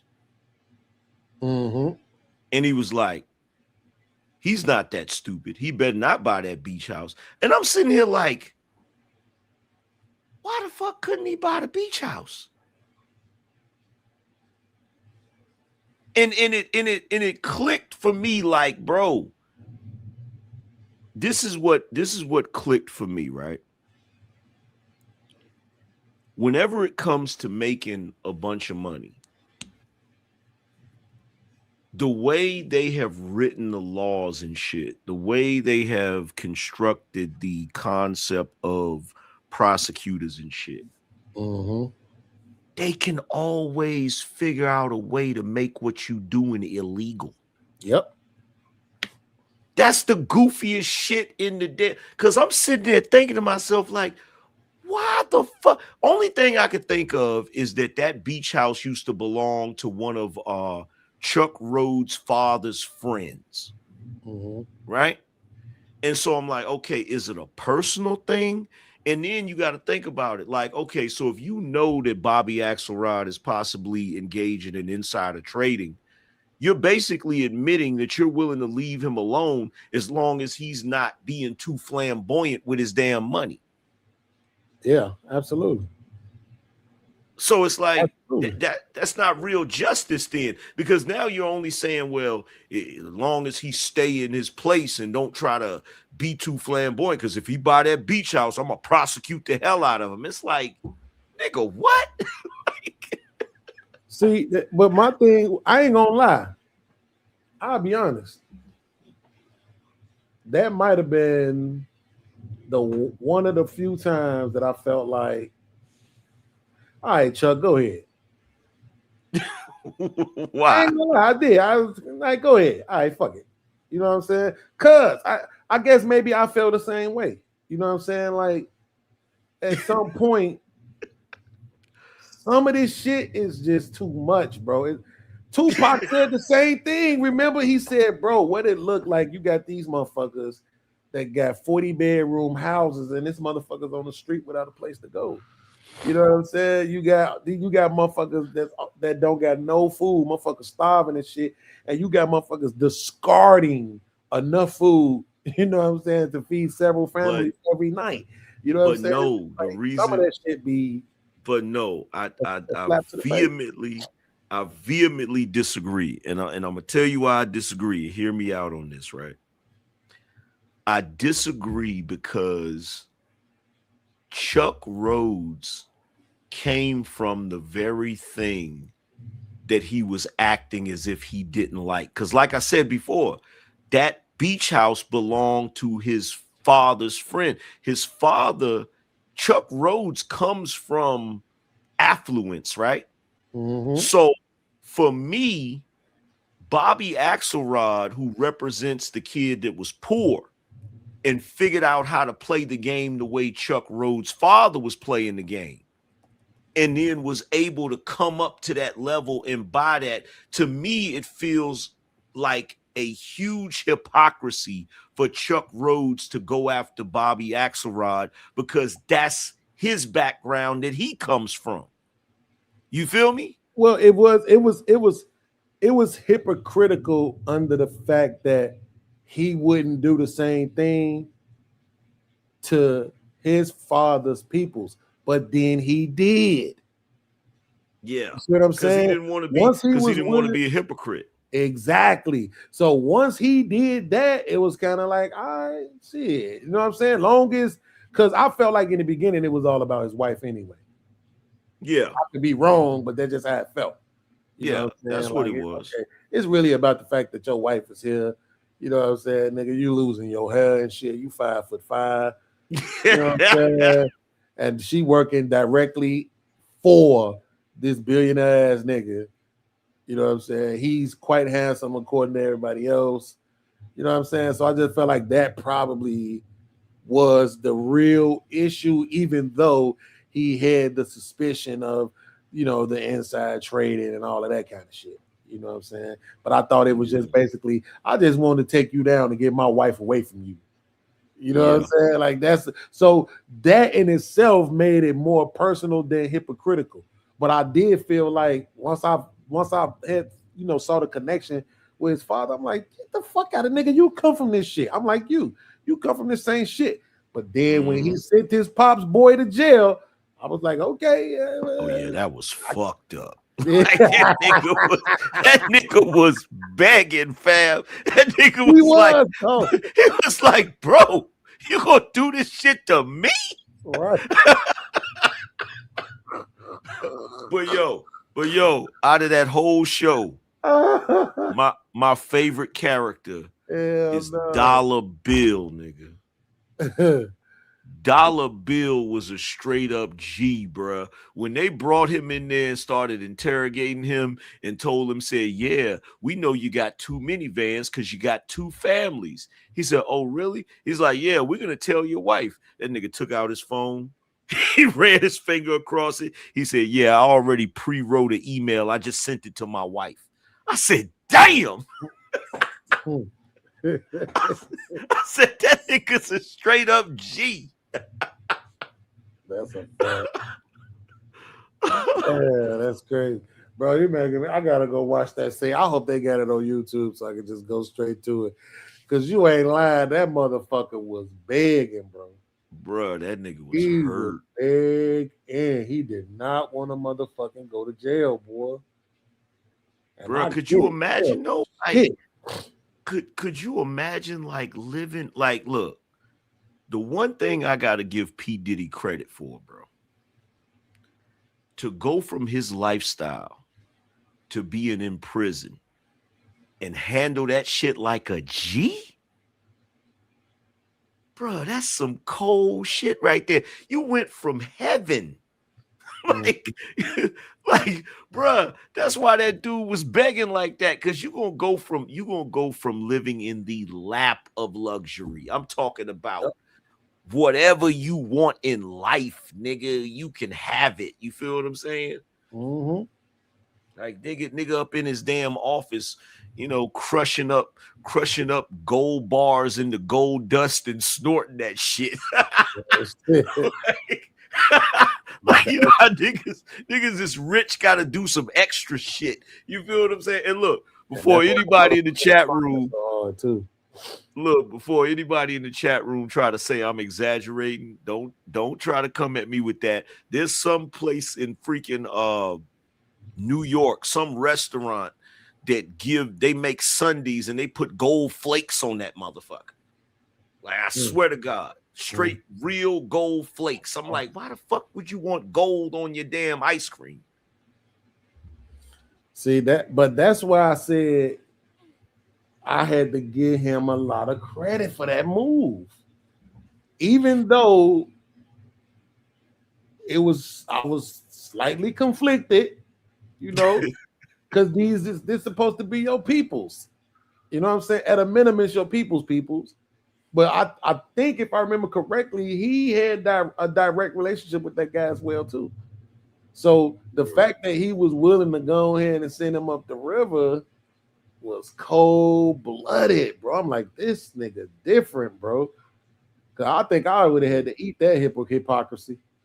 Let me had to, bro. I don't know if I could have sent my father's man's up the river like that, bro. I don't know if I could have did it. Let me ask you this. Let me ask you your opinion about this. Because I was conflicted on this shit. Do you remember when he stopped rocking with his homeboy? Remember he had that homeboy that thought he overheard Bobby Axelrod saying some shit, and he tried to take his money and invest it a certain way. And when Bobby Axelrod found out about the shit, he felt like he was using him. Because remember, they had all went somewhere, and then the niggas just left him in the hotel. I don't know. Wait, keep going though. So Bobby Axelrod wanted to hang out with some of his homeboys. They was gonna go to this concert and shit. Right. And so he had the private jet and they all went out there, whatever, right? And he basically overheard Bobby Axelrod saying something about an investment. And he tried to use his life savings to invest on that tip. And then he came to find out that it wasn't a good tip, right? And so he went to Bobby Axelrod and showed him what he did. And Bobby Axelrod told him to do something, and he didn't listen to him or whatever. And so Bobby got pissed off with him. And like the next morning, him and the other dudes got on the jet and bounced, and they just left homeboy in the damn hotel. Cause like for me, I'm like, damn, bro. I remember that, but I don't think I was paying close enough attention to understand what was happening. But I remember that part when they left old boy at the hotel. Yeah, like I think he lost all of his money and shit. And I'm like, but I'm sitting there like, bro, the amount of money he lost was like negligible. It was like a drop in the bucket for Bobby Axelrod. You feel me? Like, so my thing is like, if you got that type of wealth, you can't bail your man out. Like, your man ain't allowed one mistake. You feel me? It's a way that it's a certain kind of way that they look at that shit, man. That, you know what I'm saying? Like, cause I remember watching Memphis Bleak talk about Hove in that same kind of way. And it was like, he's like, nah, the big homie not giving you nothing. He not giving you nothing. He not bailing you out or nothing. That's just not who he is. And it's like, I get it. You got a certain kind of relationship with dude. You know what I'm saying? And so because of that, it's like you get to a point where you understand who he is, and you're not going to openly criticize him for it. And even internally, you're probably not even judging them that hard for it, because y'all have a certain kind of relationship. So it's more just of an acceptance thing. I'm not like that, bro. If it's some shit that I genuinely see as a flaw in your motherfucking character, nigga, I'm not just accepting that shit. Yo, nigga, you worth that. To your point, you worth that much fucking money, nigga. If I need $100,000, nigga, you better run that shit, nigga. Fuck you mean? What are we talking about? Like, you not even gonna miss this shit. You're not even gonna notice that it's gone. You better run that shit, nigga. Fuck we talking about. And that don't mean that now you gotta bail me out all the time. I just get to go out here and fuck over my life and expect for you to keep bailing me out. But I'm saying, nigga, not even the first time, not even one time. You like niggas can't pick up the phone and call you one time like that. I don't understand that, bro. Yeah, that shit is crazy. Because That's if you were shit, you don't want to admit it though. Because if you were, it's actually some freaking, you know as well as I do, it's actually some dope boy shit. It's actually some dope boy shit. Every nigga I ever knew that was like a kingpin nigga was tight as hell with their money as far as certain shit. You feel me? Like they had little instances where they would splurge on certain shit, but they had this sort of thing about them with their money where they was like tight with it. You know what I'm saying? No, you right about it when you look at it as direct, that like person to person with cash. But one thing I will say about the dope boys is them niggas would front you some work. Oh yeah, they'll put you to work. You know what I'm saying? All day long. We'll throw you something, bro. They'll put you to work. This is the things they'll do. They'll put you to work. If you go out somewhere with them, they'll pay for everybody, right? Mm-hmm. They're like, if you go out to eat or whatever, they'll pay for everything. Like they do all of that shit. But so far as you walking up on them being like, yo, man, loan me like 10 racks. Right. They'll look at you like you crazy. Yeah. You know what I'm saying? Like, what? Yeah, absolutely. Absolutely. Unless it's family. Because even then, it's the same to your point. But the only reason why I say unless it's family, because I remember the one and only time that I went to one of my uncles to give him some work. And that motherfucker was like, man, here, take this $100 and get the fuck on. Yeah. Because it's like this shit, he just knew I wasn't built for the shit.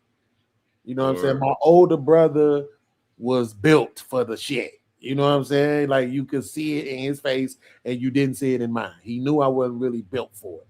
So he's like, man, hell no. I don't think you should be fucking around at all. I told Jody that. I'm like, damn. Yeah, man, he got some money, man. Get the fuck on.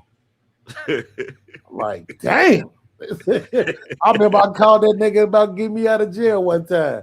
I was in there for a fucking domestic. And he was sweating me, right? Like, you know, woo, he's giving me the, you know, he's giving me the one too. And I started talking shit like, man, you motherfuckers ain't never there for me. Woo. This why I don't fuck with y'all, man. I hate you. He's like, see, I was gonna come get your ass. Now you can stay the fuck in there. Bull hung up on my ass, right? I'm like, yo, this is some bullshit, bro.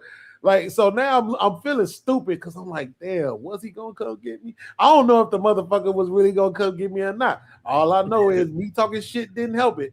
That's one thing I do know. That motherfucker damn sure left my ass in there. Now, my auntie, she ended up sending the money all the way down from goddamn Florida. She sent the money to come, because even my mama said, I'm not bailing you out. So she sent the money from Florida. I can't remember if my cousin came or my brother came. One of them came and got me after my auntie sent the money.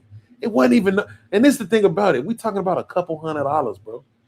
We not talking about no racks on racks. We talking about $300, $400, bro. We not talking about no large ass sum of money. It's like everybody always wanted to teach me some kind of motherfucking lesson. Bitch, don't teach me. No, just come get me. Just come get me, nigga. When it's my brother, y'all want to make sure that nigga know he's worth every dollar. No matter what he did. It don't matter what this nigga did. This nigga made it to the newspaper because he got the whole Aurora police force chasing him around and this motherfucking Corvette that he took off this customer because he owed him money. This nigga is all over the news and in the newspaper, but y'all went and bailed him out for that shit. But I can't get a bail out for this little pussy ass fight out of here with my girlfriend. Like, come on, man. Y'all ass be doing me wrong. So your brother's what I like to call one of the chosen ones. That's a fact. He was built for it, bro. It just is what it is. I I can't like now, like I say, I'm grown. Hindsight is 2020, and I ain't gonna try to pretend I'm not what I'm not, or I am what I am. Right? That nigga was built for it. I wasn't, bro. Bro, I really wasn't built for it. You know? I had a cousin. I had a damn cousin and shit. Right? This nigga, it's my first experience being around one of the chosen ones, nigga. This nigga could do no wrong. I don't care what this nigga did. Like every time this nigga told a joke, bitches would laugh at it, even if the shit wasn't funny, nigga. Right. Like I'm just looking at this nigga like this is the most amazing. Cause you know I'm a person that pay attention to patterns and shit and analyze shit. So I'm just sitting back peeping this nigga. I'm like, this nigga just ain't nothing this nigga can do wrong, bruh. Yep. Nothing. Yep. Yeah, I got a cousin like that too. That motherfucker was going to the feds, got caught up with the drugs and guns and shit. This chick helped him get from up under the gun case, which really helped him. You know what I'm saying? Because then he only had to do the time for the drugs. But they threw this motherfucker a party. You know what I'm saying? Everybody showing up, everybody pulling up and shit. Motherfuckers come from out of town to say goodbye. You know what I'm saying? I'm like, you motherfuckers won't even show up to my birthday party. What the fuck is going on? I ain't gonna lie, nigga. I'm mad you just brought that up. Bro, that shit had me bent out of shape for years, nigga. No exaggeration. I talked about that shit with my family for at least 10 years. Like, y'all ain't shit, bro. On everything I fucking love. Y'all ain't shit. Let me tell you something. Like, y'all realize this nigga was selling drugs, right? He's going to the federal penitentiary, not because he was out here motherfucking Martin Luther King in it. Okay, he was Don King in it around this motherfucker. Like, the fuck are we talking about? Like, no, but peep this shit, bro. I'll cuss this thing out right now. So look, my cousin, right? So he only had one other sibling. So he had an older brother, right? And then he had a cousin. He had a cousin that was the same way, right? So all three of these niggas, I need you to keep in mind, all three of these niggas is some genuine Al B. Sure looking ass niggas, right? Yeah. Yeah. You know exactly where I'm going with this shit, right?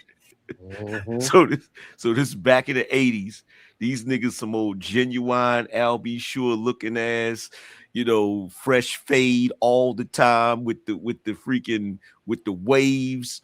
You feel me? Every fresh pair of Jordans come out, they get the fresh pair of Jordans and shit, stay fresh to death. Like, bruh, these niggas could do no wrong, fam. When I tell you nothing that they did, bruh, like I'm talking about these niggas, motherfuckers worship the ground these niggas walked on. And I just be sitting there looking at them niggas like, nigga.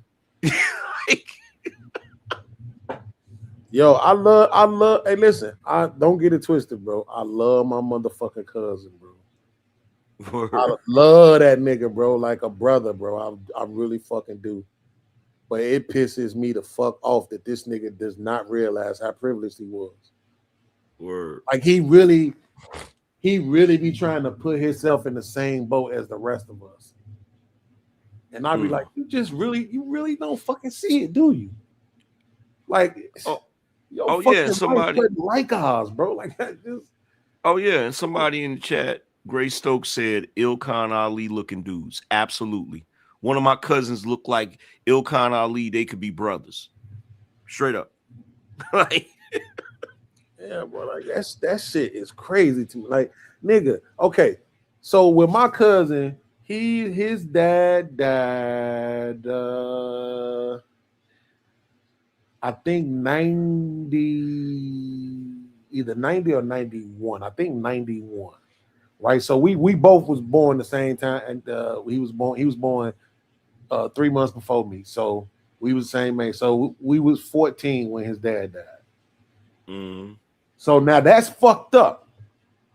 Right? So is anybody watching? I don't want you to feel offended. I ain't saying that's not fucked up. Losing your daddy at 14 is fucked up. But you did have 14 years with him, though. Right? You had 14 years with him in the crib. Your mama got 3 kids, all of y'all by the same daddy, right? You grew up with your father's side of the family, your grandmama, your aunties, your brothers on your daddy's side. You grew up with all of them. And basically the women in your family pretty much worshiped you. From the time you was born, right, up until today, they pretty much worshiped you. Everybody on your mama's side and on your daddy's. This nigga was Simba, basically. Right? I hear that music they was playing when they was raising Simba in the air right now in my head. It's killing. Right? So I'm just saying, like, this was that nigga. But he tried to make it seem like, oh yeah, my life was just like y'all. Like, no, nigga. My mama hated my daddy, nigga. Stabbed that nigga up in front of me, nigga. Like, no, I had a stepdad, yes, and he was wonderful for a while. But then he turned to drugs. I saw her stab that nigga. Right? We was homeless a lot, nigga. You know what I'm saying? Like, my mama talked to me like I was shit, nigga. You know what I'm saying? Told me she should have left my ass on the bed sheet drying, nigga. Like, you know, when your mama hates your daddy, motherfuckers just don't understand that. My dad wasn't around, nigga, until I turned 15. He came and got me, and by that time, he was a whole dope fiend. All he did was drop me off at my grandma's house. And they was all drug-dealing gangbangers. So I went from my mama house where she don't like me to gangbanging drug dealers. Nigga, your life wasn't like mine. Your mama was a whole Christian. She didn't even cuss. Okay? Bruh. Get y'all into the suburbs when you was fucking 8 years old, nigga. Yeah, I'm talking about, like, I'm just saying, your shit been different. Don't try to make it like your shit was the same as ours. Bruh, look, you preaching to the choir. Like, with my cousin, I got to see how your life is supposed to be. Right. You feel me? I got to see that shit with that nigga. That nigga had his pops and his mother. His mother was a teacher.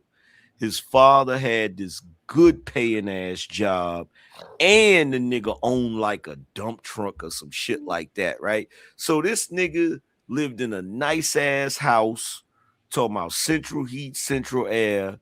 Every time the Jordans drop, and keep in mind, this is back when this ain't retro. This is back when Jordans first dropped. Nigga would get the new J's when they first drop. You feel me? And then in addition to that, his mother drove they had like a Benz and a BMW. His mother drove like a BMW. When this nigga got to high school, she gave him her BMW. So this nigga was coming to high school with the BMW, nigga. And then to add all of that, to add insult to injury with this genuine face ass nigga, right? Cause this is the goofy shit, bro. Cause you know back in the 80s, nigga, like chicks was always on light-skinned niggas. But it's like, nigga, how you get out light-skinned? You feel me? Nigga, you feel me? So look, so this nigga, if that wasn't bad enough, right around high school, this nigga hit a growth spurt. Cause me and the nigga was like the same height and shit. This nigga hit a growth spurt. And nigga ended up being like 6'3", 6'4", or some shit like that. I was like, this nigga. Insane, bro. And I beat a motherfucker trying to tell you, shit, life for me ain't been no crystal step. Man, shut the fuck up. Facts. Like, facts. Just be quiet, bro. Like, it's all right, bro. Like, you had a crispy couple of things, nigga. I'm like, bro, you had a crispy fade. Like, nigga, you got photos of you playing basketball in elementary school, you know, taking the photo with your jersey on and your pop standing next to you because he was the fucking coach. Like, nigga, your life was different, nigga. Like, yeah, I'm talking about, bro, like, in real life, I think more than him having his dad there, because growing up with my stepdad, before my stepdad ended up on drugs and shit, Hey, life was pretty good. I ain't gonna lie. Life was, my stepdad was pretty awesome. I mean, shit, I got the nigga name tatted on me when he died, so that just goes to show you that he had an impact. But it's like, I think more than anything, I was really jealous of with my cousin was them being in the suburb. I was kind of jealous of the light skin shit a little bit, but I ain't gonna lie. I really, when I was young, I definitely had the color complex. But I more than so wait, that nigga was light skinned too? Hell yeah. Oh, hell yeah, man. Yeah, all that bitch ass shit working for him, bro. but the truth of the matter is, bro, wait, quick interjection. Swear to God, if I could find this picture, I'm gonna bring it up. I'm gonna pull it up on my show, bro. I got a picture of him. This was when he was in the military, stationed in Virginia, but he grew up with Carl Thomas. So them niggas was like really good friends and shit. So when Carl was at Bad Boy, this nigga was at Everything Bad Boy. I got a picture of my cousin where this nigga, I swear if I show it to him, you're gonna think it's genuine. Word. Nigga had the thick eyebrows, the mustache, the curly ass hair. He was doing the whole genuine look. Couldn't tell that nigga shit, right? But at that time, I was doing the same thing, so it was different. But when we was younger though, bro, being in the suburbs, man, when we used to go out there, bro, that shit was like a whole new world. I'm like, man, we out here. Like when that motherfucker was 16, he had friends who was 16 who had their own apartments. Like it was that kind of world. Motherfuckers had cars. He got his first car when he was 16. Oldsmobile 88 ended up being the first car I bought too for myself about 6 years later. But it was like, bro, just being out there and just being able to just walk around in these different environments, and we going from different complex to different complex. I mean, don't get it twisted. My cousin is the shit, bro. I can't pretend like he not the shit, because he is, right? His demeanor, his character, this motherfucker got friends all around the fucking world. His phone never stopped ringing, right? I mean, is he really that dude, bro? For years, bro, we was getting into the clubs, nigga getting with the plugs, everything off that nigga's name. Like he really is him. So I can't pretend like it was all handed to him, because he could have been a dick that nobody liked. You know what I'm saying? So it ain't just because of where he was at. It's also because of who he is. You know what I'm saying? But at the end of the day, nigga, I could have been him too. Nigga, if I would have got out of the projects a little bit sooner, if I would have got off the west side a little bit sooner, if I would have got out to the suburbs a little bit earlier, you know what I'm saying? Now this is what my mama always say, because when I used to always bring it up to my mama, like, you know, mama, you ruined my life. You should have been took me to the suburbs, because she ended up taking my little brothers to the suburbs, right? So I used to always bring that shit up, like, you took them, you know what I'm saying? But my mama used to always say she had a fear of taking me out there because I was dark skinned. My mama and both my little brothers is fair skinned. And I'm black as hell like my daddy. So, you know, she used to always say that she had a fear of taking me out there and how I would be treated. You know what I'm saying? And with good measure, because my little cousin, you know, my cousin, his younger brother, his brother right up under him, he did have a couple of little issues out there dealing with his complexion with them people, like when they first got out there. You know what I'm saying? But you know, I just feel like because I really wasn't the thug, I wasn't that. I was really a kid. I really was a fucking kid, bro. I didn't become a thug until I got around my brothers at 15, and they was all gang banging ass drug dealing thugs. I didn't have a choice really. You know what I'm saying? But before that, I was really a kid. So I felt like I would have blended in real well out there. You know what I'm saying? Because I wasn't no threat. I wasn't none of the other goofy shit. You know what I'm saying? But it didn't work out like that for me. And that's why I'm a vice lord today.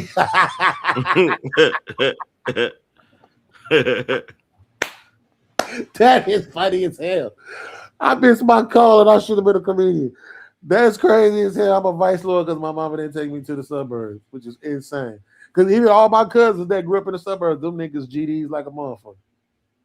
So that shit didn't stop nothing. Niggas was in Naperville, Wood Ridge, all over the motherfucking place. That shit didn't stop nothing. Niggas was still gangbanging. Because for some reason, even when you move niggas to the hood or to the suburbs, they still come back to the hood to kick it.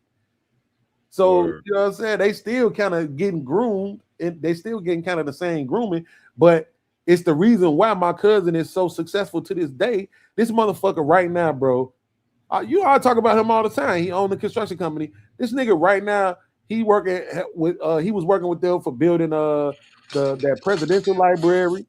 He got some shit he's doing out in DC.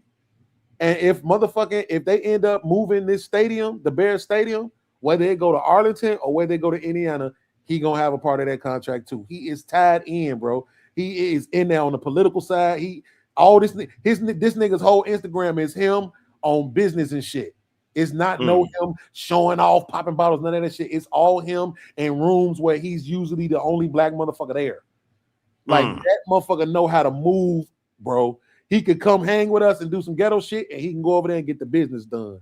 You know what I'm saying? And that's the benefit of having that dual upbringing of being connected to the hood, but being able to go home and sleep at night in the suburbs and get your training in the suburbs out there. You dealing, I mean, bro, when we was younger, this motherfucker used to have Indian chicks, bro. Like Indian, bro. Oh my God, I remember this one chick he used to talk to named India. I was so in love with that little bitch, man. I ain't care because he was fucking her. I'm like, I would marry it. We was about 14. I would marry this motherfucker right now. I mean, she was just so amazing to me. You weren't seeing shit like that in the hood. Yeah. These super ethnic ass women like that, fucking Indians and Egyptians and all kind of shit.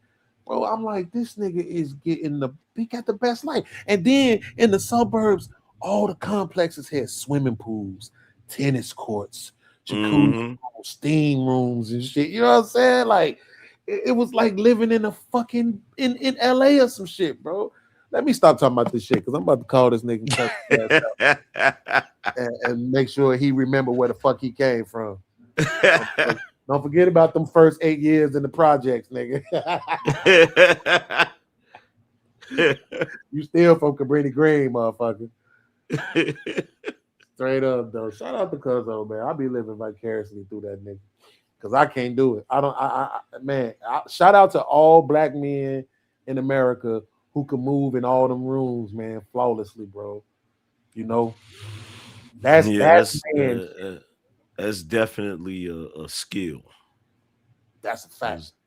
Cause I can't do it, bro. Man. I can't. See, my thing is I can't do shit like that because I'm too adamant about protecting my peace. Mm-hmm. You feel me? And when you start getting into bullshit either. Yeah, when you start getting into rooms like that and dealing with people, you gonna have to deal with some bullshit. Absolutely. Like pretending not to know shit that you actually know. You know what I'm saying? Like not bringing up certain shit. You know what I'm saying? Just like going with the flow. Like when that motherfucker, when he was doing his iron worker shit with the unions and how they was doing him on that racist shit, man, I used to want to go beat motherfuckers up for him. But like you said, bro, that's not how you handle it in this situation.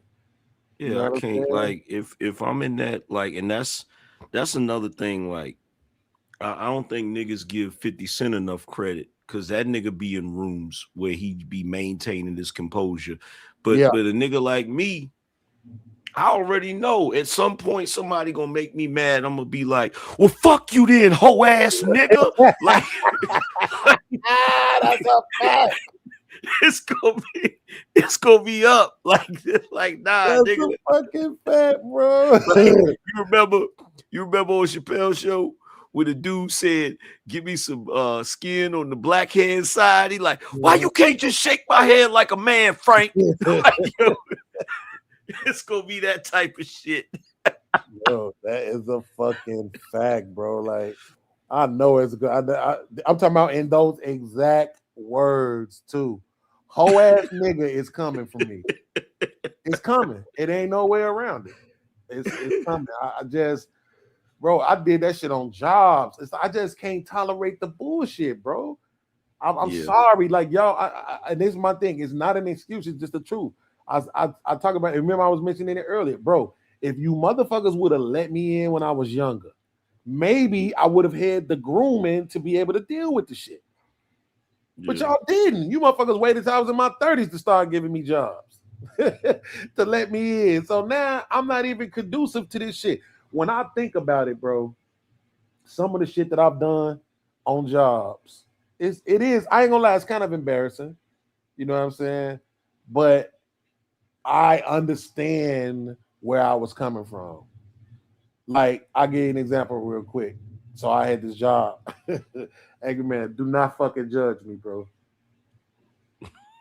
I'm for real, because you're gonna want to. You actually, you deserve to. I'm not even gonna front. This shit is stupid as fuck. But at the time, I wasn't there, bro. So I had this job, trucking job, right? And what I had to do was I had this timesheet that I used to have to put on there the stop I made and what time I made it. So when I first took the job, I took the job because I wanted to drive the trucks. He had me in the vans, right? But again, when we had talked, it basically was like, yo, yeah, after a couple of weeks, I'm gonna definitely get you right off into the trucks. The trucks only ran one day a week, which was on Wednesdays. So I was really looking forward to getting into the trucks. So after probably about the fifth week, I started realizing like, oh, this motherfucker really not about to let me, you know what I'm saying, get into the truck. And he was actually getting frustrated with me asking and bringing it up to him every fucking week. Every Thursday, I got an attitude because it's another Wednesday that I went by and I ain't had my opportunity in the truck. So I probably was about the 6th or 7th weekend. Probably was the 7th weekend, bro. On my route, it was a Thursday. And the motherfucker it was another Wednesday, he didn't let me take the truck out. So on that Thursday when I was working on my timesheet, well, all the spaces where I was supposed to put the information in, I just put big truck.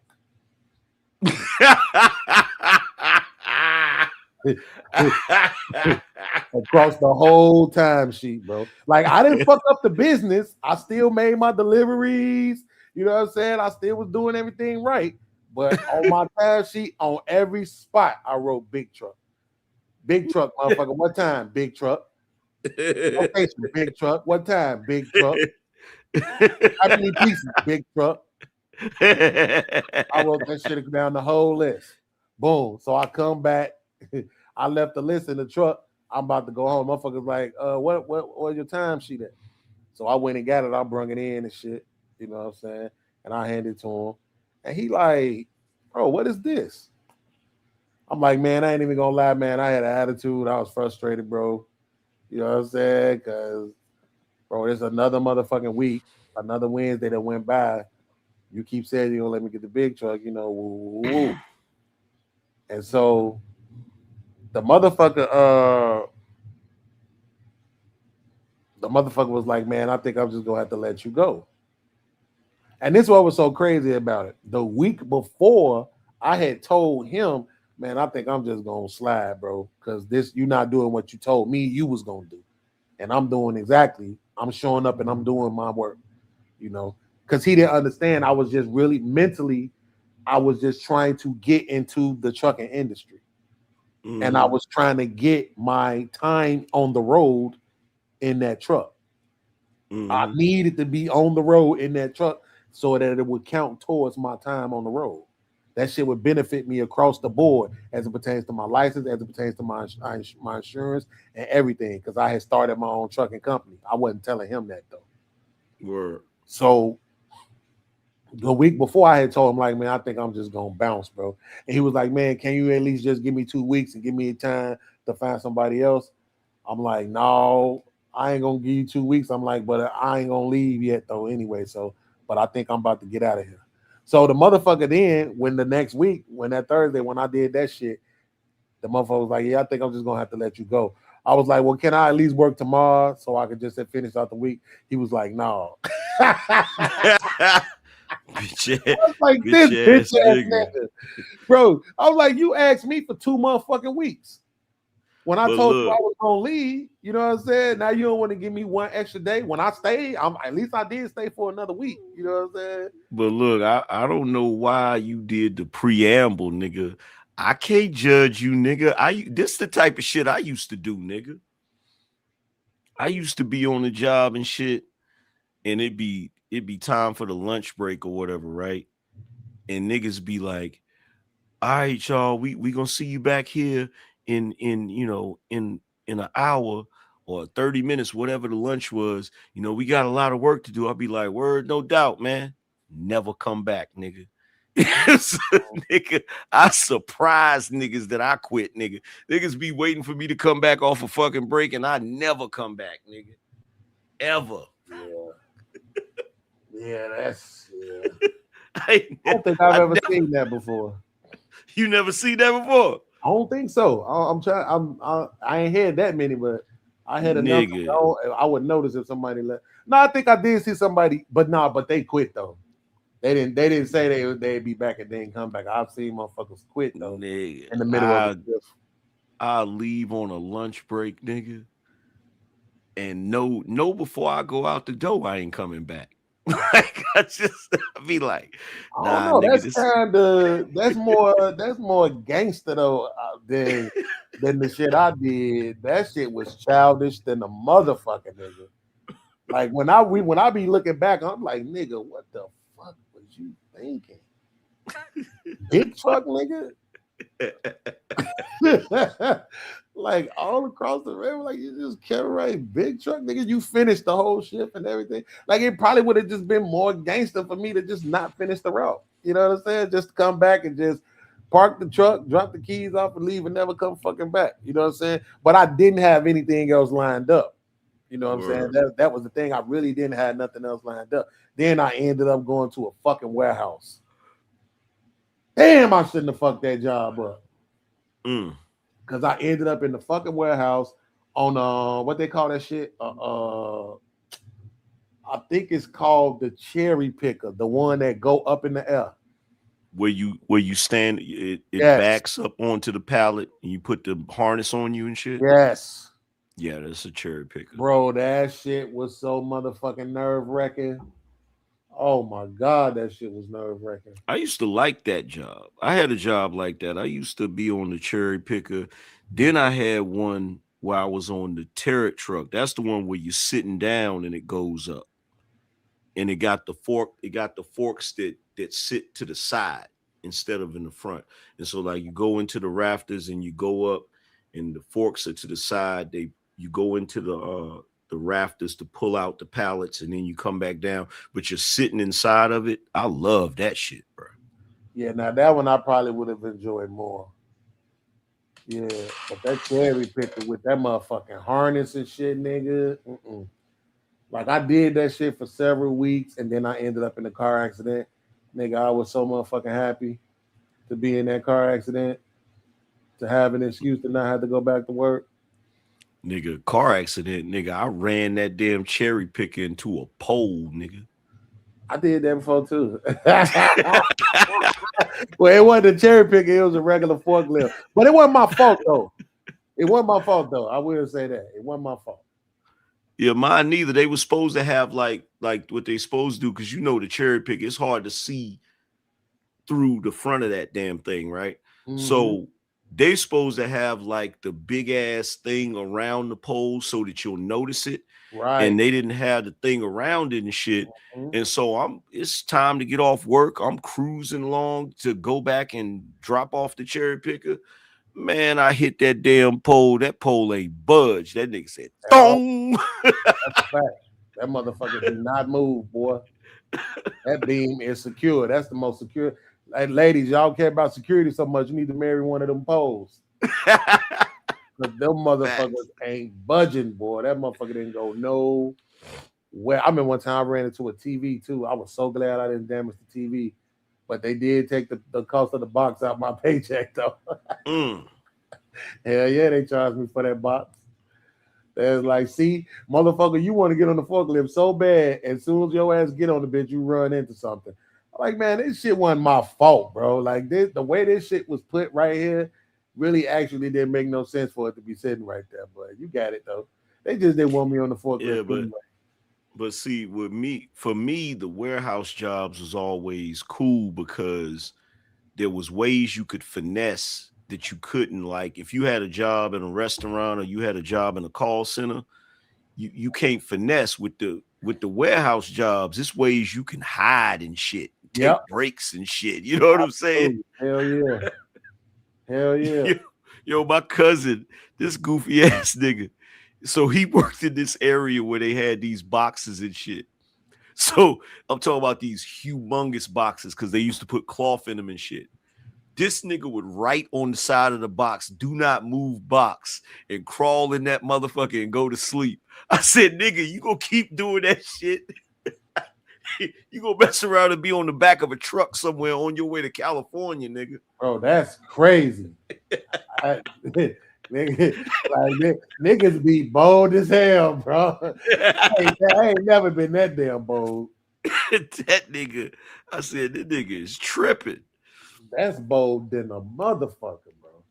The most I ever did was went to my car on a lunch break and ended up falling asleep and went to the bathroom and sat on the toilet for like an hour.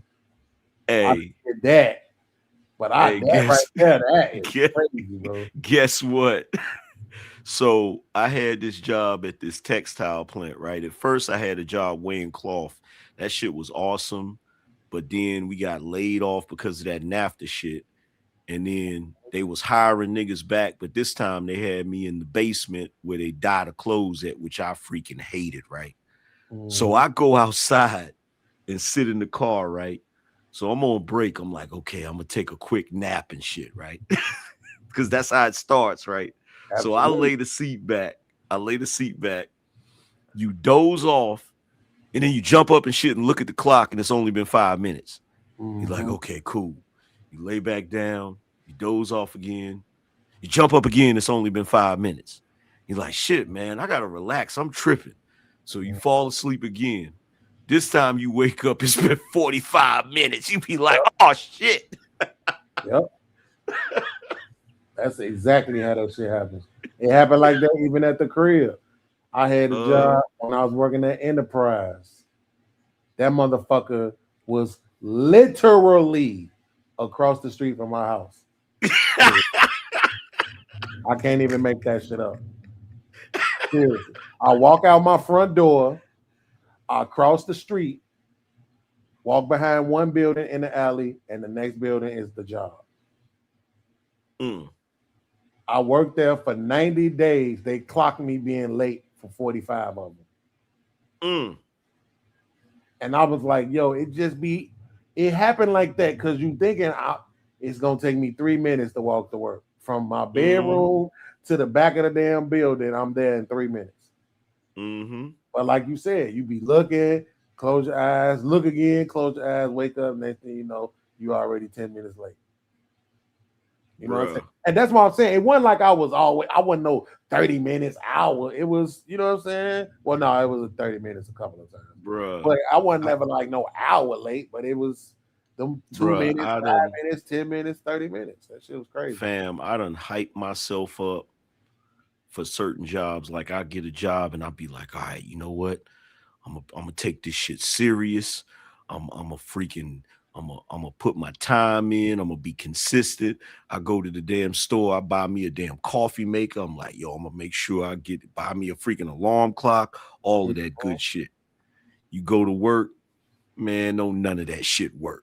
Like, you go to that motherfucker. You be looking around that bitch like, man, this is some bullshit. Like, bro, everything like. I just don't think people believe this, but everybody ain't conditioned for that shit, man.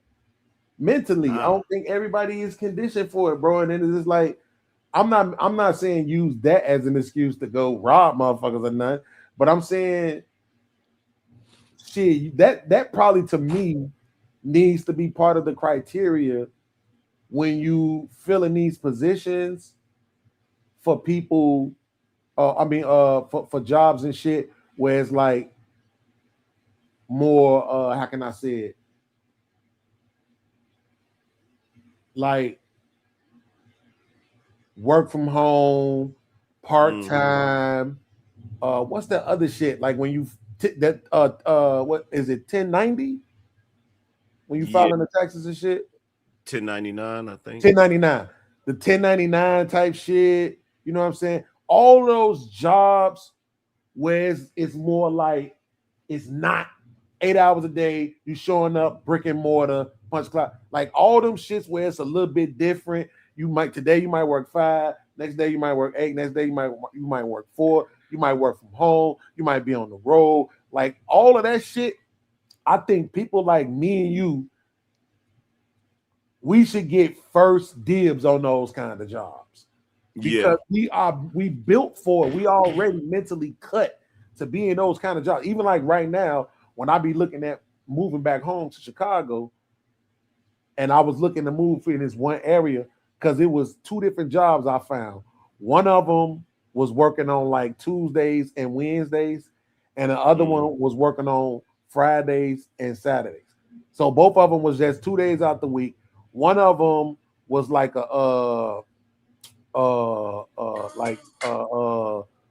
security thing where you just basically just sitting outside the thing for a couple of days, and then the other one was like the porter shit where you at the car lot and you know what I'm saying, you just moving cars around and doing all kind of little shit like that. You know what I'm saying? So it's like 2 jobs. I go do 2 days work over here, and then I go 2 days of work over here, and you know what I'm saying? It's not every day. I gotta get up, make sure 4:30 in the morning because I gotta be there 6. Like that shit for me is just too much. You know, I can go get these 2 days over here and these motherfuckers 2 days over here. You know what I'm saying? It's because of the routine. It's the monotony that we reject. You feel me? I feel you on that shit. I can't do that every day. Like the best job I ever had, one of the best jobs I ever had was when I was working at that textile plant. The first job I had, which was weighing cloth, it was a swing shift. So the shit was from 7 p.m. in the evening to 7 in the morning, but you only did 3 days. So you did 3 days on, and you had 3 days off. Then you did 4 days on, then you had 4 days off. Yeah. You feel me? I was crushing that shit, bro. Like you would have thought with that job, you would have thought I was built for working. You know what I'm saying? Like but my favorite job was actually a 5-day a week, 7 a.m. to 3:30 job. But the reason why it was okay at that particular time was because my woman was going to work. So it was okay for me to be gone, you know what I'm saying, out the crib. So I was doing flatbed trucking at the time. So that was, I just love that so much to have finally been after what I went through with the other place and then ended up in the factory warehouse. My next job after I healed from the car accident was flatbed trucking for this company. So I love doing it so much that I didn't necessarily mind going every day. I look forward to coming home and my lady being there.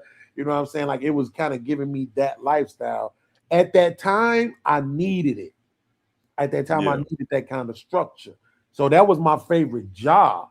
But per se, the thing that I can say without a shadow of a doubt that I've loved to do more than anything else is this podcasting shit. I ain't never had a job this long. I've been faithfully doing this shit for 5 years now. Started in 2021. So You know what I'm saying? I know you. Yeah, this is my longest job ever. Right.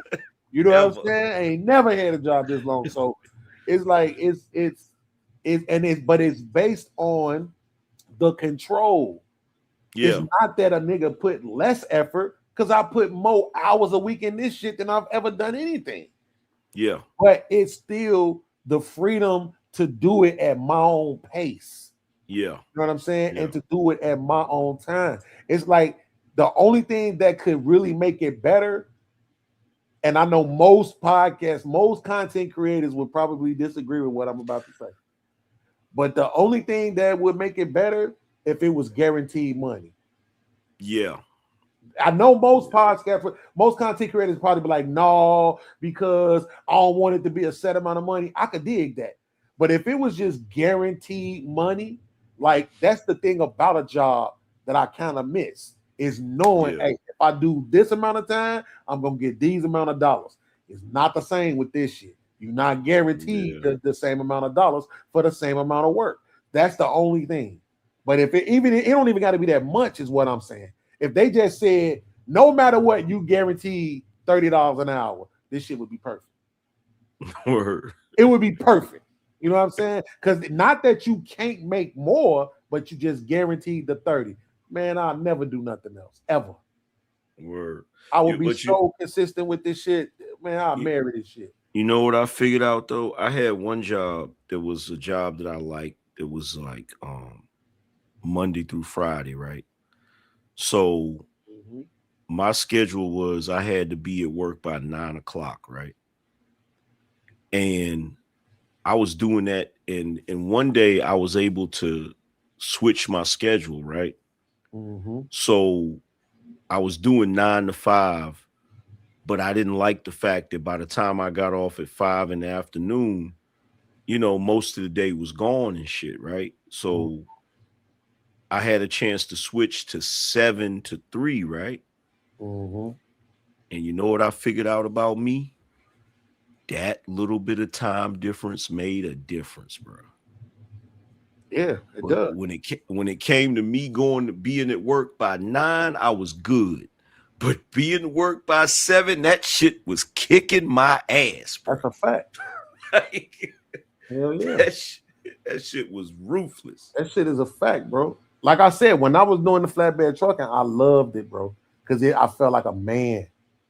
You know what I'm saying? Like I pull up to at that time, because I had just got my bag from the car accident. So at that time, I had my Expedition and I had my Mustang. I had a Mustang GT, black, super black tint, red leather interior, all that shit, right? So on Fridays, I always drove my Mustang. But doing Monday through Thursday, I drove my Expedition. So I'm pulling up to work, you know what I'm saying? I got my business uniform on. It's for my company, even though I'm working for these people. So it's my business uniform on, my decals is on my truck for my company and shit. So I really felt like the man at that time. So I'm pulling up. Hey, I was on time every fucking day, Angry Man. Every day. I had to be there at 7 a.m. I was on time every day because I was looking forward to it. I loved pulling up in the lot with my music bumping and shit. You know what I'm saying? I jump out the truck. I go to my flatbed. I start it up so it warm up, but then I go sit back in my car for a minute and let it warm up. Boom. Then my whole job was I sit in the truck. At some point, them niggas was building and welding the pieces that I needed to deliver to certain spots. So I had about 4 different locations that I just traveled to multiple times every day. So they would come, build that shit, sit it down on the back of my flatbed. I get out, strap it down, take it to where it's going, come back, sit there, wait on the next load. Some days I could make 4 runs. Some days I could make 8 runs. You know what I'm saying? But the whole thing was, if I wasn't running, I didn't have to do nothing but sit there and wait. Oh, I was in love with that motherfucking job. Hey, look, that's why I love that job. That 7 to 7 swing shift. It was a job where this is all I did. I came to work at 7. I come into the damn textile plant, go upstairs, And like soon as I walk out onto my floor, there's like a break area, and nobody started work right away. It was nothing but men in there, and they be standing there shooting the shit, talking and shit, you know, joking or whatever, right? Then after about chilling for about 30 minutes, I go over to my station, right? And somebody would bring me like rolls of cloth that they use to make sweats and sweatshirts and shit. And I would weigh the shit. I would take the label, print out the label, put it on the piece of cloth, and there was like this iron press that would press it on there, and then I put it on the bin and somebody would come and get it. Now, because it was a union job, if they didn't bring me no damn cloth, nigga, I could sit right there and read the paper. I could sit right there and chill and ain't have to do shit. You feel me? And to this day, that's the only job I ever had that made me feel like I was at the time. I think I was like 18. That's the only job I had where I really felt like I was on some grown man shit. You feel me? Right. Yep. That's exactly how I felt doing the trucking shit. Hell yeah. Enjoyed it, bro. I really did. And it's because I didn't really know how I would like it. But once I started doing it, I really did enjoy it. Because once I'm driving and shit, I could stop anytime I want, get some food, get snacks if I wanted to. I get to listen to the radio all goddamn day long. Word. I get to watch YouTube if I want to, you know what I'm saying? So, and it's not only that, when you're on the road and shit, even if you go in the same fucking places, it's every day it's still kind of different. It's different, different cars, different people, different things, watching different shit, having different conversations, you know what I'm saying? So it was just still good, you know what I'm saying? But that, like I say, that was on the job side of the game. And that's why when I was at the last job I was at was part-time. That was the longest job I ever had, which was only 9 months. But that job was good too. One, because it was a part-time, but two, because I had a supervisor that kind of understood me.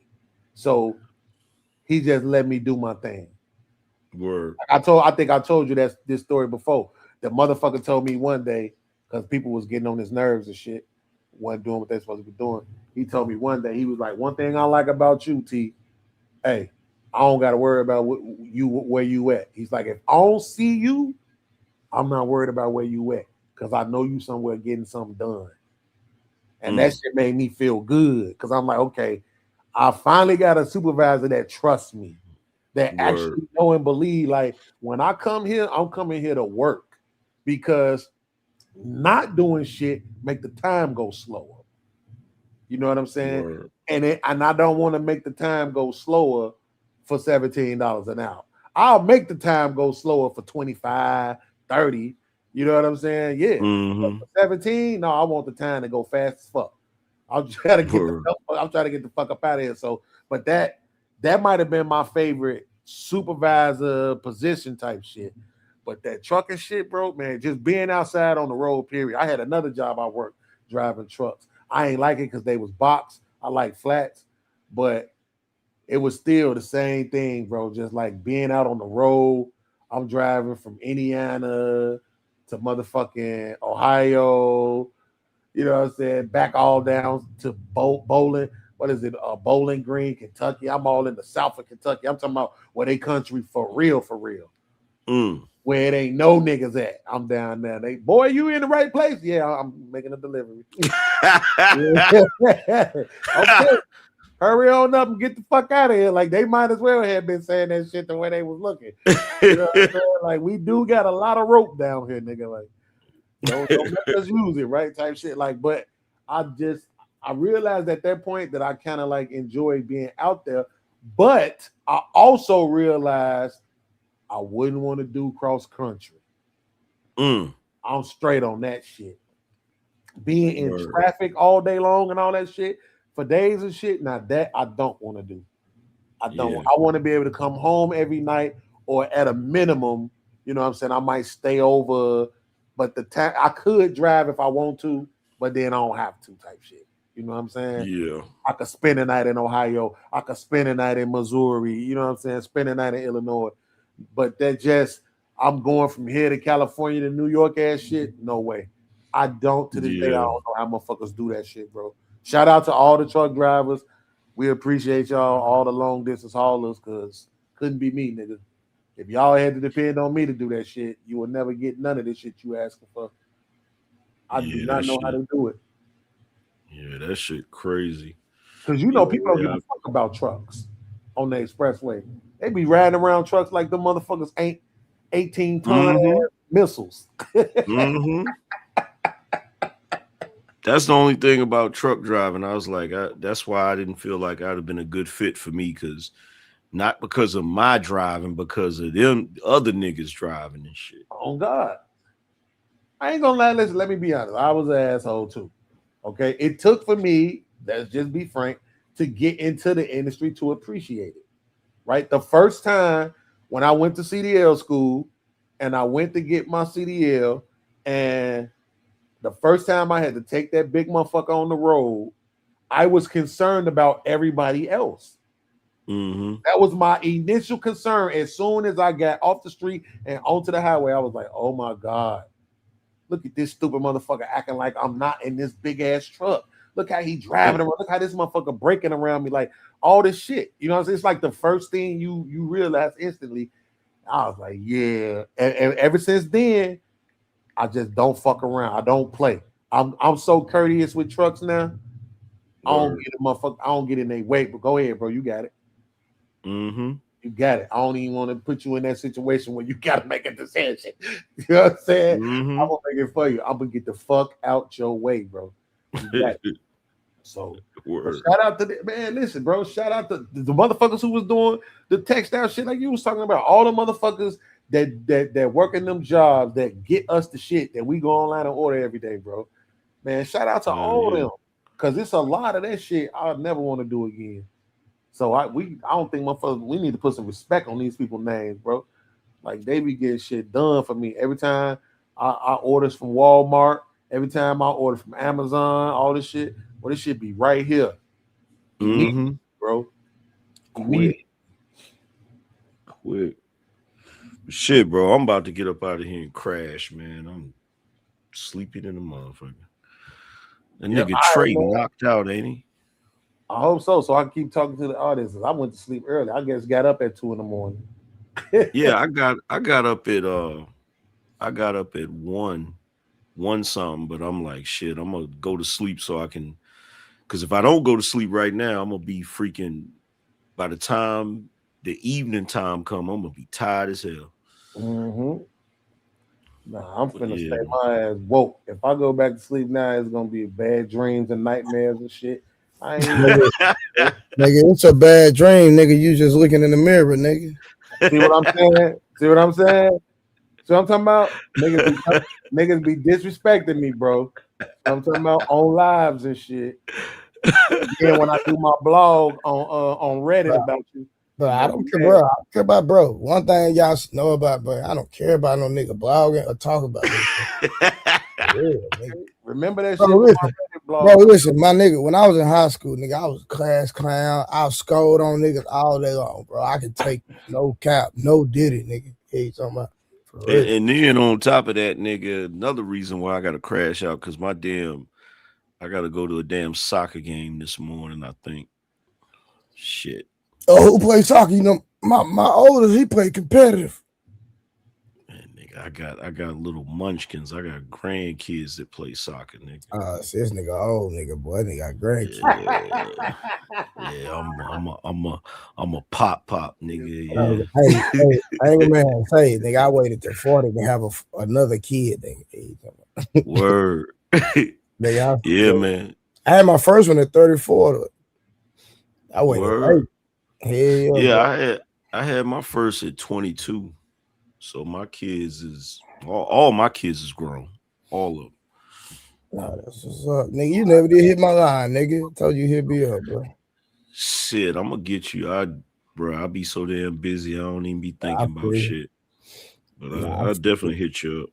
Yeah, now just whenever you get time, bro. I'm gonna do a stream tomorrow, because you know tomorrow my birthday. Oh, word. Yeah, I'll be 45, man. That's what's up. Taurus gang in the building. I knew you was a fucking Taurus.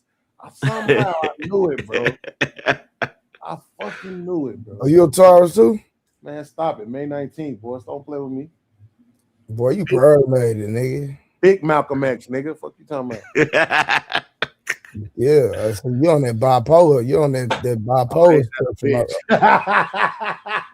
Ain't that a bitch, nigga? Yeah, Gemini nigga. Them nigga different. Oh my god, no. I feel like it's the full version of you the later into the month you get. What side are you, Angry Man? Oh, I'm a Libra. Oh, you were my older brother. August?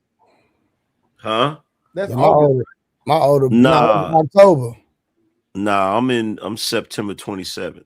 Oh, so you on that cuff. Okay. Yeah. Oh yeah, no, okay. That's okay. I see. That's my Yeah. See, my oldest, he's September 16th. He a Virgo. Oh no, Word. It's Leo.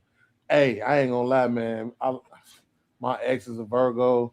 She a piece of shit, but I love her. Shout out to all the Virgos, man. I tell you front, bro. As abusive as they are, I love Virgos, man. I just do. I'm sorry. Maybe Boy, it's something crazy you said that, bro. I had a Virgo, bro. She was a bro. Listen, when I say nigga, she was sweet as pie, nigga. But you make her mad, nigga. Oh my god. Right, exactly. Nigga, she like gonna cut. Like Hollywood Shuffle. She turned into a girl. Boy, she gonna cut your tires, knock your windows out, boy. Everything. Yeah, emotional as hell. Bro, gonna sit outside the crib for 24 days. You hear me? No, for real, bro. She will stalk you, nigga, all type of. She didn't do me like that, but nigga, I seen her do some other niggas like that. And I was a hit. I didn't cover. It was some, it wasn't, some niggas that after I stopped messing with her because she spent that bread. So I stopped dealing with her. One of my OGs started dealing with her. Nigga, and I seen that nigga go through hell. She didn't do me like that though. No, for real. Shout out to all the stalkers. If you need somebody to stalk, I am available. Life is getting kind of boring at this point. I need some. But that nigga said, life is boring, boy. You crazy. I wasn't mad about motherfucker waking me up in the middle of the night. Who in there with you, nigga? I know you got that bitch in there. Boy, I can't deal with that type of stuff, bro. I can't, bro. I just laugh and open the door. Bring your ass over there.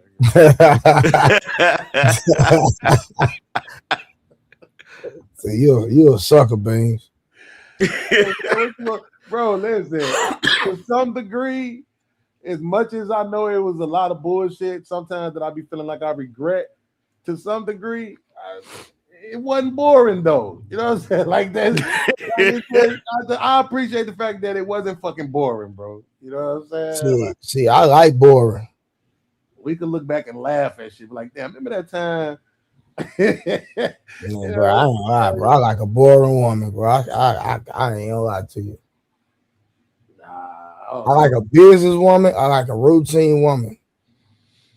Yeah, routine is fine, but I still see Beans. You like that dude. You like that meme I seen recently, where the caption says, "When you think bro is being abused, but he right where he want to be." And the chick is like grabbing his shirt and shit, and he looking at the camera smiling and shit. Listen, bro. I just told you that nigga on that. He on the cuff of that goddamn bipolar, them Gemini niggas. Bro. It might be something to that. I ain't gonna lie. I didn't think of it like that before. Bro, listen. Nigga, my mama and my daddy, boy. My mom, my mama just passed, but nigga, my mama and my daddy were Geminis, nigga, both of them. Like when I lived in Iowa, Angry Man, it was this one dude down there, and he had this light-skinned chick. She was so motherfucking thick, nigga. I mean, oh my god, her body was you just weak behind the bro. No, not at all. No, not at all. It was. I know, bro. I can tell by your conversation, nigga. Nah, because when I'm around niggas, when I'm cool with niggas, and that's your woman, I'm not even like that. No. I'm not talking about. No, I'm not talking about that. No. You taking what I'm saying out of context. No, what I'm saying is, by your chick, you weak behind your chick, nigga. I ain't talking about like another nigga, bro. Yeah, no, okay, I see what you're saying. what I'm saying is this though.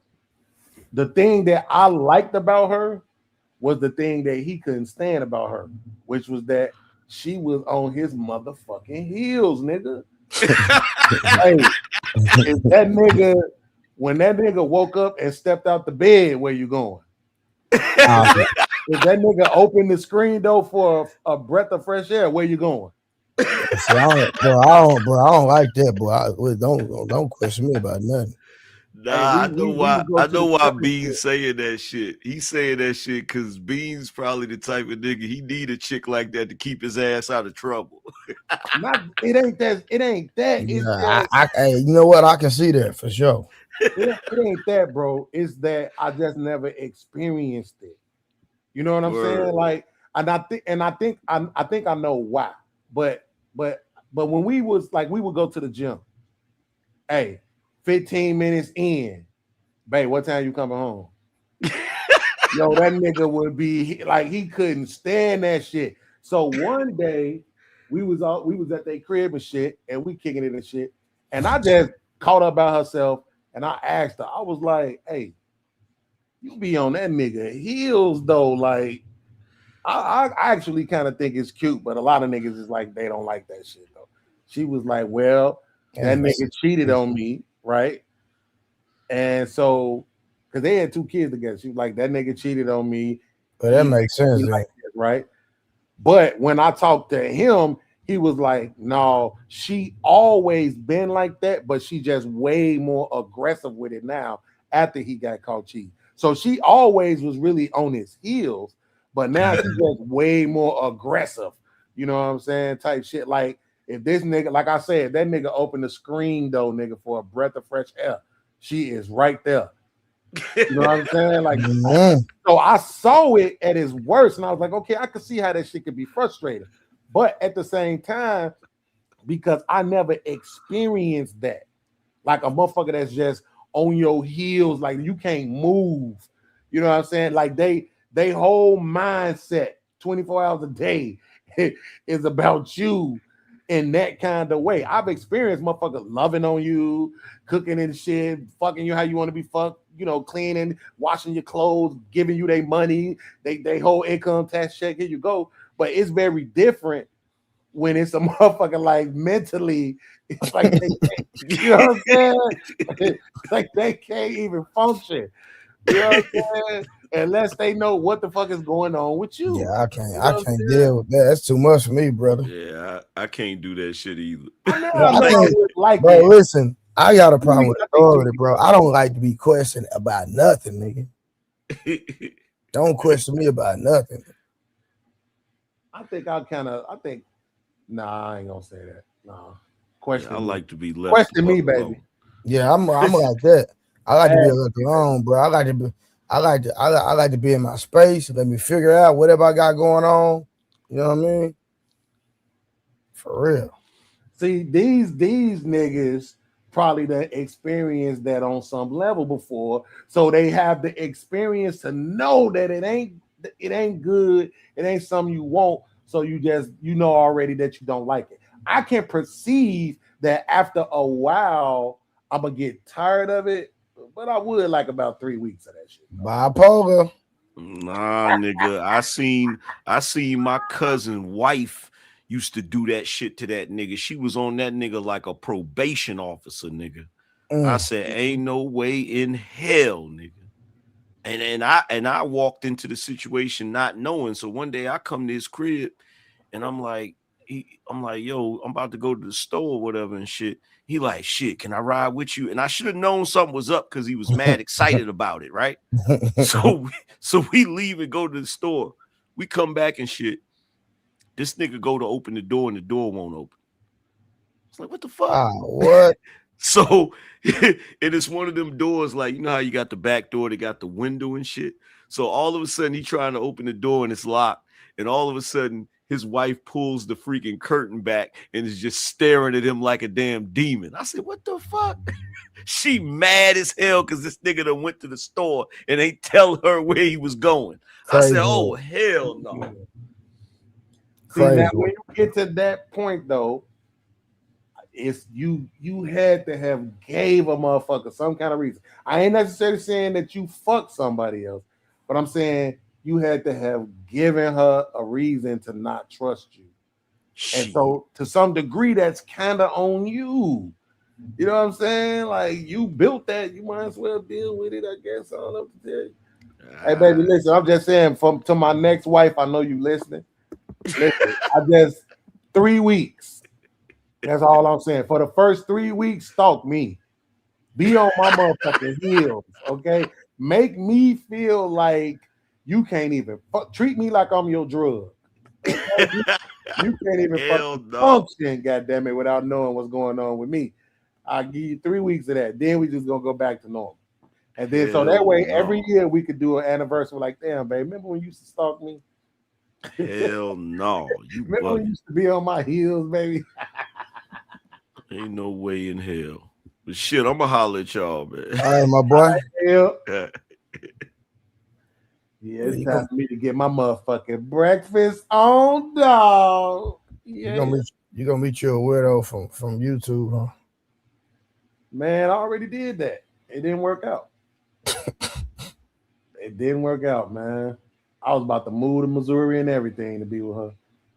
Dang, for real?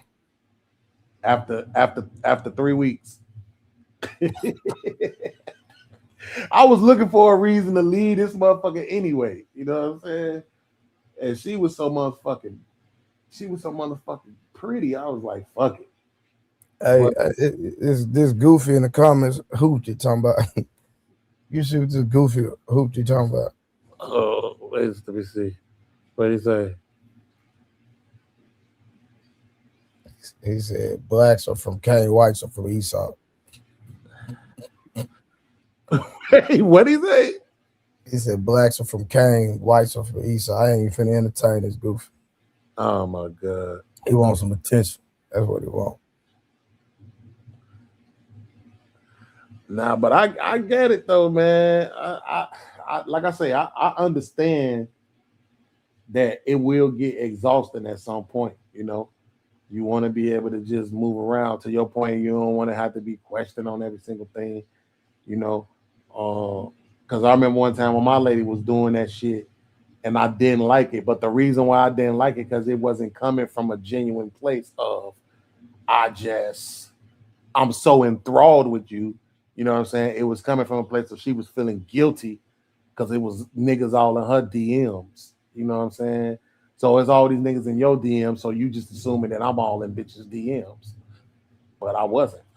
It ain't a bitch on this motherfucker nowhere. Ain't nobody ever came out and like show no DMs talking about I wasn't, because I just don't do it. I'm old school. It feel weird to be doing that DM shit, but I was like, I don't know, man. I think that's kind of why I like Virgos, man. Virgos they kind of exciting, man. I'm just saying they not really relationship material, to be honest with you, but they are, you know, kicking it material. It's fun kicking it with them. It's fun hanging out with them. You're gonna have a good time and enjoy yourself with them on all levels. But the relationship and building with them shit don't seem like it's there. Yeah. Who you think, as far as signs go, do you believe in that shit? And if you do you think I believe in signs, but I don't worship it. You know what I'm saying? I believe in signs for sure. Like, because I've analyzed people born in certain months, they have certain character traits. You feel me? Mm-hmm. Do you think it's a particular sign where the women are probably more likely to be relationship material? Let me think.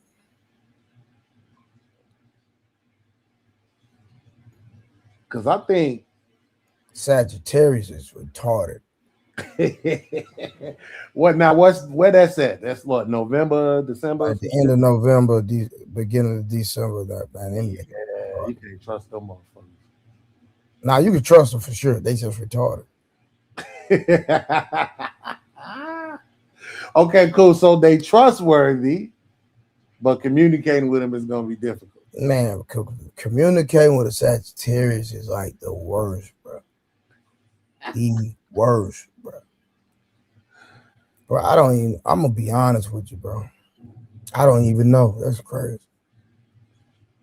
I don't even know. Off my experience, Leo women, Aries women, and Libra women. You know what? I agree with Aries for sure. Aries women are usually good women. The only thing about Aries women, they talk a lot. Mm-hmm. They faithful, loyal as hell. You can't cross them. They good women. Mm-hmm. If you ever mess up, but they just talk a lot. Boy, they run their mouth, boy. Swear to God. I don't know if I ever heard. No, I can't say that. Yeah, I was about to say I don't know if I ever heard that as a complaint before, but yeah, I'm pretty sure I have. Absolutely, now that I think about it, I've definitely heard that as a complaint pretty much all my life about certain kinds of women. Do you think Aries women are a little indecisive at times? Indecisive. Never got that from it depends. If it's something, it's particularly if it's something of value. Yeah, not like regular shit. Like my mom is Aries. One thing about it, my mom ain't one of them motherfuckers. You know how they always talking about women don't know what they want to eat. That ain't my mama. My mama know what she want to eat, and I swear to God, if that shit is a 45-minute drive away, she about to go drive 45 minutes. Like it just is what it is. Once she decide her mind, this what she want to eat, that's what she eating, and it don't matter what it takes. That's with anything though, Aries. Like that on that part, not so much. But then when it comes to like What's up, Wanda? decisions, yeah, then it could be a little bit more like a juxtaposing, taking a little bit longer. Some shit I would have made a decision on 2-3 days ago, and it probably take up 2-3 days to think about it. But I'm I have anxiety, so I question shit a lot too. I be waiting and stalling in it, and what's that word? When you be taking a long time to do shit.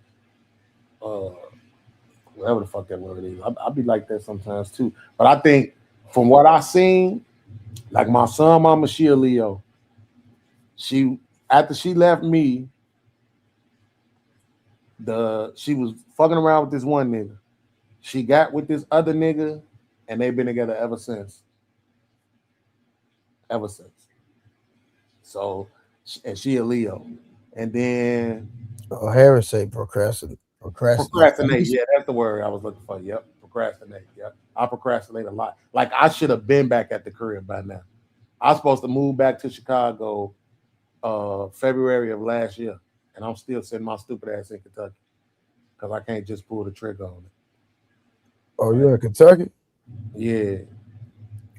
Oh, what you got a chick out there? Or you just out there? No, I can't. We moved out here. Me and my old lady moved out here 10 years ago. Oh, okay. Oh, so you in a relationship? I was. We not no more. And that's what I'm saying. I was supposed to left last year. I wanted to go back home. Once I know for a fact my relationship was over, it was like, okay, cool. I'll just go back to the crib. But I just ain't pulled the trigger. I think part of it is knowing once I go back home, it is really over after being with this woman for 15 years. That's part of it. The other part of it is going back home and it's not the same. You know, we not kids and shit no more. Motherfuckers got wives, families, jobs, all kind of shit going on. So I can't go back home and then just expect for everybody to drop everything they doing, you know what I'm saying, and spend all their time with me. So it's like, if I'm gonna be alone, I might as well just stay down here instead of going all the way back to the crib just to be alone, you know. But the truth be told is that at least up there I had the options to be able to go hang with my brothers, go hang with my cousins, go visit my mama, go hang with my uncle, see my homies, go hang out at the lake. You know what I'm saying? I'll be back in familiar place. I have people, because down here I have nobody. All I had was my woman. I don't have no friends, no nothing down here. So, you know, it's really not a no-brainer. No matter how many times I go over it in my head, the smart move is going home and not staying down here fucking alone, you know. But it's hard for me to just pull the trigger on it. And another thing, I don't want to go to the hood either. I don't want to be in the hood at all, bro. It's too much going on in the hood, bro. So I want to be in the suburbs. And then that's gonna take a certain amount of money for me to pull. And then I'm relying on other people to get it done. And I really didn't want to have to do that. I didn't want to have to ask nobody for nothing. So at least if I could go back home, if I could make it to the suburbs, then I can come on these podcasts and I can talk shit. Bitch ass nigga, I live in the suburbs of Chicago. I need my shit to talk shit about, you know. I can't be like I went back home to Chicago and I'm right in Inglewood. Guess what, y'all? I just moved into Lil Durk's old apartment. Like, no, like that ain't it. I want to be able to talk some shit. You know, I moved back, get on camera, show my little fancy ass apartment off. You know what I'm saying? Yeah. Kind of shit like that, bro. But I think it's this video of yours that you did, a short that you did. This motherfucker, every time I go to YouTube and every time I open up a tab, this video keep popping up. I think the universe is trying to tell me to watch this video. And the title of the video is What I Drink Every Night Before Bed, I think. Oh, yeah. Bro, every time I open a tab, that motherfucking video is right there, bro. Yeah, I gotta, you know, I'm starting to, cause I'm finna start a fitness Patreon. That's what I'm finna start. I'm finna start a fitness. Somebody was telling me, instead of creating a whole second page, just do fitness and do fitness on this page and just do a Patreon. What you think? Nah, I would say start a new page. Do a page strictly for fitness. Yeah, because one thing about YouTube is that they want channels to have niches. You know what I'm saying? They really don't want channels to be all over the place. Oh, yeah. Even though that technically wouldn't be all over the place, but what you don't want to do is mix those brands. You don't want, because this what you doing, this open panel thing with people coming on here and they, you know, you do kind of like monitor it and make sure people aren't saying things that'll put the channel in conflict. But still, we do a lot of cussing and shit like that. You know what I'm saying? Yeah, so really that's 100. Separate that from this. You know what I'm saying? That's what I watched all the other successful people do. You know, and so you build the channel over there and have that going on over there, and they don't have anything to do with this. So it's not affected by this at all. Over there, you can keep it clean. You ain't gonna be doing no cussing and all of that. So you're gonna be in a whole different algorithm, and you will have the best advertisement dollars and the best everything. You know, 100%. That's real right. So yeah, that's what I would recommend.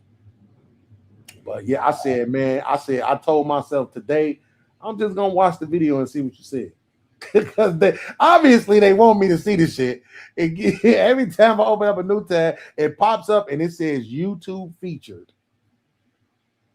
And I'm like, when the fuck y'all gonna feature one of my videos, motherfucker?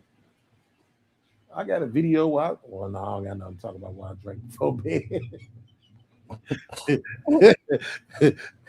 But I said today I'm watching this motherfucker. It must be something on there the universe wants me to hear. Yeah. Like, this the shit you need to get. Stop drinking ginger ale. And whatever it is that Trey's saying in this video, you need to go get this, because they want me to see that motherfucking video for sure, bro. But you said you doing the show today. When you say today, like Saturday, or you meant Sunday tomorrow? No, I'm gonna do one tonight, and then I'm gonna do one tomorrow. There you go. Okay. I should. I don't know. It just depends, you know. I don't know if my people's gonna do something for my birthday tonight. Well, I don't know what's going on, but I know I'm streaming tomorrow. I'm gonna probably do a 12-hour run, man. So since it's my birthday, man, I got a crazy goal tomorrow for my birthday watch. Yeah, that should be lit though. That should be lit, because motherfuckers showed up for me a couple of weeks ago when I did the birthday show for my mom and my son.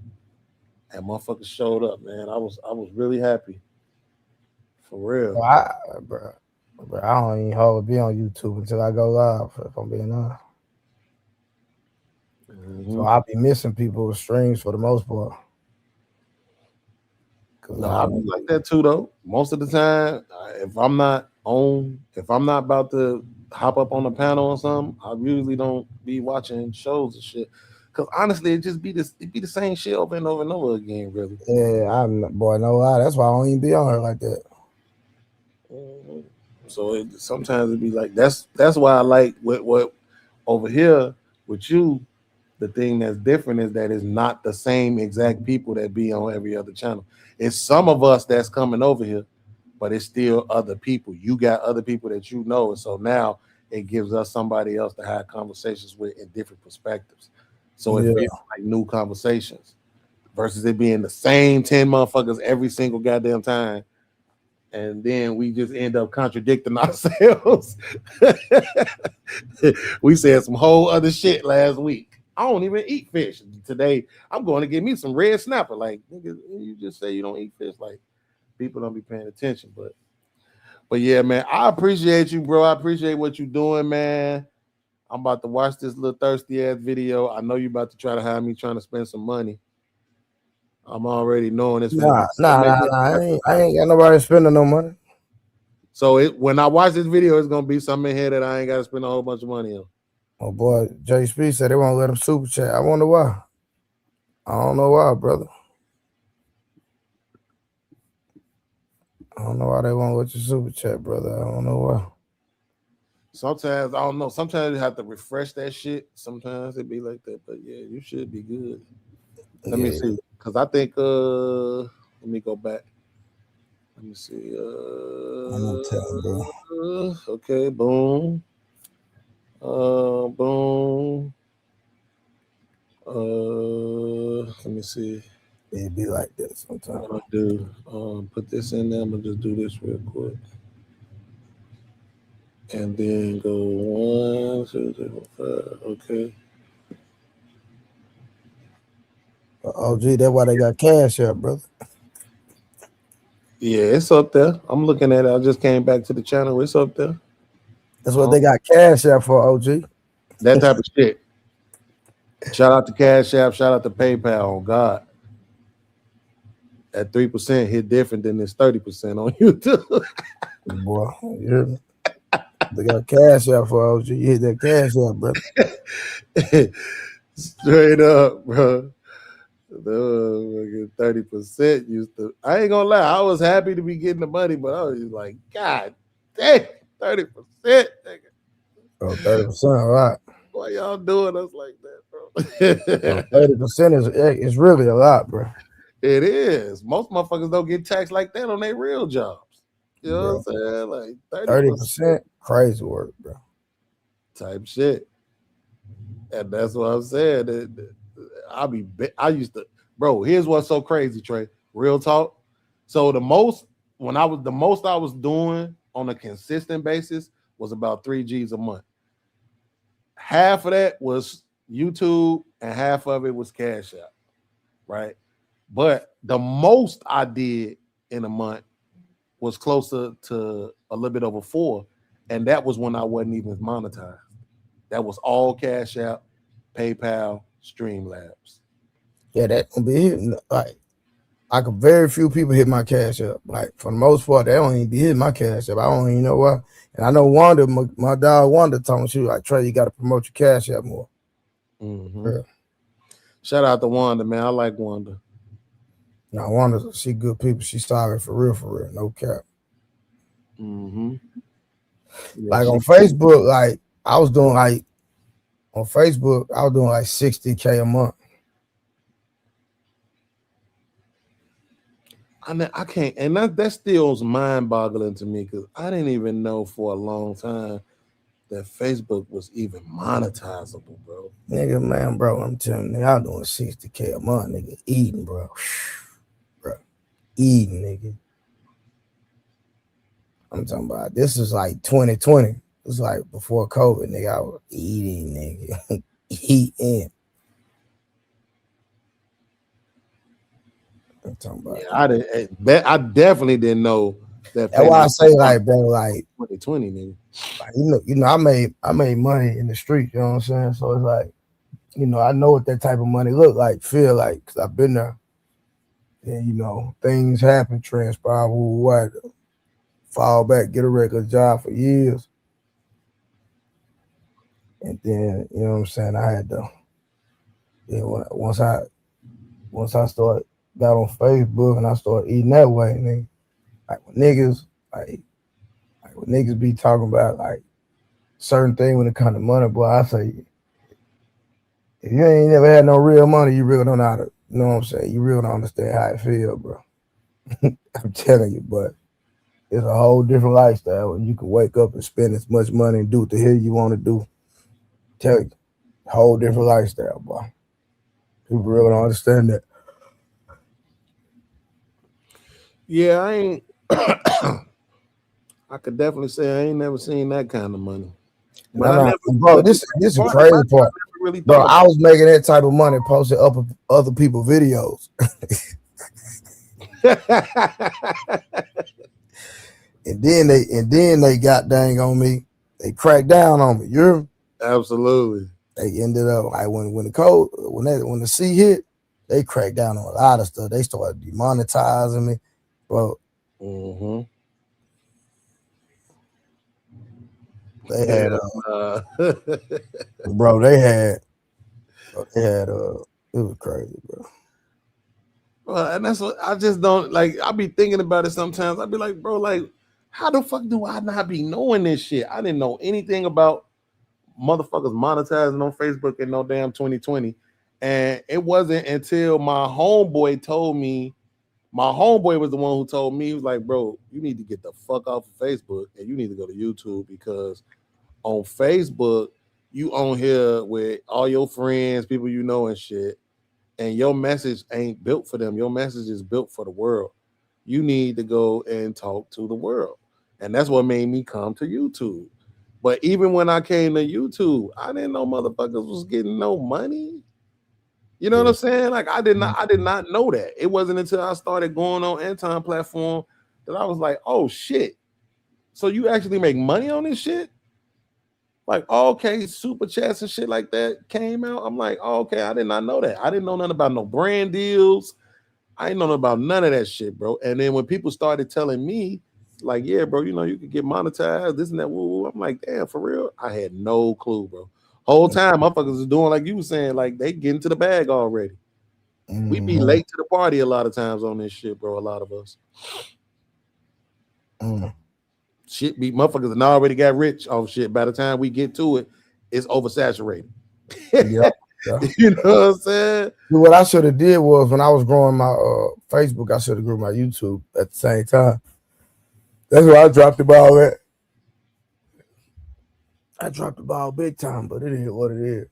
Because when they started demonetizing me on Facebook, it was like, you know what I'm saying? I was demonetized for 2 years on Facebook. I'm back monetized on there though, but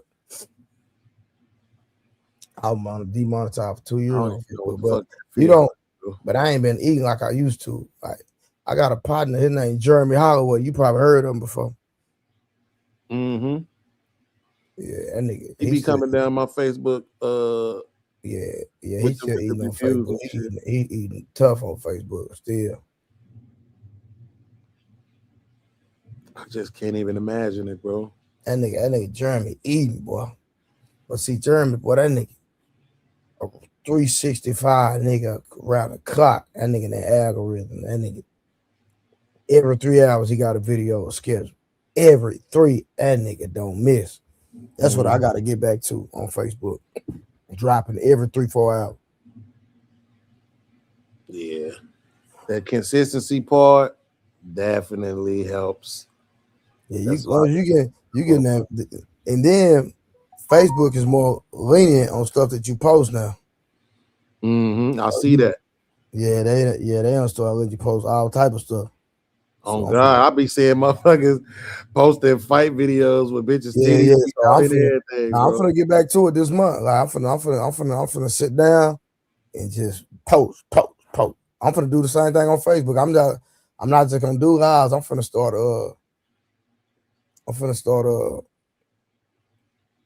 Posted regular videos too. Yeah, OG, he can't. Yeah, it's showing. It's showing he can't on because. But yeah, I got my birthday workout this morning. We finna go crazy. Damn, you've been posting shit for a long ass time, bro. We finna go crazy. It's crazy. Sometimes when people be saying that shit, I be thinking they just be talking. Nah, but see on YouTube, I didn't start doing streams till December. Like I've been had a YouTube page, but that ain't nothing I really took serious. Mm-hmm. I never took YouTube serious at all. I got a new fighter I've been training, man. He stopped the dude in the first round last night. Nah, my birthday tomorrow. Let me see if y'all can see this. I'm gonna put it right up to the screen. Hold on. This is my new fighter here, A-Rap.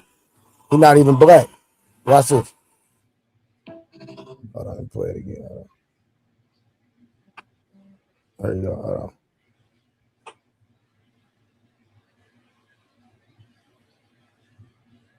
Hey, boy, drop that boy. Boy, uppercut straight down the pipe. This is my new fighter I'm trying. He ain't number 21. You said he an A-Rap? Yeah, he A-Rap. Go hit that boy I'm talking about.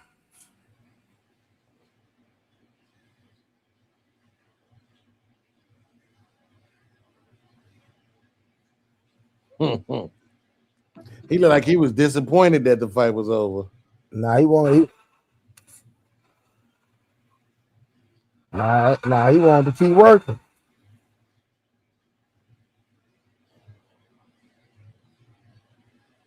You know, I used to train Earl. I was Earl Spence, strength and conditioning coach for 5 years. You know who Earl Spence is? Yeah, man. Well, I didn't watch a lot of his fights, but I did see a couple of his fights, man. And I ain't gonna even lie, man. I was rooting for him when he fought Terrence Crawford because Yeah, but I wasn't training him then. I had stopped training him by then. I stopped training him in 2018. But when he trained Pacquiao, I trained him for the Pacquiao fight though. But you know his eye had got messed up, so he didn't get he didn't actually get the fight. He got the fight, but he didn't actually get the fight. Didn't go through because he didn't pass his physical. Yeah, so it's like, yeah, man. I trained him Kell Brook for his first title when he fought Kell Brook over there in England. I hope he retired, man, because that beating that Terrence Crawford put on him. Yeah, but it's a lot about that fight. I can tell you about the reason why I believe he lost that fight. You know what I'm saying? But we have to talk off the internet. But he wasn't the same person. I'm just say that. I mean, I know you have more insight than I do, but I just looked at it from the contusions from that car accident changed the way his body processes energy transfers because hey, hold on real quick. Pulling up fast, bro. Jay Villa, the realest, my brother B-Day or today. Happy B-Day to you tomorrow. Hey, appreciate that, Jay Villa. Appreciate that. Yeah, I'm gonna be live. I'm gonna try to stream for 12 hours tomorrow. So can you teach me how to box with my nails on? Yes, I can, Wanda. 100%. Now I don't know if you're not gonna break a nail, but I can't promise you that one. Hold on, what the hell? Let me go check my cameras real quick. Hold on. Yeah, that motherfucker his face was swelling up so fast, bro, in that fight. Yeah, bro. I'm like, bro, I think his body is just like reacting to shit differently because of that fucking fight. I mean, because of that car accident. Because they say that's what be happening when certain shit, like you bump your foot. They say, the reason why I swell up because the body start sending blood to it, right? Assuming that it's something wrong now. So I'm gonna tell you this, because remember, I trained him for the Pacquiao fight, and that was after the car wreck. You know what I'm saying? And if you ask me, he was straight. If you ask me, like, because I trained him, I work with him. You know what I mean? He was okay, bro. No lie. If he would have fought, if that fight with Pacquiao would have went through, he would have destroyed Pacquiao, bro. He would have stopped that dude. I'm talking about it would have been bad. I think God intervened. He was gonna retire Pacquiao, bro. Yeah, I don't know if you know what you're saying, bro. That ain't no motherfucking that ain't no regular take to just be saying somebody's gonna destroy Pacquiao. Nah, but he was gonna walk straight through him. I'm trying to tell you. It might come for you. Pacquiao cat might come for you. bro, I'm telling you, he would have walked straight through that boy, no lie. But shoot, man, let me get up here, man. I gotta go train, bro, and get ready for this workout, bro. Yeah. Appreciate you, bro. I'll see you later on. Yeah, I'm gonna be on later on for sure. All right, bro. All right.